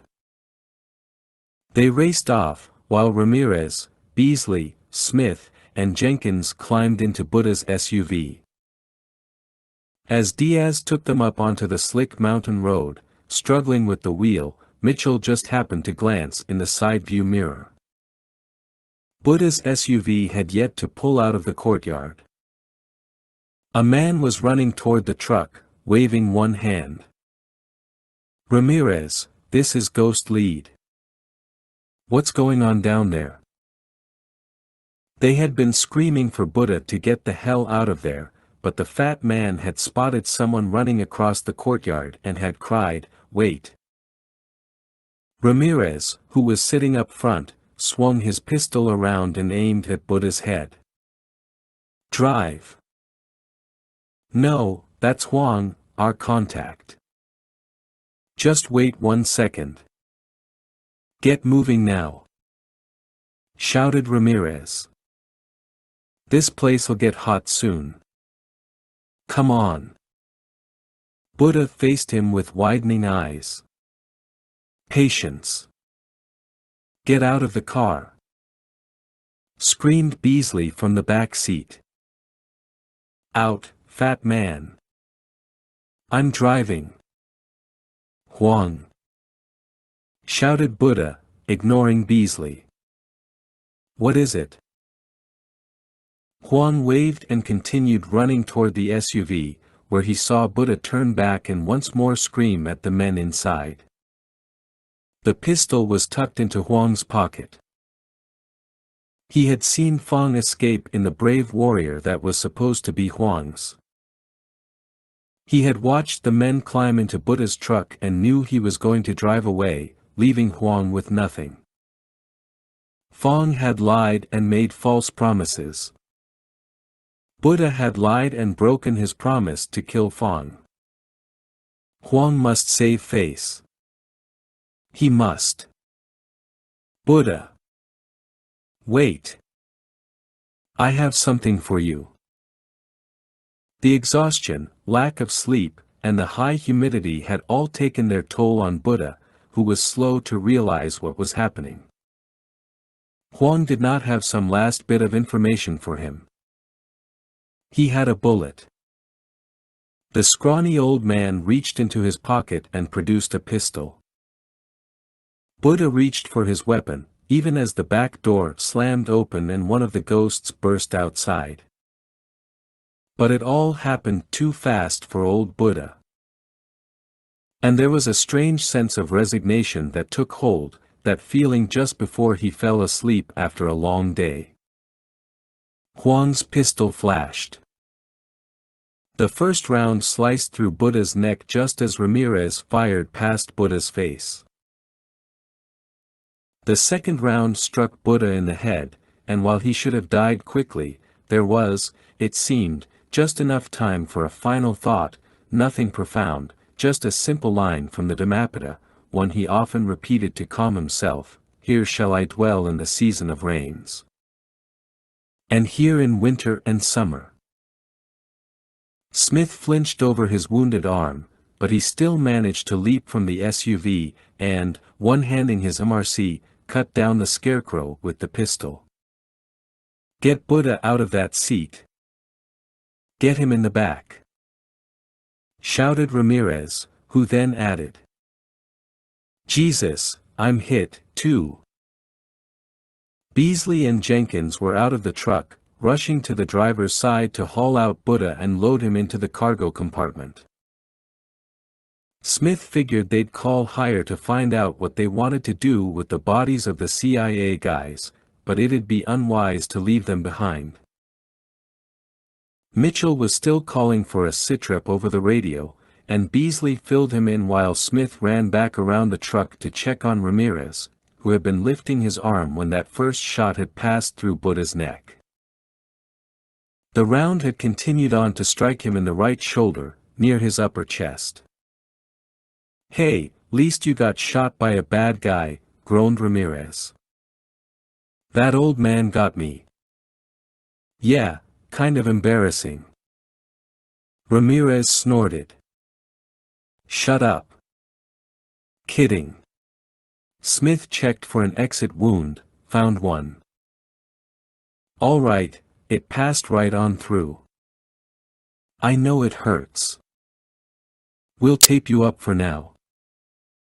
Ramirez's face screwed up into a knot, and he cursed. "Joey, if you can get him back, we'll treat you," said Beasley. Jenkins, you take the wheel. Come on, said Smith, reaching out to help Ramirez down from the passenger seat. Bravo lead, called Mitchell. Get out of there and light up those choppers. Roger that. Once the last door had slammed shut and Jenkins was wheeling them around, Beasley issued a curt, 3, 2, 1, and set off the C-4 packed tightly into the helicopters and trucks behind the castle. The idea, of course, was to keep any military or police response focused inland, and between the castle explosion and the one at the transformer station, Smith figured they had done a convincing job of baiting the hook. He craned his head and stared back at the castle, water streaming off the rooflines like melting wax as 4 magnificent fireballs rose skyward and swelled into orange mushrooms behind it. The explosions cast the place in an otherworldly glow, and as they rose higher into the mountains, the valley shone once more in the flicker of lightning. It was an unforgettable sight, a painting from ancient China coming alive before his eyes. As Smith turned back and settled into his seat, window down, rifle at the ready, he thought of his parents back home, wished they could have come along with him on this mission. They might realize once and for all that giving up his position as a ghost to become a small-town sheriff would be like playing in the major leagues and then deciding to coach weekend softball games. Maybe one day, when he slowed down, but not now. Not when his blood coursed like 1,000,000 volts through his veins. While Diaz coaxed the SUV through torrents of rain and mud, Mitchell sat beside her, about to check his HUD to home in on Fong's current location. However, his downlink channel screen crackled to life with an image of General Keating in the command center. Mitchell, great work out there, son. Now it's time to come home. But we have a problem. Either your infiltration at the coast went south and you were spotted, or that power outage has really spooked them. The image on screen shifted from Keating to a three-dimensional, rotating graphic of a Chinese patrol boat with accompanying identification label and detailed specs, Type 62C Shanghai II class gun patrol boat. Length, 38.78 meters. Top speed, 28.5 knots. Crew, 36. Armament, 2 twin-barreled 37mm anti-aircraft artillery, AAA, guns and 2 twin-barreled 25mm AAA guns. The general continued, 2 of these Shanghai-class patrol boats are en route to Xiamen Harbor. Most of the newer gunboats of the East Sea Fleet are up in Ningda, but apparently, the older 62CS were being transferred to other seaports, which accounts for this pair. Sir, you trying to make me feel better by saying they're older boats? Their guns are big, and I bet they work just fine. You're right.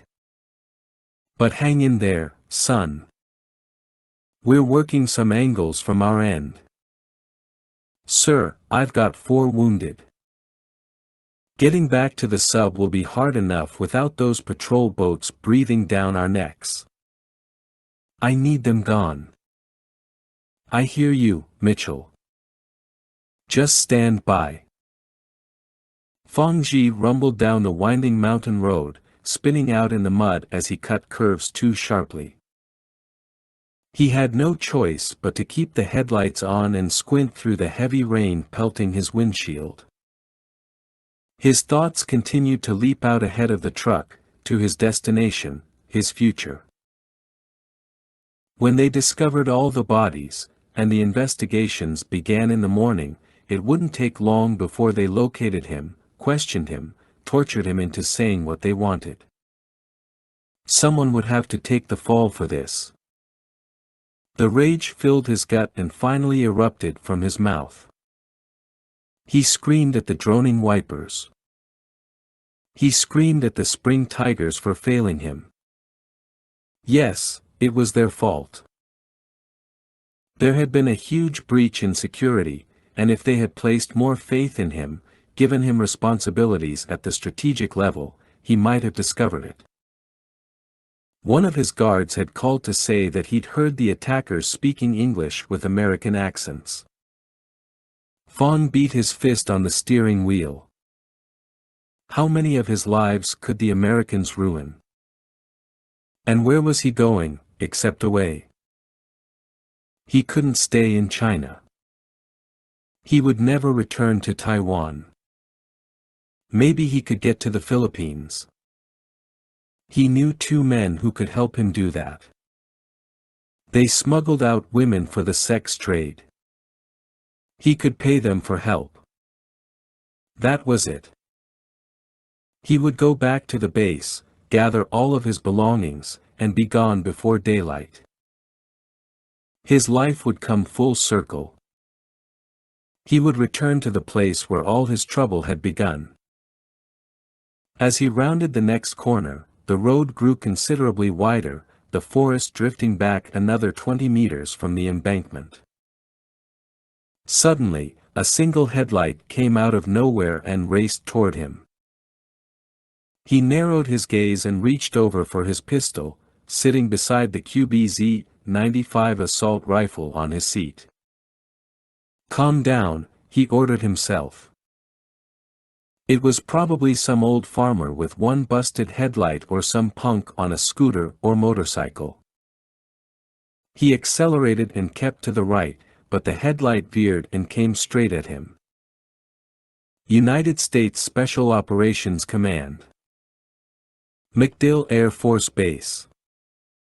Tampa, Florida. April 2012.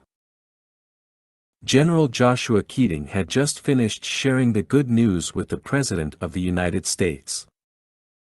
Targets terminated. Ghost team exfiltrating. Keating had carefully omitted the news of the Chinese patrol boats. No need to worry the President just yet. Keating ended the video call and was about to reach for his bottle of water when Dr. Gorbatova stepped over to his desk. "General, our mole has just arrived at his office, but I'm afraid there's been some misunderstanding. He was under the impression he was flying out now. We instructed him that he had one more task to complete, but he is very nervous. Poor boy. Maybe if he was out there with my ghosts, he'd have something to be nervous about.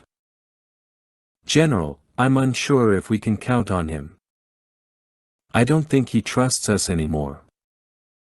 I don't want excuses, Doctor. I've got wounded men out there.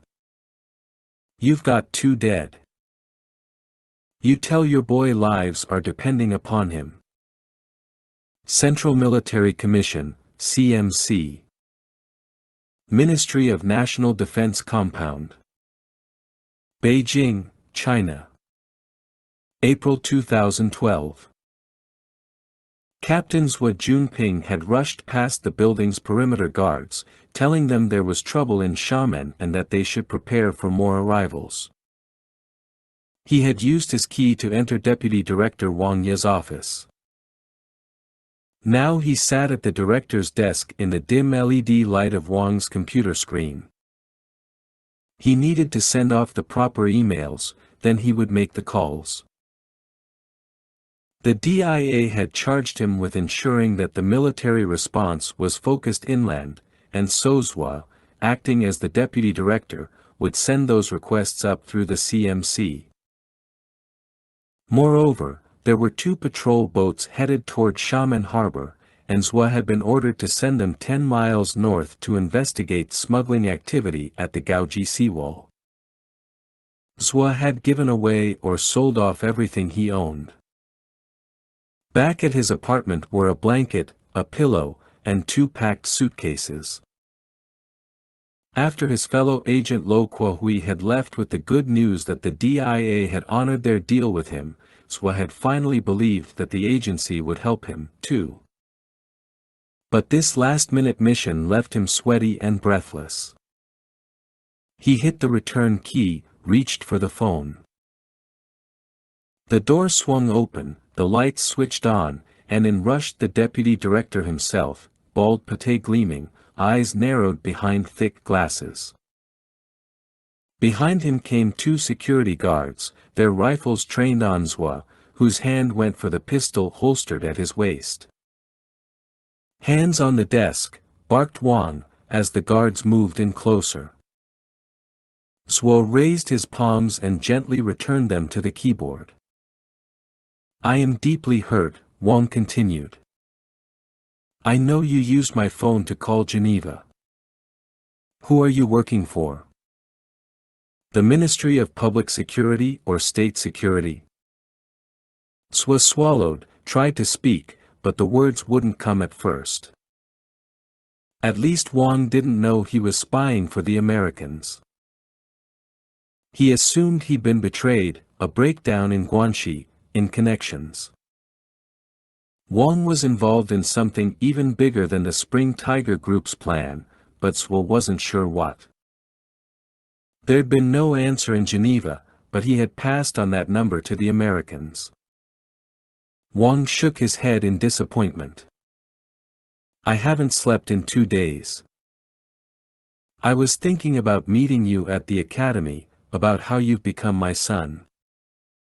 I have grown sick." "Is this what a son does to his father?" Zhua averted his gaze. "No." "Then what shall I do with you?" "Please, sir.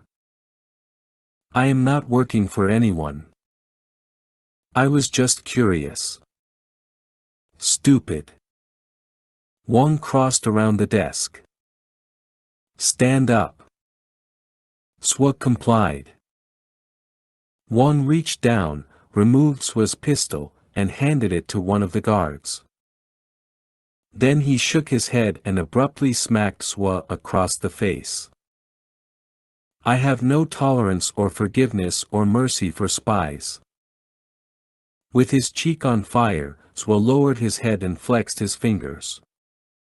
This was it. Wang would have him die in a robbery or an accident, nothing to arouse further investigation by state security. There would be no new life back in America. No freedom. All of the spying he had done for the Americans had been for nothing. Nothing. Slowly, he raised his head, looked Wang straight in the eye, then he threw himself forward, wrapping his fingers around the director's throat.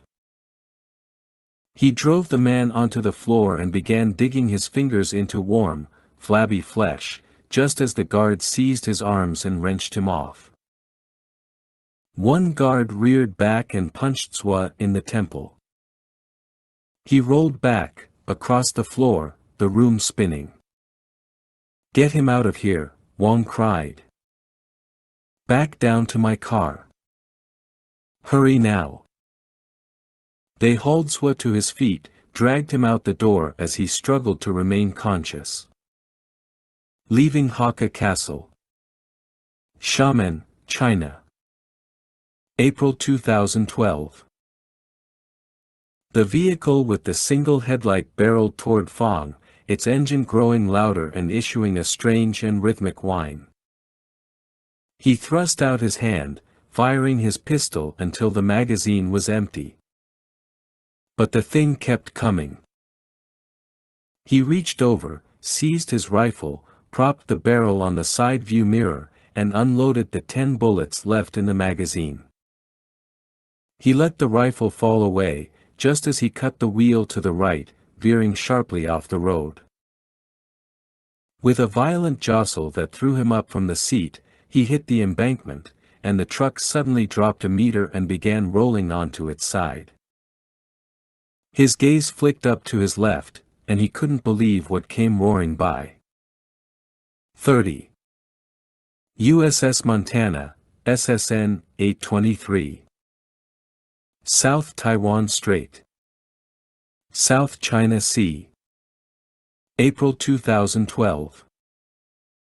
Captain Gummerson approached the two naval aviators just as Lieutenant Mach shook his fist and muttered, "Yeah." They were in the control room, and Mach and his co-pilot, Lieutenant Justin Shoemaker, had been a study in sheer determination as they piloted the Predator over the twisting mountain road. Once they'd located a swath of ground wide enough to permit the Predator's wingspan of 14.8 meters, they had descended hard and fast through the rainstorm, putting the bird on a direct intercept course with Mitchell's fleeing guard. Gummerson had listened to the initial request, which had raised a few brows on Montana. "Predator support, this is Diaz," called one of Mitchell's ghosts. "Hey, Alicia. Go ahead." "Jeff, remember that story you told me?" "Well, I need you to stop a train." "Are you kidding me?" "No. It's up to you, Mr. Naval Aviator." "Roger that. Sit back and enjoy the show." Now Gummerson leaned over Mach and said, "I assume you stopped your train, or is it a truck?" "Oh, yeah, sir. All he saw was our headlight before we ran him off the road." Mach pointed at one of his monitors with thermal images and pairs of reticles superimposed over several data bars. "Check it out. You see the look on his face? Wow. But he did see the bird." "True. But he won't be around long enough to tell." Gummerson nodded and glanced over at Lieutenant Commander Sands, who appeared equally impressed. Mach's co-pilot began speaking quickly over his radio as flashing red circles appeared along a three-dimensional rendering of the drone's fuselage. "What now?" groaned Mach. "Looks like some hydraulic and engine damage, and a small fuel leak from all that gunfire," said Shoemaker. "Sensor operators back home confirm." "Lieutenant, I need you to take her back over the harbor before you ditch." "Can you still do that?" asked Gummerson. "We'll sweet-talk her into one last pass, sir. Focus on the gap between Haitsong and Galangiu Island. That zone concerns me the most." Mach gently shifted the joystick controller. "On our way." Gummerson faced Sands. "XO, are the SEALs ready?" "Standing by." "Excellent. Tell M it won't be long." Aye, sir." Leaving Hakka Castle. Xiamen, China. April 2012. Satellite imagery relayed to Mitchell's HUD indicated that Fong was out of his ride, but he had not fled. He was trying to use the truck's forward winch to drag the vehicle from the embankment and, perhaps, tip it upright. If he could utilize a few trees and rig the tow line at the proper angle, he could get back on the road. They were about 5 minutes away from his position, and Mitchell knew that if they roared up on him, he'd bolt into the woods. A pang of guilt woke deep in Mitchell's gut. The mission and his people came first, yes, but this was a chance to slam shut one of the most painful doors of his life. Could he justify taking time out for revenge? Maybe Fong had seen the Predator. Maybe he'd alert the PLA that the attack had come from Americans. And didn't General Keating need more time to get those patrol boats away from the harbor? He could rationalize it all he wanted, but the guilt still clawed at his neck and began robbing him of breath. He turned to the back seat. "Nolan, how are we doing?" "A whole lot better," replied the medic.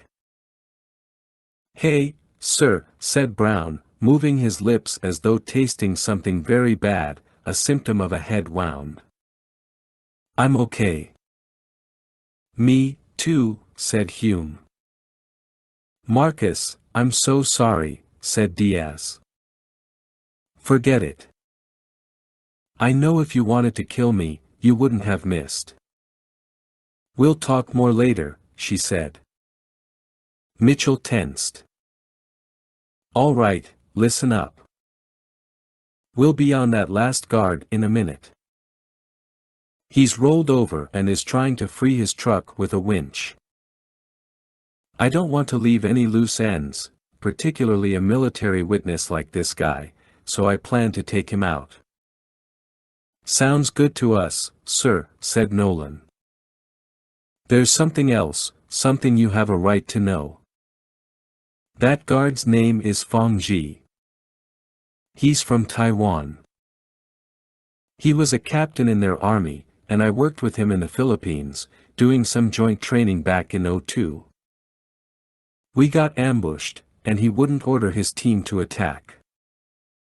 He said our orders were unconscionable. I lost a lot of good men because of that man. Sir, are you serious? Asked Diaz. I am.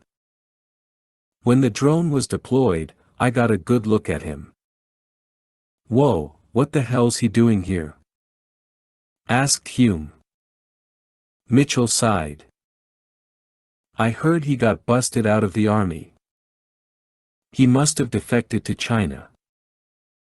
But that doesn't matter.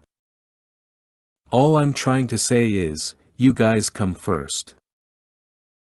Sir, the rumors have gone around, said Diaz. He's the guy who gave you that scar, isn't he? Yeah. Then, sir, you tell me where to pull over. Diaz's tone darkened. We'll go down there and take care of business. No. I won't risk you guys for that. You give me 5 minutes. If you don't hear from me, I'm dead.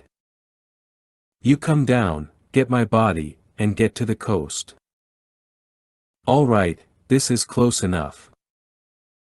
As Diaz slowed, she shook her head and raised her voice. Sir, we have no intention of collecting your body. You're going to kill that bastard. And maybe you don't want us with you, but we can still help. Mitchell climbed out of the SUV, gave her a curt nod. Okay. Stay in touch. When Fong's brave warrior had slammed onto its side and skidded down into the mud, he just sat there, stunned. He'd thought, that drone. It has to belong to the Americans. After snatching up his rifle and loading his last magazine, he'd slung the weapon over his shoulder and had crawled his way out of the truck through the back door. Once on the ground, his gaze had swept across the dark sky for the drone. Was that its engine humming lowly in the distance? Maybe. Maybe it was retreating. He'd surveyed the embankment. The road had become more narrow again, and trees with thick, talon-like limbs rose on a slope just off to his left. He'd draped the heavy tow line over 2 thick branches and, after hooking it back over itself, he'd run back to the truck and switched on the winch. The truck slid forward, plowing up mud, but the angle was no good. The line simply dragged the truck forward and did not, as Fong had anticipated, lift it upright. Suddenly, one limb cracked, the tow line fell slack, and the truck stopped. Fong raged aloud and rushed back to the truck to switch off the winch. He would try once more, then he would abandon the truck and take off on foot. As he leaned forward toward the winch, something nicked his shoulder. He rolled over, felt the sharp stinging, then looked down at his uniform shirt. A small amount of blood had soaked through the fabric. He desperately reached back for his rifle, came up with it, and began easing forward on elbows and knees, keeping tight to the truck, calculating where that shot had originated. The wound began to throb, the blood beating in his ears. "Where are you?" A shadow shifted up on the slope to his left, near the trees. Fong swung his rifle around and opened fire, laying down a vicious salvo while screaming through the rattling and pouring rain. The second he ceased fire, he rose, got around the truck, and charged across the road and into the thicker knots of trees and waist-high shrubs. Mitchell knew he'd struck Fong, but the perfect head shot had turned into a slight shoulder wound, damn it. Even with the IWS's aiming assistance, he was no Diaz. He'd been shifting toward the next tree when Fong had returned fire. He crawled forward now, checking his HUD. Fong had retreated into the opposite woods. "Ghost lead, this is Diaz. We heard the shots. I have your position. Target is heading north, but there's a big rock wall in his way. He probably doesn't see it yet. Follow him in. You can trap him there." "Roger that," said Mitchell, already jogging away from the slope. He stomped past Fong's truck and splashed across the road, heading toward the forest. "Ghost lead, this is Bravo lead. Our ETA is 2 minutes. You want us to hold back with Diaz?" "Negative. You guys take point and head on to the coast." "Roger that, boss."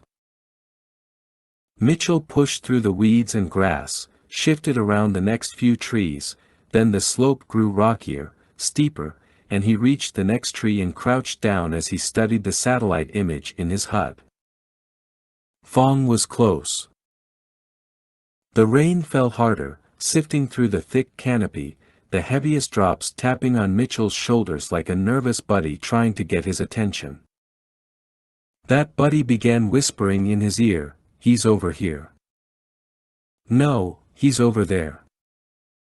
Check that tree. That bush.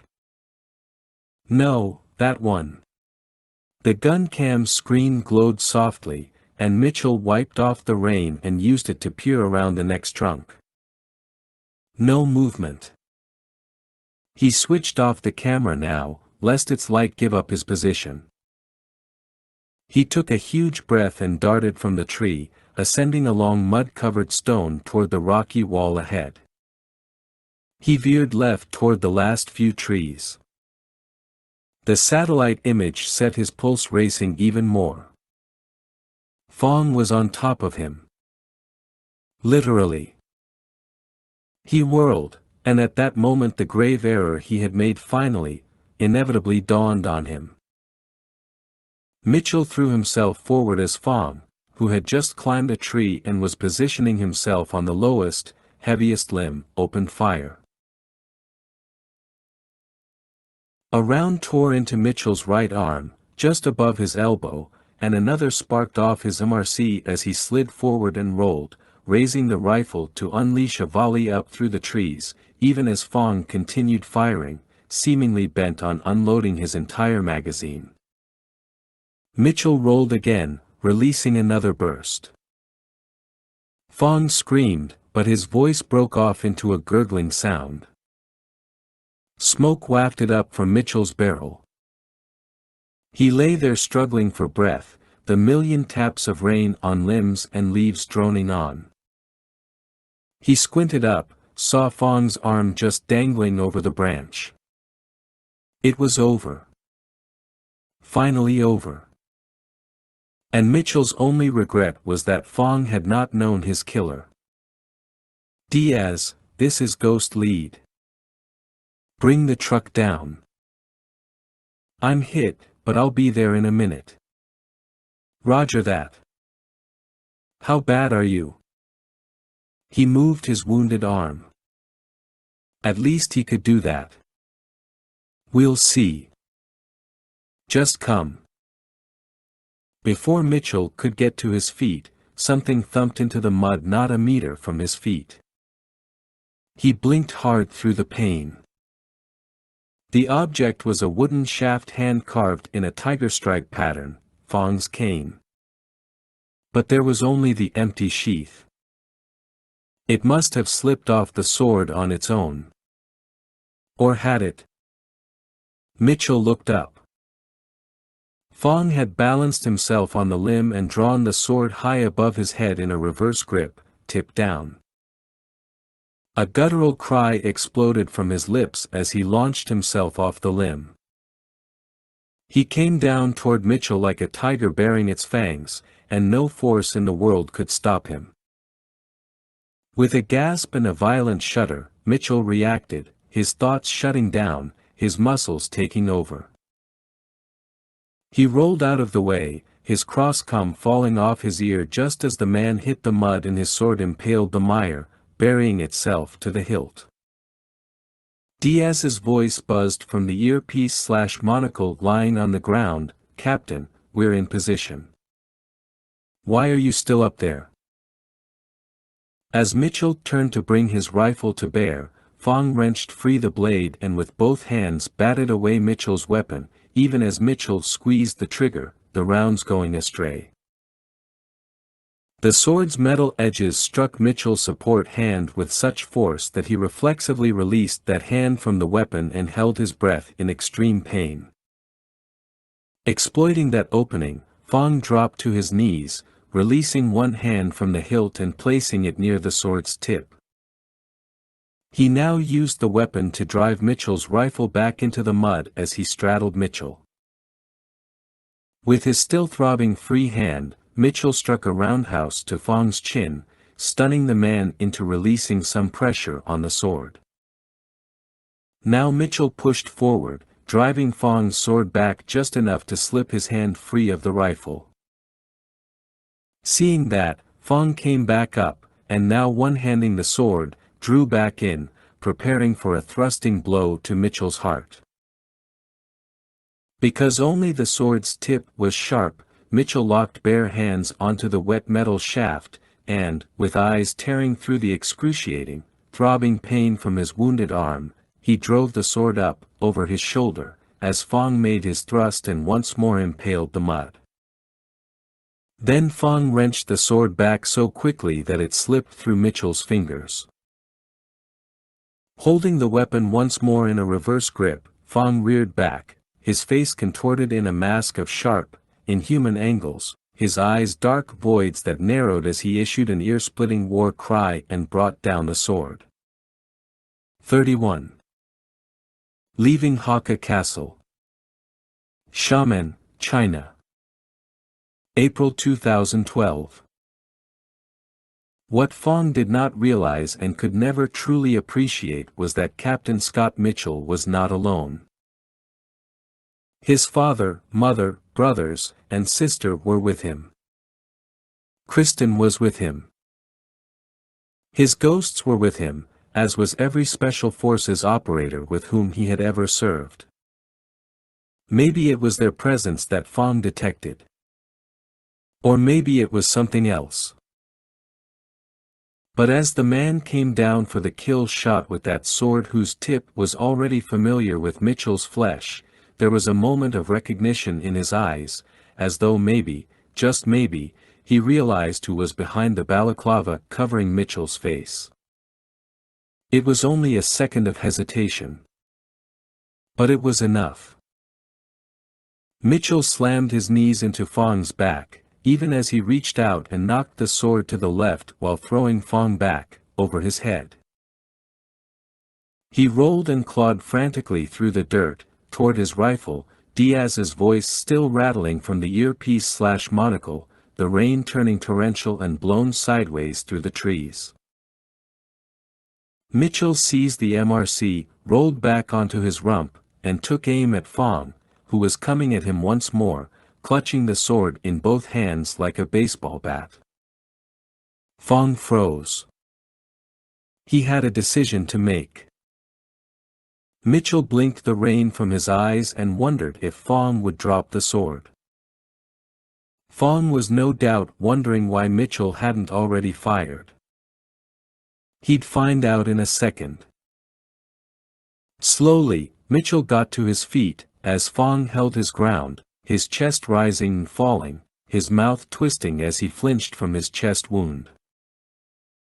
Holding his rifle in one hand, Mitchell ripped off his balaclava, shoved it into his pocket, and stepped toward Fong, whose eyes widened in shock.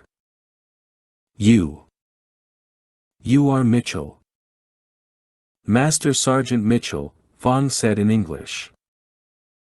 He was unaware of Mitchell's promotions since then, unaware of so much. That's right, Mitchell answered. Let's talk before I put a bullet in your head. You will never have that pleasure. In a blur of movement, Fong adjusted his grip on the sword and turned the tip on himself, ready to plunge the sword into his chest.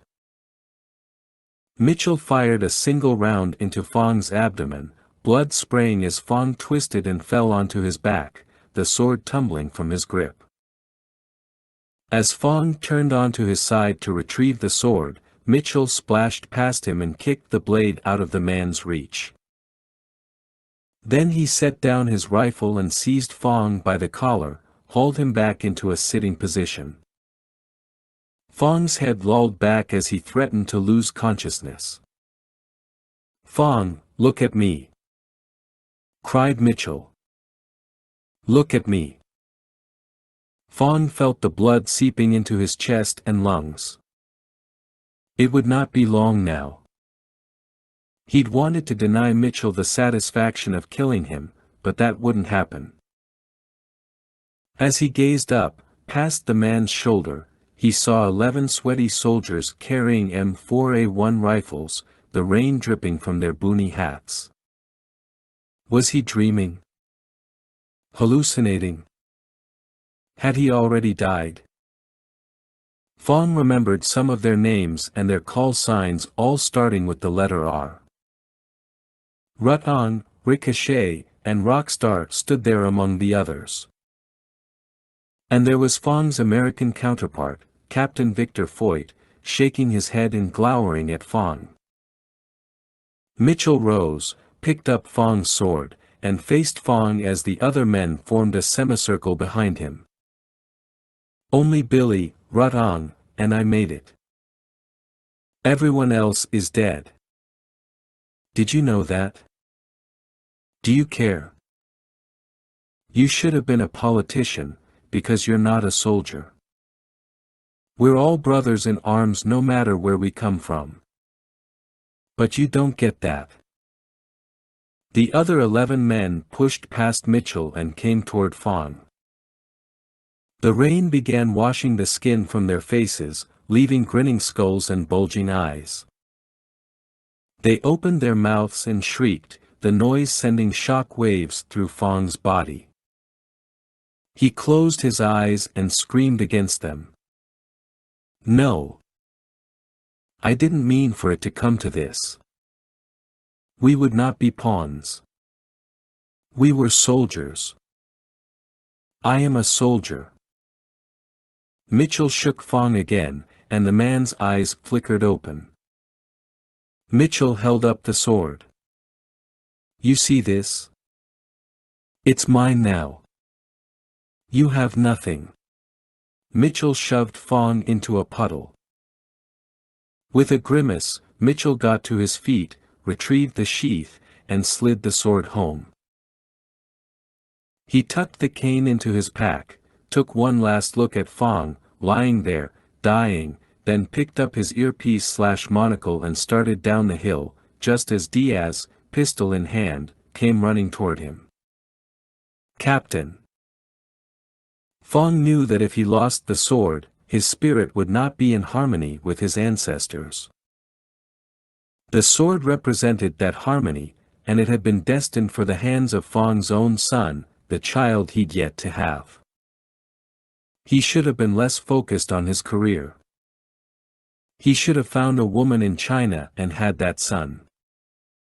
Now Fong had nothing left, save for one more breath. "Diaz, I'm right here, Mitchell called, wiping off the earpiece/monocle and slipping it back over his ear. He was too exhausted to feel vindicated, justified, or anything else. As she approached, her gaze lifted past him. "Nice work, Captain." Mitchell shook his head. "It should have never come to this. Never. Let me see that arm." She tugged out her rescue knife with its secondary blade for cutting past uniforms. "No time. Nolan will look at it. Let's go." He started forward, lost his balance, and Diaz grabbed his good arm, draped it over her shoulder. "It's okay, Captain. I got you." USS Montana, SSN 823. South Taiwan Strait. South China Sea. April 2012. "And there she goes, $26 million of pure fun," said Lieutenant Mach, as the Predator's onboard camera showed an image of the dark, roiling waves before the screen went blank. Captain Gummerson turned his attention to Mach's playback monitor. "Show me that fuel barge and that crane one more time before I talk to Mitchell." Rewinding now. "And there they are, sir," said Mach, rapping a knuckle on his screen. As Gummerson studied the infrared images, he pointed his finger at one heat source and said, "What is he still doing there?" "I don't know, sir," said Mach. Gummerson glanced back over his shoulder. "XO. Tell the SEALs we may have a change of plan." Aye, sir." United States Special Operations Command. MacDill Air Force Base. Tampa, Florida. April 2012. "All right, son, what am I looking at?" said General Keating to the young intelligence officer seated before the widescreen display. "Here's Shaman Harbor. Right here is the first patrol boat, heading up to the seawall. From what I can tell, sir, the DIA's mole got off that order to the patrol boats, but only one's heading up. The other captain has either been ordered to remain behind, or maybe he didn't receive the second order. Bottom line is we still have one Shanghai to deal with. See him, right there, running along the gap between Haitzong and Galanjiu Island. And there's no way my ghosts can exfiltrate with that guy patrolling the gap. It would not be easy, sir. And what do we have here?" Keating pointed to a window that had just opened on the display. "That's video from the Predator, sir. It just hit the network a few minutes ago." Keating watched as the bird flew up the long, L-shaped pier jutting out from the sand spit where the ghosts had made their infiltration.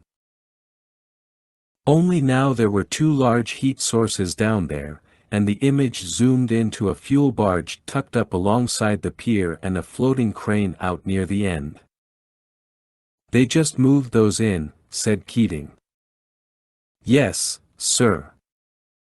Get the satellite over them. And get me Montana's commander." "Yes, sir." En route to Xiamen Harbor. Xiamen, China. April 2012. Nolan had already jabbed a needle into Mitchell's arm, numbing the area, and the medic was now in the process of removing the slug with a pair of straight forceps while Brown and Hume balanced dim lights over the incision. It wouldn't be the first time Mitchell had lead plucked from his flesh, though he hoped it'd be the last. Nolan repeatedly urged Diaz to avoid the bumps in the dirt road as he pushed the forceps into the wound, and she did the best she could, saying they'd reach paved ground pretty soon. "Almost there, Captain," said Nolan. I see it. That's nice. Just get it out of me. And there it is, said the medic, holding up the slug. I'll save it for you. Don't bother. Just stitch me up, thanks. It's a one-stop shop, Captain. The Crosscom's uplink channel flickered with an image from Beasley's camera. Bravo lead here, sir. We just hit the paved road, still heading to the coast. Lights are still out down here. Roger that, replied Mitchell. Check the map. Once you get on the shore drive, look for that overpass we discussed. We'll see you there. You got it, boss. Brown, who was now up front with Diaz and had donned his night vision goggles like her, pointed to the road ahead and said, "There's the turnoff." As she took the left fork, Mitchell's crosscom once more flashed with an incoming transmission from the downlink channel. General Keating thumbed his glasses higher on his nose and lifted his voice. "Keating here, Mitchell." "Go ahead, General." "Our DIMO managed to draw off one of those patrol boats, but the other's still out there, running up and down the harbor." "Sir, he'll tag us in a second. And Montana can't take a shot at him without the risk of being tagged herself, but intel from the Predator has presented some interesting possibilities." "I'm all ears, sir." Intel believes that the patrol boats were put in place by one of the Spring Tigers himself, Admiral Kai. He added harbor security prior to their operation. You got lucky those boats didn't arrive before your infiltration. "I hear that, sir." Kai also ordered in a refueling barge to support the boats, and he called in a crane to load pallets of fuel onto the pier for additional support elements. "Have a look." Mitchell studied the rotating graphic of the 80-foot-long, self-propelled barge with a squared-off bow and a small control house. A tower with a boom jutting out in AV pattern rose just past amidships. Attached to that boom was a large refueling hose ready to be extended down and outward. The data bar indicated that the barge had a crew of 6. Next appeared the floating crane seated atop a rectangular, rust-laden barge not unlike its land-based counterpart. The crane's boom rose some 120 feet into the air, and written in English on the side of the operator's cabin was the company name, Wuhan Noontide Industries Incorporated. The crane had a main operator and an assistant.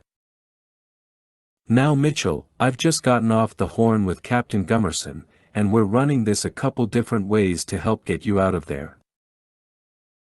With all the injured you have and the 2 CIA casualties, Gummerson is willing to surface at the last possible second to get you aboard, but he won't do that unless you make it past the gap. Which takes us back to where we started." "Not exactly. Now pay attention, son.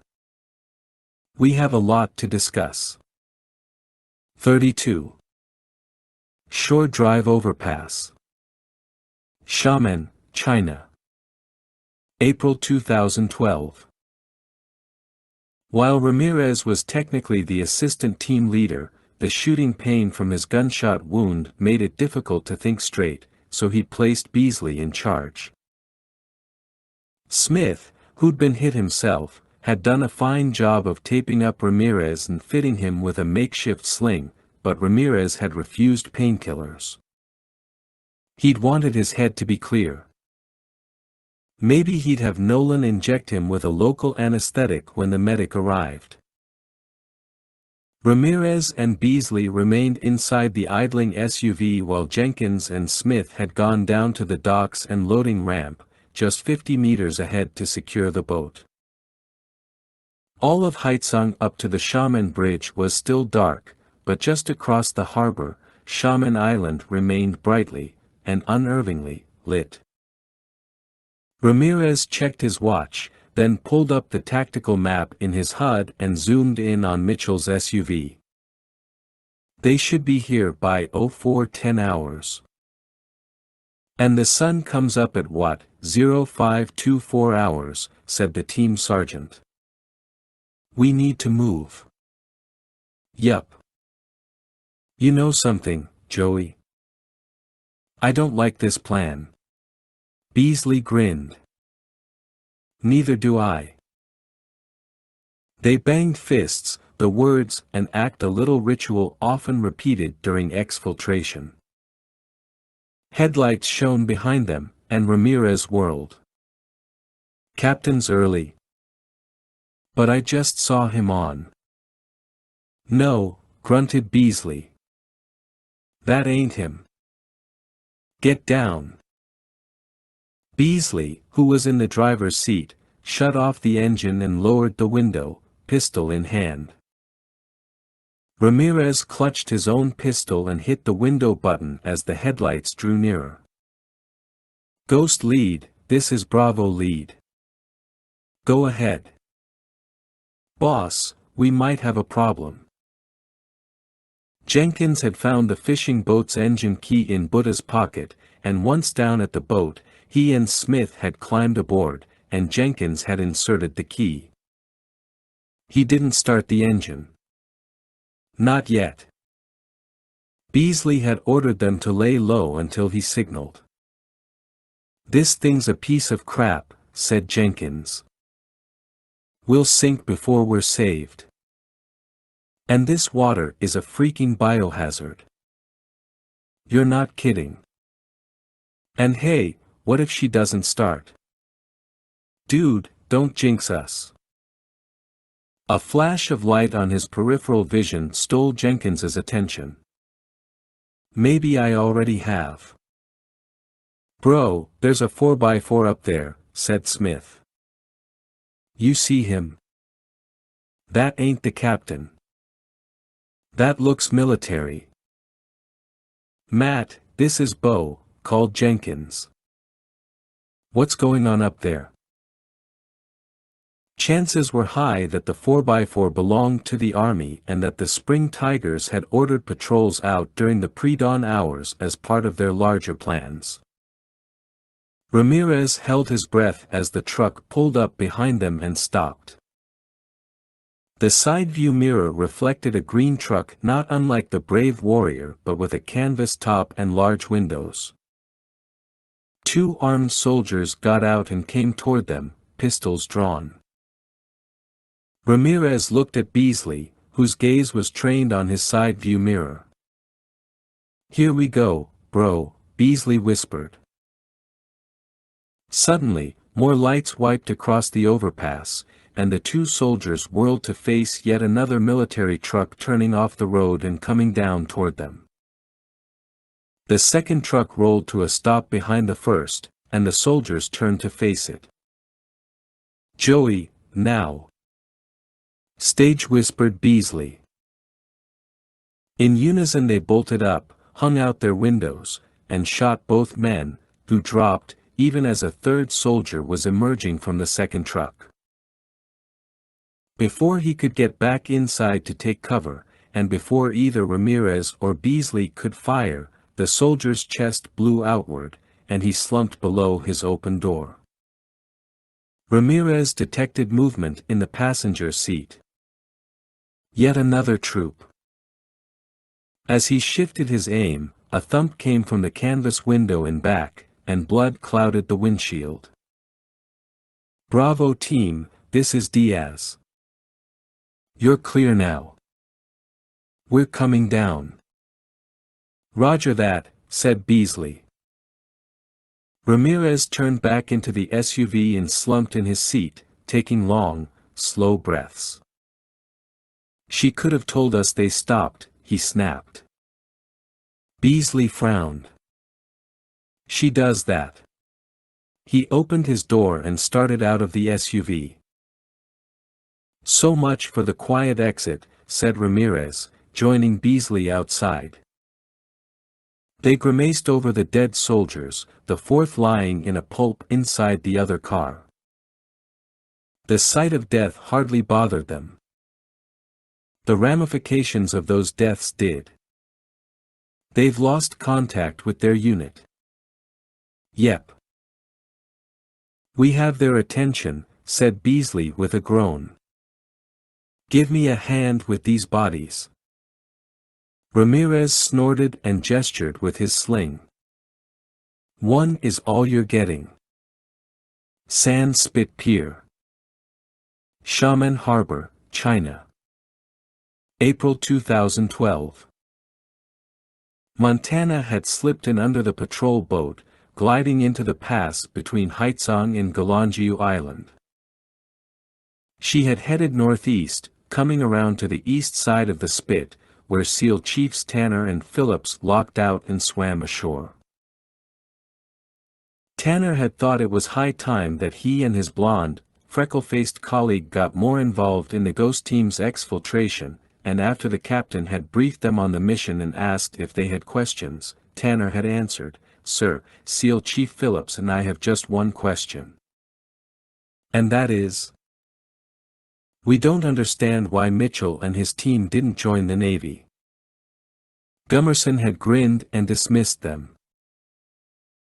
Now they sprinted up from the beach and reached the woods, where they wove a breathtaking path through the trees and neared the pier, just as Gummerson called to say there'd been trouble back at the boat dock. 4 soldiers dead. More undoubtedly on the way. The ghosts were loading up now, but they couldn't sit at the dock. They'd have to putter down the coast 1,000 yards or so, slip up to another pier, and wait there, while hell broke loose behind them. So Tanner and Phillips had even less time to get the job done. Wearing a pair of NVGs, Tanner studied the ferry and crane, just as the operator lowered a pallet of 55-gallon fuel drums onto the pier under the watchful gazes of 3 members of the barge crew. Tanner gave Phillips the signal. They moved in. Fishing boat. Xiamen Harbor, China. April 2012. Mitchell had ordered Jenkins and Beasley to haul Buddha's body onto the fishing boat and lay him along the rail. Boy Scout lay beside him. The DIA had been emphatic about returning the bodies and not allowing them to remain in China, where they might provide clues that could topple an even larger network of spies still in the country, some of whom also worked for the National Security Agency. Mitchell remained on the deck at the stern, monitoring the SEAL's progress via his HUD, while Jenkins took the wheel. They chugged slowly away from the pier, everyone down low, weapons at the ready. Dark waves thumped and lapped at the hull, and their foamy wake was quickly swallowed back by the harbor. About a kilometer ahead, to the southwest, the pier jutted out from the sand spit, and Mitchell barely made out the silhouette of the crane with his naked eye. "Well, that didn't take long," said Diaz, pointing toward the stern. A pair of headlights came down the shoreline road, and the vehicle appeared, another military truck turning toward the boat docks. "Jenkins, throttle up a little bit," said Mitchell. "You got it, boss." "Joey, how are you doing?" Mitchell asked, raising his voice over the engine's higher-pitched gurgles and whine. "Alex gave me that shot," answered Ramirez. "Arms numb. The Dragon didn't pounce on Taiwan, but it stepped on us pretty good, eh?" asked Mitchell. "Yes, sir. But it was worth it." "I agree," added Diaz. "In more ways than one." She pursed her lips and nodded at Mitchell. "Captain, I can see the patrol boat," said Jenkins. "And I'm not sure, but I think she sees us." "Get up close to that pier," shouted Mitchell. "Now." Mitchell brought up his tactical map and studied the patrol boat, red diamonds flashing over its dark outline displayed in his HUD. A flickering light emanated from the end of the pier, and Mitchell zoomed in on that area, even as Jenkins said, "Fire on the pier, Captain." "All right, everybody. Stand by. Let's see if they take the bait." Sand Spit Pier, Xiamen Harbor, China. April 2012. Tanner and Phillips had used a small amount of C4 to set off one of the fuel pallets on the pier before dropping back into the murky water. Tanner swam toward the crane, while Phillips worked his way around to the fuel barge. The patrol boat was already en route to investigate. If Tanner were the captain of that Shanghai, he, too, would want to know why his gas station was on fire. Tanner swam around the crane's floating platform, keeping the crane between him and the oncoming patrol boat. The crane operator and his assistant had run down to the edge of the barge for a better look at the fire, allowing Tanner to climb up onto the platform and race across it to the crane's cabin, where he placed his C4 then dove into the water, swimming hard and fast back toward the pier. A minute later he came up under one of the pilings and stole a breath. He waited another 30 seconds, then began to grow tense. Abruptly, Phillips's head popped up a few meters behind him. "We're all set. Come on." Together they swam along the pier, and by the time they reached the shore and huddled beside the first pair of pilings, the patrol boat was drawing up on the crane and barge. "Ghost lead, this is SEAL support. Get ready for a big salute to the Chinese who invented gunpowder." Tanner knew he'd catch hell for his glib remark over the radio, but he didn't care. He glanced over at Phillips, who was studying the patrol boat through his binoculars. "They're almost lined up," said Phillips. "Good." "Don't move," screamed someone in Mandarin. Tanner glanced directly up into the eyes of a man, presumably a member of the fuel barge crew, who was pointing a pistol down at them. Where the hell had he come from? How had he been so quiet? Though his Mandarin was rudimentary, Tanner knew enough to get by. "All right, we will come with you." "No, you don't move."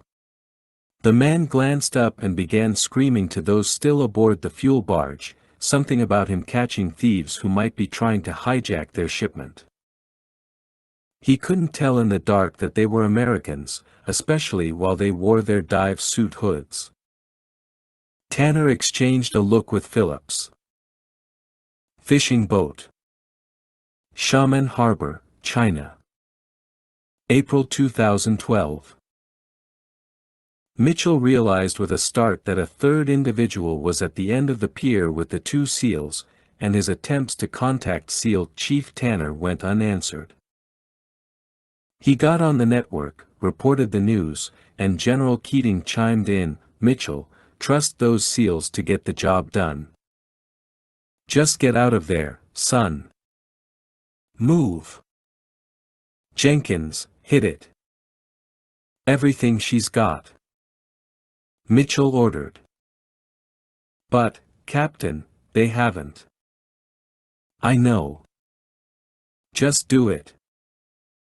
"Sir," called Diaz, who was wearing her own ENVGs.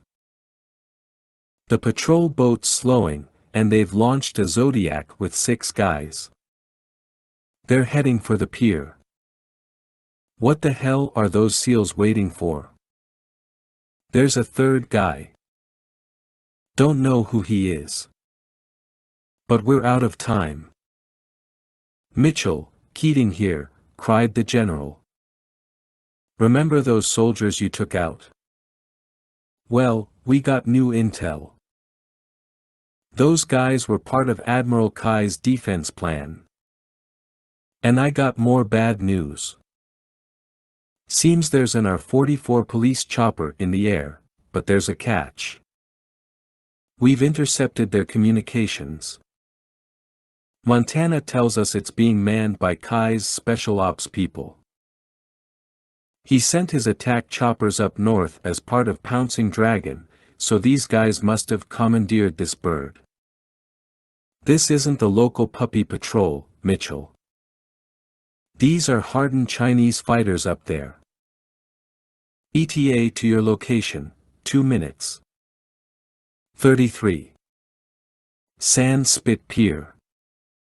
Xiamen Harbor, China. April 2012. SEAL Chief Tanner wouldn't let some punk with a cheap pistol ruin his night. Phillips's eyes said likewise. In unison, they squeezed the triggers on their remote detonators and rolled under the pilings, out of the barge workers' aim. The guy fired, the shot ricocheting off the rocks behind them, just as the first pair of detonations resounded so loudly that even Tanner, a veteran of blowing stuff up, was awed by the initial cacophony and blast wave, which threw him and Phillips back against the rocks. It was the fuel, all that fuel, whose sound and detonation Tanner could not have anticipated. Then came the reverberation ripping through the pier like an earthquake, tearing up the farthest planks in succession as he and Phillips got back to their feet, dashed below the pier, and came up the other side. Where the barge worker had turned to face the dozens of fireballs lighting up the entire spit. Tanner summarily shot him, then he and his partner raced back into the woods, their backs warmed by fires. After jogging a few dozen meters, Tanner stole a look back, saw some of the patrol boat's crew members jumping ship and swimming toward the shoreline, even as the Zodiac motored away from the explosions. Tanner swore and hurried to catch up with Phillips, who had already found their secondary position and was ready for the next detonation. Fishing boat. Xiamen Harbor, China. April 2012. Mitchell's mouth fell open, and he found himself clambering to his feet for a better look. 55-gallon drums burst apart, catapulting others into the air, all part of a hellish fountain swelling up from the pier to spew orange and red showers of burning diesel fuel. Dozens of smaller bursts mushroomed up before walls of black smoke as the stench of fuel and hot metal finally reached them across the water. SEAL Chief Tanner had been right about the gunpowder remark, but it was the Chinese who had also invented fireworks, and this display rivaled anything Mitchell had ever seen, in combat or otherwise. The fuel barge itself finally went up in a single, massive blast, the intense, near-white light coming first, followed by a boom that made everyone aboard flinch as it echoed off the opposite shoreline. Thousands of pieces of flaming debris shot high into the air, like a swarm of bottle rockets, then tumbled down into the dark water, immediately extinguished, the hissing steam fanning out in ringlets as the bow of the barge suddenly appeared behind the flames. That bow tipped up and began sinking, the rest of the boat either gone or simply unseen behind the raging fires. The crew aboard the patrol boat, which had been gliding up toward the barge, was scrambling on the deck, the boat beginning to turn away from the catastrophe off their port bow. But then the crane cabin tore apart in yet another thunderclap, shards of metal slicing through the air like throwing stars that tore into the patrol boat's hull and pilothouse as a dragon's breath of fire spread over the deck, igniting crew members who staggered to the rails and threw themselves overboard. Tanner's placement of the C-4 was sheer artistry. While the debris continued slamming into the patrol boat, the crane's massive boom blew loose from its support fitting and slowly came down with a screech and groan as piercing as it was foretelling. And if timing was everything, then Tanner's delay had been intentional, because that boom caught the forward corner of the patrol boat's pilot house like a sledgehammer on a loaf of white bread. Metal peeled back amid flurries of sparks and flames licking along the surfaces, but the boat's twin diesel engines kept on, dragging and bending the boom with it, waves suddenly rising up over her sides under all that added weight. Suddenly, her bow became entirely submerged, the water streaming up to her anti-aircraft guns. "Captain, I know fireworks," cried Hume. "And the Navy's putting on one hell of a show." Not a second after Hume finished, the ammo stored in ready lockers on the patrol boat's stern deck began cooking off in dozens more pops, cracks, and bangs that lit up the shattered boat like a rock concert. The bursting of more fuel drums on the pier, the roar of the still-burning fuel barge, and the creaking of the toppled crane, along with the patrol boat's exploding ammo, combined to form a brilliant beacon of devastation easily seen and heard for kilometers. Especially by those situated along the powerless coastline. And those in the air. "There he is!" cried Diaz, as they sailed directly opposite of the burning pier. The marksman had already taken aim with her secondary rifle, the CX-4 Storm SD. "Got him," replied Mitchell, spotting the helicopter, whose doors had been removed to allow gunners to hang out either side. The chopper's searchlight painted a gleaming puddle in the harbor as thick smoke wafted through its beam. Mitchell squinted as the light momentarily blinded him. And then, just as the beam shifted, two helmeted soldiers lifted their rifles. "Weapons free, fire!" ordered Mitchell, cutting loose with his own MRC, Diaz's weapon rattling a second after his. The pilot reacted immediately, banking hard left and pulling up, the chopper's belly gleaming with ricocheting rounds for a few seconds until the pilot finally ascended out of the fire. "Give him more lead," cried Mitchell, seeing how much faster the chopper was than his team had anticipated. Jenkins, who was still at the wheel, turned the boat left, bringing them past several long piers crowded by old sampans and a few junks with crimson sails waiting to be unfurled. A trio of more modern ferries was moored behind them. Jenkins made one more turn, now heading directly toward the gap between Haitzong and Golanjiu Island. "He's not coming back," said Smith, lowering his rifle. "What the hell?" The downlink channel appeared in Mitchell's hut. "Better step it up, son," warned General Keating.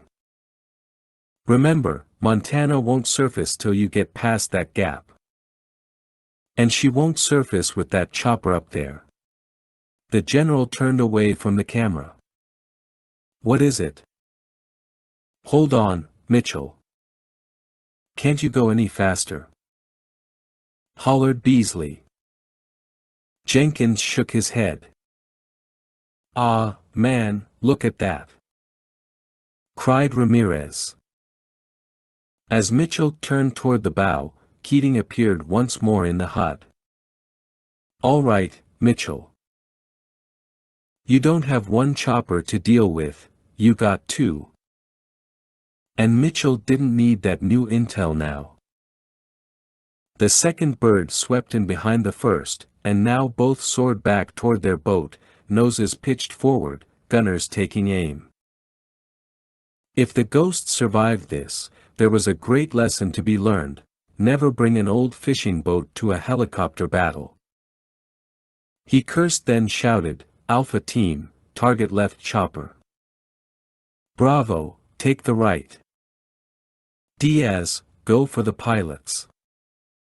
And Smith? Hold fire and deploy my drone." Smith dove to the deck and sloughed off his pack. He withdrew the MAV-4 MP Cypher and tossed it hard like a frisbee over the side, while the others began firing at the choppers. Mitchell took control of the drone with his wireless controller and steered it directly toward the chopper on the right.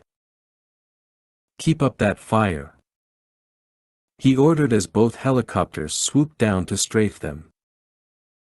Shifting the drone's camera to a forward view, Mitchell took the UAV into a dive, then came right up toward one of the gunners leaning out his open door. The gunner looked up, frowned, as Mitchell throttled up and slammed the drone directly into the guy's head, even as he continued on, bringing the cipher inside the chopper. "Zai Jian," Mitchell muttered. He thumbed a button. The drone exploded inside the chopper with a small flash and subsequent puff of smoke. Despite the relatively small charges, the self-destruct was still powerful enough to take out both gunners and blind the pilot, who suddenly pulled up, breaking off in an erratic turn. "Put your fire on him," ordered Mitchell. But he'd failed to realize that the second chopper had dropped like a hawk, talons extended to snatch a fish from the water. Streaking now off their port side, the chopper edged closer, the gunner opening fire as Beasley and Smith answered in unison with their Marseillaise, while Diaz released a salvo at the cockpit window. Ramirez, one-handing his 14 Malawian kwachas, directed his bead at the smoking chopper, automatic fire chewing into glass and metal. "Joey!" shouted Smith.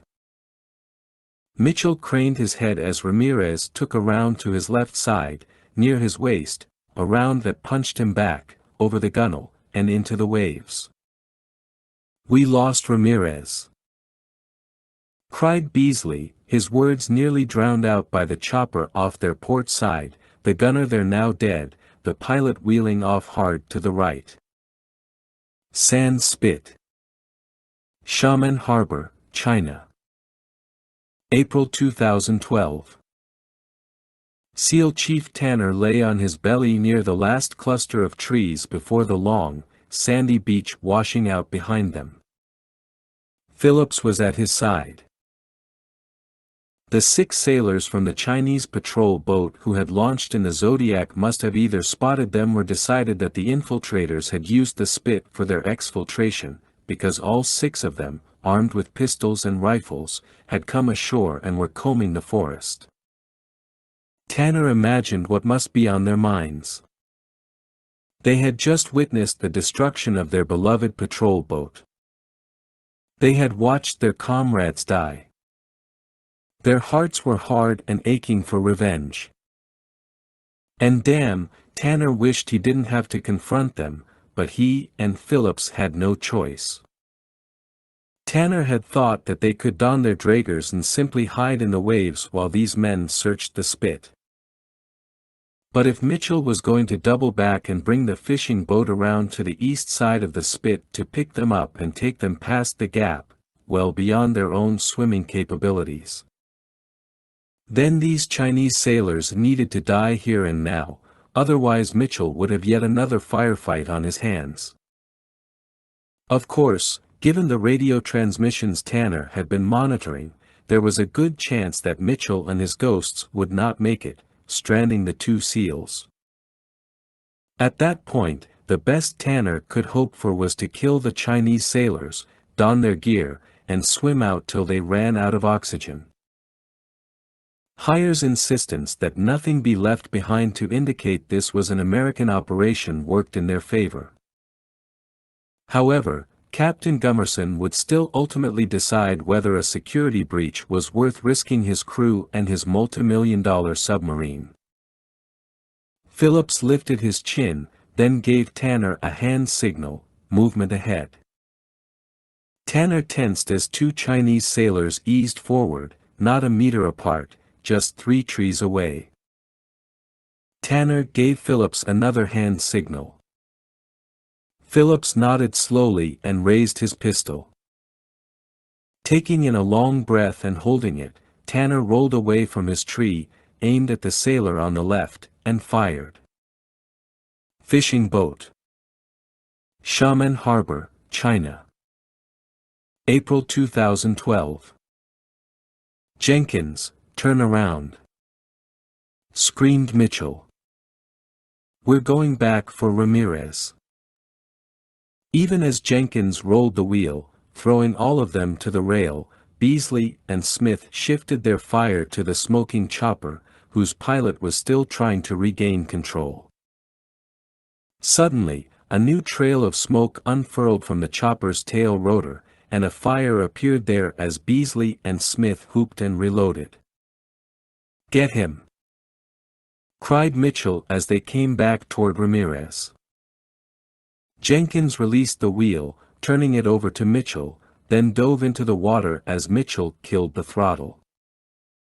Meanwhile, the now burning chopper began spinning and wobbling away from the boat, and Hume cursed that he didn't have a rocket to finish her off. But it didn't matter.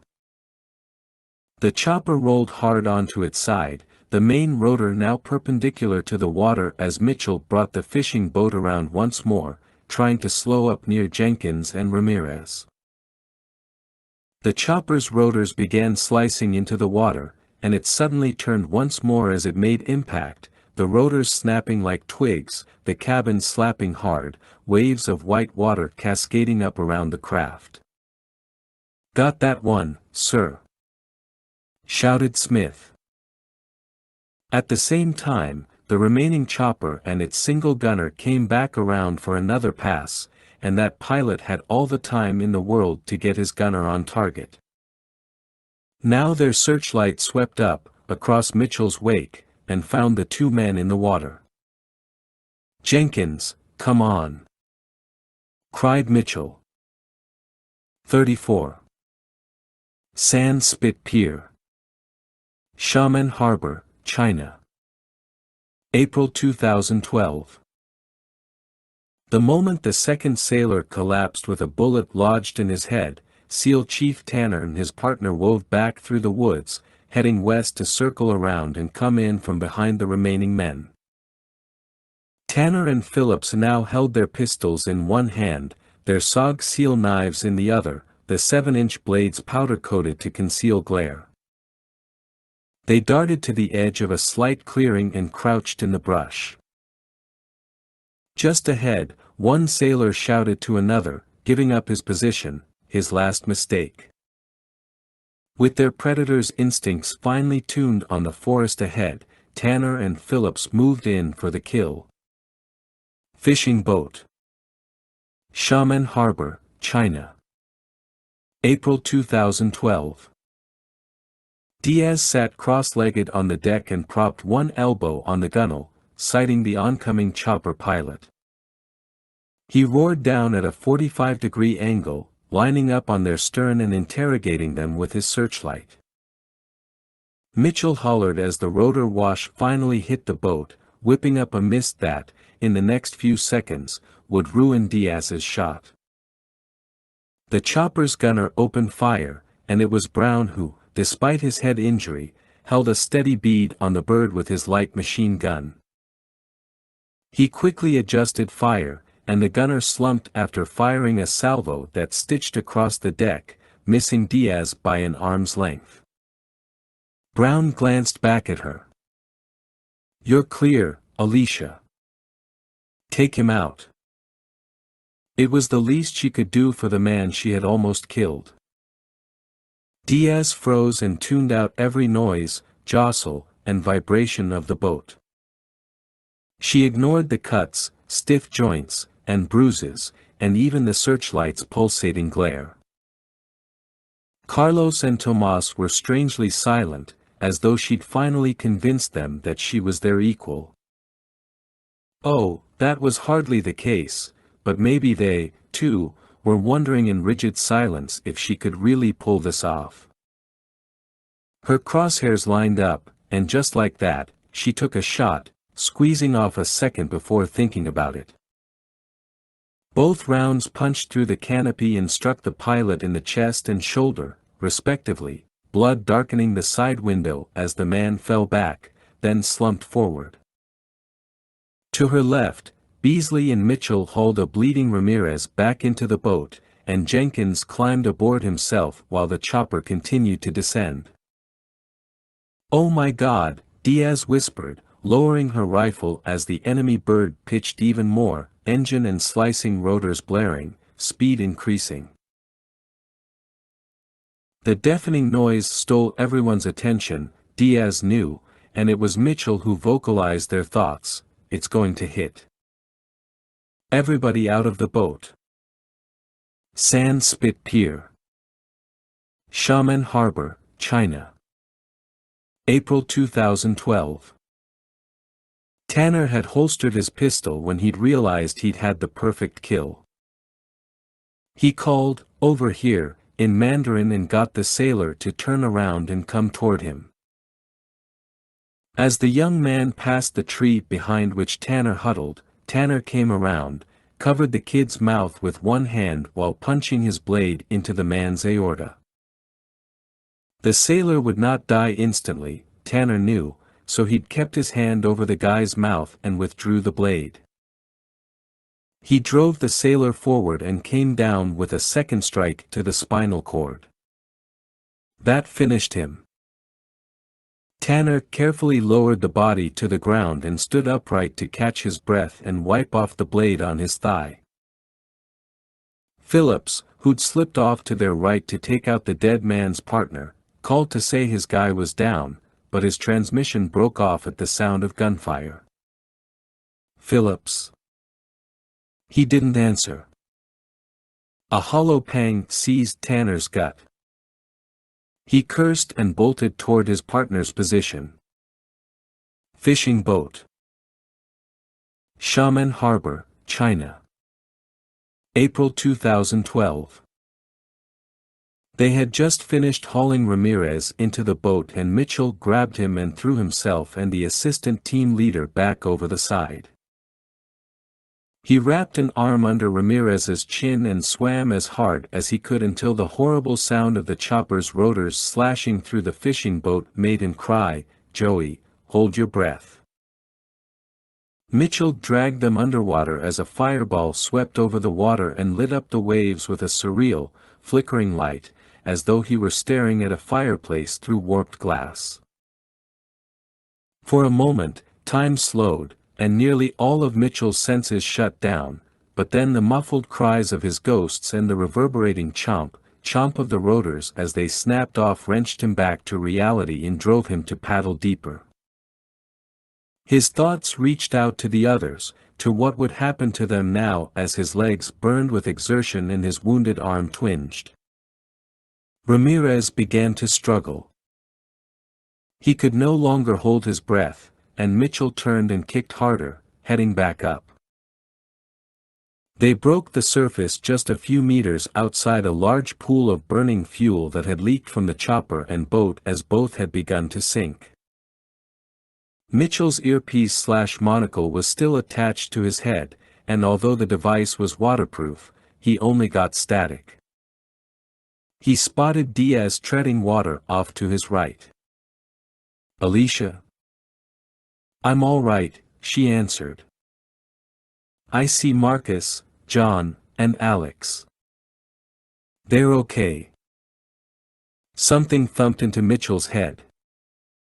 He shifted around, saw Boy Scout's body floating face down. Just a few meters off lay Buddha, face up. Mitchell wanted to shake his fists at the universe. They'd been so damned close, and now the ultimate failure. Operation War Wraith would be pinned on the United States because he and his ghosts had failed to exfiltrate. They would be captured, tortured, paraded in front of the media, then spend the rest of their lives rotting away in a Chinese prison. It was hard to suppress those thoughts while floating in the harbor beside a pool of fire. Beasley and Smith kicked toward him, clinging to a long piece of the fishing boat's hull. Beasley grabbed Ramirez, who was still conscious but barely moving, and pulled him up, onto the wood. "Got nothing on the crosscom," Mitchell told them. "Me neither," said Beasley. Sand Spit Pier, Xiamen Harbor, China. April 2012. Tanner returned fire, nicking the corner of a tree trunk. One of the sailors behind the tree kept rolling out and firing, while the other was on the ground, wailing over his wounded thigh. Phillips had shot that man, but not before taking a round in his neck, another to the chest. Now he just lay on his back, breathing slowly. Tanner crawled to his side. Seal or no seal, it took incredible force of will for Tanner to remain composed with his partner and friend lying there, dying. A pale orange shimmer out in the harbor caught his attention, and he fished out his binoculars.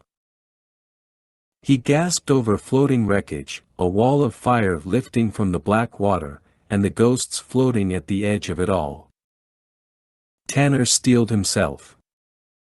"We're getting out of here, buddy. Time for Plan B." Phillips nodded. "I'm ready."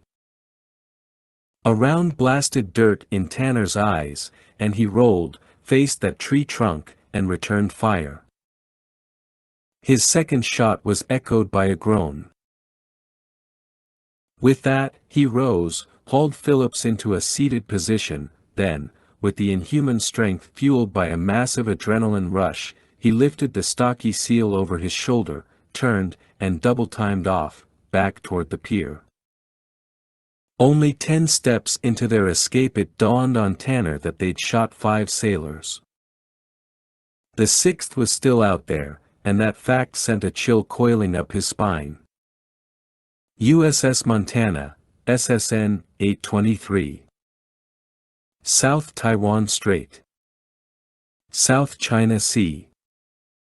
April 2012. Gummerson stood in the control room, flinching as every new piece of information came in.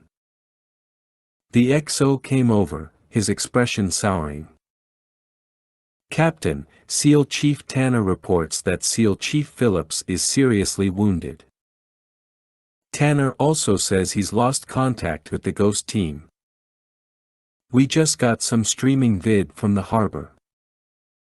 The 2 choppers are down, but the Ghosts are in the water near burning fuel. They've lost their boat."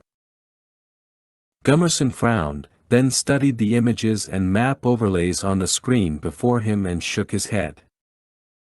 "They're still too close. We can't risk surfacing there." "Agreed, but, sir, how will they get out of the harbor?" "I want to talk to SEAL Chief Tanner. I bet he's already got a plan." Fishing boat wreckage. Xiamen Harbor, China. April 2012. Mitchell clung to another piece of the hull, along with Diaz and Smith. All of them floated there, coughing and spitting salt water as the fires began to die. Beasley had made sure that the bodies of the CIA agents were secured to another piece of wood in the event that some miracle happened, and Captain Gummerson decided to risk it all and bring his boat into the harbor and surface. Hijacking a rickshaw and heading west seemed a real possibility and a not-so-amusing quip now. All right. The team was looking to him for orders, perhaps his final order as a Ghost team leader. He would instruct them to paddle toward the piers along Haizang. Xiamen Island to the east was twice as far away. They had no other choice. He took a deep breath. "Everyone, listen up." "Captain, wait," said Diaz, staring through her binoculars. "Got a small boat coming from the sand spit. Looks like that Zodiac launched by the patrol boat. 1 guy on board." "Who?" "Can't see him well enough yet." "Beasley? Jenkins? Target that boat. Get ready to fire."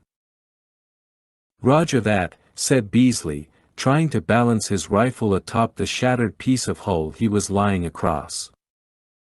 "Diaz?" called Mitchell. "He's turned again, coming right at us." "Wait. I see him now, but something's wrong." "Ah, no." 35. Zodiac. Xiamen Harbor, China. April 2012. Tanner began to lose consciousness as he piloted the Zodiac toward the Ghost team across the harbor. The puddles of burning fuel blurred into a sheet of darkness painted with shimmering stars. At the moment, the outboard's vibration was the only thing keeping him awake, that and the idea that he was the only guy left who could get the team home. He had to hang on for a little longer. He turned slightly, saw one of the ghosts watching him through a pair of binoculars. Behind them, the night sky was already washing down from mottled black to purple and pink. They were nearly out of time. Tanner came within 100 meters of the group and cut the throttle. Only 5 minutes prior he'd loaded Phillips onto the Zodiac. His friend was already dead, and just as Tanner had fired up the outboard, that last Chinese sailor, the one he'd been concerned about, ran onto the beach and began shooting. Tanner had taken a round in the back but was able to whirl fast enough to tag the sailor before he fired again. Grimacing in pain and barely able to move, Tanner had levered himself into the Zodiac and had launched. Now, as he drifted toward them, he tried to raise his hand and wave but instead swam forward into the darkness. Fishing boat wreckage. Xiamen Harbor, China. April 2012. "It's Tanner!" cried Diaz, pushing free from the section of hull she'd been clinging to and swimming out to meet the Zodiac. Mitchell had, over the years, voiced his criticism of SEALs, Force Recon Marines, and Air Force combat controllers. Army Special Forces were, in his not-so-humble opinion, the most accomplished warriors in the world. But as he watched the Zodiac drift forward, he choked up with a newfound respect for Tanner and all his SEAL brothers. Tanner's escape from the sand spit was an act of sheer will, determination, and courage in the face of utter defeat, and Mitchell knew all too well what it took to find that courage when all seemed lost. He spat again, smacked his lips, and rattled off his orders. "All right, Nolan, get in there, see how he is. Beasley, tie up the bodies to the sides, then we help the wounded into the boat. Everyone else hangs off the side. Smith, you take the outboard." "Roger that," he cried. "But you're wounded, too, Captain." "Up in the boat." Within 2 minutes they were sputtering across the harbor, unable to gain any real speed because of their added weight and friction. The Zodiac had been designed for 6, not 9 ghosts, 2 SEALs, and 2 CIA agents. Being dragged through the water was beginning to take its toll on all of them. Mitchell, who was jammed up near the heavy rubber bow, continually checked his HUD and finally got a good signal to the network and picked up a message from General Keating. "Mitchell, if you can hear me, we'll have you out of there in a few minutes, son." "I hear you, sir," he shouted over the outboard. "But where's Montana?" The image glowing on his tactical map confused him. It appeared that the submarine, outlined in yellow with green ID diamond, was on their position as they finally cleared the gap between Galangiu Island and Haizang. "Son, she's closer than you think, 45 meters straight down." Mitchell almost laughed with relief. "How long's she been there?" "Too long." Captain Gummerson's taking one hell of a risk, Mitchell. When the drink tab comes, I suggest you buy. Roger that, sir. Can't wait to get home. USS Montana, SSN 823. En route to Subic Bay, South China Sea. April 2012. The transfer from the Zodiac to the submarine was handled with speed and practiced efficiency, a testament to Gummerson's first-rate crew. The bodies of Buddha, Boy Scout, and SEAL Chief Phillips were taken away by corpsmen for processing, while the wounded were escorted to sick bay and given additional treatment, including Mitchell himself. Tanner and Ramirez were both stabilized, their blood replaced by volunteer crew members with matching or universal blood types.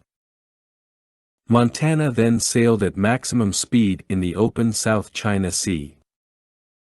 Captain Gummerson called ahead to have doctors choppered out to meet them once they were in international waters. As they headed out toward that rendezvous point, the captain came to sick bay to see Mitchell and shake hands with every ghost, save for Ramirez, who was sedated. Congratulations, Captain. Thank you, sir. I'm sorry about SEAL Chief Phillips. We all are. Chief Tanner saved us all. I hope I get a chance to thank him before I leave. Gummerson nodded. Glad I got my chance to thank you. Outstanding job, Captain. He frowned over a thought. And what was that stunt you pulled with the Predator? My marksman came up with that one, although she said one of the pilots inspired her. Ah, that would be Lieutenant Mach, whom I would not describe as inspirational, but I'll accept that. Gummerson offered his hand. It was an honor, Captain. Thank you, sir. Good luck with your promotion. Gummerson glanced fondly at the bulkheads and overhead, then pursed his lips and headed out. Keating Residence. Near MacDill Air Force Base. Tampa, Florida. May 2012. 2 weeks after the operation in China, Mitchell was invited over to the general's house for a Sunday dinner hosted by Mrs. Keating, who didn't actually do the preparations. Her housekeeper from Venezuela was an excellent cook, according to the general. They sat on Keating's second-story back porch, overlooking the kidney-shaped swimming pool with adjoining spa and rock waterfall.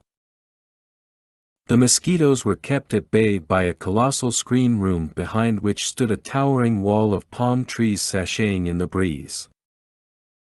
Keating leaned back in his ornate patio chair, puffing on his Cuban cigar. Mitchell, who didn't smoke, sat beside him, clutching the drink the general had thrust into his hand after pouring two. You know, sometimes this job lets me slip home to a quiet dinner, then I sneak out here for a drink, Glenfiddich single malt Scotch whiskey, to be exact. I've never had it. Then you haven't lived. Mitchell breathed in the Scotch, took a gulp, then savored the intense burn until he embarrassed himself and coughed. Keating chuckled under his breath. It's good, sir, Mitchell said, holding back tears. The general removed his cigar and grinned.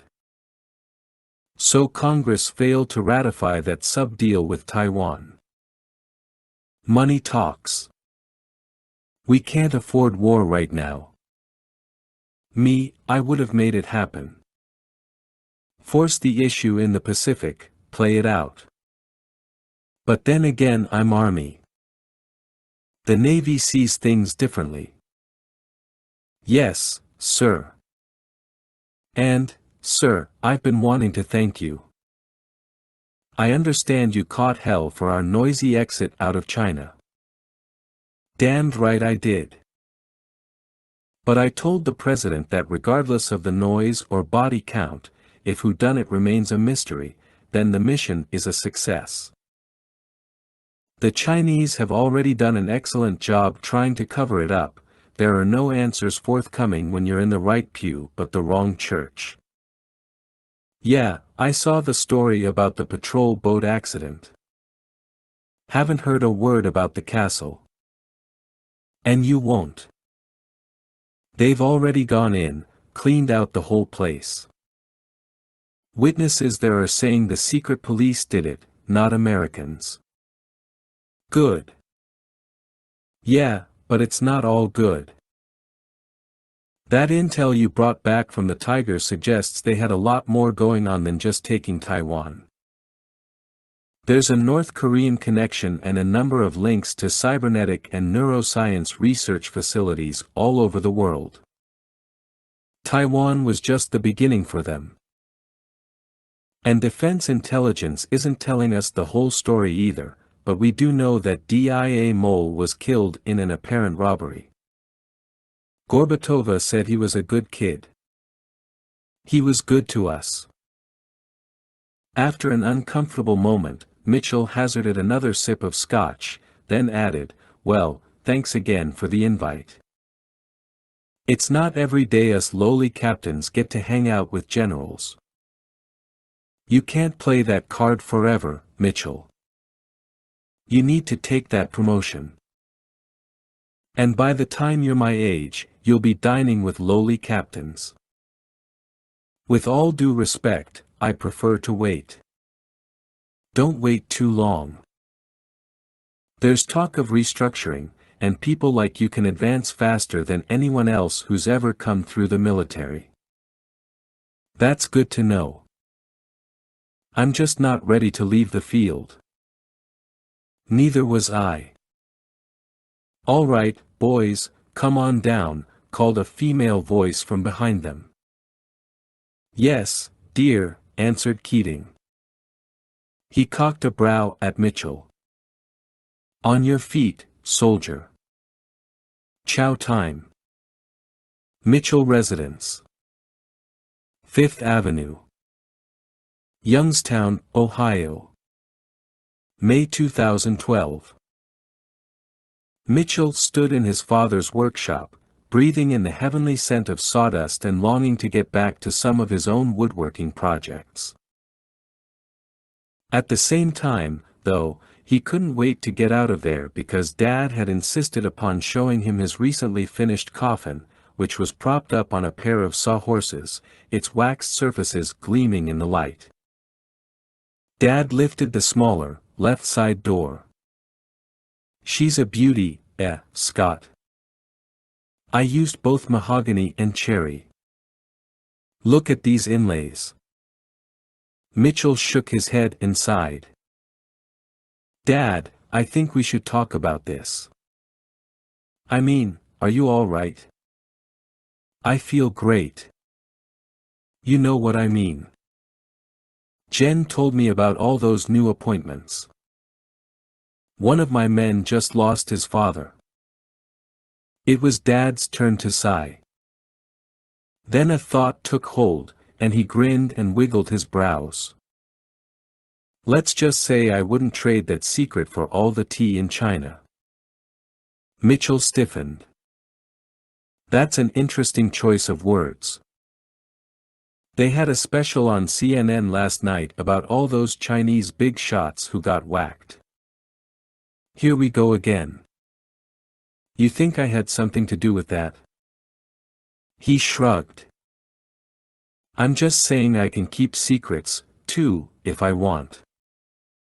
But if you're sick, we have a right to know. It ain't the big C word, if that's what you're thinking. Come on, you're taking me out to lunch." Mitchell frowned. "You're a stubborn old bastard. And this is news?" He threw his arm over Mitchell's shoulder and led him out of the workshop. The Liberator Sports Bar and Grill.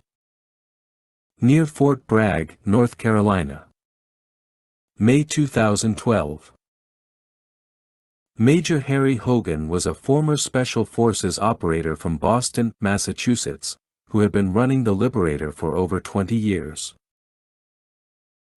The bar's name was inspired by the Special Forces motto, to liberate the oppressed, but by no small coincidence back in 1831 another Bostonian by the name of William Lloyd Garrison founded an abolitionist newspaper aptly titled The Liberator.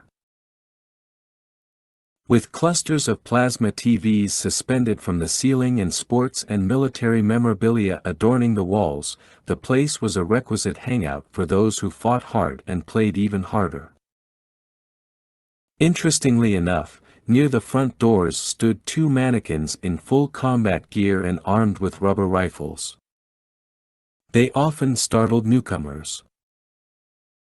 Consequently, Mitchell watched with a grin as SEAL Chief Tanner stepped anxiously into the bar and raised his brows at the sentries who never got tired, hungry, or thirsty.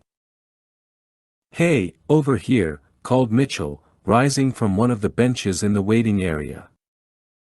"What's up, Captain?" said Tanner, offering his hand.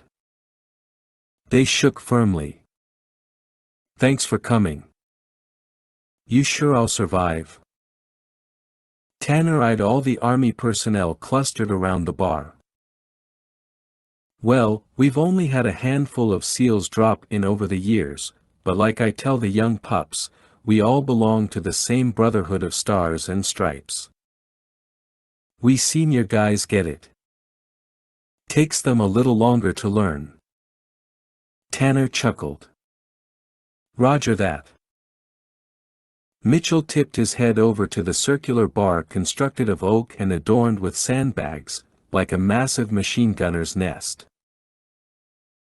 His ghost stood with beers, and as they drew closer, Mitchell recoiled over a nightmarish sight. Bo Jenkins stood there, shirtless, wearing a bra whose black straps dug deeply into his shoulders. "All right, pipe down, he's here," cried Mitchell, gaining their attention. "But before I make my little speech, Bo, I have to ask." Jenkins blushed. Sir, I've been trying to find something to enhance my full-figured beauty." With that, the entire group burst out laughing, and money immediately changed hands. Jenkins had obviously lost a bet, and others had bet upon whether he would go through with the prank. "All right, give it back," hollered Diaz. "And don't get the wrong idea. It's just a loner. Makes you wish you hadn't saved us, huh?" Mitchell said in Tanner's ear. At the same time, Smith shoved a tall glass of draft beer into the SEAL Chief's hand and another into Mitchell's. "Okay, quiet down, you dirty apes. I'm making a toast." Mitchell raised his glass, and the group suddenly fell silent. In fact, a hush fell over the rest of the bar, and one of the waitresses cut off the sound from the TVs. Mitchell went on, "So we all know the Army-Navy rivalry will live on in infamy, especially on the gridiron. But that doesn't mean we can't give credit where credit is due. Tonight we raise our glasses to all those SEALs who serve and all who gave their lives to protect our great country, especially SEAL Chief Phillips. And we're honored to say thank you to SEAL Chief Tanner, who's with us today." Mitchell beamed at the man. "Welcome to our bar. It's your party, Chief. Do you have any orders?" "As a matter of fact I do, Captain," said Tanner, lifting his voice in his glass. "Bottoms up. McDaniel Home. Near Fort Bragg, North Carolina. May 2012. The morning after Tanner's party, Mitchell drove to Rutang's place to find out why his friend hadn't come. Mandy answered the door, and her face looked more drawn than usual, her long black hair wired with new strands of gray. She gave Mitchell a hug, then said, he's in the office. Before Mitchell could move, Mandy grabbed his wrist. Scott, this is it. You know. She was shaking, and the tears came quickly. He was good for a while, but now nothing's working. I have 2 kids. It's just too hard. I don't know if there's anything we can do. Like I told you, when you guys went to the Philippines, he never came home. I know. She released him, then shuffled off into the kitchen, wiping her eyes. Mitchell started tentatively into their home office and found Rutong in his chair, checkbook out and paying some bills. Yo, Tang. What's going on? Hey, Scott. Rutong barely looked up. Why didn't you come last night? I don't know. You've been sick a lot. Yeah. I'm worried about you, buddy. Rutong shrugged. I'm up and down, Scott. I can't do the medication anymore. Mandy's already talking to a lawyer. You can't let her go. I don't blame her. I'm just another screwed up soldier, a freaking medic who can't save himself. So you've just given up? Going to sit here and feel sorry for yourself? Scott, what do you want? You pissed off because I didn't come to your little party. Hey, man, it ain't all missions and glory for some people, you know. I don't sleep. I still don't sleep. What part of that do you not understand? Mandy appeared in the doorway. If you're going to start screaming, then get out. Just get out. She stormed off. Get up, Mitchell ordered. We're going outside. Rutong threw up his hands and rose.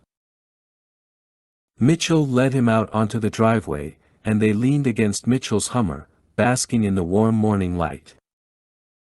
It's going to be a great day. Rutong laughed bitterly. What happened to us wasn't our fault, right? Asked Mitchell. Alright. But you still feel guilty about it. How do you not? I can't tell you how many people have looked me straight in the eye and said, get over it. Get a life, you loser. But they weren't there. They have no idea. No idea. Mitchell nodded. I used to feel like they died for nothing. I used to think that there wasn't any justice in it, and the guy I wanted to blame just walked away. Captain Fong, Rutong said through gritted teeth. Mitchell crossed around to the passenger's side, opened the door, and lifted the sword cane from the seat. He brought it back to Rutong, whose eyes widened in shock and perhaps even a tinge of horror. Rutong swallowed. Where did you get that? Mitchell unsheathed the sword, tugged up his shirt, and showed Rutong his scar alongside the blade tip to confirm the match. It's his, see? Scott. Rutong's lip quivered. Mitchell returned the sword to its sheath and handed it to his friend. I want you to hang on to this. It's ours now. That bastard can't hurt us anymore. But listen to me. Revenge doesn't help. It's having the courage to get past what happened, man. That's what we're doing now. We're making a pact. We're blood brothers. We all need you. All right? Rutong took the sword cane in trembling hands. He turned away and wiped a tear from his eye. Scott, I don't know why I've been this way. But not anymore. We own the sword. We own him. We own the situation. Okay, we can't change what happened. But we can change what'll happen to us. You're right. Mitchell rested a palm on Rutang's shoulder and spoke more softly. Tang, we can sleep now. We're home. Mission complete.